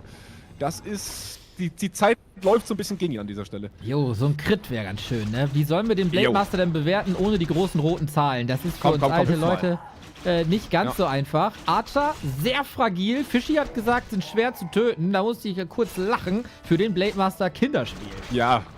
Ich wollte gerade sagen, also wenn es eine 2 HP-Unit gibt, dann sind es die Archer, aber ich finde, das macht er jetzt sehr gut, denn die Moonwells sind leer. Es ist ein TP da, es ist ein Ring of Region da, aber dieser Keeper ist die Schwachstelle in der Night Elf Army zum jetzigen Zeitpunkt. Und er ist tatsächlich in der Lage, den Night Elf zurückzudrängen. Ist er dazu in der Lage, ihn zu killen? Der erste Crit landet und, yo, durch ist er. Jawohl, ja, der Shadowhunter. Genau wie gegen Xorc. Shadowhunter kommt raus, Keeper fällt um. Der hält trotz seines gigantischen Sixpacks dann doch nicht so viel aus. Und jetzt wird es langsam problematisch, wenn das mit Crit scaled. Aber solange die Echse läuft, hat Phoenix hier noch alle Chancen. Gerade wenn er noch irgendwie einen Second Hero kriegt. Ja, also Level 2 auf dem Blade Master durch diesen Kill natürlich drin. Ich finde es immer wieder krass, ne? Es gibt einfach kaum einen anderen Second Hero, der so schnell einen Impact hat wie diesen Kollegen Shadowhunter. Das ist einfach Wahnsinn. Wie schnell der ein Game skippen kann mit einem einzigen Cast, ist einfach geil. Und wir sehen es den Alchemist Second. Hat noch keine Fähigkeit ausgewählt, aber ich warte es einfach mal ab, bevor ich kommentiere. Vielleicht liege ich auch komplett. Ist das üblich? Sehen wir das? Ist das gerade so ist das normal, was wir hier sehen? Fischi, es ist in Fachkreisen, sag ich mal. Gibt es eine etwas gehypte Jens-Strategie? Ja, aber damals war das ja mit Healspray und so noch. Mittlerweile gibt es Leute, die spielen Chemical Rage. Und ich habe ein Game gecastet, vorgestern, wo der Alchemist am Ende bei 40.000 Damage stand. Das ist natürlich was anderes. Wir sehen jetzt erstmal Poison und Poison Ivy Focus Fire, aber das will ich sehen auf jeden Fall. Ich meine, ich bin ein riesen Chemical Rage Fan, da ich ein riesen Hambam Fan bin und der ist natürlich der Chemical Rage Gott auf den diversen 1 gegen 1 Custom Games da draußen. Guck mal, hier lernt man noch richtig was über die Community. Ja, der Alchemist hat viele Vorteile, viel HP, leider ein bisschen wenig Rüstung. Also ich würde ihm so empfehlen, jetzt nicht unbedingt gegen den Blade Master fighten. Aber gut, er hört nicht auf mich, der hat Bock. Acid Bomb wieder drauf und die Archer, solange die da hinten schießen können, ist da ganz schön viel Damage, aber Scower denkt sich, gut, wenn der Alchemist viel Damage macht, dann nehmen wir den doch mal wieder raus. Ah, wie bitte. Und jetzt ist er natürlich komplett trapped, ne? Der Keeper hat sein Hail Mary Item liegen lassen, der nächste Moonwell geht im Hintergrund hoch, aber das ist alles an Moonjuice, was er jetzt zur Verfügung haben wird, blockt sich selber in die Crates hinein, verliert dadurch mindestens einen Archer. Oh, da bröckelt hier gerade einiges für den guten Phoenix. Fast auch Level 3. Scower ist leider Supply-blocked, aber geht sich, glaube ich, noch aus. Das Burrow kommt, also nicht nur Agro, auch ein bisschen Makro hinten dran. Und ja, also der Blade Master hat den Tag seines Lebens hier mit den Archern. Auf jeden Fall. Ich frage mich auch gerade die ganze Zeit, was wollte Phoenix jetzt eigentlich in seiner Base? Weil er hat dort keinen weiteren Moonwell, er hat dort keinen Shop, kein gar nichts. Alles, was er findet, ist ein Haufen toter Archer zum jetzigen Zeitpunkt. Ja, das ist eine berechtigte Frage auch. Vielleicht ein bisschen Verwirrung stiften, das ist immer gut. Kriegen ein paar Upgrades gleich von Scower rein. Ich finde es beachtlich, wie er immer noch Heal Selves und Clarities und so hatte. Ja. Gutes Management. Ich meine, wir haben es jetzt nicht hier, aber was war das Backpack-Buff? Man braucht jetzt bestimmte Dinge nicht mehr, ne? Man braucht keinen Shop mehr. Was war's? Ah, okay. Ja. Aber das wäre natürlich jetzt, ich weiß nicht, ob er das jetzt heutzutage sehr viel häufiger sieht als früher dadurch, aber ich finde gerade bei so einer sehr aggressiven Strategie, wo du konstant Druck halten willst, ist, glaube ich, so ein Backpack hier und da echt Gold wert. Wir sagen es den Orks seit langer Zeit, sie hören nicht. Nee, ne? Nee. Das ist das Problem mit Orks. Weißt du, sie sagen sehr viel und hören sehr wenig. Ne? Da hat sich der Scars letztens gemeldet und meinte, Leute, ich habe eine Riesenidee für einen Ork-Buff. Wie wär's denn, wenn es im Goblin Merchant, eine zweite Seite gibt, wo nur Ork-Items sind? Und auch die nur der Ork kaufen kann. Da muss man nicht immer zurück in die Base. Ich sag, Leute. Oder so einen offensiven Shop bauen, ne? Ja. Das wäre auch tragisch. Funktionieren. Ja. Die Orks, ne? Das ist Kann ein ich- ganz ich kann das eigenes, schon verstehen. ist ein ganz Ja, ja. eigenes Volk, diese Leute. Ist auf jeden Fall so. Wir haben auf der anderen Seite jetzt den Orb of Venom und wir haben gerade eben schon gesehen, wie krass der nach wie vor einfach im Fokusfeuer funktioniert. Ja, wenn wir jetzt hier nur Archer haben und einen toten Alchemisten, ne, der tippt nochmal, in eine Area ohne wirklich Moonwill. Jetzt haben wir noch die Potem drauf. Also als Laie, ne, als kompletter Volltrottel, der ich nun mal bin, sehen wir jetzt noch Fairy Fire oder wie läuft das dann? Was ja mit den ganzen Spiritwalkern keinen Sinn macht, ne? Aber das ist ja eine reine Fokusfire an. Jo, und das Gute ist, dass da gleich, weil wir warten mal kurz, ob der Alchemist überlebt. Ja. Sobald die Potem Wahrscheinlich da ist, gibt es zweimal Orb of Venom. Und im Gegensatz zu allen anderen Orbs stackt der Orb of Venom. Und wenn da ein bisschen gestackt wird, dann tut das ganz schön weh. Und er hat tatsächlich überlebt, auf Kosten einer Archer noch auf dem Weg. Die Potem leider Gottes so ein bisschen lost, wird es nochmal runtergechased. Naja, was soll man sagen? Also, wenn man sich die Supply-Zahlen mal so anguckt, der Ork sieht zwar sehr dominant aus, aber so langsam aber sicher entgleitet ihm so ein bisschen die Kontrolle über seinen Agro-Style. Der offensive Shop, den wir gerade nochmal angesprochen haben, kommt jetzt zwar rein, der Keeper ist aber auch gleich Level 3, sollte da nochmal was bei rumkommen. Der Tod der 1000 Schnitte ist natürlich möglich, sehr viele Archer, die fallen. Aber so ein Level 3 Keeper mit Orb, das könnte schon auch mal richtig ekelhaftes Momentum für den Night Elf werden, der jetzt hier nochmal einen Shop an der Expo hochzieht. Nur 4 Wisp in der Expo gerade. Oha. Gut, dafür gibt es auch noch einen Shop von Scower. Also der Kapitalismus hier auch auf Northern Isles weit verbreitet. Wir haben einiges an extra Gold für Phoenix gerade. Scower hat Pillager Forge, holt sich da so ein bisschen die Ressourcen rein. Und wir warten weiterhin auf den zweiten Orb und das Level 3. Also Phoenix ist so kurz davor, hier competitive zu sein. Ja, auf jeden Fall. Er muss sich jetzt noch ein bisschen Zeit kaufen, verliert aber natürlich auch ein bisschen, ja, ein bisschen viel an kleinen Units so. Sehr viele Wisp im Einzelnen sterben, sehr viele Archer, die so hier und da weggesnackt werden. Also so die kritische Masse an Units, die hat er noch nicht wirklich erreicht. 50 Supply gegen 46, Shop ist oben, Timeout. Ja, bei mir auch. Hardcore-Lag. Bei mir ebenfalls. Oh. Ich dachte, das wäre nur ich und Bei war mir schon war's kurz gerade davor, okay. Ja. das Game zu verlassen. Aber unser Frankfurt-Server, Freunde, da ist irgendwas im Argen. Das Internet, ne? Es geht den Bach runter die letzten Tage. Zuerst Cloudflare, jetzt die W3 Champions. Naja, was willst du erwarten, ne? wenn die Informationsflut auf der Welt so zunimmt. Aber ich hatte von auch Lags schon beim ersten Northern Isles Spiel. Vielleicht liegt es an der Map. Ich dachte auch, das war echt. Yo, das ist die einzige Möglichkeit, genau wie der Kill auf dem Laner. Oh, ist das unangenehm, jetzt so direkt nach einer Pause, ne? Jo.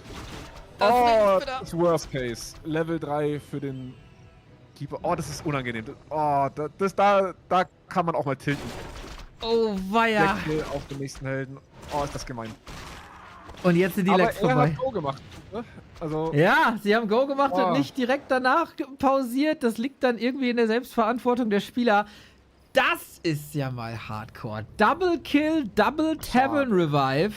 So, und wir haben gerade gesagt, Phoenix ist kurz davor, das Ruder an sich zu reißen. Ja. So, und jetzt haben wir einen Level 3 Keeper. Das sollte es gewesen sein, das Ruder, ja. Also nicht das Spiel, aber dieses besagte Ruder sollte jetzt in seiner Hand sein. Ich denke auch. Gut. Da muss Scower jetzt mit um. Also, schauen wir mal. Scower plant den Supply Break, baut das nächste Burrow, hat aber nicht wirklich viel. Naja, er hat dieses Burrow in Auftrag gegeben, bevor er diesen Double Buy hat machen müssen. Dementsprechend wird er es ein bisschen auf den 50 bleiben. Phoenix bricht die 50 gleich. 2 Moonways im Bau, 2 Archer nochmal als. Weiß ich auch nicht, was die da genau in der Base gerade machen. Last Defense in der Base. TP verliert in den Alchemisten. Yo! Oh, 200er Crit. Zum Gute Nacht sagen. Das ist doch schön. Es ist immer wieder die Hex-Fokus-Kombo. Das klappt Jo. richtig, richtig gut. Shop steht auch bei Scower. Der weiß natürlich, muss jetzt hier ein bisschen Druck machen. Hat 6 Supply Vorteil. Und Kein Altar. kein Altar. Du hast ja, da sagst du mal was mit Wert, ausnahmsweise. Kein Altar. Ja, tut mir leid, Leute, wollte ich nicht machen. Ja, Das ist Fällt ein bisschen aus der Rolle hier. Oh, ist das kacke. Ja, Level 2 war er vor allem halt auch nur, ne? Der wäre rucki zucki wieder da eigentlich. Jo. Wisp Ja. kommt um die Ecke. Bottom und Keeper müssen das jetzt reißen, ne? Und vor allem, das Positioning der Army von Phoenix sehr, sehr schwierig. Zerstreut, also ist hier jetzt irgendwie ziemlich blind in diesen Kampf reingelaufen. Fokus Fire auf die Grunts läuft zwar jetzt, aber irgendwie waren das jetzt fast schon 2 Archer tot, bevor der Kampf losgegangen ist. Die Wisp da oben sollten wahrscheinlich so ein bisschen zum Dispel genutzt werden, werden jetzt aber einfach nur rausgefokust. Holy, ich habe so das Gefühl, Phoenix hatte das Ruder kurz in der Hand und dachte sich, nee, so Steuermann war noch nie mein Ding. Ja, das war wieder nach vorne gegeben. Wie wenn ich CS spiele, dann gebe ich die Bombe auch immer ab. So genau, Richtig, genau so wird's gemacht. Es ist natürlich auch die Relegation für die größte deutschsprachige Liga der Welt. Von daher können da auch schon mal die Nerven ein bisschen blank liegen.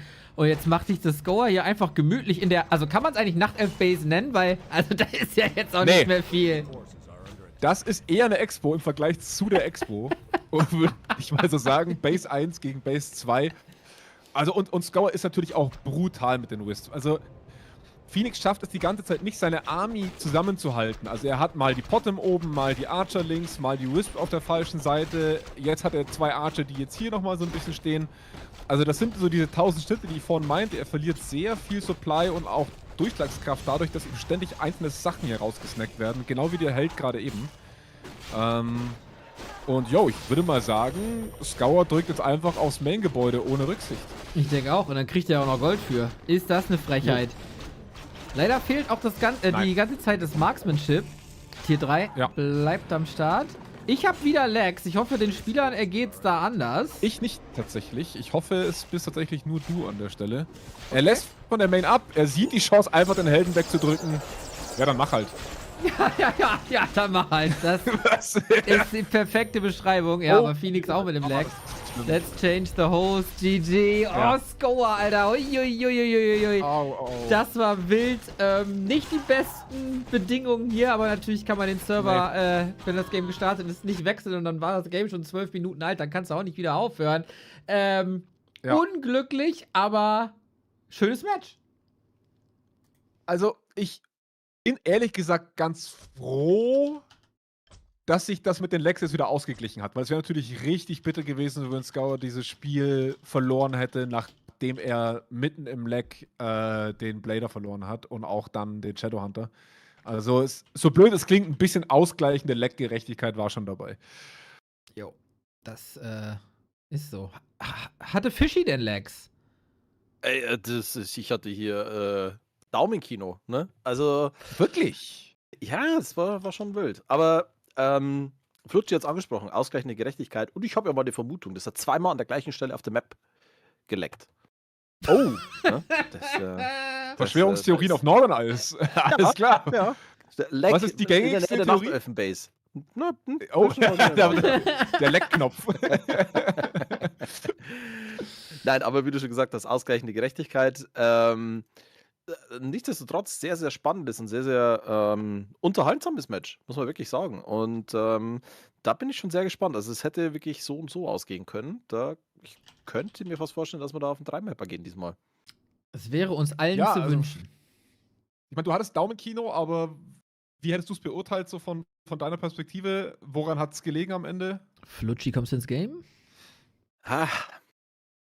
Schwer zu sagen. Also ich glaube, Scower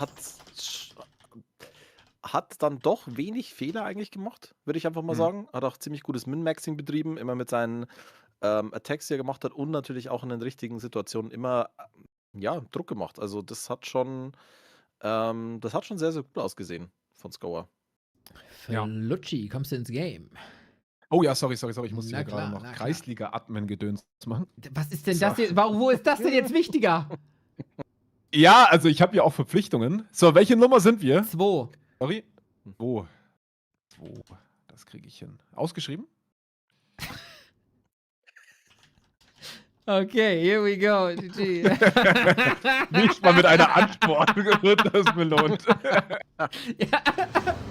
Ich lehne mich jetzt mal zurück, hol mir ein Bierchen und lausche euren wunderschönen Stimmchen. Dankeschön. So machen wir das. Fischi, bin ich froh, dass du wieder an meiner Seite bist. Das war ja nicht auszuhalten mit dem Kerl.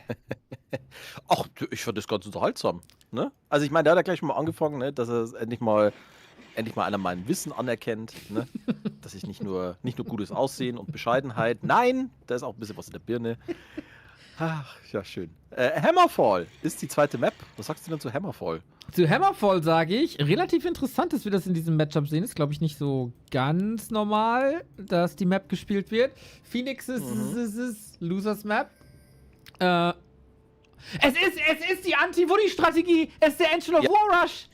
Ja. Ja, Flutschi, dann mal Ex, ne?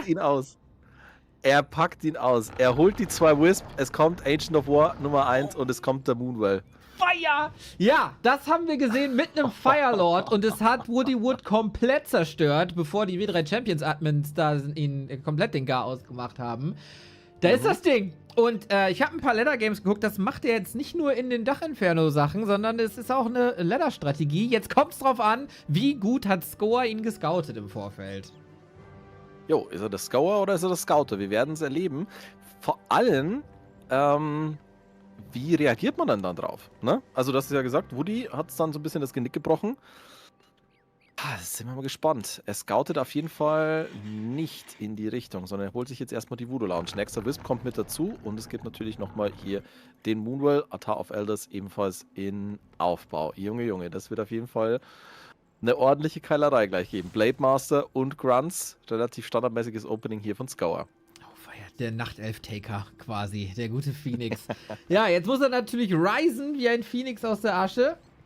Und jetzt kommen wir, ich finde das so geil mit den Moonwells. Ich glaube, das haben Elfen so ein bisschen lange unterschätzt, dass man Mondbrunnen nicht nur in der eigenen Base bauen kann, sondern überall hin. Sonic war dann natürlich sehr kreativ und hat einfach auf der ganzen Map Mondbrunnen gebaut. Und jetzt sehen wir sie an Echsen. Und jetzt sehen wir es quasi wie in StarCraft mit so einer Shield Battery mit einem Tower Rush dazu. Nur, wir brauchen den Firelord. Ganz dringend. Jetzt ist er verfügbar. Dark Ranger. Oh, Dark Ranger gibt's. Okay, interessant. Ja, Scower hat jetzt dann zum Glück für ihn den zweiten Engine of War erstmal abreißen können. Aber was ich jetzt sehr schön finde, wollte ich jetzt gerade sagen, dass die Wisp rübergezogen werden. Dass er hier die Ancients of War ein bisschen verteilt, macht es aber nicht, geht zurück und baut jetzt hier den Ancient of Wonders. Jetzt kommt der erste Live-Drain hier auf den Blade Master. Der geht natürlich sofort in den Windwalk. Ja, und es kommt weiter Archer. Archer. Und der Blade Master versucht jetzt ein bisschen was zu reißen. Und du hast es angesprochen, die offensiven Moonwells, die helfen natürlich jetzt hier richtig gut. Und ja, Scower, der hat kein Mana mehr auf seinem Blade Master. Der ist jetzt im Windwalk, aber das war vorerst zumindest der letzte. Er regeneriert natürlich noch ein bisschen Mana-Punkte. Und wir bleiben auf Tier 1 beim Ork. Wir sehen weitere Ork-Burrows. Auf geht's. Okay, ja, für alle Leute, die zwischen den Dach-Infernos nicht so viel Warcraft geguckt haben, Dark Ranger ist jetzt legit, Life Drain ist jetzt legit, macht einiges an Schaden, kann auch auf Units transferiert werden und kostet viel weniger Mana als vorher. Hat das ganze Ding fast ins Meta gepusht und jo, der Blade Master kann dann da raus sich windwalken, aber jetzt ohne Mana wird das Ganze einigermaßen schwierig. Shop ist ab und da haben wir eine Clarity und einen Moonstone und dann haben wir gleich wieder Mondbrunnensaft. Jawohl, so sieht's aus und ich glaube ganz ehrlich, das war jetzt wahrscheinlich so eine Split-Second-Entscheidung, die vielleicht tatsächlich entscheidend war, denn er hat den Moonstone bekommen und er hat die Clarity Potion bekommen. Das sind eigentlich so 2 Items, die man in der Situation, denke ich, auf jeden Fall haben möchte. Und ja, jetzt wird erstmal die Voodoo Lounge abgerissen, die natürlich sehr offensiv gesetzt wurde hier. Das heißt, der Orc-Spieler wird den Zugang zu seinen Items jetzt dann bald verlieren. Er hat noch 3 Healing Serves, er hat noch eine Dust of Appearance und den Circle of Mobility. Aber erster Shop des Orks ist weg. Der zweite wird gerade weiter hinten hochgezogen. Live Drain sofort wieder eingesetzt von der Dark Ranger hier auf den ersten Grunt. Jetzt geht es nochmal auf eine Archer. Ja, Moonwells regenerieren sich. Da ist natürlich jetzt wieder ein bisschen Saft mit am Start und momentan macht hier Phoenix wenig Fehler. Der kann hier echt alles saven. Saved hier auch nochmal diese Archer. Gut, der Wisp geht jetzt drauf. Aber das sieht nicht so verkehrt aus, was der gerade macht. Gefällt mir auf jeden Fall. So, jetzt sind die Mondbrunnen gleich weg, ist aber noch mitten in der Nacht. Von daher gibt es immer wieder ein bisschen Regeneration da rein. Wir haben den Circlet, sehr wichtig. Wir haben den Dust, sehr wichtig, genau wie du gesagt hast. Und so doll sieht man das Live-Train auf dem Blade Master noch nicht. Scower spielt das bisher sehr besonnen. Ja, absolut. Hat jetzt auch seinen Shop wieder hochgezogen. Wir sind bei 31 gegen 32 Supply. Also kommen weitere Archer mit dazu. Jetzt geht es hier ein bisschen in den Infight. Da sind die Archer natürlich nicht die stabilsten. Jetzt wird sich nach hinten zurückgezogen. Blade Master versucht natürlich hier noch diesen Kill zu kriegen. Das ist eine Orc-Burrow hier gute Position. Ballert natürlich hier fleißig mit drauf, wenn die Archers sich ein bisschen rausbewegen. Jetzt kommt der Dust of Appearance. Jetzt muss natürlich hier der eine oder andere Kill folgen, aber schönes Micro hier von Phoenix. Zieht die angeschlagenen Archer erstmal raus und ja, während all dieser Weglauferei kriegt der Blade Master natürlich einen Pfeil nach dem anderen ins Gesicht und verliert dadurch weitere Hitpoints. Kriegt jetzt zumindest nochmal einen Archer-Kill, aber der hat keine Items mehr. Der hat nichts mehr zum Heilen. Der kauft sich nochmal einen zweiten Circle of Mobility und jetzt ist sich Phoenix nicht zu schade, erstmal auf den Orc-Burrow zu gehen. Es kommt nochmal der Ancient of Wonders. Die Peons sind am Reparieren. Blade Master kommt jetzt von der Seite reingelaufen. Der müsste eigentlich gleich mal attackiert und fokussiert werden. Da ist noch Mana da für den Windwalk. Aber da kommt der Detonate. Jetzt ist kein Mana mehr da für den Windwalk. Da muss er natürlich jetzt laufen. Aber Scower verliert erstmal noch einen Grunt. Es geht wieder auf den Moonwell des Orc-Spielers. Der wird attackiert. Live-Drain jetzt auf den Blade Master. Der ist hier in Probleme. Der ist hier in ganz, ganz großen Problemen. Der kann sich nur die Heal-Self raufen. Der ist noch auf Tier 1. Der Tier 2-Tag, der dauert noch knapp eine Minute. Und da wird eine Unit nach der nächsten jetzt rausgenommen. Jo, das war ein sehr, sehr, sehr später Tag. Viele Grunts, viele Burrows. Die helfen jetzt aber nicht so doll. Dark Ranger angeschlagen, aber das ist das Schöne an der Dark Ranger. Man klickt einfach einmal auf eine Gegner-Unit und zack ist man wieder bei 2/3. Blade Master hätte das auch gerne. Guckt da ein bisschen neidisch rüber. Mit ein bisschen Focus Fire. Oder mit dem Windwalk kann er hier sich nochmal retten. Gute Idee, auf die Burrows zu gehen. Immer mehr Archer. Also man muss ja sagen, ne, die Nachtelfen sind ja eh nicht so bekannt für ihre Unit-Vielfalt. Ne, Dryaden-Bären. Aber dass Phoenix hier in 2 Spielen nur Archer baut, das ist schon respektabel. Das auf jeden Fall. Jetzt sehen wir den Second Hero, der auch schon mal mit reinschlängelt. Das ist nämlich die Lady Venom Tongue. Es ist die Naga Sea Witch und damit haben wir natürlich jetzt auch noch ein bisschen Slow am Start. Hat zwar noch nicht geskillt, aber ich schätze mal, das wird es eher werden, anstatt des Forked Lightnings. Jetzt wird sich noch ein Step of Preservation gekauft. Es geht sofort wieder mit Life Drain auf den Grunt. Oh, Life Drain und Frost Arrow. Das ist natürlich hier eine tödliche Combo für jeden Grunt.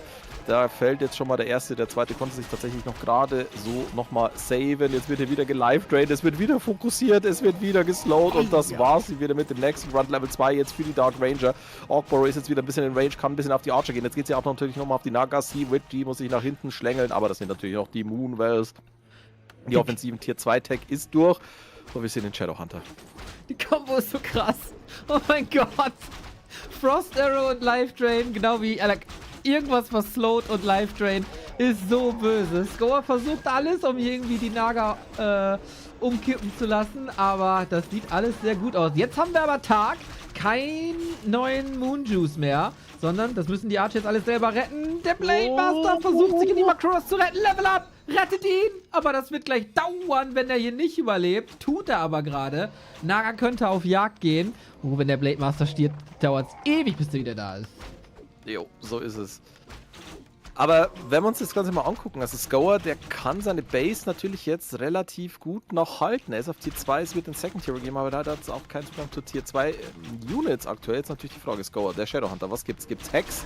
Oder gibt's hier die... What? Jetzt geht's erstmal auf den Blade Master. 39, 35, 30 Hitpoints. Er kommt gerade nochmal so weg. Jetzt wird wieder der Orc-Burrow angegangen. Und ja, Scower nur am Reparieren. Es kommt immer mehr Archer dazu. Es wird immer mehr Damage-Output. Jetzt geht's hier auf den nächsten Grunt. Der wird geslowt, der wird gedrained. Der wird hier auch wieder gleich das Zeitliche segnen.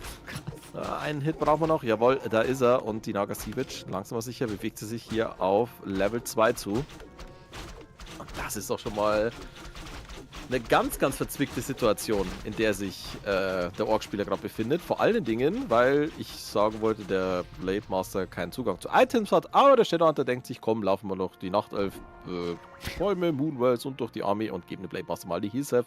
Das hat funktioniert und jetzt wird der First Hero erstmal geheilt. Jo, dir muss auf jeden Fall gleich die Kohle aus dem Feuer holen. Ich weiß noch nicht so ganz wie.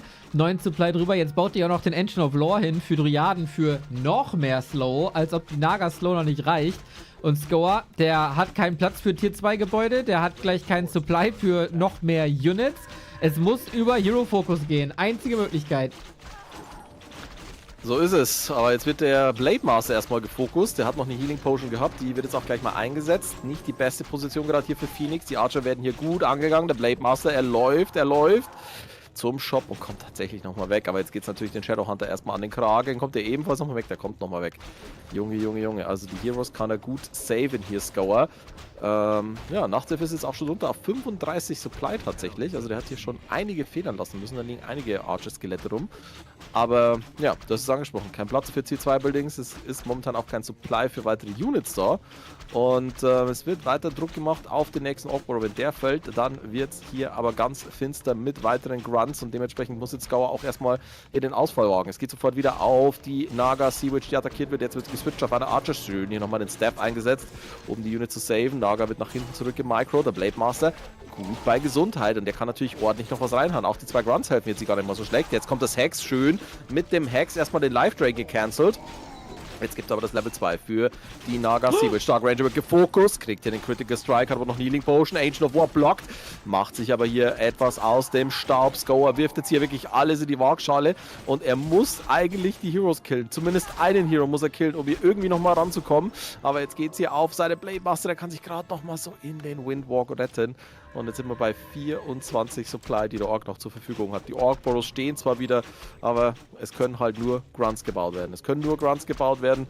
Der erste Grunt oder der nächste Grunt wird jetzt auch gleich wieder aus der Barracks rauskommen. Aber ja, das wird wahrscheinlich nicht reichen. Verrücktes Game. Dass Scower hier noch lebt, ist der Wahnsinn. Mehr Dryaden. Da hat Phoenix vielleicht ein bisschen Unit-Produktion vergessen. Nicht das erste Mal, dass uns das auffällt. Makro in Fights ein bisschen eine Schwäche. Aber Scower spielt das auch exzellent. Zumindest hängt er noch immer am Abgrund mit so 2 Fingern. Bäumt sich nochmal auf. Der Peon-Block. Richtig stark. So, und jetzt ist die Dark Ranger nämlich erstmal weg. Auf der anderen Seite der Map in der Base. Peons kommen raus. Mit ihren kleinen Spitzhacken geht's auf die Archer drauf. Da ist doch tatsächlich doch eine Möglichkeit hier. Ja, ohne die Dark Ranger scheint das Ganze jetzt hier ein bisschen auseinanderzufallen. Die Archer sind super angeschlagen. Die Dryade versucht natürlich jetzt hier noch ein bisschen was zu reißen mit dem Slow. Attackiert hier immer mal wieder den Blade Master. Jetzt wird sich nochmal umgedreht. Blade Master, der hat natürlich nichts mehr im Inventar, um sich hier irgendwie hochzuheilen. Dark Ranger kommt von der Seite reingelaufen. Die hat noch eine Heal Potion. Wo bleibt der Life Drain? Heal Potion erstmal eingesetzt. Speed Scroll. Oh, der Blade Master, der wird gelifedrained. Den Creeps kommen auch noch mit dazu. Da ist noch eine Dryade. Noch nur 20 Hitpoints. Der wird geblockt, aber es kommt kein Damage. Es kommt kein Damage. Oder vielleicht doch 19 Points der Ancient of War mit der Backpfeife. Haut er hier den Blade Master von der Map. Und ohne Blade Master kein Damage. Holy shit. Don Mahoney kommt rein mit den 5 Gifted Subs. Danke, danke, danke, danke, danke. Oder, ich denke mal, du bist Englisch. Ne? Thank you, thank you, thank you, thank you, thank you. Nice Last Hit hier vom Ancient of War. Jetzt muss der Shadowhunter das irgendwie alleine reißen. Immerhin haben wir die Ablenkung ein bisschen benutzt fürs Beastery. Dryade fast gestorben am Serpent Ward. Shadowhunter einigermaßen hat er sich jetzt selber surrounded hier fast. Junge, ist das wild. Dryade blockt, steht im Weg, wird gelifedrained. Double Kill für Phoenix. Und das muss doch das 1-1 sein. Das muss auf jeden Fall das 1-1 sein. Denn momentan haben wir nur 24 Supply. 5 davon hängen natürlich noch im Altar. Das ist der Blade Master, der gerade revived wird. Und ja, jetzt sind die Creeps eigentlich momentan die größte Gefahr hier für den Nachtelfen. Dementsprechend wird jetzt hier ja, erstmal ein bisschen gecreept. Und Scower sieht's ein, da wird nichts mehr passieren. GG's called. Und damit haben wir das 1-1 in dieser Serie. Ancient of War Rush mit der Dark Ranger. Es ist ein wunderschöner Stil, der den Leuten am Receiving End wohl nicht so gut gefällt, aber es ist sehr viel frischer Wind hier. Eine absolute Frechheit, Leute. Was denn? Eine absolute Frechheit, dass jetzt so eine geile Scheiße gespielt wird. Wenn ich jetzt gerade mal kurz Pause habe.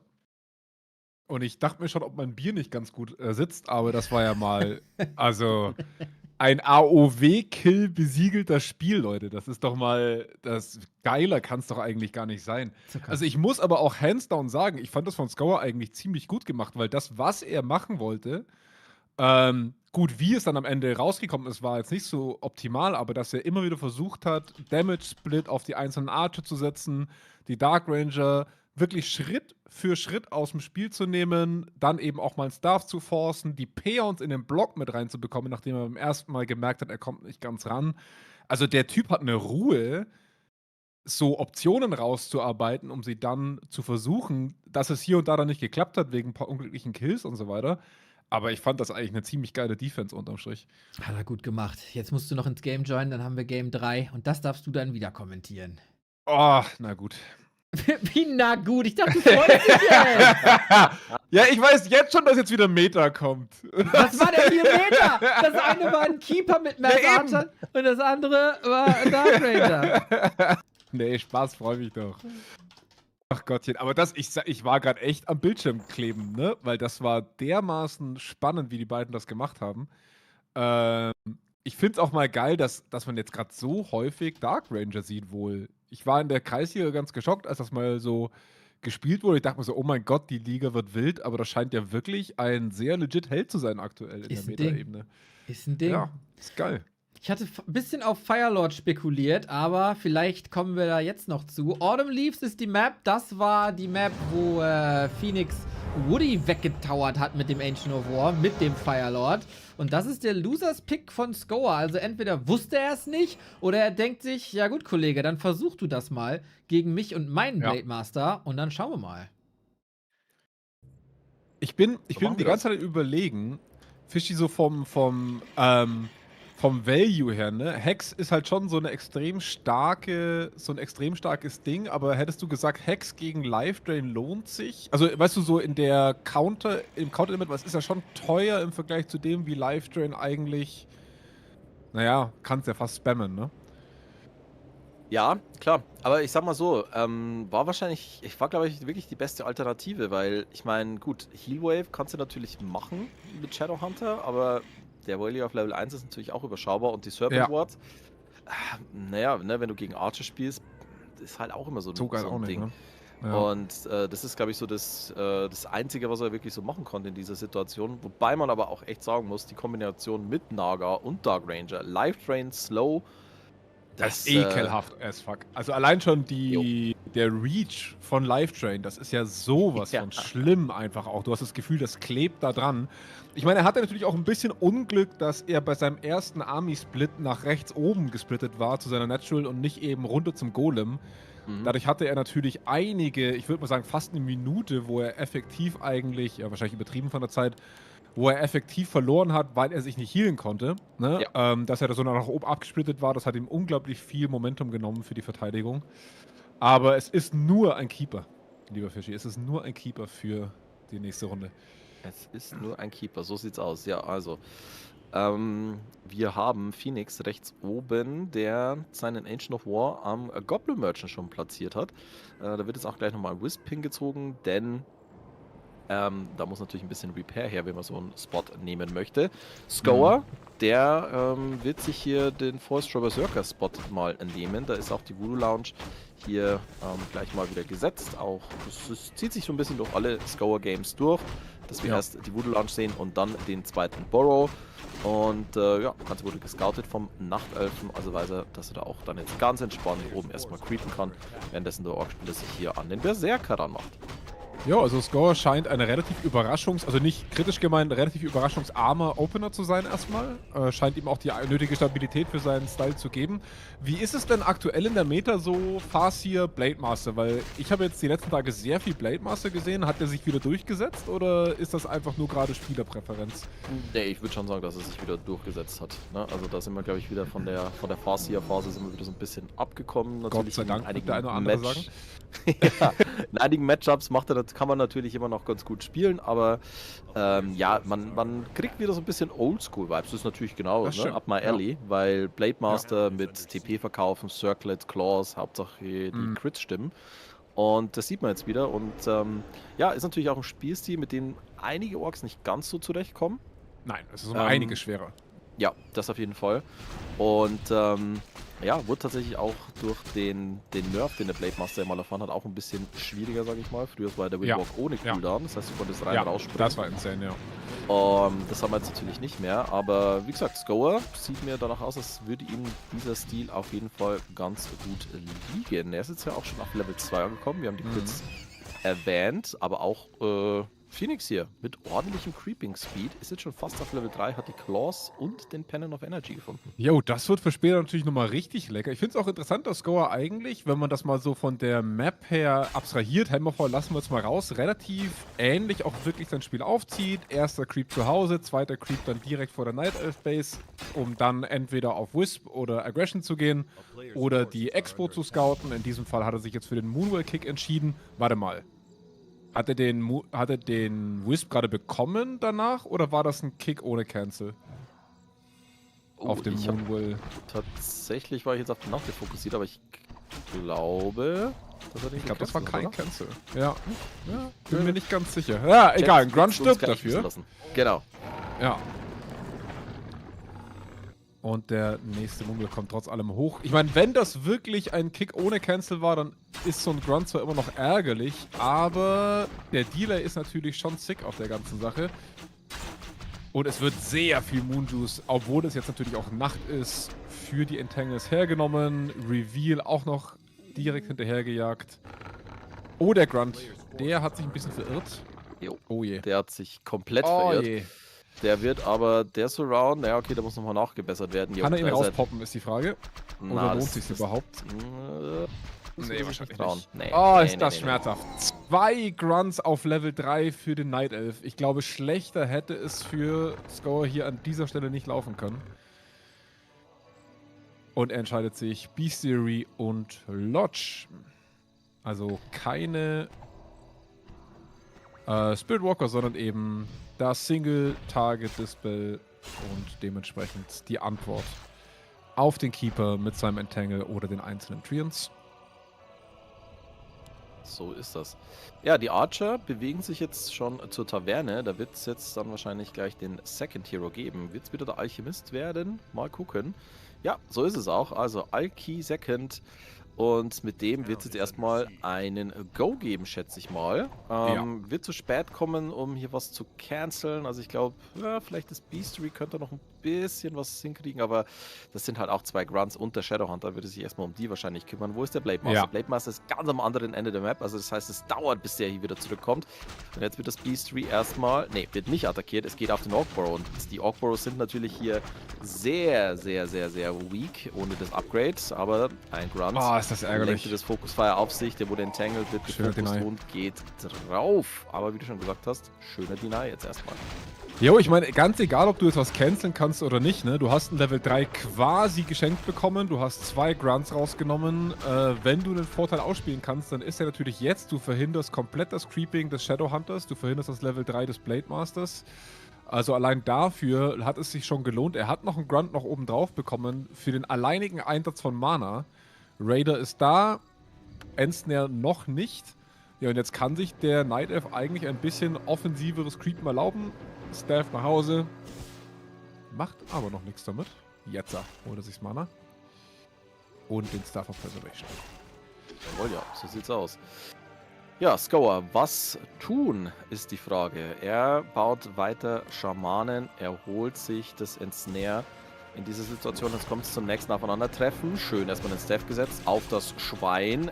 Und da kommt wieder Poison Ivy, du hast es angesprochen. Fokus Fire auf diesen einen Raider. Da machen die Archer natürlich schon einen guten Job. Entangle wird jetzt hier den Job nicht finishen, denn der Shadowhunter kommt hier wieder rein mit einem hübschen Deny. Nächste Archer wird jetzt hier erstmal attackiert. Wieder Acid Bomb und Entangle. Diesmal geht's auf einen Grunt. Ja, das macht Phoenix hier mit seinem Micromanagement gar nicht mal so schlecht. Der Schamane kommt jetzt dazu. Das heißt, wir hätten Dispel jetzt, aber also ich glaube, Phoenix hat noch nicht einen Trade verloren, ne? Nee. Also das ist fast 1:1 Trades zwischen Archern und Grunts und das ist natürlich für den Orc Worst-Case-Szenario. Also 1:1 Trades zwischen diesen Units, verliert die Archer sogar nur in den Creep jetzt hinein. Ja, das ist gerade Horror-Szenario für den Orc. Ja, absolut. Und jetzt gibt es natürlich auch noch Slow auf den Blade Master. Das ist jetzt auch nicht genau das, was man brauchen kann in dieser Situation.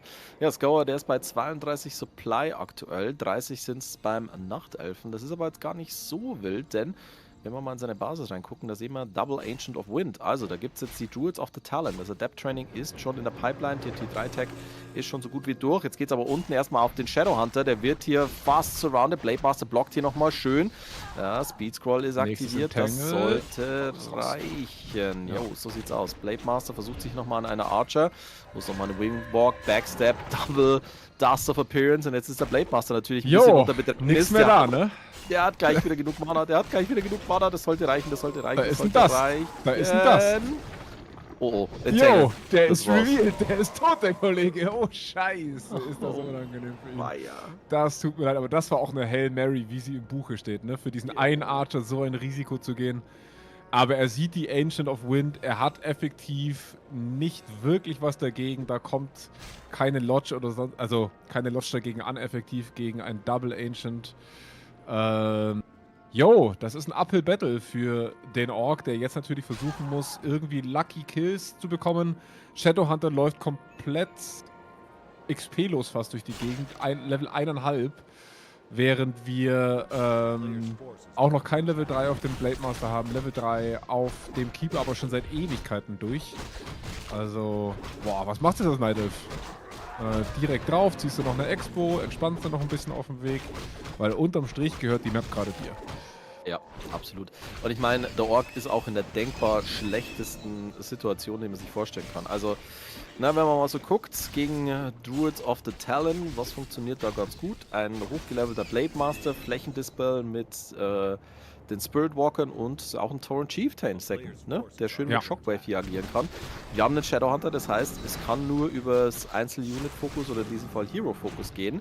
Wir haben nur Schamanen, das heißt, der Cyclone, das wird natürlich auch eine spannende Angelegenheit werden. Und ja, das ist jetzt halt das Problem. Früher konnte man als Spirit Lodge beides bauen, Spirit Walker und die Schamanen. Jetzt kommen ja hier wieder mit den Kamellen von früher, du. Erzählst du wieder vom Krieg. Nur beschissen, sind wir mal ehrlich. Es ist doch so. Ne? Wann war das? 2001? Oder? Also bitte, 2001 ist doch sehr gut. Ne? Also das war... Ich bin überrascht, dass der Orc die Mitte bekommt. Das ist ein kleiner Miss hier von Phoenix, finde ich. Also, dass er hier so frei theoretisch beide Camps bekommen kann. Gut, Talents sind jetzt nicht unbedingt die stärksten Creeps auf der Erde, aber so ein Level 3 Keeper und ein Level 2 Eichi sollten das eigentlich hinbekommen. Ja, definitiv. Jetzt schauen wir doch mal, wie es aussieht. 36 Supply. Ich denke, jetzt gibt es erstmal einen Third Hero. Spielt er jetzt hier den Tinker aus? So ist es. Er holt sich den Tinker, der natürlich dann mit der Pocket Factory wahrscheinlich agieren wird. Oh, und Wisps sind auch schon mit am Start. Gegen alles Mögliche, was der Orc hat. Also fast schon interessantes... ja. Also du mach mal hier. Du siehst, was da läuft. Ja, das läuft hier aber mal ganz böse für den Orc. Fairy Dragon mit am Start und Wisp fürs Mana. Fürs Mana Brain. Aber also schlechte Position der Talents, ne? Die waren mit dem Rücken an die Wand. 3 Stück jetzt schon rausgenommen. Also ich weiß nicht genau, was er hier versucht hat, an dieser Position zu erreichen. Aber die Talents sind weg. Er hat zwar Level 4 auf dem Keeper, jetzt fast Level 3 auf dem Alchemist. Oh ja, der Blader. Ja. Der wird nochmal gedustet. Jetzt ist kein Mana mehr am Start. Nochmal die Healwave. Okay, Scower kann sich tatsächlich da nochmal... Aber jetzt mal ganz ehrlich, hätte schlimmer laufen können, oder? Hätte viel schlimmer laufen können. Jetzt geht's aber Phoenix erstmal zur Echse des Orks. Okay. Was machst du da jetzt, ne? Mit Magic Damage gegen eine Great Hall. Also ich muss ehrlich sagen, die Pocket Factory natürlich geil, aber allein, dass er sich getraut hat, nach so einer schlechten Situation die Expo hochzuziehen, war ein Versuch, das jetzt noch irgendwie rumzureißen, aber ich respektiere ihn dafür, dass er es versucht hat, weil anders hätte das so oder so nicht funktionieren können.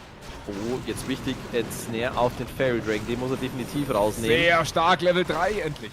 Jo, schafft's auch. Und ja, jetzt sind die Schamanen halt fast ohne Mana. Es geht jetzt hier weiter, vielleicht gleich mal auf den Blade Master. Ne, jetzt wird nochmal ein Schamane gefokust. Healing Wave vom Shadowhunter. Das Level 3 natürlich Gold wert in dieser Situation, währenddessen sich die Goblins hier an den Peons Vergnügen. Da gibt es natürlich den ein oder anderen Kill. Das bedeutet, Scowers Expo zahlt sich jetzt nicht ganz so aus.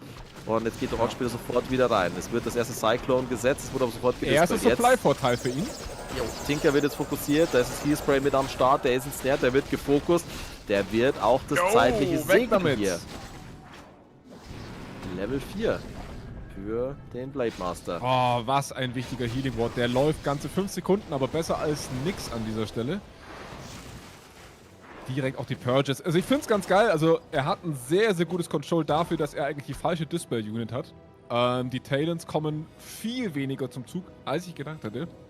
Zu diesem Zeitpunkt. Also schau das mal an. Da ist ein Schamane mit 2 HP, einer mit 10.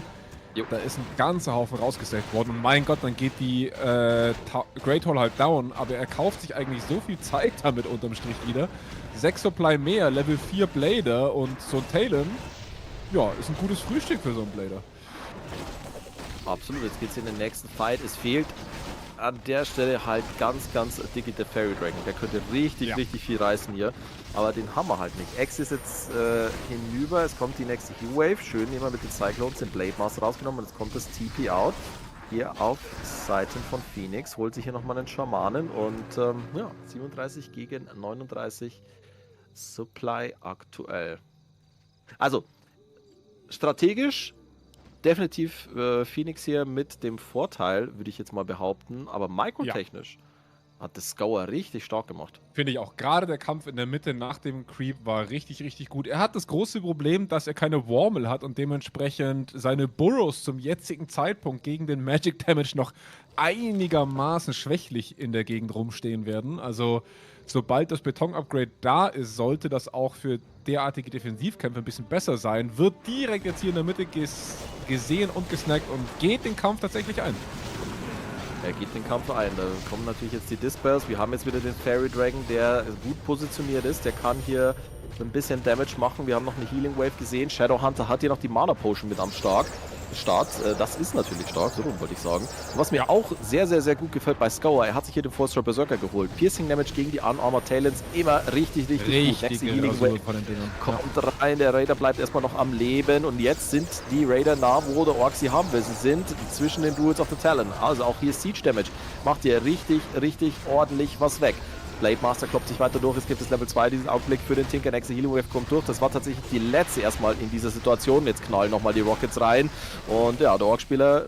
Ein Damage mehr am Orc, außer dem Blade Master und dem Berserker. Da kamen noch ein paar Crits, aber natürlich auch wieder der Cyclone und jetzt ist der Orc am Laufen und das ist natürlich ganz schwer gegen das Entangle, da wird das Purge eingesetzt, da wird die Speed Scroll eingesetzt, der Blade Master, der ist hier immer noch über den Wolken. Aber die Freiheit ist da definitiv nicht grenzenlos, denn er wird wahrscheinlich gleich wieder gecycelt werden. Er kämpft tatsächlich. Okay, wow. Ich dachte, er rennt jetzt einfach. Aber nee, er sucht den Kampf. Da ist ein Lab theoretisch ums Eck, aber kein Wisp am Lab. So ein braucht er nicht mal. Slip. Nee. Braucht er nicht mal. Fairy Fire ist am Start. Ach, Fairy Fire ist drauf? Jo. Ach, habe ich gar nicht gesehen. Yo, Fairy Fire ist drauf. Das heißt, lauf wie du willst. Heieiei. Ja. Also... ich weiß nicht, der eine Kampf vorhin war so schön, aber jetzt ist er natürlich mit 10 Supply auf einen Schlag wieder hinten. Der Blade Master wird gesehen. Hat auf eine Imbo Potion und es wird entspannt gewartet. Ja, aber das ist natürlich teuer, ne? Also das ist insgesamt einfach alles sehr teuer. Er geht sogar nochmal auf den Kill. Schön gemacht, aber was ist da für ihn noch effektiv drin? Er hat eine Kodo, die jetzt kommt. Okay, da muss ich mit kurz helfen. Warum baut ein Orc jetzt eine Kodo? Ja, Kodo tatsächlich auch wieder Piercing Damage. Ne? Kannst, okay. Die Upper natürlich für den Blade Master, weil Bonus Damage macht sich auch bei den Crits bemerkbar. Und vielleicht schafft es ja die eine oder andere Unit wegzusnacken. Also das ist jetzt der Plan von Scower. Er braucht Piercing Damage, deswegen jetzt auch die Headhunter, keine Grunts mehr. Ensnare ist natürlich jetzt mit am Start. Jetzt geht es hier wieder in den nächsten Fight. Blade Master wird sofort gecycloned, es wird gedispelled hier, die Fairy Dragons gehen sofort wieder in den Mana Flare Modus. Raider wird aus dem Spiel genommen, jetzt deutlich bessere Position hier für den Nachtelfen. Level 4 gibt es aber nochmal für den Shadowhunter. Oh, die Crits, die kommen. Nächste Healing Wave kommt hier ebenfalls mit dazu. Aber Scower, da fehlt halt einfach der Damage Output aktuell. Talon fällt hinten. Critical Strike kann hier nochmal den Kill holen. Aber der Tinker eskaliert komplett. Holt sich Ja, jetzt auch hier. der Berserker. Gib dir mal, wie viel Schaden der schon verteilt hat hinten raus. Hey, wow. Ja, Kodebeast kommt rein. Schnappt sich jetzt hier nochmal Druid of the Talon. Also Scower, der Micro hier wie ein junger Gott. Ist Wahnsinn, Also, oder? Also ja. die ganze Zeit mit dem Rücken an der Wand. Ich meine, er hat es auch in diesem Kampf nicht wirklich dieses Momentum brechen können, aber mit dem, was er hat, ne? Wow. Mhm. Also wenn er noch die Echse im Rücken hätte, ne? Ja. Ja. Dann würde man hier, glaube ich, über eine ganz andere Situation sprechen, aber so... im Du, Großen und weißt du, wenn ich Ganzen- noch alle Haare hätte, ne? Dann, also manche Sachen sind passé, das muss man akzeptieren, genauso wie dieser Shadowhunter. Jetzt auf jeden Fall nochmal, oh, was ein Bodyblock hier nochmal. Da wurde zwar nochmal ein Potion übergeben, aber ja, das ist der Versuch, mit sehr wenig noch sehr viel rauszuholen. Ja, oh, schön jetzt hier. Alchemist kommt von der anderen Seite reingelaufen. Auch die Wisp. Wer wird jetzt hier zum Block ansetzen? Es sind wahrscheinlich die Wisp. Reicht's mit den Wisp? das ist ja zu wie die blocken? Micromap Ja, hier. Ja, ja, ja. Ja, komm, Detonate. Oh, schön, den Detonate gesetzt nochmal. Nein! Was ist denn das hier für ein Flex? Und jetzt kommt noch Poison-Tick runter, ey, und er stirbt durch den Alchemisten. Wow! Das ist ja fast schon Mini-Dota hier. Jo, Was absolut. ist denn los? Geil. Also ich glaube, was man jetzt hier auch schon so ein bisschen gesehen hat, also würde ich jetzt einfach mal so in den Raum werfen, in diesen kleinen Microfights mit weniger Einheiten, Ja. da ist Phoenix auf jeden Fall, denke ich, ebenbürtig, wenn es ein bisschen Richtung 50 Supply geht, da hat Scower definitiv seine Vorteile. Ja. Und Also man hat vorhin auch schon gesehen, gerade was Army Positioning angeht, war er Phoenix zumindest auf Northern als auch in mancherlei Hinsicht überlegen, aber ja, wenn du halt gegen das kämpfst, wo deine Army nicht unbedingt drauf aufgelegt ist, dann ja. Jetzt auf den Blade Master nochmal. Ja, der kommt hier noch weg. Players' forces are under attack. Naja. 70er Crit, 160er, aber das sollte die letzte Tat des Blade Masters Jawohl. gewesen sein. Schönes Spiel. Ja, sehr schönes Spiel. Was soll man wirklich sagen? Scower, jetzt fällt er natürlich hier komplett auseinander. Wie sieht's denn aus? Blade Master, der wird tatsächlich nochmal revived an der Taverne. Ja klar, wir sind natürlich auf Map Nummer 3. Das heißt, wenn er jetzt rausgeht, dann ist die Series natürlich durch. Und dementsprechend versucht er hier natürlich noch sein Möglichstes. Jetzt vielleicht nochmal kurz einen Heal-Self kaufen am Shop oder probiert er es einfach so. Ne, er geht rein, aber da kann er halt einfach nichts mehr machen. Da wird er nochmal entangled, da wird er nochmal gefokust. Es gibt nochmal die Healing Potion, da kommt das Purge auch nochmal mit drauf. Er probiert sich jetzt hier am Keeper, macht viel Damage, aber nicht genug Damage. Blade Master geht drauf. GG! Reverse Sweep hier vom Phoenix. Jo. Meinst du, also was ich mir die ganze Zeit so frage, also erstmal toll gemacht von Phoenix. Ich finde auch gerade jetzt auf Hammerfall, das war einfach nochmal geil. Hat er sich verdient. Herzlichen Glückwunsch an der Stelle. Ja. Aber jetzt mal so, wenn du. Er hat ja relativ früh, relativ in Anführungszeichen, sie waren schon fertig, die Ancient of Wind gesehen, hat dann natürlich auch direkt gewusst, okay, also er war da schon sehr weit hinten, ne? Er hatte 2 oder 3 Grunts schon durch schlechte Trades verloren. Du kannst zu dem Zeitpunkt ja, bis auf die Exit, die er gezogen hat, nicht wirklich noch einen Switch an Army Production Buildings hinlegen, wenn du eh schon zu wenig Army hast, ne? Also du musst ja mit dem arbeiten, was du effektiv an Gebäuden hast. Hättest du irgendeinen Punkt gesehen, wo du gesagt hättest, da hätte er XY tun können als Ork? Du spielst ja selber Ork. Ja, ich glaube nicht. Ich glaube, das war natürlich riskant, die Echse zu gehen, aber das wäre natürlich noch die Möglichkeit gewesen für ihn. Ja. Ich weiß gar nicht, ob wir es erwähnt haben. Der Nachtelf hatte ja dann tatsächlich gegen Ende des Games auch nochmal die Echse. Hatte ich auch unterschlagen, weil es schon so vorbei war an der Stelle. Genau. Also, ich finde, er hat den Switch eigentlich noch ganz gut hinbekommen, ne? Mit den Headhuntern, mit den Kodos, sich den Berserker gekauft, Piercing Damage mit dem Dispel. Ja, da musste halt klar kommen. Das hat aber eigentlich ganz gut funktioniert. Also, ich glaube, wenn er Raider, Spirit Walker gespielt hätte und vielleicht wirklich den TC als Second Hero, gut, ich meine, Shadowhunter war dann auch High Level und hat mit seinen Healing Ways einiges reißen können. Da war er nicht chancenlos. Also ich glaube, da würde er sich ein bisschen in den Hintern beißen, Scower, denn da war auf jeden Fall mehr drin gewesen. Jo, also ich glaube gerade, das sind so diese, es wird ja auch öfter mal oder wurde mir auch schon öfter mal gesagt, so von diversen höheren Coaches wie einem Leon auch so, schau dir die Replays gar nicht so weit an, schau dir die ersten 5 bis 7 Minuten an, dann weißt du woran es gescheitert ist. Also ich glaube, gerade diese Early Trades, die er nicht bekommen hat, wenn wir uns vorstellen, diese 1 bis 2 Grunts mehr hat er zur Verteidigung der Expo da, dann hätte er sogar mit den Schamanen, glaube ich, nochmal einen ganz guten Drive reinbekommen, und dann hätte er die Exe wahrscheinlich nicht verloren. Er hatte zu dem Zeitpunkt, wo er die Exe verteidigt hat, ein bisschen Supply-Vorteil. Ich glaube, wenn da noch ein bisschen mehr bei gewesen wäre, wäre das auf jeden Fall was geworden. Und also, ich finde, er hatte immer wieder so Momente, und das muss man ihm auch wirklich anrechnen, wo man sich echt gedacht hat, ey, krass, kann der das noch holen? Und das ist ungewöhnlich für die Situation, in der er eigentlich gesteckt ist. Ja, Ja, absolut. ja. Jo, also der Unbekannte Phoenix mit einem durchaus sehr unterhaltsamen Auftreten bisher. Also schöner Wechsel in den Strategien auch mit drin gewesen. Fand ich sehr, sehr cool, sowas mal zu sehen. Was ist da noch drin? Gegen wen? Helft mir da mal kurz. Ich bin ja nicht so drin gerade in dem ganzen Gridding. Wie läuft das jetzt für ihn weiter? Gegen wen müsste denn zum Beispiel der Phoenix jetzt dann weiterkommen? Gegen den Gewinner von Sharky, gegen Schosch, oder wie läuft das? Schosch, ich zeig dir das mal kurz. Ja, mein Lieber. zeig doch mal. So, wir machen das nämlich Ich mach das so. nur für die Zuschauer. Ne? Ich weiß Also, weiß ich doch, natürlich. Flutschi. Ich mach dir hier weiß mal das. kurz, ich mach für dich als Service, mach ich hier sogar die Virtual Camera an, damit ich hier, Geil. warte, Program Default, zack, jetzt müsstest du uns sehen. So, und jetzt switchen wir Jo. das einmal kurz hier rüber auf die wundervollen Leute von Liquipedia. Wer auch immer da gerade den Editor-Job macht, du machst einen ganz wundervollen Job. Hier ist unser Bracket nämlich. Ich meine, noch ein bisschen größer für deine alten Augen. Da sehen wir alle Resultate von heute. Scower besiegt den Xorc 2-0. Phoenix besiegt Action Mark und dann auch Scower. Phoenix also im Upper Bracket Finale. Ein Step vom Inferno entfernt. Sein Gegner könnte sein der Schosch, der Sharky, der Riggedy oder der Ena. Die kämpfen um den zweiten Upper Bracket Slot. Im Lower Bracket ein kleines Update. Xorc wurde auch von Action Mark geschlagen, also Action Mark morgen noch eine Chance durchs Lower Bracket. Da sehen wir auch den Scower noch im Lower Bracket. Und dann wird sich das Bracket jetzt genauso füllen, wie wir das eben schon gefüllt haben. Nur von der anderen Seite. Sehr, sehr schön und natürlich auch sehr, sehr schade, dass Ena und Sharky sich hier theoretisch gegenseitig rausknüppeln können für den Qualifier, aber so muss es dann wohl sein. Zumindest im Upper Bracket. Aber im Jo, Lower das Bracket stimmt. haben wir beide Chancen. Ja, aber da muss ich natürlich Action Mark die Daumen drücken, und ich gehe davon aus, dass Sharky einfach durchmarschiert oben. Diese Combo, da habe ich all mein Geld drauf. Oh ja, das ist.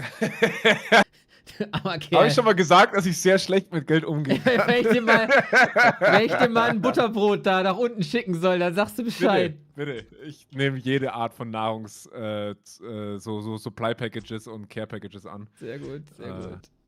Gerade im Winter, ne? Dann ergibt sich übrigens noch eine kleine andere Situation. Eigentlich waren die Matches gescheduled für vor einer halben Stunde. Alles ein bisschen später. Und wir haben noch nichts von Riggedy gehört. Ena war jetzt so kulant und wir haben gesagt, bis die erste Map von Sharky Schosch vorbei ist, hat er Zeit, sich zu melden. Ansonsten müssten wir hier leider einen Deathwin verteilen. Also, wenn jemand Kontakt zu Riggedy hat oder wenn du zuguckst, Riggedy, Zeit jetzt hier zocken und so. Wie ist das eigentlich mit Sharky? Müssen wir dem um 22 Uhr einen Deathwin vom Gegner reindrücken, oder wie ist das?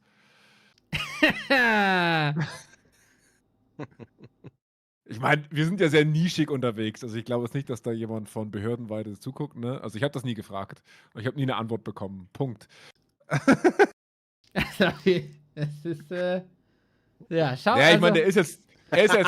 weißt du, was das Gute er ist? ist ja jetzt 23. Warte, ist ja aber überhaupt das kein ist doch alles, das sind die Veranstalter sind ja Being Esports. Ist mir doch egal. Dann ist ja alles. So nämlich. Ja, ist ja kein Problem für mich. Ich bin ja nur ich mach, was die Obrigkeit mir sagt. Du dokumentierst quasi das Weltgeschehen. Ich bin der Das Reaction-Streamer der Warcraft-Szene. Sehr geil. Ja, aber Flutschi, du und jetzt für Leute, die vielleicht noch nie den Namen Sharky gehört haben, weil die nicht so in den Discords sind, sondern eher so, die gucken so Back to Warcraft, wenn im Titel Happy steht. So, der Casual. Mach mal eine Introduction. Die traurige Gesellschaft. Ja, also, Sharky, für all diejenigen, die noch nie mit ihm Kontakt hatten und die ihn noch nie gesehen hatten, ihr hattet bisher ein sehr entspanntes Leben. Das wird sich mit dem heutigen Abend oder zufälligen, sollte er sich qualifizieren und Announcement-Videos machen, ändern.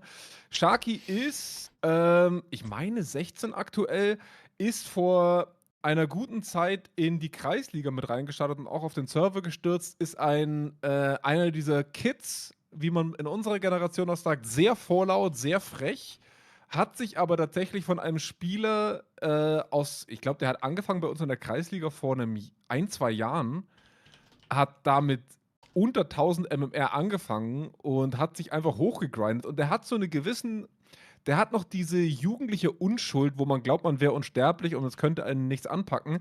Das hat der hat so eine gewisse Gelassenheit in Spielen und ich muss wirklich sagen, wenn Warcraft 3 von Blizzard nicht so hart geäfft worden wäre und angenommen, es wäre hier viel Geld noch im Spiel, dann wäre das so einer der Spieler, von denen ich tatsächlich ohne viel Neid sagen müsste, wenn da was da wäre, der könnte in den Top 5 weltweit spielen. Innerhalb von kurzer Zeit. Holla.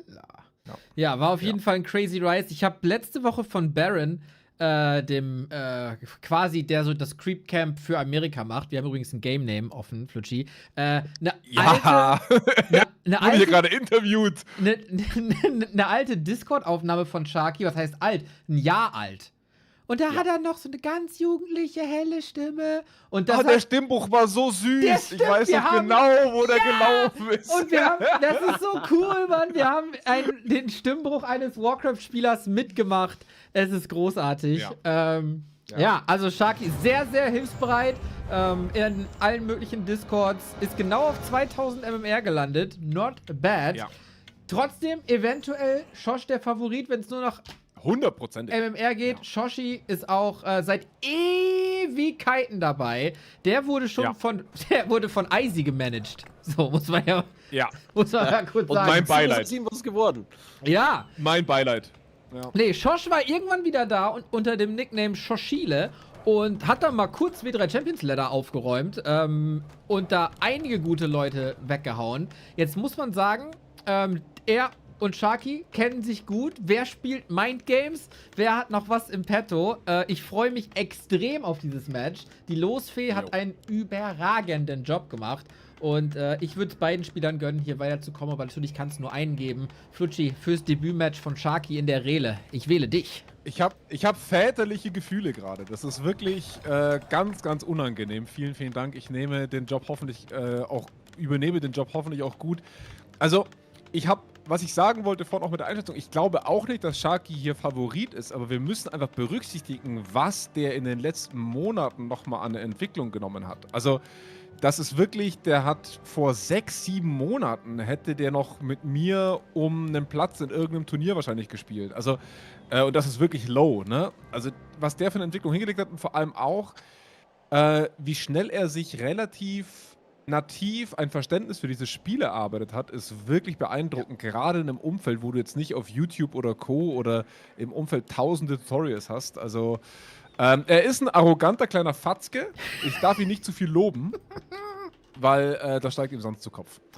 Ja, ich weiß, letztes Mal im Qualifier ist er noch an Jaws gescheitert, glaube ich. Und ich möchte alles unterstreichen, was du so gesagt hast, weil man könnte jetzt so meinen, der ist 16, der geht noch zur Schule, aber hat ja dann so relativ viel Freizeit im Vergleich zu einem Erwachsenen und grindet halt die ganze Zeit durch und macht 1000 Games pro Season, ist aber gar nicht so wirklich so. Sehr ausgewählt, war auch kurze Zeit mal weg, nachdem er so eine kleine, ich spiele jetzt nur noch Troll-Strategien-Phase hatte. Richtig. Diese kurze Pause hat ihm richtig gut getan. Und seitdem ist er tatsächlich Top 12 Deutschland, Top 14 oder so? Ja, werden wir sehen. Ja, kann man schon durchaus sagen. Und ich würde behaupten, Sharkys größtes Problem ist einfach genau das, dass er manchmal wahrscheinlich so die Ernsthaftigkeit in manchen Situationen nicht so ganz hat, manchmal so ein bisschen was Wildes versucht. Also ich würde sagen, das, was wir vorhin gesehen haben, nämlich ein Orc, der sehr, sehr stabil, sehr, sehr langweilig fast schon spielt, aber im positiven Sinne, das haben wir bei Sharky sicher nicht. Nee, da wird viel über Surrounds gehen. Das kann ich schon mal sagen. Ja. Zumindest viele Surrounds-Versuche. Die lockt er eigentlich auch immer gut ein. Ich würde sagen, ein bisschen Schwächen in so Sachen, die eher langweilig sind in einem RTS. 100%. So. Also, was halt so ein bisschen Makro angeht. Da muss er auf jeden Fall heute dran denken. Schosch. Es ist diese TikTok-Generation, weißt du? Ja, so ein bisschen. Haben halt Bock zu fighten und so. Weißt du, Fortnite. So, da Ja, wird ja. halt, da will geballert werden, da will gemicrot werden, da will gestylt werden, so, dass der Chat sagt Pork und so. Und vielleicht dann noch das 6-7-Emote hinterher. Und ja, wenn's dann, hinten hat man dann 900 Gold und keine Armee. Das ist ein bisschen doof. Wie zum Beispiel jetzt, wo die Farm fehlt. Ja, also ich meine, er hat den 2-Farm-Tag gespielt, er hat einen Tower relativ früh hochgezogen, hat früh Pressure bekommen, hat auch ein bisschen gewankt, muss man fairerweise sagen, guten Split gemacht auf den Farseer, hat relativ viel Damage auf den AM bekommen durch diesen Wolf, was er so nicht wollte, hat ein bisschen sehr späte dritte Farm mit drauf bekommen, Blacksmith ist dementsprechend fertig, aber er kann nichts damit bauen, das heißt, das Powerbuilding auf der Blacksmith war leider ein bisschen für den Hugo. Aber das heißt ja noch nichts. Das ist ja alles erstmal Anfang. Das Problem für ihn ist natürlich jetzt, dass der Ork relativ früh den Shop bekommt, was auf dieser Map natürlich sowohl XP-technisch, aber auch vom Item her sehr, sehr eklig werden kann. So ist es. Kurz zu Schosch noch. Er ist so ein sehr guter Allrounder, würde ich sagen, mit leichtem Hang zum Wahnsinn. Also wenn da wenn da irgendwann 4, 5, 6 Tower stehen, upsie, ich habe die Lags wieder. Ich hoffe, die Spieler haben das. Doch, haben wir auch. Oh nein. Big Lag. Oh. Jo, same here. Also der könnte auch mal so 6, 7 Tower irgendwo hinbauen. Gerne in Gegnerbases. Da kommt dann eine Warmel auch dazu und so. Also Schosch, der hat auch schon dieses Chaos-Element, was mir sehr gut Aber dann passen die beiden vielleicht auch ganz gut zusammen, weil ich würde sagen, dass das vereint die beiden dann vielleicht auch irgendwo. Ja. Es ist natürlich richtig bitter, dass wir hier jetzt bei solchen geilen Spielen die variable Lag und Stabilität des Zugangs haben, weil Sharky scheint das nicht gehabt zu haben. Ja. Das ist natürlich ärgerlich. Aber was Sharky hat, er hat keine Lags, aber er hat einen Creep, der ihn in seiner eigenen Base harassed hat. Ich glaube, das mit dem Server klappt hier nicht so gut. Scheiße. Ich schau mal kurz, welcher Server das denn war. Wenn das jetzt ist es der Holland-Server. Das ist nicht der Server wie gerade eben. Das ist ärgerlich. Das ist richtig schlimm. Jo. Also nicht, dass, das ist, also ich habe einen Ping von, was haben wir hier? 400. Der Ich Schosch meinen Gott gar nicht. Warte mal, kann man ich hab noch mal alles neu auf der Flo-TV-Seite nachgucken. Ah! Jo, aber jetzt ist gut. Jetzt ist gut. Jetzt ist gut? Spikes vorbei. Kurz die Hex deaktiviert, dann geht das schon mal wieder runter. Spike Barricades. Hallo, heiße ich Woody? Nee. Also nicht die. Achso. Haltlose Anschuldigungen. Also, ich find's super weird, dass er Spike Barricades geresearched hat. War das blind? Weil ich meine, er hat eigentlich ganz guten Intel von seinem Gegner gehabt. Er hat den Tag gesehen, glaube ich. Ich glaube, er hat gesehen, dass keine Dry Farm Tag gespielt wurde. Ist ein hohes Investment. Natürlich haben wir den Harass der Footies und so weiter und so fort. Aber so viel wird Sharky mit seinen Footies nicht anpacken wollen. Es wird nämlich nur 3 geben. Und diesen Cancel kriegt er trotzdem durch. Jo, kann man sagen, hat sich nicht so gelohnt. Wir haben auch kein Defend hier. Chain Lightning, gut, wird mal kurz aufgeräumt. Und damit ist das alles wieder in Ordnung. Hat viele Ressourcen der Schosch, aber kann jetzt auch nicht nachbauen. Also, Sharky vergisst kurz eine Farm. Schosch kriegt seinen Burrow gekickt, damit gleicht sich alles aus. Das stimmt. Und wir haben den wunderschönen Leon Hoge Gedächtnis AM, der nämlich meistens im roten HP-Bereich quer über die Map spaziert. Das ist richtig.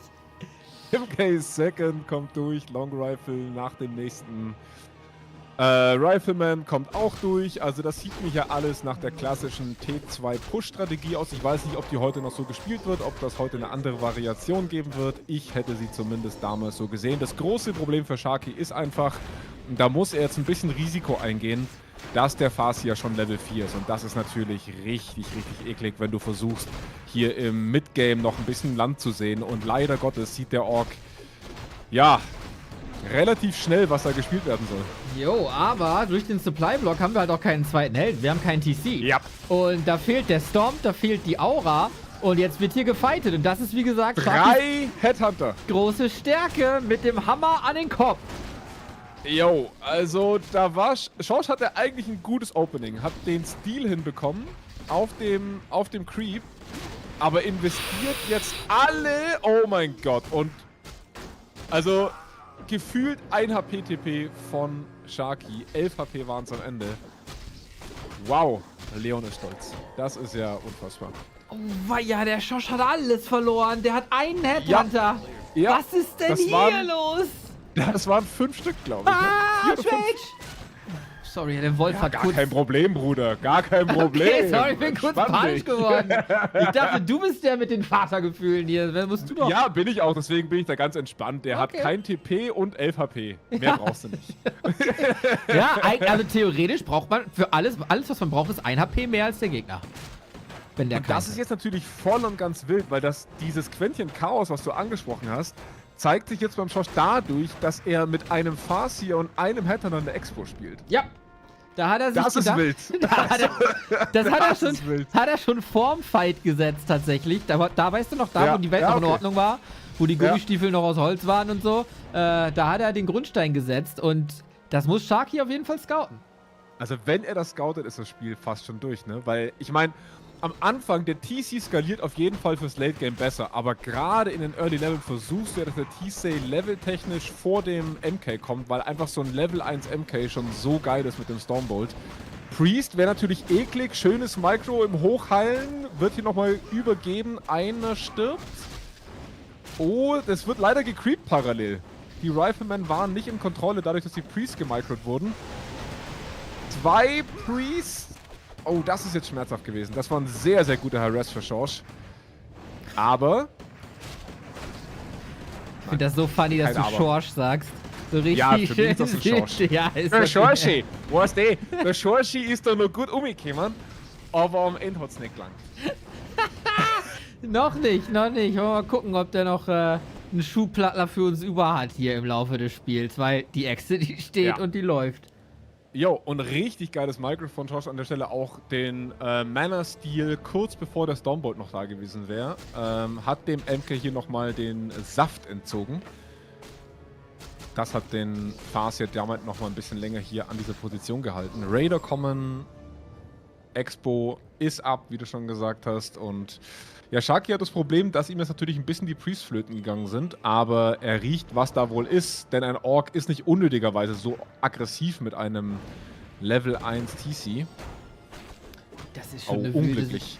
wilde Situation, in der wir sind. Yo, was ist denn jetzt los? Kein TP auf Sharkys Seite. Und jetzt ist Raider, haben wir schon? Haben wir schon Endsnare? Habe ich nicht gesehen. Jo, haben wir. Sir. Invo-Potion haben wir auch und drauf geht's. Raider wird hier auseinandergenommen, genauso wie die Rifle. Das ist für beide Seiten gerade nicht so gut, aber... Militia kommt. Sehr, sehr schönes die Timing. brauchen wir. Mountain King kann der irgendwie überleben, Chain Lightning hält Ja. der aus und die Rifle werden größtenteils in Ruhe gelassen. Stark gemacht von Sharky. Richtig, richtig schön rausgezogen. Den Priest noch mit zur Seite gezogen. Der MK wird hochgehealt. Hat gleich genug Mana für den Stormbolt. Wird jetzt aber leider wieder selber surrounded von seinem eigenen Priest. TP geforst auf den TC. Wow. Also, dass er diesen Kampf nicht verloren hat. Hut ab. Crazy, da war auch der kleine Zwergenarm, war schon in der Luft für den Stormbolt. Und dann kann die Kuh auf einmal lesen und ist zu Hause. Die Welt ist verrückt. Das ist... Ja. Es ist das geile Game, was wir uns alle erhofft und erwünscht haben. 100%ig. Also ich bin auch ein bisschen, ich habe gerade ein bisschen gezittert, bin ich ganz ehrlich, aber mit diesem Mid-Creep jetzt hier an der Stelle, ich meine, das ist halt auch wieder so ein bisschen die Sache, er hat nach wie vor kein TP, er hat keine Invul mehr und bleibt aber an dieser Position, wo er natürlich auch irgendwo vom Gegner leicht gefunden wird, aber diesen Creep muss er mitmachen. Ich hoffe, er besucht jetzt aber den Shop, bevor er die Expo besucht. Ja, danach sieht es aus. Hat auch sehr schlechtes Item gerade bekommen noch für sich, kann er aber gut veräußern gegen Invul, TPs und was nicht alles. Oder er behält Invul ist da. Ja, jetzt. mach doch mal. Jetzt. Hat aber für eine zweite Scroll tatsächlich statt TP. Also er macht hier wirklich fast schon, ja, ich sage jetzt mal kein All-In, weil keine Worker mitkommen, aber ein sehr gewagtes Unterfangen. Level 3 MK ist halt seine Lebensversicherung, ne? Level 5 Farseer, eklig, aber nur ein Level 2 TC. Jo, und der hat die Wölfe, die kann man dispellen. Was macht Schorsch? Backstab. Raider kommen rein. Militia wurden geholt, ein bisschen zu spät. Mountain King Ja. ist der absolute Carry, genauso wie es eigentlich der TC sein sollte. Ganz okayer Split hier soweit. Heal Scroll direkt Sofort Heal-Scroll. nach der Chain Lightning. Und die Priests sind jetzt nicht so ganz mit im Fight, zumindest der eine nicht. Aber der TC, der hat nur noch die Hälfte der AP, der hat keine Imbo-Potion, kein TP. Mountain King gegen TC, aber der eine hat eine Info, der andere nicht. Der Rifle-Block von Sharky. Are you kidding So me? stark. Jetzt blockt So er sich stark. ein bisschen selber. Was ein geiler Move. Ja. Sharky explodiert. Ja, Level 3 MK gegen ein Level 2 TC ist einfach so ein Gamechanger. Da kannst du mit dem Level 5 Phase hier so viel machen, wie du willst. Und jetzt haben wir sogar noch Mana auf dem Priest. Wir haben 3 Priests noch am Start. Level 4 auf dem AM, die laufende Mana-Aura. Und ja, also Hammer. Ich kann es ja nur sagen. Geiler Ja, Kampf. das war richtig, richtig gut. Oh mein Gott. Schön Ich muss ja nur ein gesehen. bisschen deine Priest-Micro. Der muss hier ein bisschen die Rifleman nach links ziehen. Aber jo, Schosch hat nicht viel. Schorsch wankt. Die Echse wankt auch.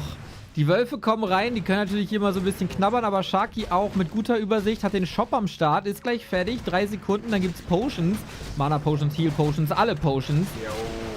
Das sind 2 Grunts, ne? 2 Grunts, die hier direkt nacheinander fallen. Geht ihm so ein bisschen die Rifle Power aus vielleicht. Wie gut ist Sharkys Makro, ist jetzt ein bisschen die Frage. Archmage! Er hat 2-0 auf den Rifleman, ne? Also das ist halt das Eklige. Level 4 MK und 2-0 und Scroll of Reaching gefällt mir auch sehr, sehr gut. Aber der MK Potion of Healing last second vor dem Chain. Ja, jetzt muss er raus. Jetzt muss er raus.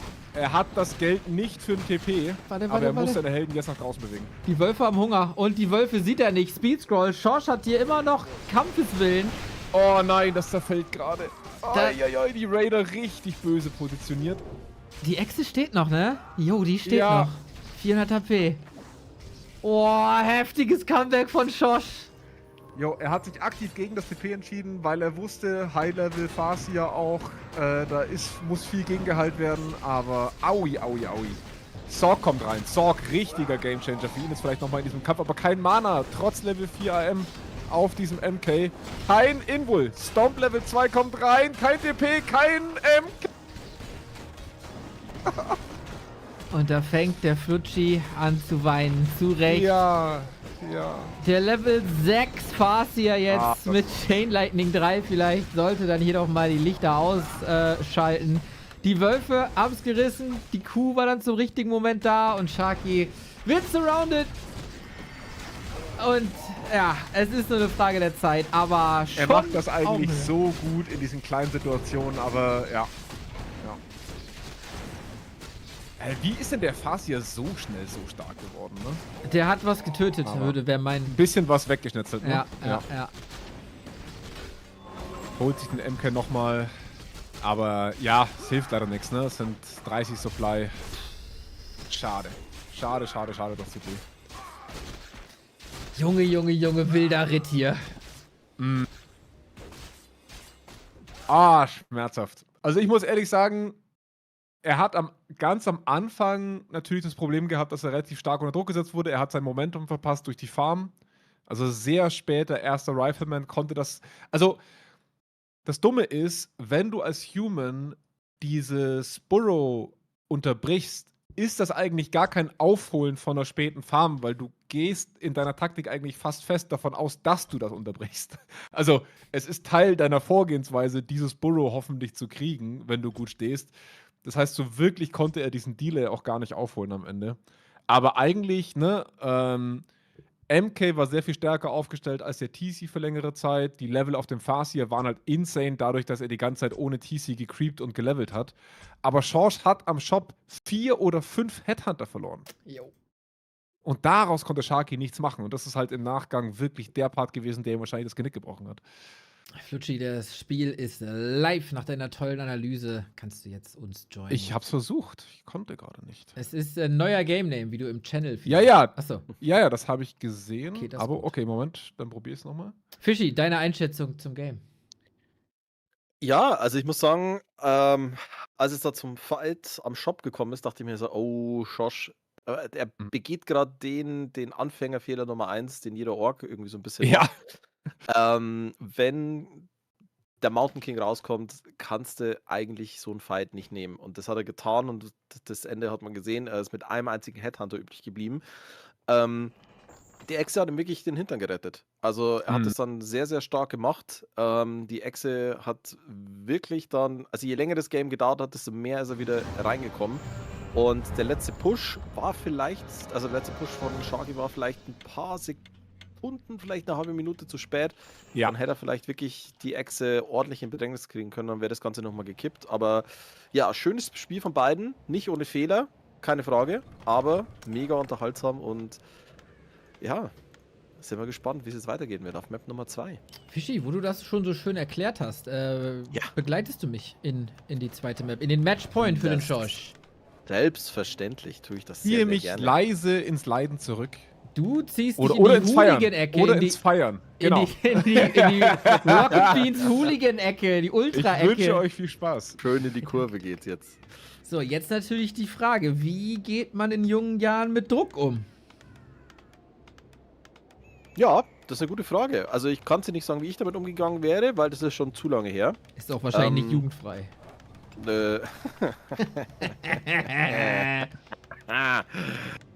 Ach ja, schöner Boomer-Humor, herrlich. Naja, wie dem auch sei, Northern Ice ist die Map. Und die Frage, die ich mir jetzt natürlich stelle, es wurde ja gerade schon auf Map 1 gefragt, gibt es mal einen Mountain King? Was denkst du? Ja, das ist eigentlich Sharkys Signature-Strategie. Die hat er auch im Qualifier gespielt. Aber die Antwort ist nein. Ich hätte, wenn der Held nicht schon im Altar gewesen wäre, hätte ich ja gesagt. Ich hatte eigentlich fest damit gerechnet.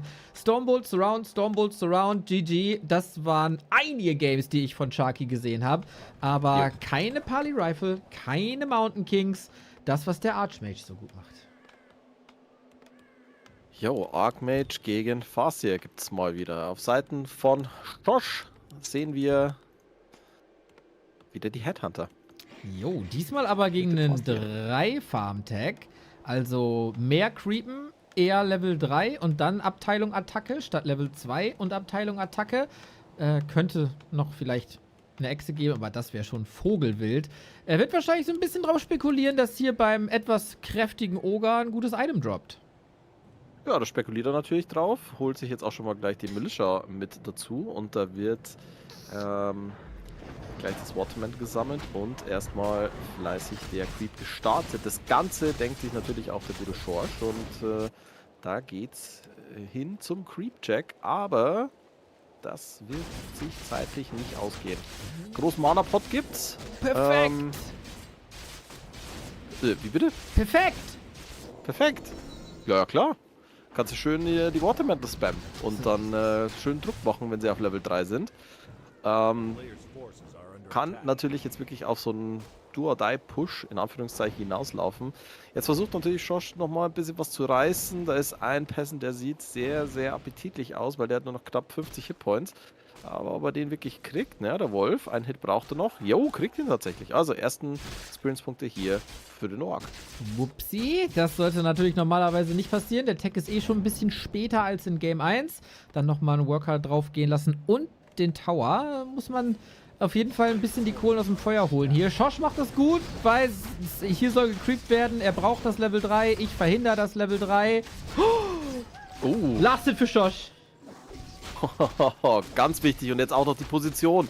Richtig gut hier für Schosch. Die Creeps stehen voll im Weg. Die Wölfe können ihm so eine richtige Breitseite auf den Archmage geben und das ist ja genau das, was man eigentlich möchte. Unglücklich natürlich, dass der Headhunter jetzt ensnared wurde. Da kriegt er jetzt einen Kill, also auf die Headhunter, da muss er aufpassen, dass er die hier nicht so verliert wie in Game Nummer 1. Einer ist momentan noch in Ordnung. Jetzt werden hier die Creeps nochmal kurz gepullt, warum auch immer. Und ja, Archmage ist weiterhin am Laufen. Der Kane Tower steht in der Basis, also den Spirit Wolf, den kann er sich wahrscheinlich mit ein bisschen Timing noch einverleiben. Jo, die Experience-Punkte holt er sich. Und Schosch ist 1 Minute von seinem Tier 2 Tag entfernt, holt sich jetzt den nächsten Orc Burrow, weitere Headhunter in Produktion, Rule Lounge kommt hier hoch. Kein schlechter Start für Schosch. Jo, dass der Archmage so angeschlagen ist, ist ein Riesenproblem. Das tut weh.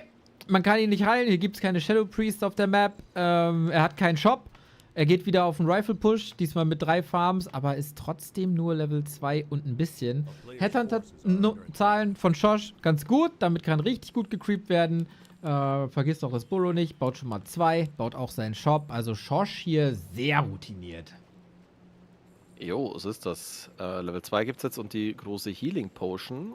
Sehen wir ein bisschen, ja, Leon-Style Gameplay gerade. Creepen mit Militia, währenddessen der Archmage auf der anderen Seite der Map unterwegs ist. Hat sich jetzt auch nochmal die Brute Speed gegönnt. Und ja, jetzt wird sich hier auf Level 3 gecreept an dem Murloc Camp. Das geht sich natürlich aus mit den Experience-Punkten. Währenddessen, ja, wir auf Tier 2 Spiked Barricade sofort wieder sehen. Weitere Headhunter in Produktion und den Tauren Chieftain, der gerade eben gestartet wurde. Jetzt kommt es zum Creep-Check. Perfektes Item hier.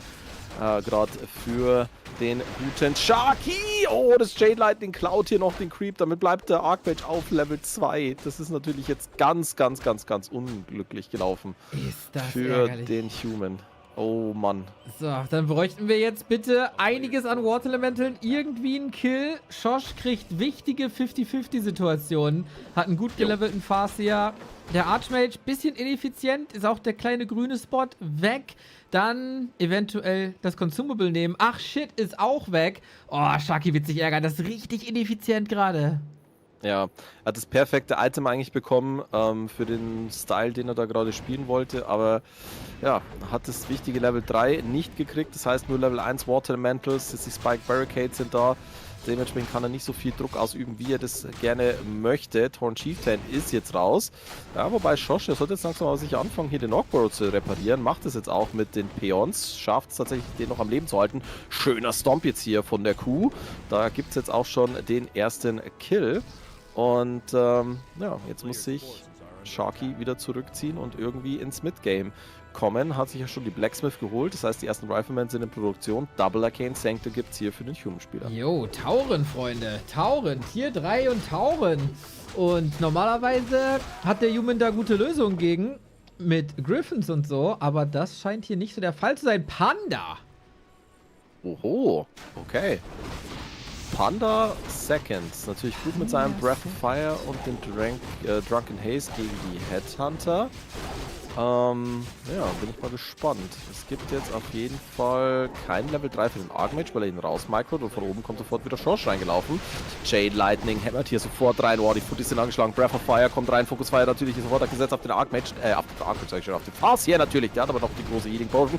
Wunderschöner Stomp hier. Wieder die ganzen Riflemen. Die fallen hier wie die Fliegen. Immer noch kein Level 3. Also, es gab bisher noch keinen einzigen Kill hier. Aber jetzt gibt es vielleicht den Kill auf den Archmage. Der wird gestompt, der wird gefokust. Gefällt dieser Headhunter noch. Der Headhunter geht drauf. Aber das reicht immer noch nicht fürs Level Up. Vielleicht der nächste. Nee, den kriegt er auch nicht. Und jetzt ist da noch ein einsamer Rifleman, der natürlich attackiert wird. Aber der ist schnell genug, um hier der Ork-Army erstmal zu entfliehen. Oh, das tut weh. Das tut weh. Wieder Rifle gefallen. Kaum Speed mehr in der Sharky-Army. Kaum Punch. Es kommen Caster dazu. Er ist zum Glück nicht eingebaut, wenn ich das richtig sehe. Ne, die Milizen standen nur im Weg. Wie die alten Leute bei Aldi in der Kasse.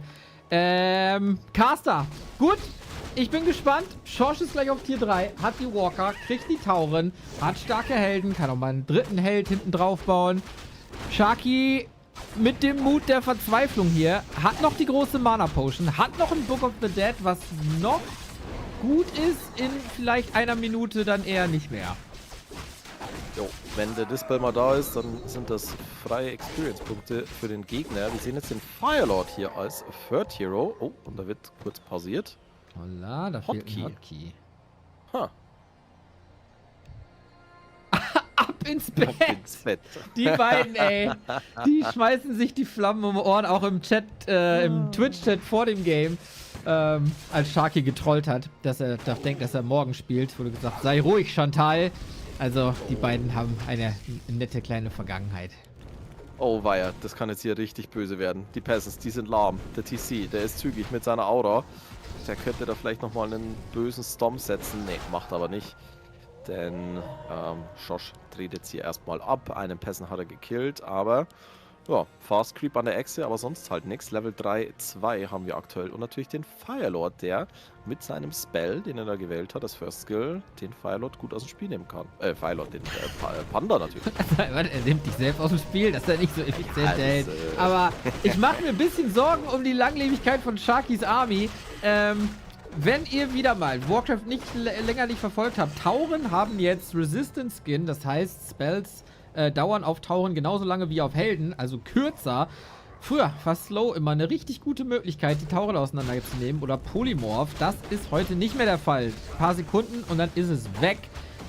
Von daher sollten mit gutem Micro die Tauren hier alles abräumen, besonders die Breaker vorne. Jo, das wäre natürlich the way to go hier. Was natürlich jetzt gut ist für Schosch, allein wenn wir schon mal auf das Supply gucken, 49 gegen 44. Er hat natürlich jetzt eine Armee, mit der er richtig stark creepen kann. Das tut er jetzt auch, nimmt sich hier das Red Camp rechts unten vor, findet die Claws of Attack plus 12 und ja, Soulburn, Incinerate sind jetzt mit am Start, Level 4, 3, 2 gegen Level 3, 3 inzwischen. Okay, Shop links wurde gecreept. Da werden sich auch nochmal ein paar Items geholt. Wir haben jetzt 2 Heal Potions. Heal Scrolls auf Seiten von Sharky. Heal Potion natürlich auch noch mit von der Partie. Jetzt geht es ans Goblin Laboratory an der rechten Seite. Sehen wir da vielleicht einen Creep-Check. Könnte sein. Jo, Sharky geht hier erstmal rein. Mal gucken. Die Tauren stehen natürlich jetzt hier richtig bescheiden. Drunken Haze, Breath of Fire, Chain Lightning kommt. Erstmal hier reingeballert. Es gibt sofort natürlich auch Spirit Link, aber die Tauren, die können halt einfach momentan nicht angreifen. Aber der TC mit einem wunderschönen Stomp, da waren die Priests richtig schlecht positioniert und da kommt das Book of the Dead, das aber noch nicht gedispelled wird. Da kommt tatsächlich ein Stomp jetzt rein, um das Buch auseinanderzunehmen. Okay, Pandaren Brewmaster mit dem Breath of Fire, weil die Headhunter bzw. Berserker, die sind ja mal jenseits von Gut und Böse. Die wollen hier diesen Priest killen und kriegen einen Hit nach dem nächsten. Halbwegs schöner Split-Dead, aber jetzt kommt der Slow mit dazu. Schosch, deine Headhunter, deine Berserker, mit denen wirst du irgendwie nicht mehr so gut freut werden. Jetzt kommt noch ein paar Militia reingelaufen, der TC an vorderster Front. Boah, da gibt es eine Explosion nach der nächsten. Schöner Breath of Fire hier nochmal gesetzt von Sharky, 43 gegen 48 Supply. Nächster Spirit Link kommt durchgekastet, Pandaren Brewmaster wird attackiert. Scroll of Healing eingesetzt, Immo Potion sofort mit hinterher. Tauren natürlich jetzt auf vorderster Front. Nächster Breath of Fire. Nächster Kill hier für Sharky. Watermantle wird auch nochmal gesammelt. Jetzt geht's wieder auf den Pandaren Brewmaster. Pandaren Brewmaster nichts mehr im Inventar, um sich zu saven. Der muss laufen. 75 Hitpoints, bleibt erstmal am Leben. Aber da wird wahrscheinlich noch die eine oder andere Unit fallen auf Seiten des Human-Spielers. So sieht's aus. Der Rifleman geht drauf und das Watermantle wird zurückgelassen. Damit weitere Experience-Punkte für den Orc-Spieler. 55 gegen 44 Supply. Vielleicht wäre das jetzt die Möglichkeit für Schosch, sich hier noch eine Echse zu holen, um den Sack richtig zuzumachen. Jo, da habe ich fast schon mit gerechnet, dass hier die Echse kommt. Wir müssen auch mal kurz über diesen Firelord reden, der ekelhafte plus 30 Damage hat und das Incinerate auf Level 2. Also je öfter er ein Target anhaut, desto mehr Damage kommt da raus. Also der Firelord kann das Ganze hier vielleicht sogar so ein Solo. Und AOE gibt es auch noch on top. Gut, gute News für Sharky, da ist keine Echse. Schlechte News für Sharky, mit dem Tier 3 wird nicht unbedingt besser und die Breaker werden auch nicht unbedingt besser. Es fehlt einfach an Punch. Der Panda hat da gut was gemacht, aber ein Panda gegen Tauren ist auch mehr so ein Tropfen auf dem heißen Stein. Ja, absolut. Und ja, du hast den Firelord angesprochen. 4 Claws of Attack im Inventar. Einmal plus 12, zweimal plus 5, einmal plus 8.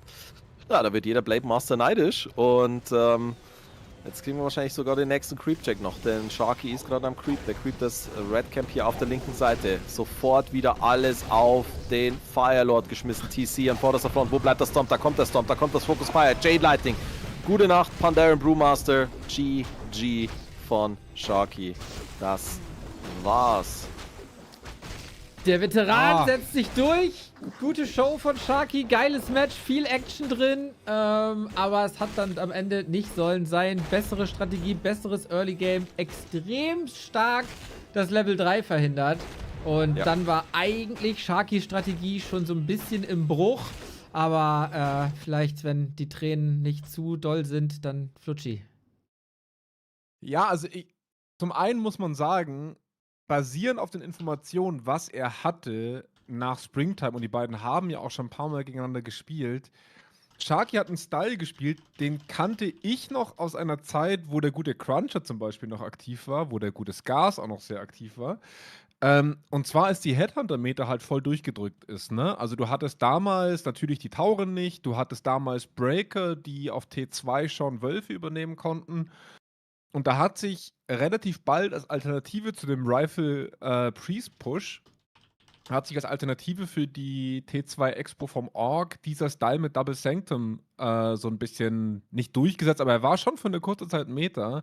Und zwar hast du es halt einfach so gemacht, du hast mit dem Panda oder dem Beastmaster mit Defend Footy so ein bisschen Druck aufgebaut und hast dann eine parallele Expo gebaut, statt die Expo vom Ork zu brechen und hast dann aber mit dem Breakern relativ früh den Farseer und gleichzeitig den TC kontrolliert. Und das haben natürlich heute, er hat sein Level 3 nicht bekommen.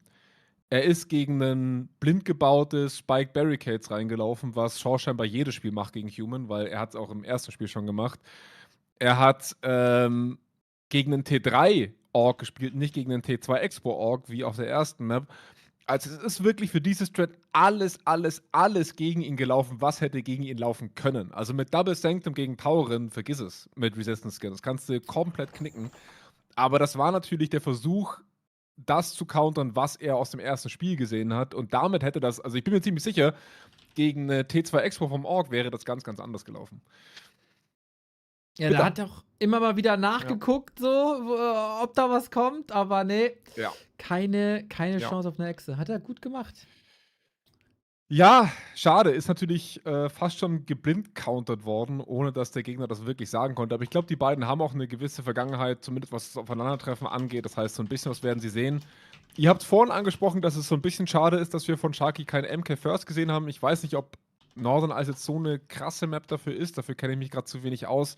Aber insgesamt wäre mal so eine Off-Strat schon auch ganz geil gewesen zu sehen, weil ich glaube, bei sowas brilliert Sharky halt. Der kann dann den Gegner auch auf sein Level ziehen. Gerade mit so Thema Hero Surround und also ich glaube, Northern Ice kann nicht wehtun. Bei Northern Ice bist du einfach blind gegen eine Wand gelaufen mit einer falschen Strat einfach, gegen das falsche Bild. Ich glaube, Springtime ist der Part, der wirklich sticht. Also, das ist der Part, der wehtut. Ja. Ich habe immer so gerne einen Kolben vorm Gesicht, weil ich das hier in diesem Arbeitszimmer nicht anders bauen kann. Die Kamera ist viel zu hoch. Und ich habe gern dicke Kolben im Gesicht. Ja. Aber dafür muss man manchmal Geld zahlen und heute kriege ich es kostenlos. Sind ja hier unter uns. Ich bin ein bisschen traurig, Leute. Ich bin ein bisschen traurig. Haltet mich mal ein bisschen auf.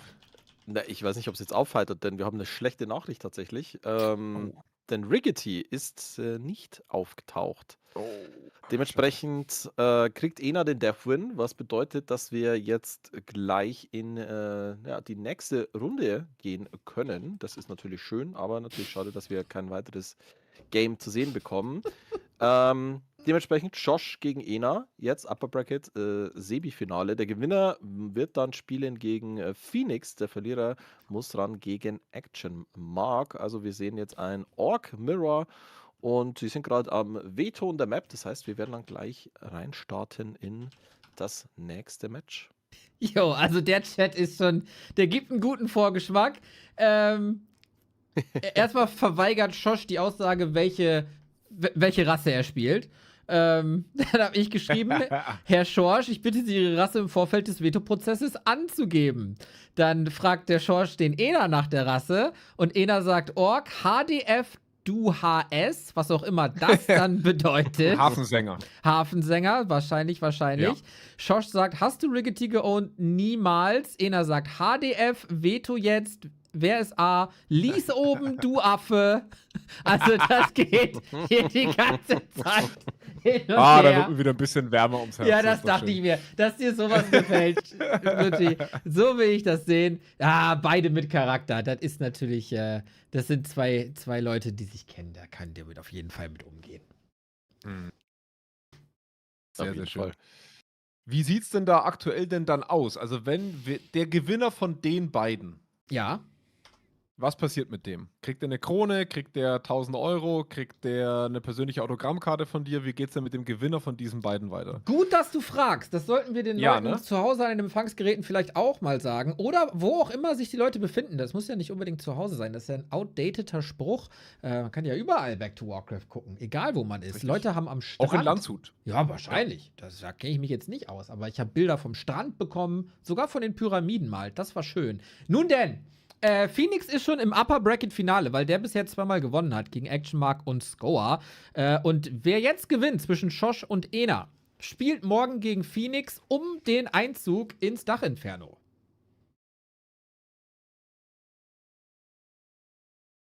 Das Oh ja. heißt, wie viele Spiele müssten die morgen dann noch schaffen für diesen Einzug? Also Nur 1, also 3. Also nur 1. 3 Maps, eine Series. Ja. Okay. Das ist machbar, oder? Wenn man es dann heute schon durchgeschafft hat. Das ist Das machbar. ist doch geil. Und wenn man jetzt heute ins Lower Bracket fällt, dann müsste man 3 Games machen im Lower Bracket. Wenn man aber vom Winner Bracket ins Lower Bracket fällt, dann sind es natürlich nur ein Match im Lower Bracket. Also da hat man schon ein bisschen, wenn man jetzt die Kondition nicht so hat, wie ich zum Beispiel, dann wäre durchs Winner Bracket kommen durchaus angenehmer. Das hätte man jemand vielleicht den anderen auch sagen sollen. Ich bin mir nicht sicher, ob das alle Spieler so auf dem Schirm hatten, dass das Lower Bracket anstrengender sein könnte, aber das werden sie spätestens ja dann rausfinden im Verlauf. Ja, jetzt haben wir natürlich Ena nicht wirklich schon mal auf die Probe stellen können. Ich muss sagen, dadurch, dass ich von Ena hauptsächlich oben ohne Bilder kenne, wie schätzt ihr die beiden Spieler denn ein zum jetzigen Zeitpunkt? Bei Ena ist, ich glaube, konstant zwischen Himmel und Hölle. Der kann Ja. richtig gutes Warcraft spielen. Ist eigentlich Jo. auch sehr verwunderlich, dass er noch in keiner Inferno-Liga war oder in keiner Meisterschaft war. Er war schon 1- bis 2-mal in der Rele. Auf jeden Fall einmal, vielleicht sogar 2-mal. Hatte auf jeden Fall einiges im Real Life zu tun. Master fertig gemacht und so weiter. Herzlichen Glückwunsch an dieser Stelle nochmal. Und jetzt hat er Zeit. Und jetzt wird wieder gegrindet. In welcher Form er sich befindet, gar kein Plan. Wie sich Schosch und Ena so auf den Maps bekriegen, gar kein Plan. Das ist für mich eine Wundertüte hier. Ja, das ist doch schön. Also ich hoffe natürlich um einen FFA-ähnlichen Chat in-game. Das wäre natürlich schön. Ja. Aber yo, Kevin schreibt schon, Phoenix, Schosch oder Ena in Division 1, Mamma Mia. Ja, das kann man wohl unterm Strich so Ja, sagen. hast du Angst? Hast du Angst, Kevin? Zittert da. Zittert der Schwem. Also, hast du das mal vorgelesen, was Kevin so von sich gegeben hat im Camp Discord als Kampfansage? Er hat ja gesagt, er hat ja mich getrollt quasi und zuerst in so einem Satz abgesagt, dass der enttäuschende Kevin von letzter Saison leider nicht wieder teilnehmen kann, sondern aber, dass jetzt der beste Kevin aller Zeiten zum Angriff bläst. Ja. Ja, also ich bin sehr gespannt, wie der beste Kevin aller Zeiten so aussieht, denn ich würde schon behaupten, dass Kevin natürlich einer der Vorreiter in der Meisterschaft war, der ich konnte nicht trainieren, weil Brigade. Aber so vom generellen Game Sense und Skill für dass er sich eigentlich nur Replays anguckt und dann sagt er, ich lerne daraus und probiere das dann aus. Das spricht ja schon so extrem eigentlich für den zugrunde liegenden Skill, den dieser Mann eigentlich mitbringt, dass ich mir nicht vorstellen kann, wie gut er sein kann, wenn er wirklich trainiert. Und jetzt kommt die Weihnachtszeit, ne? Da hat man zwischen den Jahren richtig Zeit. Ich hoff's. Ja, die Weihnachtszeit Also wird kommen. Ich Da kannst erwarte du es. sicher Ich sein. erwarte es von ihm. Ja, ich erwarte es aber auch. Also Kevin war ja immer der Mann des Understatements. Wenn er jetzt so große Sprüche klopft, dann muss er auch liefern, ne?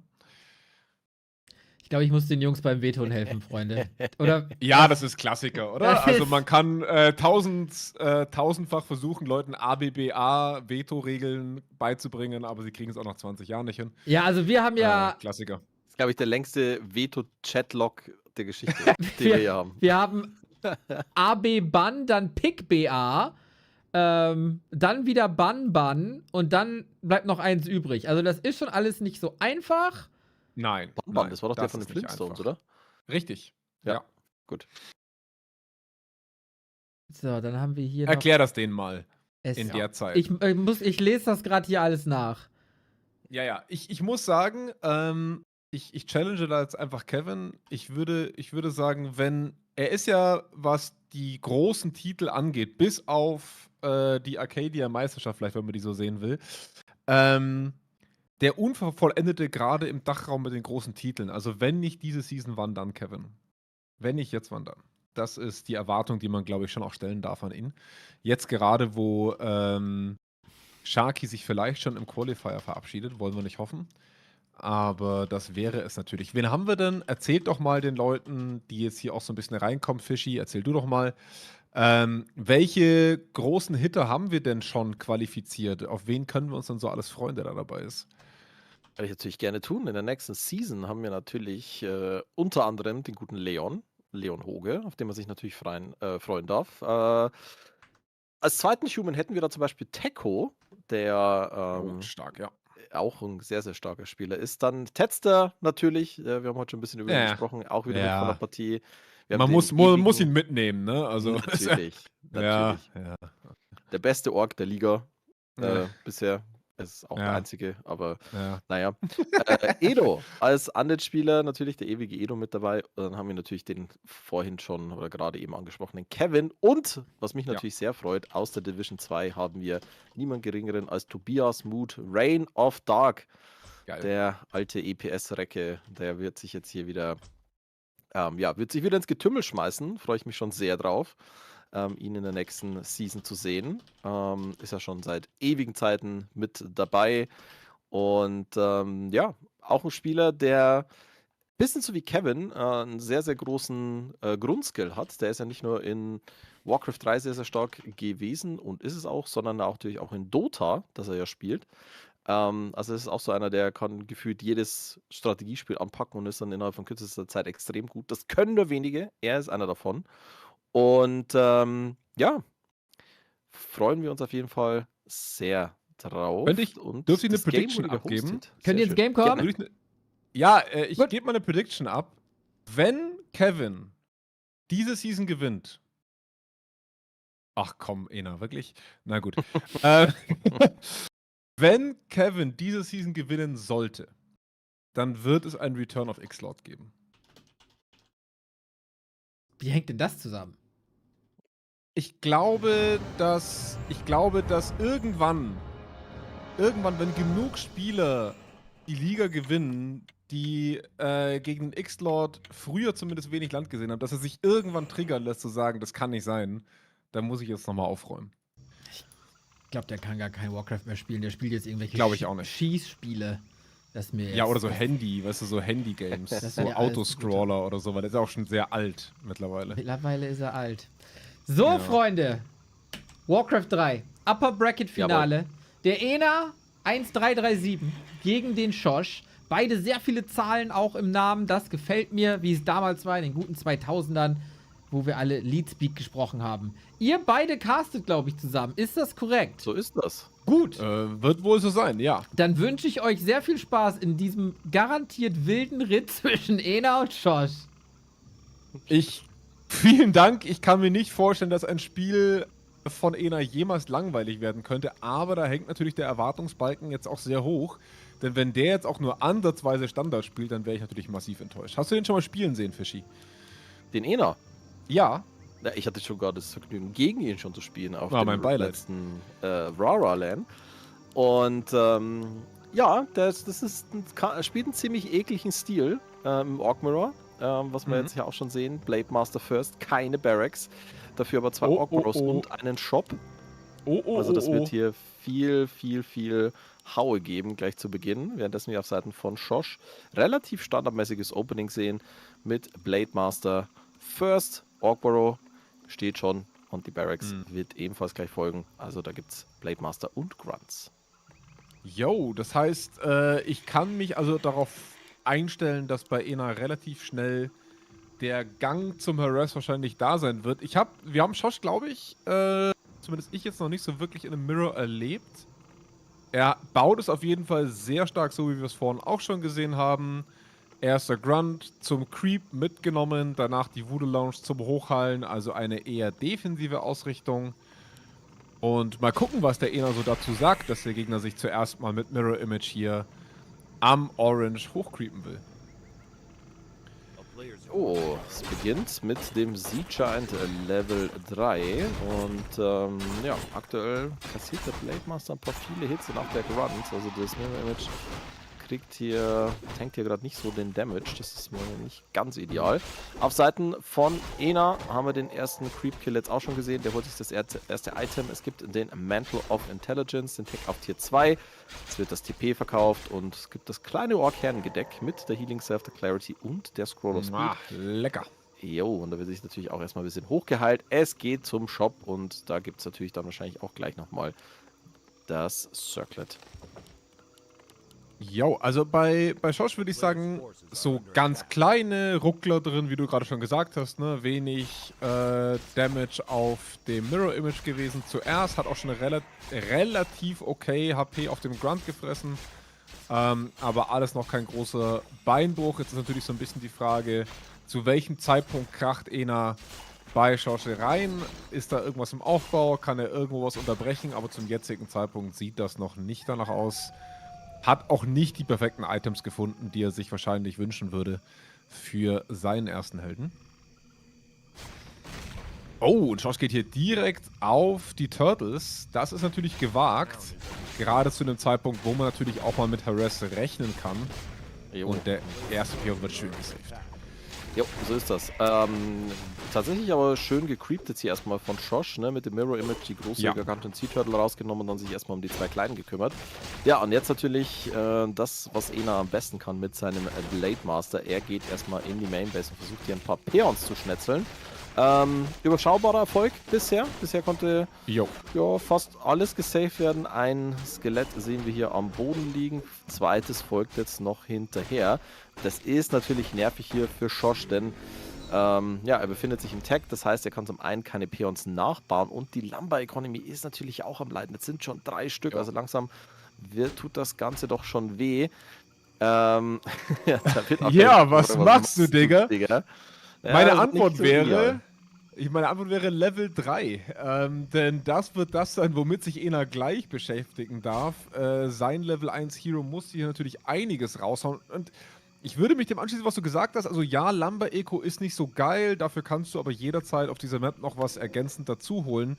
Er hat ein Level 3 Hero gegen ein Level 1 Blade Master zum jetzigen Zeitpunkt, hat ein gutes... also hat relativ gute Items im Vergleich zu seinem Gegner. Also er hat, er hat die Boots, er hat eine Claw, er hat die Gloves, er hat eigentlich alles, was er für einen Early Blade Master so braucht, mit den Slippers noch dazu. Jetzt kommt es hier zum Creep-Check. Oh, Ena muss aufpassen. Blade Master hat hier schon ordentlich was verloren und schöner Surround jetzt hier auf den Grunt von Ena. Da wird aber Schosch wahrscheinlich auch einen verlieren. Das ist jetzt ein bisschen so ein Double Surround. Oh, Speed Scroll eingesetzt. Schön gemacht von Ena. Kann hier seine Grunt tatsächlich saven und kriegt den Kill. Richtig, richtig gut gemacht. Jetzt muss Ena natürlich ein bisschen aufpassen auf seinen Blade Master. Der hat aktuell nichts hier, um sich zu saven, aber der holt sich gleich nochmal eine Speed Scroll, holt sich die Healing Selves. Aber jetzt hat Schosch natürlich freie Bahn und er geht auf das erste Beastery, das sich im Aufbau befindet und das muss gecancelt werden. Und ich würde behaupten, so ein Level 3 Blader ist auch zum Harass um einiges besser geeignet als so ein Level 1 Humpty Dumpty. Aber jetzt haben wir den Shadowhunter, der natürlich noch ein bisschen was mitmischen kann. Aber er hat natürlich... Ja, genau, wenn er sich nicht gerade einsperren lässt. Ich meine, Schosch hat zum jetzigen Zeitpunkt alles geschafft, was er will mit seinem Blader, zumindest zu diesem Zeitpunkt des Spiels. Er muss gucken, dass er jetzt keine unnötigen Grunts verliert. Das ist natürlich eine Sache, die jetzt schmerzen kann und leider auch an dieser Stelle schmerzt. Oh je. Oh, das ist aber auch keine gute Fighting Position. Hier bleibt in der Shadowhunter Range. Jetzt geht es natürlich weiter auf den Grunt von Schosch. Blade Master von Ena ist super angeschlagen. Speed Scroll wird eingesetzt. Heal Self und die Healing Potion ist auch vom Cooldown runter. Schosch hat tatsächlich auf der rechten Seite der Map noch diesen Grunt Kill bekommen. Also da haben sie sich jetzt wieder ausgeglichen. Aber jetzt kommt der nächste Hex. Also der Shadowhunter, der sollte da hinten eigentlich nichts reißen können. Aber es ist so leicht, diesem Shadowhunter davon zu laufen auch. Ne? Es ist eigentlich so leicht, dort nicht zu sein zu dem Zeitpunkt. Ja, aber jetzt auf Seiten von Schosch, das ist natürlich jetzt schon gut für ihn, ne? Weil Double Beastery kommt jetzt hoch. Auf Seiten von Ena, da sehen wir einfach kein Tier 2 Building, weil da wurde halt einfach viel gefightet. Und ja, es gab ein paar Kills. Oh, jetzt kommt auch nochmal das Hex hier auf den Blade Master von Ena. Speed Scroll ist aktiv. Das nächste Hex, da braucht man nur noch einen Crit. Braucht man nicht mal den Crit, das gibt den Kill. Und Ena noch einen Grunt am Deck verloren. Also, ja, dieses Turtle, also ich meine, er hat bei den Turtles schon einiges an Heal-Selfs draufgehen lassen, weil die Turtle halt einfach auch so eine scheiß Agro-Logik haben, dass sie immer die schwächste Unit angreifen, die um sie steht. Also auch immer der, wo du die Heal-Self aktuell drauf hast. Aber trotzdem, Level 3 und jetzt auch noch so ein geiles Momentum für die Scroll of the Beast. Dieser Shop schmilzt die Butter in der Pfanne Und jetzt ist Shadowhunter gegen Shadowhunter, aber der Blader ist halt der Unterschied und yo, Ena schmilzt. Ena schmilzt hier tatsächlich weg. Der Shop ist hinüber. Jetzt wird hier nochmal ein Grunt gehext, aber das wird jetzt auch nicht mehr so viel ausmachen. Orkborough Positioning ist gar nicht mal so schlecht für Ena eigentlich, weil da ist nicht so viel Angriffsfläche. Aber der Repair, der kommt zu spät. Jetzt ist er auch fast schon im negativen Supply. Also hat ein Tier 2 Building. Das ist das Tauren Toten hinten. So, er hat einen Spirit Walker, aber das ist halt einfach gar nichts. Es ist natürlich die Frage auf Seiten von Schosch, wie viel... Kann er das Game jetzt hier schon komplett beenden? Ich würde fast sagen, ja. Denn die Barracks wird jetzt auch gleich das zeitliche segnen. Der Blade Master kommt jetzt raus, aber das sind halt einfach nur 3 Units. 2 Helden. 2 Helden mit sehr niedrigem Hero-Level und ein Spirit Walker. Definitiv.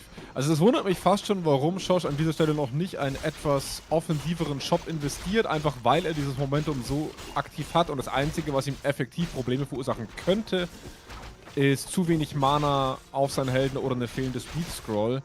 Aber zum jetzigen Zeitpunkt guckt ihr das an, da ist kein Shop, kein Mana auf Ena, der nächste Held ist tot.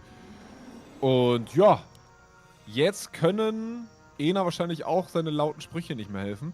Wäre auch mal eine Frage an Jannis vielleicht, zu welchem Zeitpunkt wir eigentlich den Chat deaktivieren oder er seine Monetarisierung verlieren sollte. Das ist natürlich auch so eine Frage. könnte gleich nochmal wild werden, denke ich. Ja, gib gleich eine Ansage in der Lobby.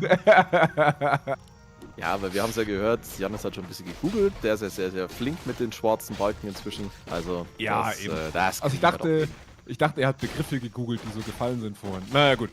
Also, wir haben den Snapper schön rausgezogen. Da macht er einen auch sicherer, als er das wahrscheinlich brauchen würde.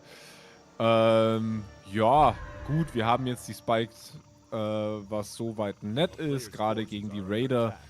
Aber ich würde mal behaupten, die Raider brauchst du jetzt gar nicht mehr für den Base Race per se. Da reicht eigentlich alles, was du so dabei hast. Oder zumindest auch eine Heal Wave, die jetzt schon im Petto ist, reicht aus, um gegen diese Level 1 Level 2, sorry, Level 2 im Nachbau gerade eben noch so kommen werden. So, Blade Master kommt raus, wird gleich mal ensnared und könnte schon bald wieder das Zeitliche segnen, aber das ignoriert er jetzt komplett, denn er hat genug Raider. Er reckt jetzt einfach mal hier A-Klick auf das Stronghold. Da ist eine Heal Scroll, da ist eine Heal Wave, da ist eigentlich alles am Start, was er braucht, um hier das Stronghold zu kicken. Ob das klappen wird, sei mal dahingestellt, weil da steht jetzt... Ich frage mich, ob das so wichtig ist. Also so blöd es klingt, er verhindert gerade fast das komplette Mining vom Gegner. Er hat selber Pillage trotz allem am Laufen. Ob er das Ding runterkriegt oder nicht, kann ihm eigentlich relativ Latte sein, weil der Gegner entwickelt sich in dieser Zeit auf jeden Fall nicht weiter. Er verliert sogar den Blader gegen die Raider. Und das reimt sich. Und was sich reimt, ist immer gut. Ist immer gut. So sieht's aus. Wie der Promoter schon immer gesagt hat. Ja, schöner Film übrigens, aber das ist ein anderes Thema. Ja. So, Tower Nummer 2 ist jetzt fertig. Nächste Heal Wave kommt rein. Schosch jetzt nicht in der besten Position. Aber ja, inzwischen ist es, denke ich, auch schon egal. Er kann sich jetzt hier ein Building nach dem nächsten holen. Der eine Raider wird nochmal nach hinten zurückgemicrot, aber da ist kein Halten mehr. Jetzt wird der Watchtower gleich fallen, es wird das Orkborough fallen. Und dann sollte die Messe eigentlich gewesen sein. Die Snares fliegen natürlich, das heißt, das Repair wird deutlich reduziert. Oh, Schosch. Oh, er verliert den Blader wahrscheinlich.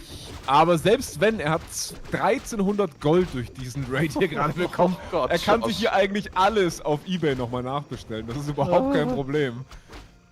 Zu dem Zeitpunkt, ja, was soll's. Was soll's. Ich meine, fairerweise muss man sagen, ne, also, das hat sich trotz allem gelohnt. Ja. Das war ein gutes Reinvestment. Natürlich ist er jetzt einigermaßen One-Trick-Pony mit den Raidern.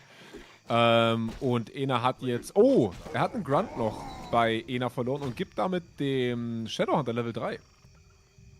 Das ist natürlich ein bisschen ärgerlich gerade. Aber trotz allem. Er hat eine ganz gute Ausgangslage. Das Problem, also wo switchst du jetzt, ne? Du kannst natürlich jetzt nicht nur Raider spielen, wenn du gegen Level 2 Spiked spielst. Weil irgendwann feedest du natürlich beim Gegner auch ganz gut XP und Army rein. Das heißt wahrscheinlich eine Expo erstmal oder sowas spielen. Ich bin mir da jetzt gerade unsicher. Lieber Fischi, was macht man da jetzt? Ja, Expo ist auf jeden Fall keine schlechte Idee. Das macht er jetzt ja auch schon auf der linken Seite. Ach, Und es stimmt, gibt da natürlich links. die Double Expo. Ne? Einmal Ja. der Tiny und einmal Standard. Also der will sich jetzt hier nicht die Butter vom Brot nehmen lassen. Geht hier Full Economy. Und ja, mit 2 Goldminen, da kannst du natürlich dann eigentlich fast jede Unit holen, die du möchtest. Wir haben jetzt auch den Orb of Lightning schon mit am Start. Und ja, Blade Master von Schosch. 2 Gloves, Claws, Orb of Lightning, Ekelhaft. Slippers of Agility, plus 13 Damage, Boots of Speed. Da ist jede Menge Geschwindigkeit, jede Menge Bonus Damage und jede Menge Attack Speed mit am Start. Also der sieht doch schon sehr, sehr gut aus. Enas First Hero endlich wieder aus dem Altar raus. Da wird jetzt auch gecreept, damit der Junge auch mal auf sein Level 3 kommt. Und ja, was ist jetzt der Plan von Ena? Er ist auf Tier 3, er holt sich die Tauren. Jo, und er wird hier eigentlich gerade von seinem Gegner so ein bisschen getrollt, indem der hier wirklich vor seiner Haustür den großen Golem nochmal mitnimmt, baut jetzt nochmal den Tower in der eigenen Base nochmal nach. Aber rein supply-technisch sieht das auf den ersten Blick jetzt gar nicht so schlimm aus, liegt aber auch hauptsächlich daran, dass so ein Tauren relativ viel mehr Supply dabei hat, als die Peons, die da jetzt auf Schoschs Seite gerade produziert werden.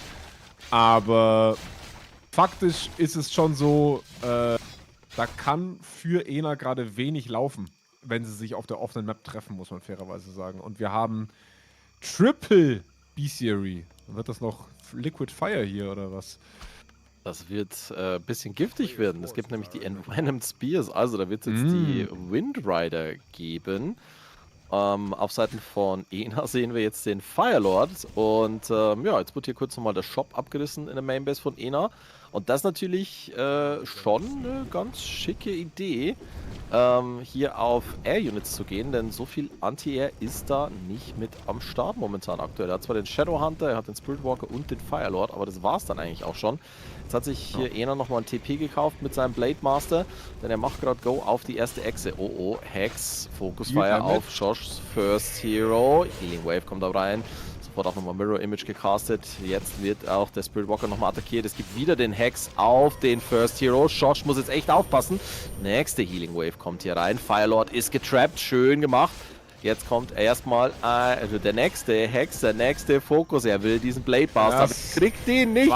Das war's. Ja, Also die Komplexität von Enas Angriff lässt sich mit Kevins Kommentar, glaube ich, ganz gut zusammenfassen, der gerade gesagt hat, ich glaube, beide Micro nur noch mit dem Mittelfinger. Das ist, denke ich, an dieser Stelle sehr, sehr aussagekräftig. Denn das war von Ena natürlich eine reine Hail Mary. Hoffentlich kriegen wir den noch weggeklickt, den Kollegen. Aber wir gucken uns mal die Map an. 2 Expos gegen keine. Ich glaube, da kann so häufig der First Hero noch gekillt werden, wie das so ist. Der ist immer noch günstig.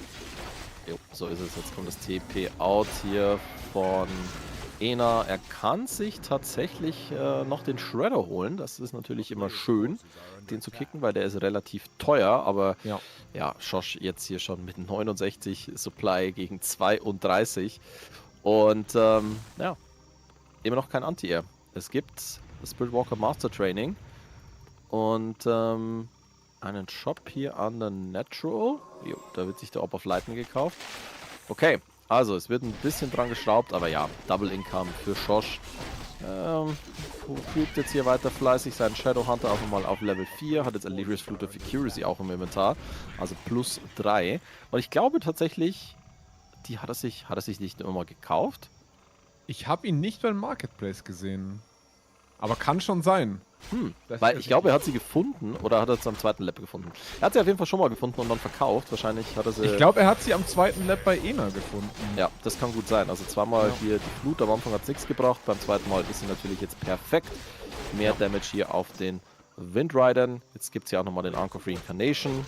Das ist natürlich auch ein schönes Item. Und, ich würde sagen, er hätte wahrscheinlich sich mit den Healing Wards am ehesten einigen können, aber also ich glaube, Ena macht jetzt einfach gerade ein bisschen Prep für Spiel 2, mal ein bisschen runterkommen, ein bisschen nochmal resetten, weil ich sag mal so, du hast jetzt Ancestral Spirit. Okay. Hast du in der Tasche, hast du fest dabei. Super, wenn man Tauren hat. und wenn man Spirit Walker hat. Er hat von beidem 1. Der Spirit Walker hat nicht mal genug Mana dafür. Ich würde sagen, das ist nicht mehr als ein mentales Vorbereiten für alles, was da in dieser Series vielleicht noch kommen kann. Es werden hauptsächlich noch Tower gepusht, aber ich würde mal sagen, ja, die Windrider haben noch was dagegen.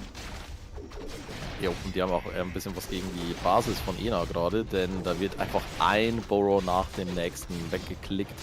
Die Tower werden auch zerlegt. Es gibt schon das Level Up, Level 5 jetzt hier für den Blade Buster von Schosch.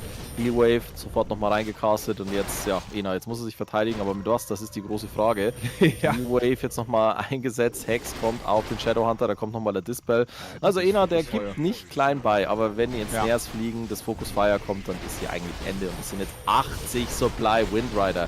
Junge, da wird hier nicht mehr viel stehen bleiben gleich. Shadowhunter, der wird gepurged, der wird gefokust, der wird kurz pausiert, da wird das Spiel verlassen. Und Ende Gelände. Schosch mit dem 1-0 hier gegen Ena. Jo, da wurde nochmal versucht, vielleicht tippt der Gegner aus Versehen, ne? Die falschen Hotkeys. Ganz aus Versehen, ganz aus Versehen. Ja, also klassisches Ena-Schosch-Game, würde ich fast sagen. Den Ena in die Schranken gewiesen. Das tat ein bisschen weh am Anfang. Und dann war es einfach ein Schneeballsystem. Aber funny Creep vom Schosch, muss ich sagen.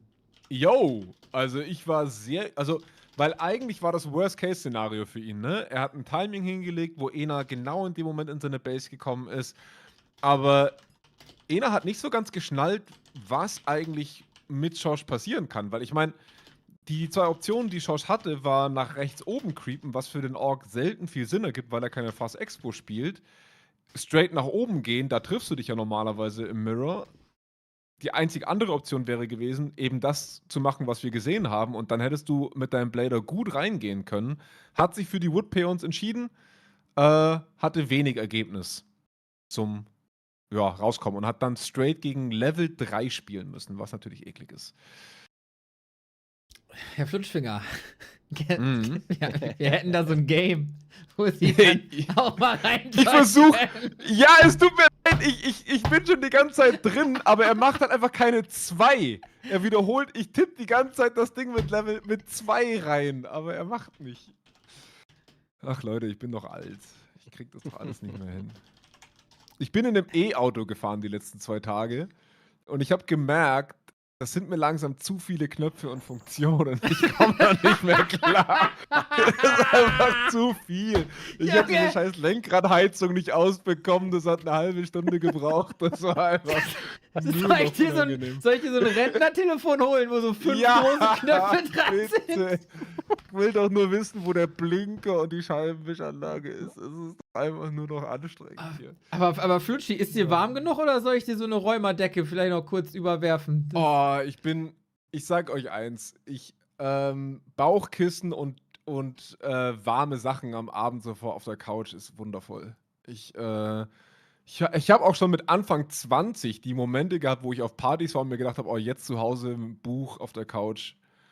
Der alte Mann war schon immer, also das war einfach, weiß auch nicht, ich bin alt geboren. Das ist einfach, ich krieg das nicht raus.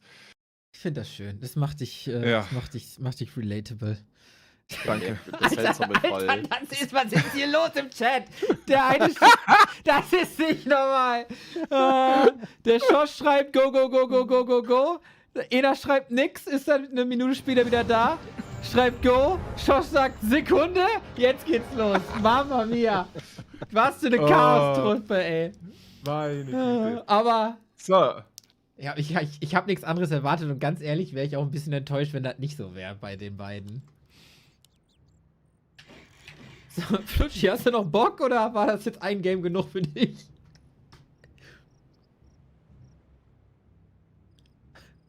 Jetzt ist er gemutet. Bin ich gemutet? Warte, hä? Ich höre euch nicht mehr. Was ist hier los?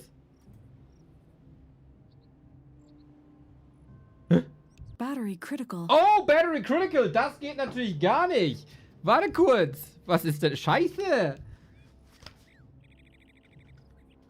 Charging battery. Okay, hallo?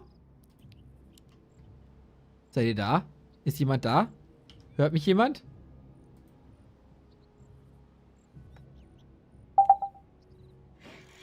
Ich muss hier nochmal rein und raus joinen vielleicht.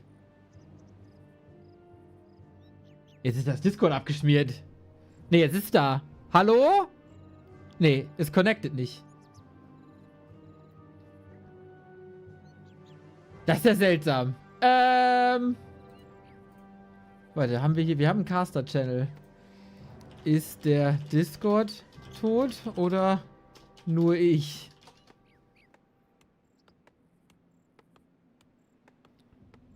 Jo, wir sind immerhin schon mal im Game, Freunde. Es ist Matchpoint Schosch. Wenn er gewinnt, ist er im Upper Bracket Finale gegen Phoenix. Ja, sorry, mein Discord sagt RTC Connecting. Da kann ich jetzt nichts für. Aber die beiden sind ja noch im Call.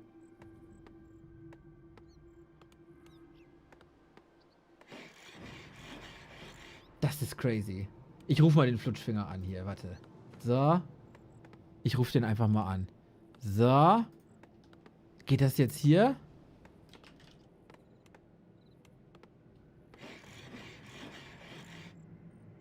Bei mir geht... Es geht gar nichts. Discord neu starten. Hallo? Hallo? Nee, hier geht nix, ne? Bei mir geht nix. Discord neu starten. Gut. Starten wir das mal neu. Bis dahin haben wir Fascia und Blade Master. Wir machen jetzt hier eine Multitasking-Aktion da draus. Sorry für die kleinen Probleme. Auf geht's. Blade Master bei Schosch. Fascia bei Ena. Perez. Blade Master kriegt den Last Hit. Wichtig. Item geht aber an den Ena Boy. Und der Grunt. Oh. Das mit dem Fascia läuft hier ganz gut. Ena und die Wölfe. Das ist ein gutes Paar. Fascia kriegt ein bisschen auf den Sack. Das ist ärgerlich. So, kann der jetzt mal starten? So. Sind die noch im Call? Yes. Hallo? Hallo? Oh, Stimme. Schaut Hallo. an. Was Jo, hast das du denn war da wild. gemacht? Ja, erst war mein Headset leer. Das hat ohne mir eine Warnung zu geben. Dann hat mich Discord nicht in den Call gelassen. Es war wild, aber jetzt sind wir ja wieder da. Ja, geil. Das heißt, Ja, die Zuschauer haben dich gehört, aber uns nicht. Korrekt. Ach, Ja, schön. Ja. jetzt haben wir die ganzen... Jetzt haben sie die ganzen guten Gags verpasst. Ja, kann ich mir vorstellen, dass da einige am Start waren. Leute, wir haben hier eine ganz abgefahrene Barracks-Position von Ena. Jau. Ist generell auf einer abgefahrenen Map eine abgefahrene Barracks-Position. Twisted eignet sich natürlich für ganz schön versteckte Mass-Headhunter-Strategien. Und ja, die hat er hier gerade angeboten, denn es ist für den Gegner fast unmöglich, die Augen überall zu haben auf dieser wundervollen Map, die ich als Spieler so nicht leiden kann. Aber als Zuschauer ja doch. Wohl. Ja, also legendäre Spiele, sehr lange Spiele meistens, dadurch, dass du sehr viel Makro-Potential hast. Du hast sehr hohe Level oft auf dieser Map. Und du hast einen Ena, der auf das Late-Game nicht so Bock hat. Der hier einfach Double Barracks, Mass Headhunter, T1 All-In spielen will. So sieht's aus. Nicht mal Tier 2 mit Firelord, einfach rüber. Schosch sollte jetzt langsam wissen, was die Stunde geschlagen hat, wenn er sich einfach die Headhunter zählt. Das kann man noch an einer Hand abzählen, jetzt nicht mehr. So sieht's aus. Der erste offensive Tower von Ena wurde gesetzt. Der Grunt läuft einfach vorbei und sagt, ja, das muss wohl so. Kümmert sich nicht weiter drum. Hat noch den Auftrag nicht bekommen, das Ding anzugreifen. Jetzt ist er aber gesetzt. Schöner Hit von dem Peon auf den Blade Master. Unterbricht damit die Heal Self. Aber jo, das sind jetzt mal 3. Level 2 haben wir am Start. Ich meine, der Blade Master ist eigentlich gut ausgestattet, ne? Der hat relativ gute Items, um jetzt hier ein bisschen Damage zu verkloppeln. Der hat Schlüpfer, das sieht ganz gut aus. Firelord allerdings vom Schosch mit Lavaspawn. Jo. Also ich weiß gar nicht, ich finde Panda so ein bisschen geiler. Aber ich spiele auch kein Ork. Also insofern keine Ahnung, ob Lavaspawns jetzt so der Hit sind. Aber er wird schon wissen, denn er spielt um einiges höher als ich das tue. Fascia sofort TP't. Interessant. Wow. Fällt da nicht die ganze... Ich meine, wir spielen beide kein Ork, aber fällt da nicht die komplette Strategie so auseinander? Ja, also früher oder später auf jeden Fall. Ich meine, er hat ein bisschen was bekommen hier. Schosch ist Supply-Block zum jetzigen Zeitpunkt. Vielleicht hat er das so ein bisschen berücksichtigt, dass er jetzt sowieso mehr Zeit hat als gedacht.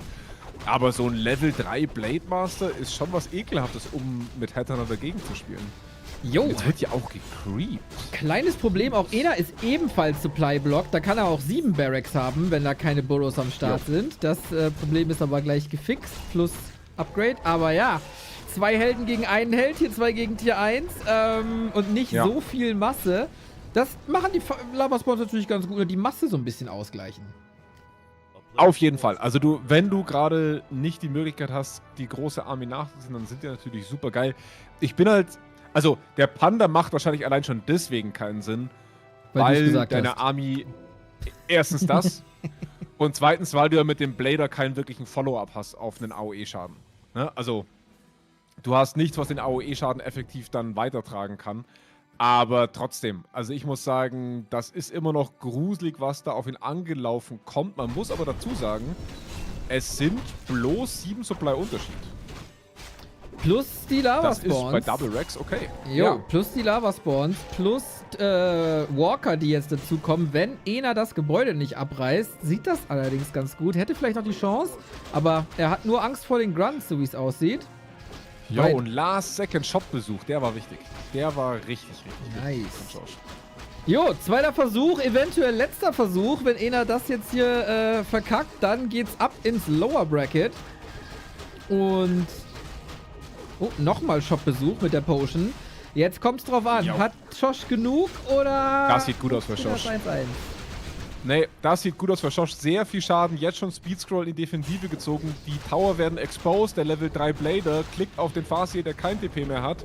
Und ich glaube ehrlich gesagt, dass da einfach Focus Fire auf den Farseer schon ausreicht, damit dieser Push gebreakt wird. Danach sieht es nämlich auch aus. Der nächste Crit kommt wahrscheinlich gleich. Windwalk und Invul gezogen. Also nicht ganz, aber wir können wir nach oben gucken. Die Grunts räumen nämlich ja einfach von selber so ein bisschen das Feld, müssen sich jetzt zurückziehen. Aber ja, der Farseer versucht jetzt hier nochmal zu steffen, defensiv. Ja, jetzt hast du den Farseer weg. Herzlichen Glückwunsch. Was machst du mit deinen Hattern dann? Ich bin mir nicht so ganz sicher. Auf jeden Fall einiges an Schaden mit den Wölfen zusammen. Die Grunts, die gerade noch ganz gut aussehen, haben sich irgendwie verkrümelt unten zum Shop. Jo, jetzt der Blade Master da und der hat mal so ein All-You-Can-Eat-Buffet. Ja, also der Farseer braucht noch ein gutes Stück, hat jetzt noch mal einen zweiten Stop am Shop vorbeigelegt, denn in seiner Base war keiner mehr. Oder nie einer gebaut. Ein Headhunter fällt schon mal, der erste Tower steht und fällt, kann also nicht mehr gecancelt werden. Ein Grunt droppt low, auf den muss man ein bisschen besser aufpassen. Aber der Tower-Push ist an dieser Stelle auf jeden Fall schon mal gestorben. Level 3 auf dem Farseer ohne relevantes Mana. Tickt allerdings gerade mit der Clarity hoch, aber ich würde sagen, Schosch hat da relativ stabil gerade 2 Helden etabliert, die jetzt auch zusammen schön XP sammeln können.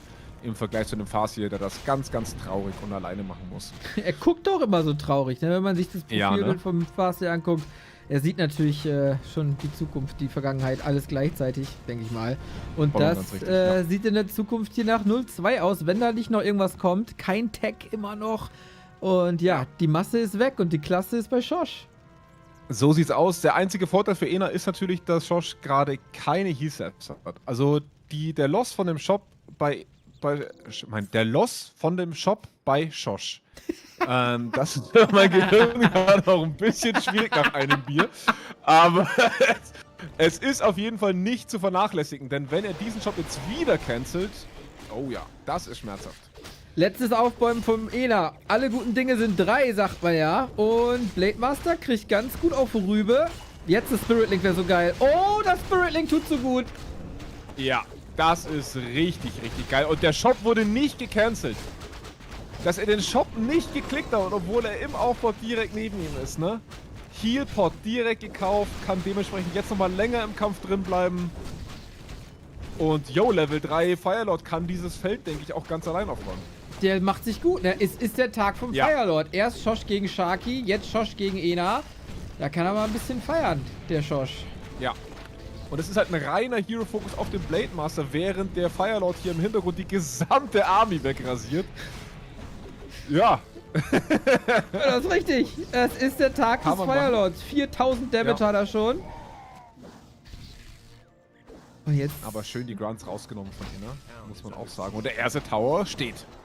Okay, lebt er noch, der Ena? Der Ena lebt zum jetzigen Zeitpunkt noch. Ich würde mal sagen... Aber Ena schreibt... Oh, Ena Ena schreibt GG. offensives GG. Oh, weia. Oh, Na ja, klar. was ist das jetzt für ein Schiedsrichter, ne? Ist das jetzt die Niederlageneingeständnis oder wie werdest du das? Nee. Das ist kein Niederlageneingeständnis. Wer das Game verlässt, gibt das Game auf. Also diesen Hero-Loss habe ich nicht kommen sehen, sage ich ganz, ganz ehrlich. Das war ein großer Slip hier. Also er hatte noch 2 Heal-Cells auf dem Firelord. Der hatte eine Invopod. Invopod auch noch. Ja, auf dem Blady hatte der den. Und eine Speed-Scroll. Also das ist einfach ein Riesenfehler hier gewesen von Schosch. Da hat er gepennt. Es ist ja auch schon nach 10, ne? Das stimmt. Muss man mal langsam... Das spüre ich. Das glaube ich. Blade so, wieder jetzt ein Problem. aber. Firelord ein Problem. Wölfe. Wo ist die Speed-Scroll? Auf dem Blade Master. Den hat er. Halleluja, warum ziehst du nicht? Was ist das denn hier los? Das gibt's ja nicht. Er hatte das. Und er hat es wirklich aus der Hand gegeben. Weißt du, was man sagt? Ne? Hatte nächste Fahrradkette. Und da sind Jo. 2 Tower in der Base. Du, ich hatte auch schon einige Sachen in der Hand, aber wenig ist hängen geblieben. So, das ist... Also, wow. Also, wenn man Ena 1 lassen muss, ist das Stumpf ist Trumpf. Stumpf ist und Fighting Spirit. GG, Ena holt sich das Ding. Das ist ja der absolute Wahnsinn. Das gibt es doch nicht. Das gibt es doch nicht. Das muss so frustrierend sein für Schosch, weil er hat eigentlich alles richtig gemacht. Bis auf den Shop. Ja, und den Blade Master verlieren. Das, Shop und Blade Master, ja. Aber das ist auch mad funny. Da schreibt einer so provokant GG und dann hat er auch noch recht. Ja, zu dem Zeitpunkt auf jeden Fall. Aber ich denke mir halt so, du hast halt 2 Level 3 Heroes. Du hast einen Shop, den einer nicht gekickt hat. Und dann passiert das, ne? Das ist... Wow. Starker Fighting Spirit. Das da noch drin geblieben ist. Richtig stark. Ja. Ja, Fischi, was sagst du dazu? Weia. Flutschi, Game ist ab. Ja. Flutschi, Game ist ab. Also, was soll man dazu sagen? Typisches Ena-Game. Und es hat mich tatsächlich auch ein bisschen gewundert, dass er da raus-TP't hat, aber am Ende des Tages Alles richtig gemacht, ja. hat er alles richtig gemacht, tatsächlich. Und ich glaube, Schosch war am Ende einfach zu greedy, auch mit seinem Blade Master. Also der hat halt wirklich versucht, einen Headhunter nach dem nächsten rauszunehmen, dann hat er eine Healing Potion gekauft, der hat sich eine Mana Potion gekauft und das ging halt alles extrem ins Geld und naja, da war die Unit-Produktion nicht mehr so top. Er hat dann viele Grunts verloren, die Ena einfach rausnehmen konnte nach der Zeit. Es kamen die Tower hoch. Also das hat Ena schon nicht schlecht gemacht. Muss man ihm neidlos anerkennen. Und jetzt geht's in die entscheidende Map. So soll es sein. Junge. Also richtig, richtig gut. Man könnte da so einen Screenshot rausziehen von so einer Situation, wo er mit beiden, also wo er eigentlich mit beiden Helden versucht hat, diesen Farseer nachzuchasen. Und in dieser Zeit hat natürlich, da gab es so diesen Split, ne? Und was ich da auch zu diesem Zeitpunkt echt unterschätzt habe, wie viel die Wölfe da an Schaden nochmal bei den Grunts machen konnten in der Zeit, ne? Absolut. Also wo Schosch wirklich mit beiden Helden hinter einem hergelaufen ist und die Wölfe mit den Hattern dann eigentlich relativ frei gelaufen sind. Jo. Das hat mich auch... Da sah der Ena schwächer aus als ich, also von meiner Seite aus, als er dann am Ende vom Tag war. Im Chat wurde auch schon wieder hier direkt angegangen. Aber ihr habt natürlich alle Hindsight-Bias. Habt ihr alles geschrieben, als das Spiel vorbei war, ne, Freunde? So, also, ich lasse euch mal. Nur weil da jetzt eine Person was gesagt hat, fühlst du dich angegriffen? Oh, schön. Rehost. Sind wir auf derselben Startposition gestartet? Ich glaube, yes, sind wir. Da weiß ich immer noch nicht, wie das passiert. Also, was gerade passiert ist, Freunde, weil ihr es nicht gesehen habt, die Haupthäuser von Schosch und Ena waren auf einer Position von Springtime direkt nebeneinander. Nicht so schön verteilt, wie das sonst so ist. Es ist irgendwie alle 100 Games kommt das mal vor.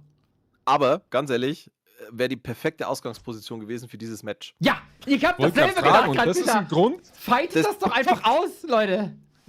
Ist das ein Einfach Grund? Fight. Ich wollte gerade sagen, ist das wirklich ein Grund, rauszugehen? Weil beide haben die gleiche Voraussetzung, oder? Bin mir nicht. Ja, ich glaube schon.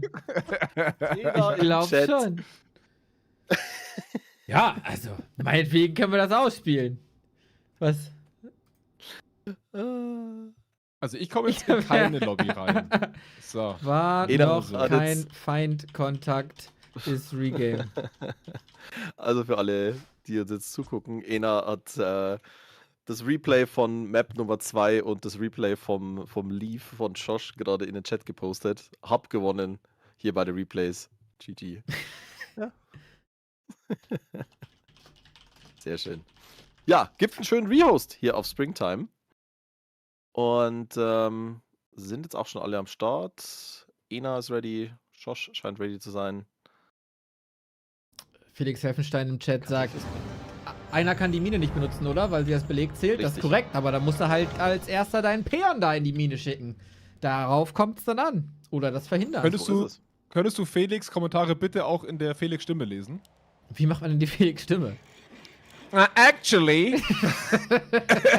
Hey, lass meine Admins in Ruhe. Das ist ja eine Frechheit hier. Erst meine Zuschauer beleidigen, jetzt meine Admins. Flieg's gleich. Ich habe ein Bier getrunken, was soll ich sagen? Ja, ist fair. Ist fair. Ist okay. Nächstes Mal alkoholfrei, wa? Auf geht's. Ena Schosch, Runde 3. Ein wilder Ritt. Diesmal haben sie beide ihre eigene Base, so soll's sein. Und da wollen wir mal gucken. Wie gesagt, der Sieger spielt gegen Phoenix im Upper Bracket Finale um den Einzug in das Inferno.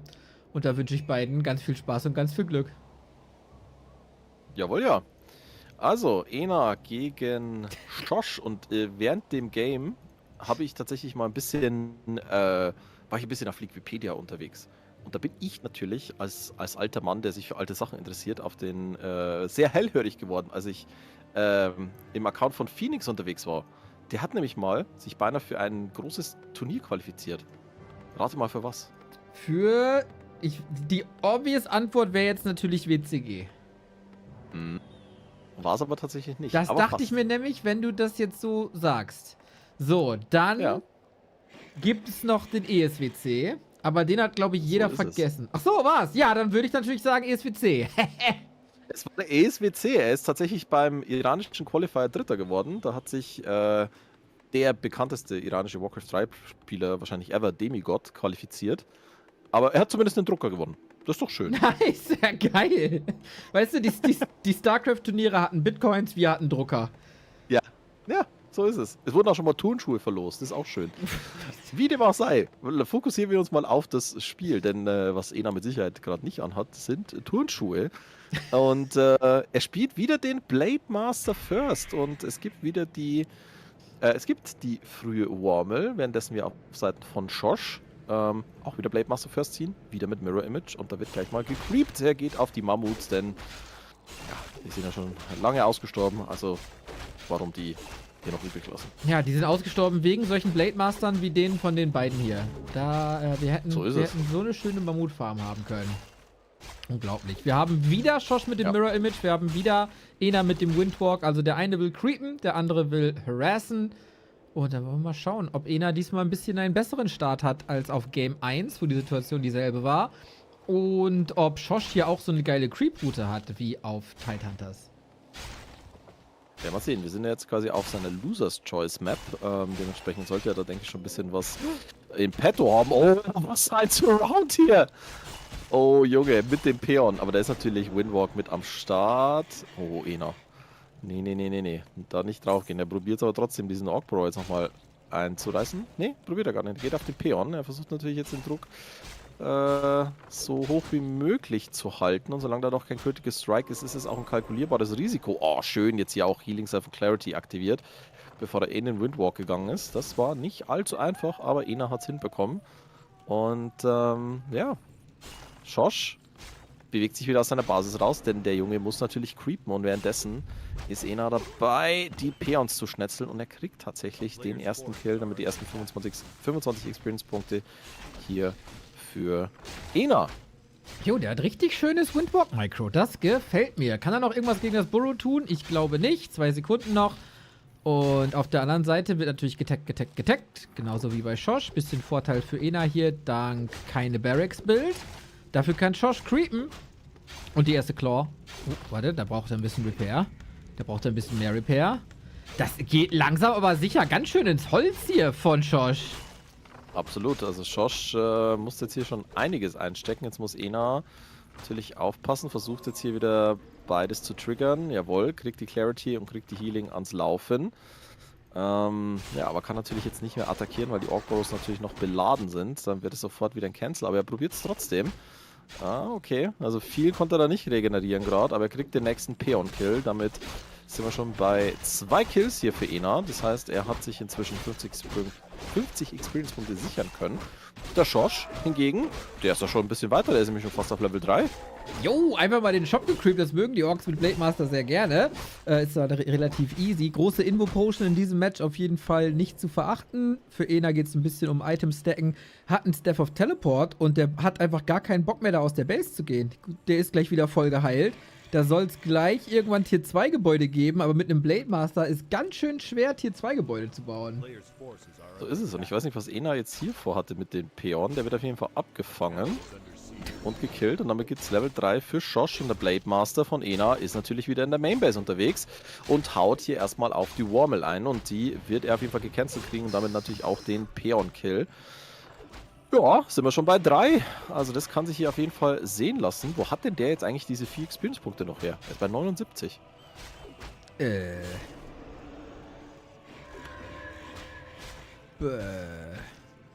ne? Da guckst du. Weg, hau rein! Tja, und dann glaubst du dem Ena oder nicht, ist die Frage. Aber dem Ena sollte man nie ganz vertrauen. Der ist einfach wieder da. Und das Beastery? Ja, kalkuliert das richtig? Nee, der will hier die Peons. Sag mal, jetzt wirklich, wo hat denn der die 4 Experience-Punkte her? Hat der irgendwie, hat der ein Building gekillt?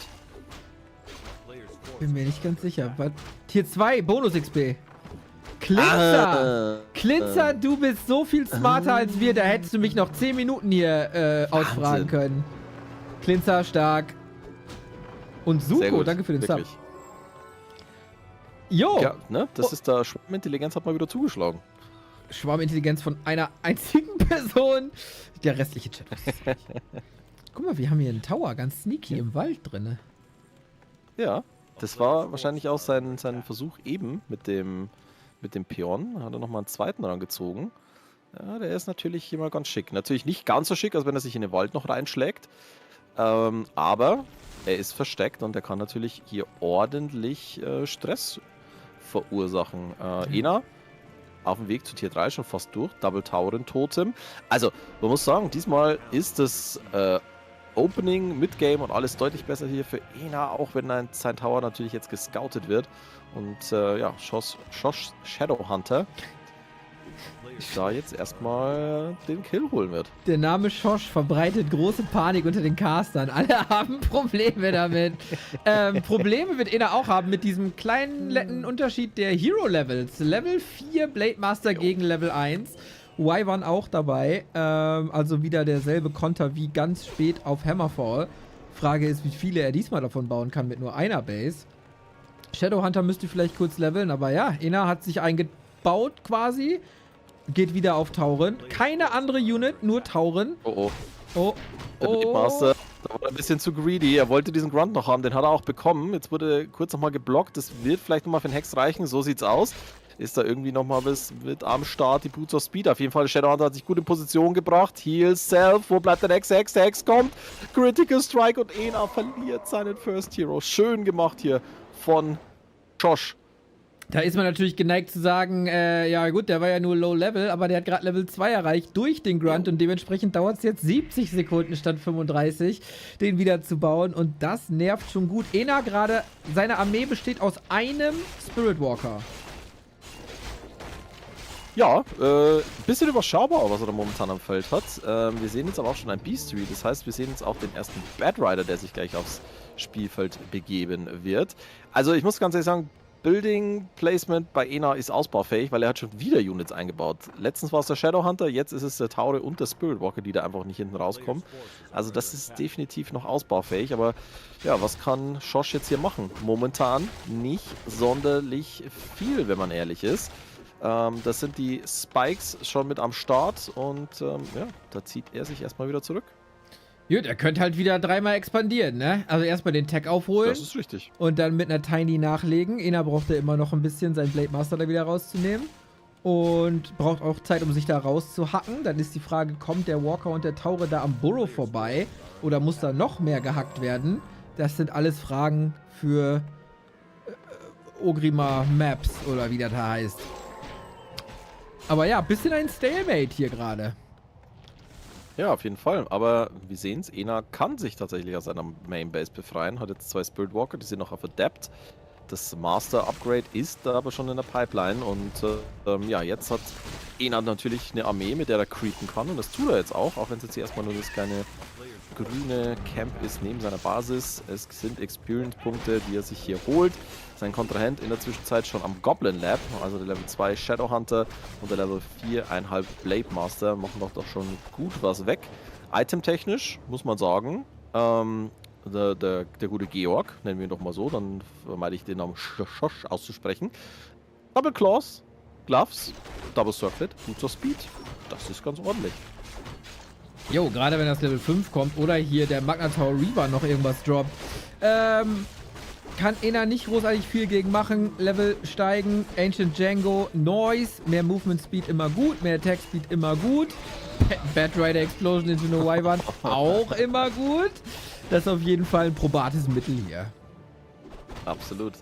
Ja, jetzt gucken wir mal in die Basis von Schosch. Der holt sich hier Raider und Wardrums Damage Increase wie eine Kodo und es gibt auch Armor Upgrades und ja, Ena macht das, was er am besten kann. Peons schnetzeln und mit einem Orb of Lightning und Purge geht das natürlich umso besser.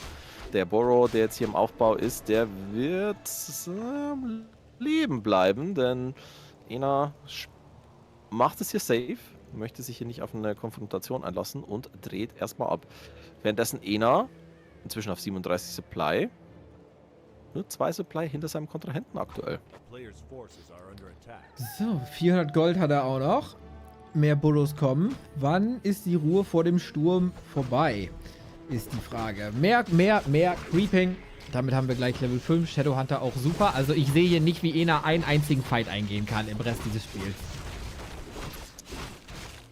Ja, es wird auf jeden Fall interessant werden. Also, ich sag mal so, Ena, seine Units, die können natürlich schon ordentlich reinhauen, aber wie du schon sagst, ohne Second Hero gegen den Level 5 Blade Master auf der anderen Seite, ja, ob das genug ist mit Tauren? I doubt it. Firelord gibt es als Third Hero. Jo, wieder mal gegen das Revive der Tauren. Geht aber auch wieder auf Soulburn, um den Blade Master vom Windwalk zu verhindern und dann vielleicht einen Hero Kill anzusetzen. Ich dachte eigentlich, das wäre Incinerate Time gegen Tauren, aber ist ein Anti-Blade Master Firelord, das natürlich auch Damage Mitigation ist durch Soulburn. Ja, und das wird auf jeden Fall ein bisschen problematisch hier für Ena. Auf jeden Fall. Backpack wird jetzt gerade nochmal researched bei Ena. Es kommen weitere Tauren mit dazu. Also es wird auf jeden Fall supply-technisch ein ausgeglichener Fight. Das war's dann aber eigentlich auch schon. Wir haben 3 Helden gegen einen. Wir haben deutlich höhere Hero-Levels auf Seiten von Schosch. Upgrade-technisch ein Attack-Upgrade gegen ein Armor-Upgrade. Soweit, so gut. Aber Schosch, der creept halt seinen Firelord jetzt auch schon gleich auf Level 2 hoch, ne? Also, da werden wir jetzt gleich Incinerate mit am Start haben. Ja, das ist auch jetzt nicht so die beste News. 2 Red Spots gehen an einen Spieler. Das gibt ihm auf jeden Fall einen guten Boost, genauso wie die Warsong Battle Drums. Und Schosch geht auch auf Tauren mittlerweile. Also haben wir dann gleich Meta. Das erste Mal, dass wir vielleicht einen Orc Mirror Meta Fight sehen, wo gerade Tauren gegen Tauren gespielt werden. Blade Master crittet währenddessen für 270. Das ist lecker. Und der Blade Master von Ena 111. Dafür die Echse. Also wenn das nicht gescoutet wird, fresse ich aber auch einen halben Besen. Ena killt jetzt seinen eigenen Tauren, um den wiederzubeleben. Effizienz. So ist es. Der wird gekillt und dann natürlich auch gleich wieder frisch revived. Und ja, Schosch, also da kann er halt momentan in der Mainbase nichts anrichten. Aber er sieht die Peons rauslaufen. Das weiß er natürlich, was das heißt. Das heißt, die Echse ist oben. Und jetzt könnte man wahrscheinlich wirklich in den Fight gehen. Mirror Image auf beiden Seiten eingesetzt. Dispel wird sofort hier auch nochmal kurz auf die Tauren geschmissen. Es geht auf den Blade Master von Ena. Der kann sich hier nicht in den Windwalk flüchten, aber er kann sich mit dem Mirror Image nochmal befreien. Hinten geht's auf den Firelord. Der muss natürlich jetzt hier wirklich aufpassen. Der kriegt ja einiges ab. Ena mit Windwalk hinterher, Backstep. Da könnte der Firelord wirklich Probleme kriegen. Es gibt doch mal einen Purge. Oh, der kommt doch nicht weg. Der kommt weg mit 6 Hitpoints. Nee, er kommt nicht weg. Wird jetzt hier nochmal gekillt. Ena, er ist bei 51 Supply. Schosch bei 35. Level 5 jetzt hier auch für den Blade Master von Ena. Und Schosch, Sami, die fällt einfach auseinander. Roffel indeed. Oh, weia. Roffel XD. Oh, weia, beides von Ena. Ja, das war ein Fight, meine Freunde, der genauso aussieht, wenn man mit Raidern gegen Tauren fightet. Tauren machen mehr Schaden an Raidern durch Normal Damage Type und haben AOE und Siege Damage ist immer mehr oder weniger schlecht. Also, gut, dann wollen wir mal sehen, ey. Schosch ist legit in so ein paar Problemen. Er ist ein sehr großes Problem. Jetzt kommt es zum Fight an der Echse. Da wird erstmal ein Taure gekillt, aber der ist natürlich sofort wieder mit am Start. Der nächste Taure, der drauf geht, der wird ebenfalls wieder gleich mit dabei sein. Da ist kein Weg raus für ihn. XD, XD, XD. Oh Gott, oh Gott, oh Gott, oh Gott. Der Shadowhunter rettet sich nochmal mit einer Invo-Potion. Also die Raider für so ein bisschen Control, für ein Snare, absolut lebensnotwendig jetzt. So, wer hat jetzt, wer überlebt besser im Chaos? Und ist Schosch getriggert von Ena? Oh, weia. 61 gegen 58 Supply. Also supply-technisch sieht es nicht so schlecht aus. Problem für Schosch ist natürlich, er hat keine Spirit Walker, er hat keinen Revive. Wir sehen jetzt natürlich auch auf Seite von Ena jetzt auch den Firelord. Und es läuft halt einfach die Echse. Jo, das ist crazy. Dass diese Echse überlebt hat und Ena Supply-Vorteil hat. Und dass der Blade Master einen Level-Vorteil hat, obwohl das Level 4 gegen Level 1 war. Sag mal, hat der Flutschi uns irgendwas in den Cast gemischt oder? Ich raff hier gar nichts mehr. Oh, der Firelord, der ist viel zu offensiv, der wird gehext, der wird draufgehen. Nee. Ist das crazy? Firelord auf der anderen Seite überlebt dank Soulburn. Spirit Link, Tauren, einfach nach vorne marschieren jetzt. Die Kodo kann auch nicht snacken wegen Resistance Skin, die ist komplett von allen guten Geistern verlassen. Dispel auf die Mirror Images, Firelord bei Ena jetzt auch da und der hatte sogar auch das TP, also auch nicht so ganz geplant, glaube ich. Ich weiß nicht mehr, was da hier passiert. Oh, ich sag dir, was passiert. Ena wird hier in die nächste Runde einziehen. Er hat einen Level 2 Shadowhunter. Das heißt, da ist auch noch Healwave mit am Start. Jo. Und der holt sich jetzt hier einen Taure nach dem nächsten, weil Purge ist ja auch noch mit von der Partie. Zack. Ja, da manchmal kannst du zu dem Warcraft-Game nichts mehr anderes sagen als zack. Level 6. Jetzt noch gleich ein... Oh, warte. Invo Potion. Oh, weia. Mirror Image, schlechte Position. Hack, kaputt. Ena im Upper Bracket Finale. Oh Mann, oh Mann, oh Mann, oh Mann. Das ist unnötig. Das ist unnötig. Das ist natürlich unnötig. Also ich sag's mal so, Freunde, ne? Ja. Ihr habt ihn eingeladen. Ihr kriegt tolles Programm. Jetzt könnt ihr euch natürlich überlegen, ob ihr nicht genau das bestellt habt, was ihr hier bekommt. Ist ja auch... Was heißt eingeladen? Der hat sich halt qualifiziert. Dieses gehässige Lachen, Dicker. Oh, weia. Hier, jetzt geht's drauf da. Enas Blade. Ist da irgendwo Damage? Findet irgendjemand ein bisschen Damage? Ja, der Blade Master nämlich für den Shadowhunter. Den zerlegt er nämlich. Oh, Junge. Das kann keinem erzählen.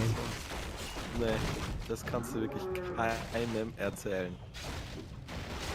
Jetzt müsste Level Ena nur noch seinen Helden verlieren gegen die Gebäude. Nee, passiert nicht. Ena besiegt Schosch Schosch, geht raus. ist das krank. Das ist krank. Was für ein bodenloser Sieg das war. Dieser Graf. Oh mein Gott, ist das ein Graf. Das kannst du dir einrahmen, wenn du Ena bist. Ja. Wow. Also Ena ist am stärksten, wenn er am schwächsten aussieht, oder? Kann man das so festhalten? Ja, also ich sag mal so, das ist halt das Gefährliche bei der Strat, die er spielt. Weil die Strat ist ja nicht schlecht. Ne? Es ist halt Ja. Cheese vor dem Herrn. Aber wenn du ihn halt nicht früh genug irgendwie unter Druck kriegst, wie wir das auf Map 1 gesehen haben, ne? Da konnte auf Map 1 hat er das gleiche versucht. Er hat nur ein Tauren-Totem hochbekommen und hatte maximal einen Tauren und einen Spiritwalker. So. Ja. Und da bringt es halt auch nichts, wenn Schosch sich über die ganze Map hochcreept und dann Level 5 Helden hat, wenn Ena dann halt einfach mal mit 5 Tauren und 2 Spiritwalkern rausgeht. Das ist halt einfach, ja, da kannst du dich auf den Kopf stellen. Ena ist ein Also, Phänomen. ja. Oh, so. Ja. Wir haben es auf Titan das ja gesehen, ne? Was passiert nämlich, wenn Ena's Strat eben dahingehend nicht aufgeht? Wenn er halt dann mit einem Tauren, einem Ja. Spiritwalker bei sich Genau. in der Base rumcreept und halt nichts damit anfangen kann, aber er zieht das knallhart durch. Also, ich weiß nicht so ganz, gefühlt hat Josh seinen Weg so ein bisschen verloren, den er bei Titan das eigentlich sehr, sehr gut umgesetzt hat, weil er wusste ja eigentlich, was auf ihn zukommt, ne? Ja, ich hab's vorm Spiel gesagt, Ena ist eine Wundertüte. Dass wir jetzt Ja. hier so Ja. eine Wundertüte kriegen innerhalb von einer Series, hätte ich jetzt auch nicht gedacht. Aber ja, mit Ena ist halt immer alles möglich, ne? Jo. Ich glaube, der triggert einen als Gegenspieler auch so hart rein einfach. Also ich kann mir das auch auf Twisted nicht anders erklären, als dass du dir dann immer denkst, ach fick, einfach. Ne? Also jetzt haben wir nach Ja. 22 Uhr, jetzt kann ich sowas sagen. Also ich glaube einfach, mental bist du da als Gegner so getriggert. Das ist, da kriegt er dich halt wirklich Vollgas. Aber geil. Also wir wollten Charaktere sehen, jetzt haben wir einen. Jetzt müssen wir ihn mit allen Konsequenzen zu Ende feiern, hätte ich gesagt. Ja, das sehe ich doch genauso. Wei, oh wei, oh wei, oh wei, oh wei. Das wird morgen wilder Ritt. Ich freue mich auf den General Chat und Nacktbilder von Ena, die er wahrscheinlich heute Abend auch posten. Ja, das wird auf jeden Fall Champagner beschmiert. Oh weia, ich arbeite gerade noch am Bracket, das heißt, jetzt habe ich Action Bracket geschrieben statt Action Mark. Junge, es ist auch für alle die 6. Stunde, ey. Schosch hat auf jeden Fall noch eine Chance im Schreib du mal fertig. Im Lower Schreib du mal Bracket. fertig, du. Es ist Ja, ist besser. also Ja, aber jetzt Fischi so, ne, von deinen Favorites, wenn du das jetzt so reflektierst, von dem, was du, sofern war es nicht. Du hast den Ena mal genannt, zumindest Mhm. als Wildcard. Ein paar andere haben wir auch gesehen. Was erwartest du von morgen? Ja, es ist auf jeden Fall ein sehr, sehr wildes Match, Ena gegen Phoenix, das wir sehen werden. Ja. ja. Und ich glaube auch fast, dass. Ich habe jetzt mal einen ganz wilden Call. Ich glaube, dass der Gewinner des Lower Brackets Semifinals sich qualifizieren wird. Oh, wirklich? Ja. Du glaubst an quasi vom Bordstein zur Skyline in So sieht's diesem aus. Format? Krass. Also Und wir wer haben ist Schosch das? gegen Action Mark und Scower gegen Sharky, Mhm. die im Lower Bracket Quarterfinals spielen. Meine Prediction wäre da tatsächlich, also tut mir leid, Fritschie, wenn ich das jetzt so sagen muss, aber dass Scower und Ja. Schosch sich da treffen werden. Und ich glaube, dass der Gewinner Es sieht davon so dann aus, ja. durchziehen könnte. Nee, also von den Performances, die wir jetzt mal ganz realistisch gesehen haben, bin ich da dabei. Also, aber Kevin hat es auch gerade schon in den Chat geschrieben, Ena hat nun 2 Chancen für die Quali, ne? Jo, so Und ist es. selbst wenn er eine verraucht, das ist schon wild, weil ich glaube, der Niederlagen gegen Ena hitten doppelt, ne? Das ist Jo. einfach, ja. Ey, ich muss auch ganz ehrlich sagen, Schosch, Hut ab vor ihm, er hat sich da wenig triggern lassen, tatsächlich. Also ich weiß nicht, wie er. Ich wollte gerade sagen, in ihm ich hätte gerne so aussah eine und Pulsmesser. Ich hätte gerne Ja. eine Smartwatch hier live verbunden mit uns. Ja, aber wie gesagt, er hat da wenig durchblicken lassen. Ja. Ja, So. krass. Also ich glaube, Ena ist ein perfekter Trainingspartner für Vorbereitung auf Angstgegner. Weil ich glaube, wenn du es schaffst, in genug CGs mit Ena mit einem guten Puls rauszugehen, unter 120, dann bist du auf alles gewappnet, was da noch so kommen kann. Jo, da muss Phoenix sich auf jeden Fall drauf vorbereiten. Oh, weia. Ihr seht's, Bracket auf dem Stream, Freunde. Upper Bracket ist das große Grand Final, ist auch Best of 5. Ist nochmal eine ganz andere Frage. Wie überlebt man Best of 5 gegen Ena, anstatt ein Best of 3 gegen Ena? Da muss Phoenix, weiß ich, meditieren oder so. Ganz, ganz, ganz viel heute Nacht. Aber ja, ich habe Phoenix nicht als Sieger gegen Scower erwartet tatsächlich. Ich habe Ena nicht als Sieger gegen Schosch erwartet. Also geile Überraschung im Upper Bracket. Und ja, morgen im Lower Bracket. Schosch gegen Actionmark sehe ich genauso. Natürlich haben wir 2 klare Favoriten mit Schosch und Scower. Aber wir hatten heute im Upper Bracket das Favoritensterben. Warum nicht auch im Lower Bracket morgen? Jo. Ja, warum nicht? Kann auch passieren. Also wir haben schon viel gesehen, ne? Man hat schon Pferde vor Apotheken und diese Geschichten. Kann natürlich alles passieren. Es wäre die bessere Story, auch wenn ich es den beiden, also ich wünsche eigentlich niemandem, den wir das so sehen und den wir heute gesehen haben, aber es wäre natürlich eine wilde Story, die durch das Kapitel Ena natürlich nochmal neue Fahrt aufnimmt. Also ganz, ganz ehrlich, Freunde. Könnte dem Entertainment Value dieses Formats etwas Besseres passieren als Pre-Match-Statements von Ena? Also, das ist halt entweder Doch. es geht voll durch die Decke oder du kannst den Laden zumachen. Das Ja. ist das Schöne an diesem. Ja. Also, was anderes kann nicht passieren. Entweder du kriegst nie wieder einen Sponsor ran oder aber du kriegst die mediale Aufmerksamkeit, die du immer wolltest für das Format. Also insofern, ich würde sagen, go for it. Ab nächstes Jahr ist ja E-Sport offiziell als Sport auch anerkannt in Deutschland. Ah, ist das so? Ja, ja. Da Wow. ist natürlich dann unser Sport mit Ena als Galionsfigur. Da kann man sich ja mal beim Deutschen E-Sport-Bund bewerben für eine Förderung. Also Ena, das ist, denke ich, das sollte mal wirklich unser Aushängeschild, ne? Also wenn wir noch Ja. nie näher an der öffentlichen Förderung waren, also dann, Ja. also, ne, so. Ich Wenn sag mal nicht so, jetzt, wann dann? Ja. früher bei den Schiffen, da hatten die ja auch diese also legit Galionsfiguren, die waren ja auch immer recht wenig bekleidet. Das ist ja quasi schon altertümliches Ena gewesen damals. Das ist stimmt. richtig. Ich würde sagen, Schiffe mit Galionsfiguren, die aussahen wie Ena vorne dran, kamen halt auch nur zu 50% ans Ziel, aber die anderen 50% waren sehr erfolgreich. Also insofern ist dein Kanal, ne? Also ich gucke gerne zu. Oh, Freunde, feine, feine Kiste. Ja, morgen geht's weiter um 19 Uhr. Tagsüber haben wir natürlich noch mehr E-Sport vom Ancient of Wonders Cup. Da ist es auch letzter Group Stage Tag da. Von daher gibt's den ganzen Tag morgen hier Warcraft 3 E-Sport mit mir. Und vielleicht auch mit den anderen beiden Herren. Ich weiß nicht, wie eure Terminplanung aussieht, aber ihr seid natürlich herzlich eingeladen, wieder hier mitzucasten oder im Chat da zu sein. Ja, vielen Dank. Ich mache morgen Konkurrenzveranstaltung, weil wir Kreisliga haben und der Herr Sparta kümmert sich wieder nicht um sein Teamstream, der Herr Westi kümmert sich wieder nicht um sein Team, deswegen muss ich morgen leider einspringen. Kreisliga, sagst du? Was ist denn die Kreisliga? Ja. Die Kreisliga ist im Prinzip das, was Ena als Einzelperson ist als Liga. Das würde ich mal so zusammenfassen. Quasi die Galionsfigur der Kreisliga. Ja, ne, also alle Es war doch auch ein zusammen. schöner Pokal. Alle Spiele zusammen. Ne? Jo, Einfach ja. so einen weißt du, so wie in griechischen oder was weiß ich, in römischen Marmor geschlagenen Ena als Trophäe.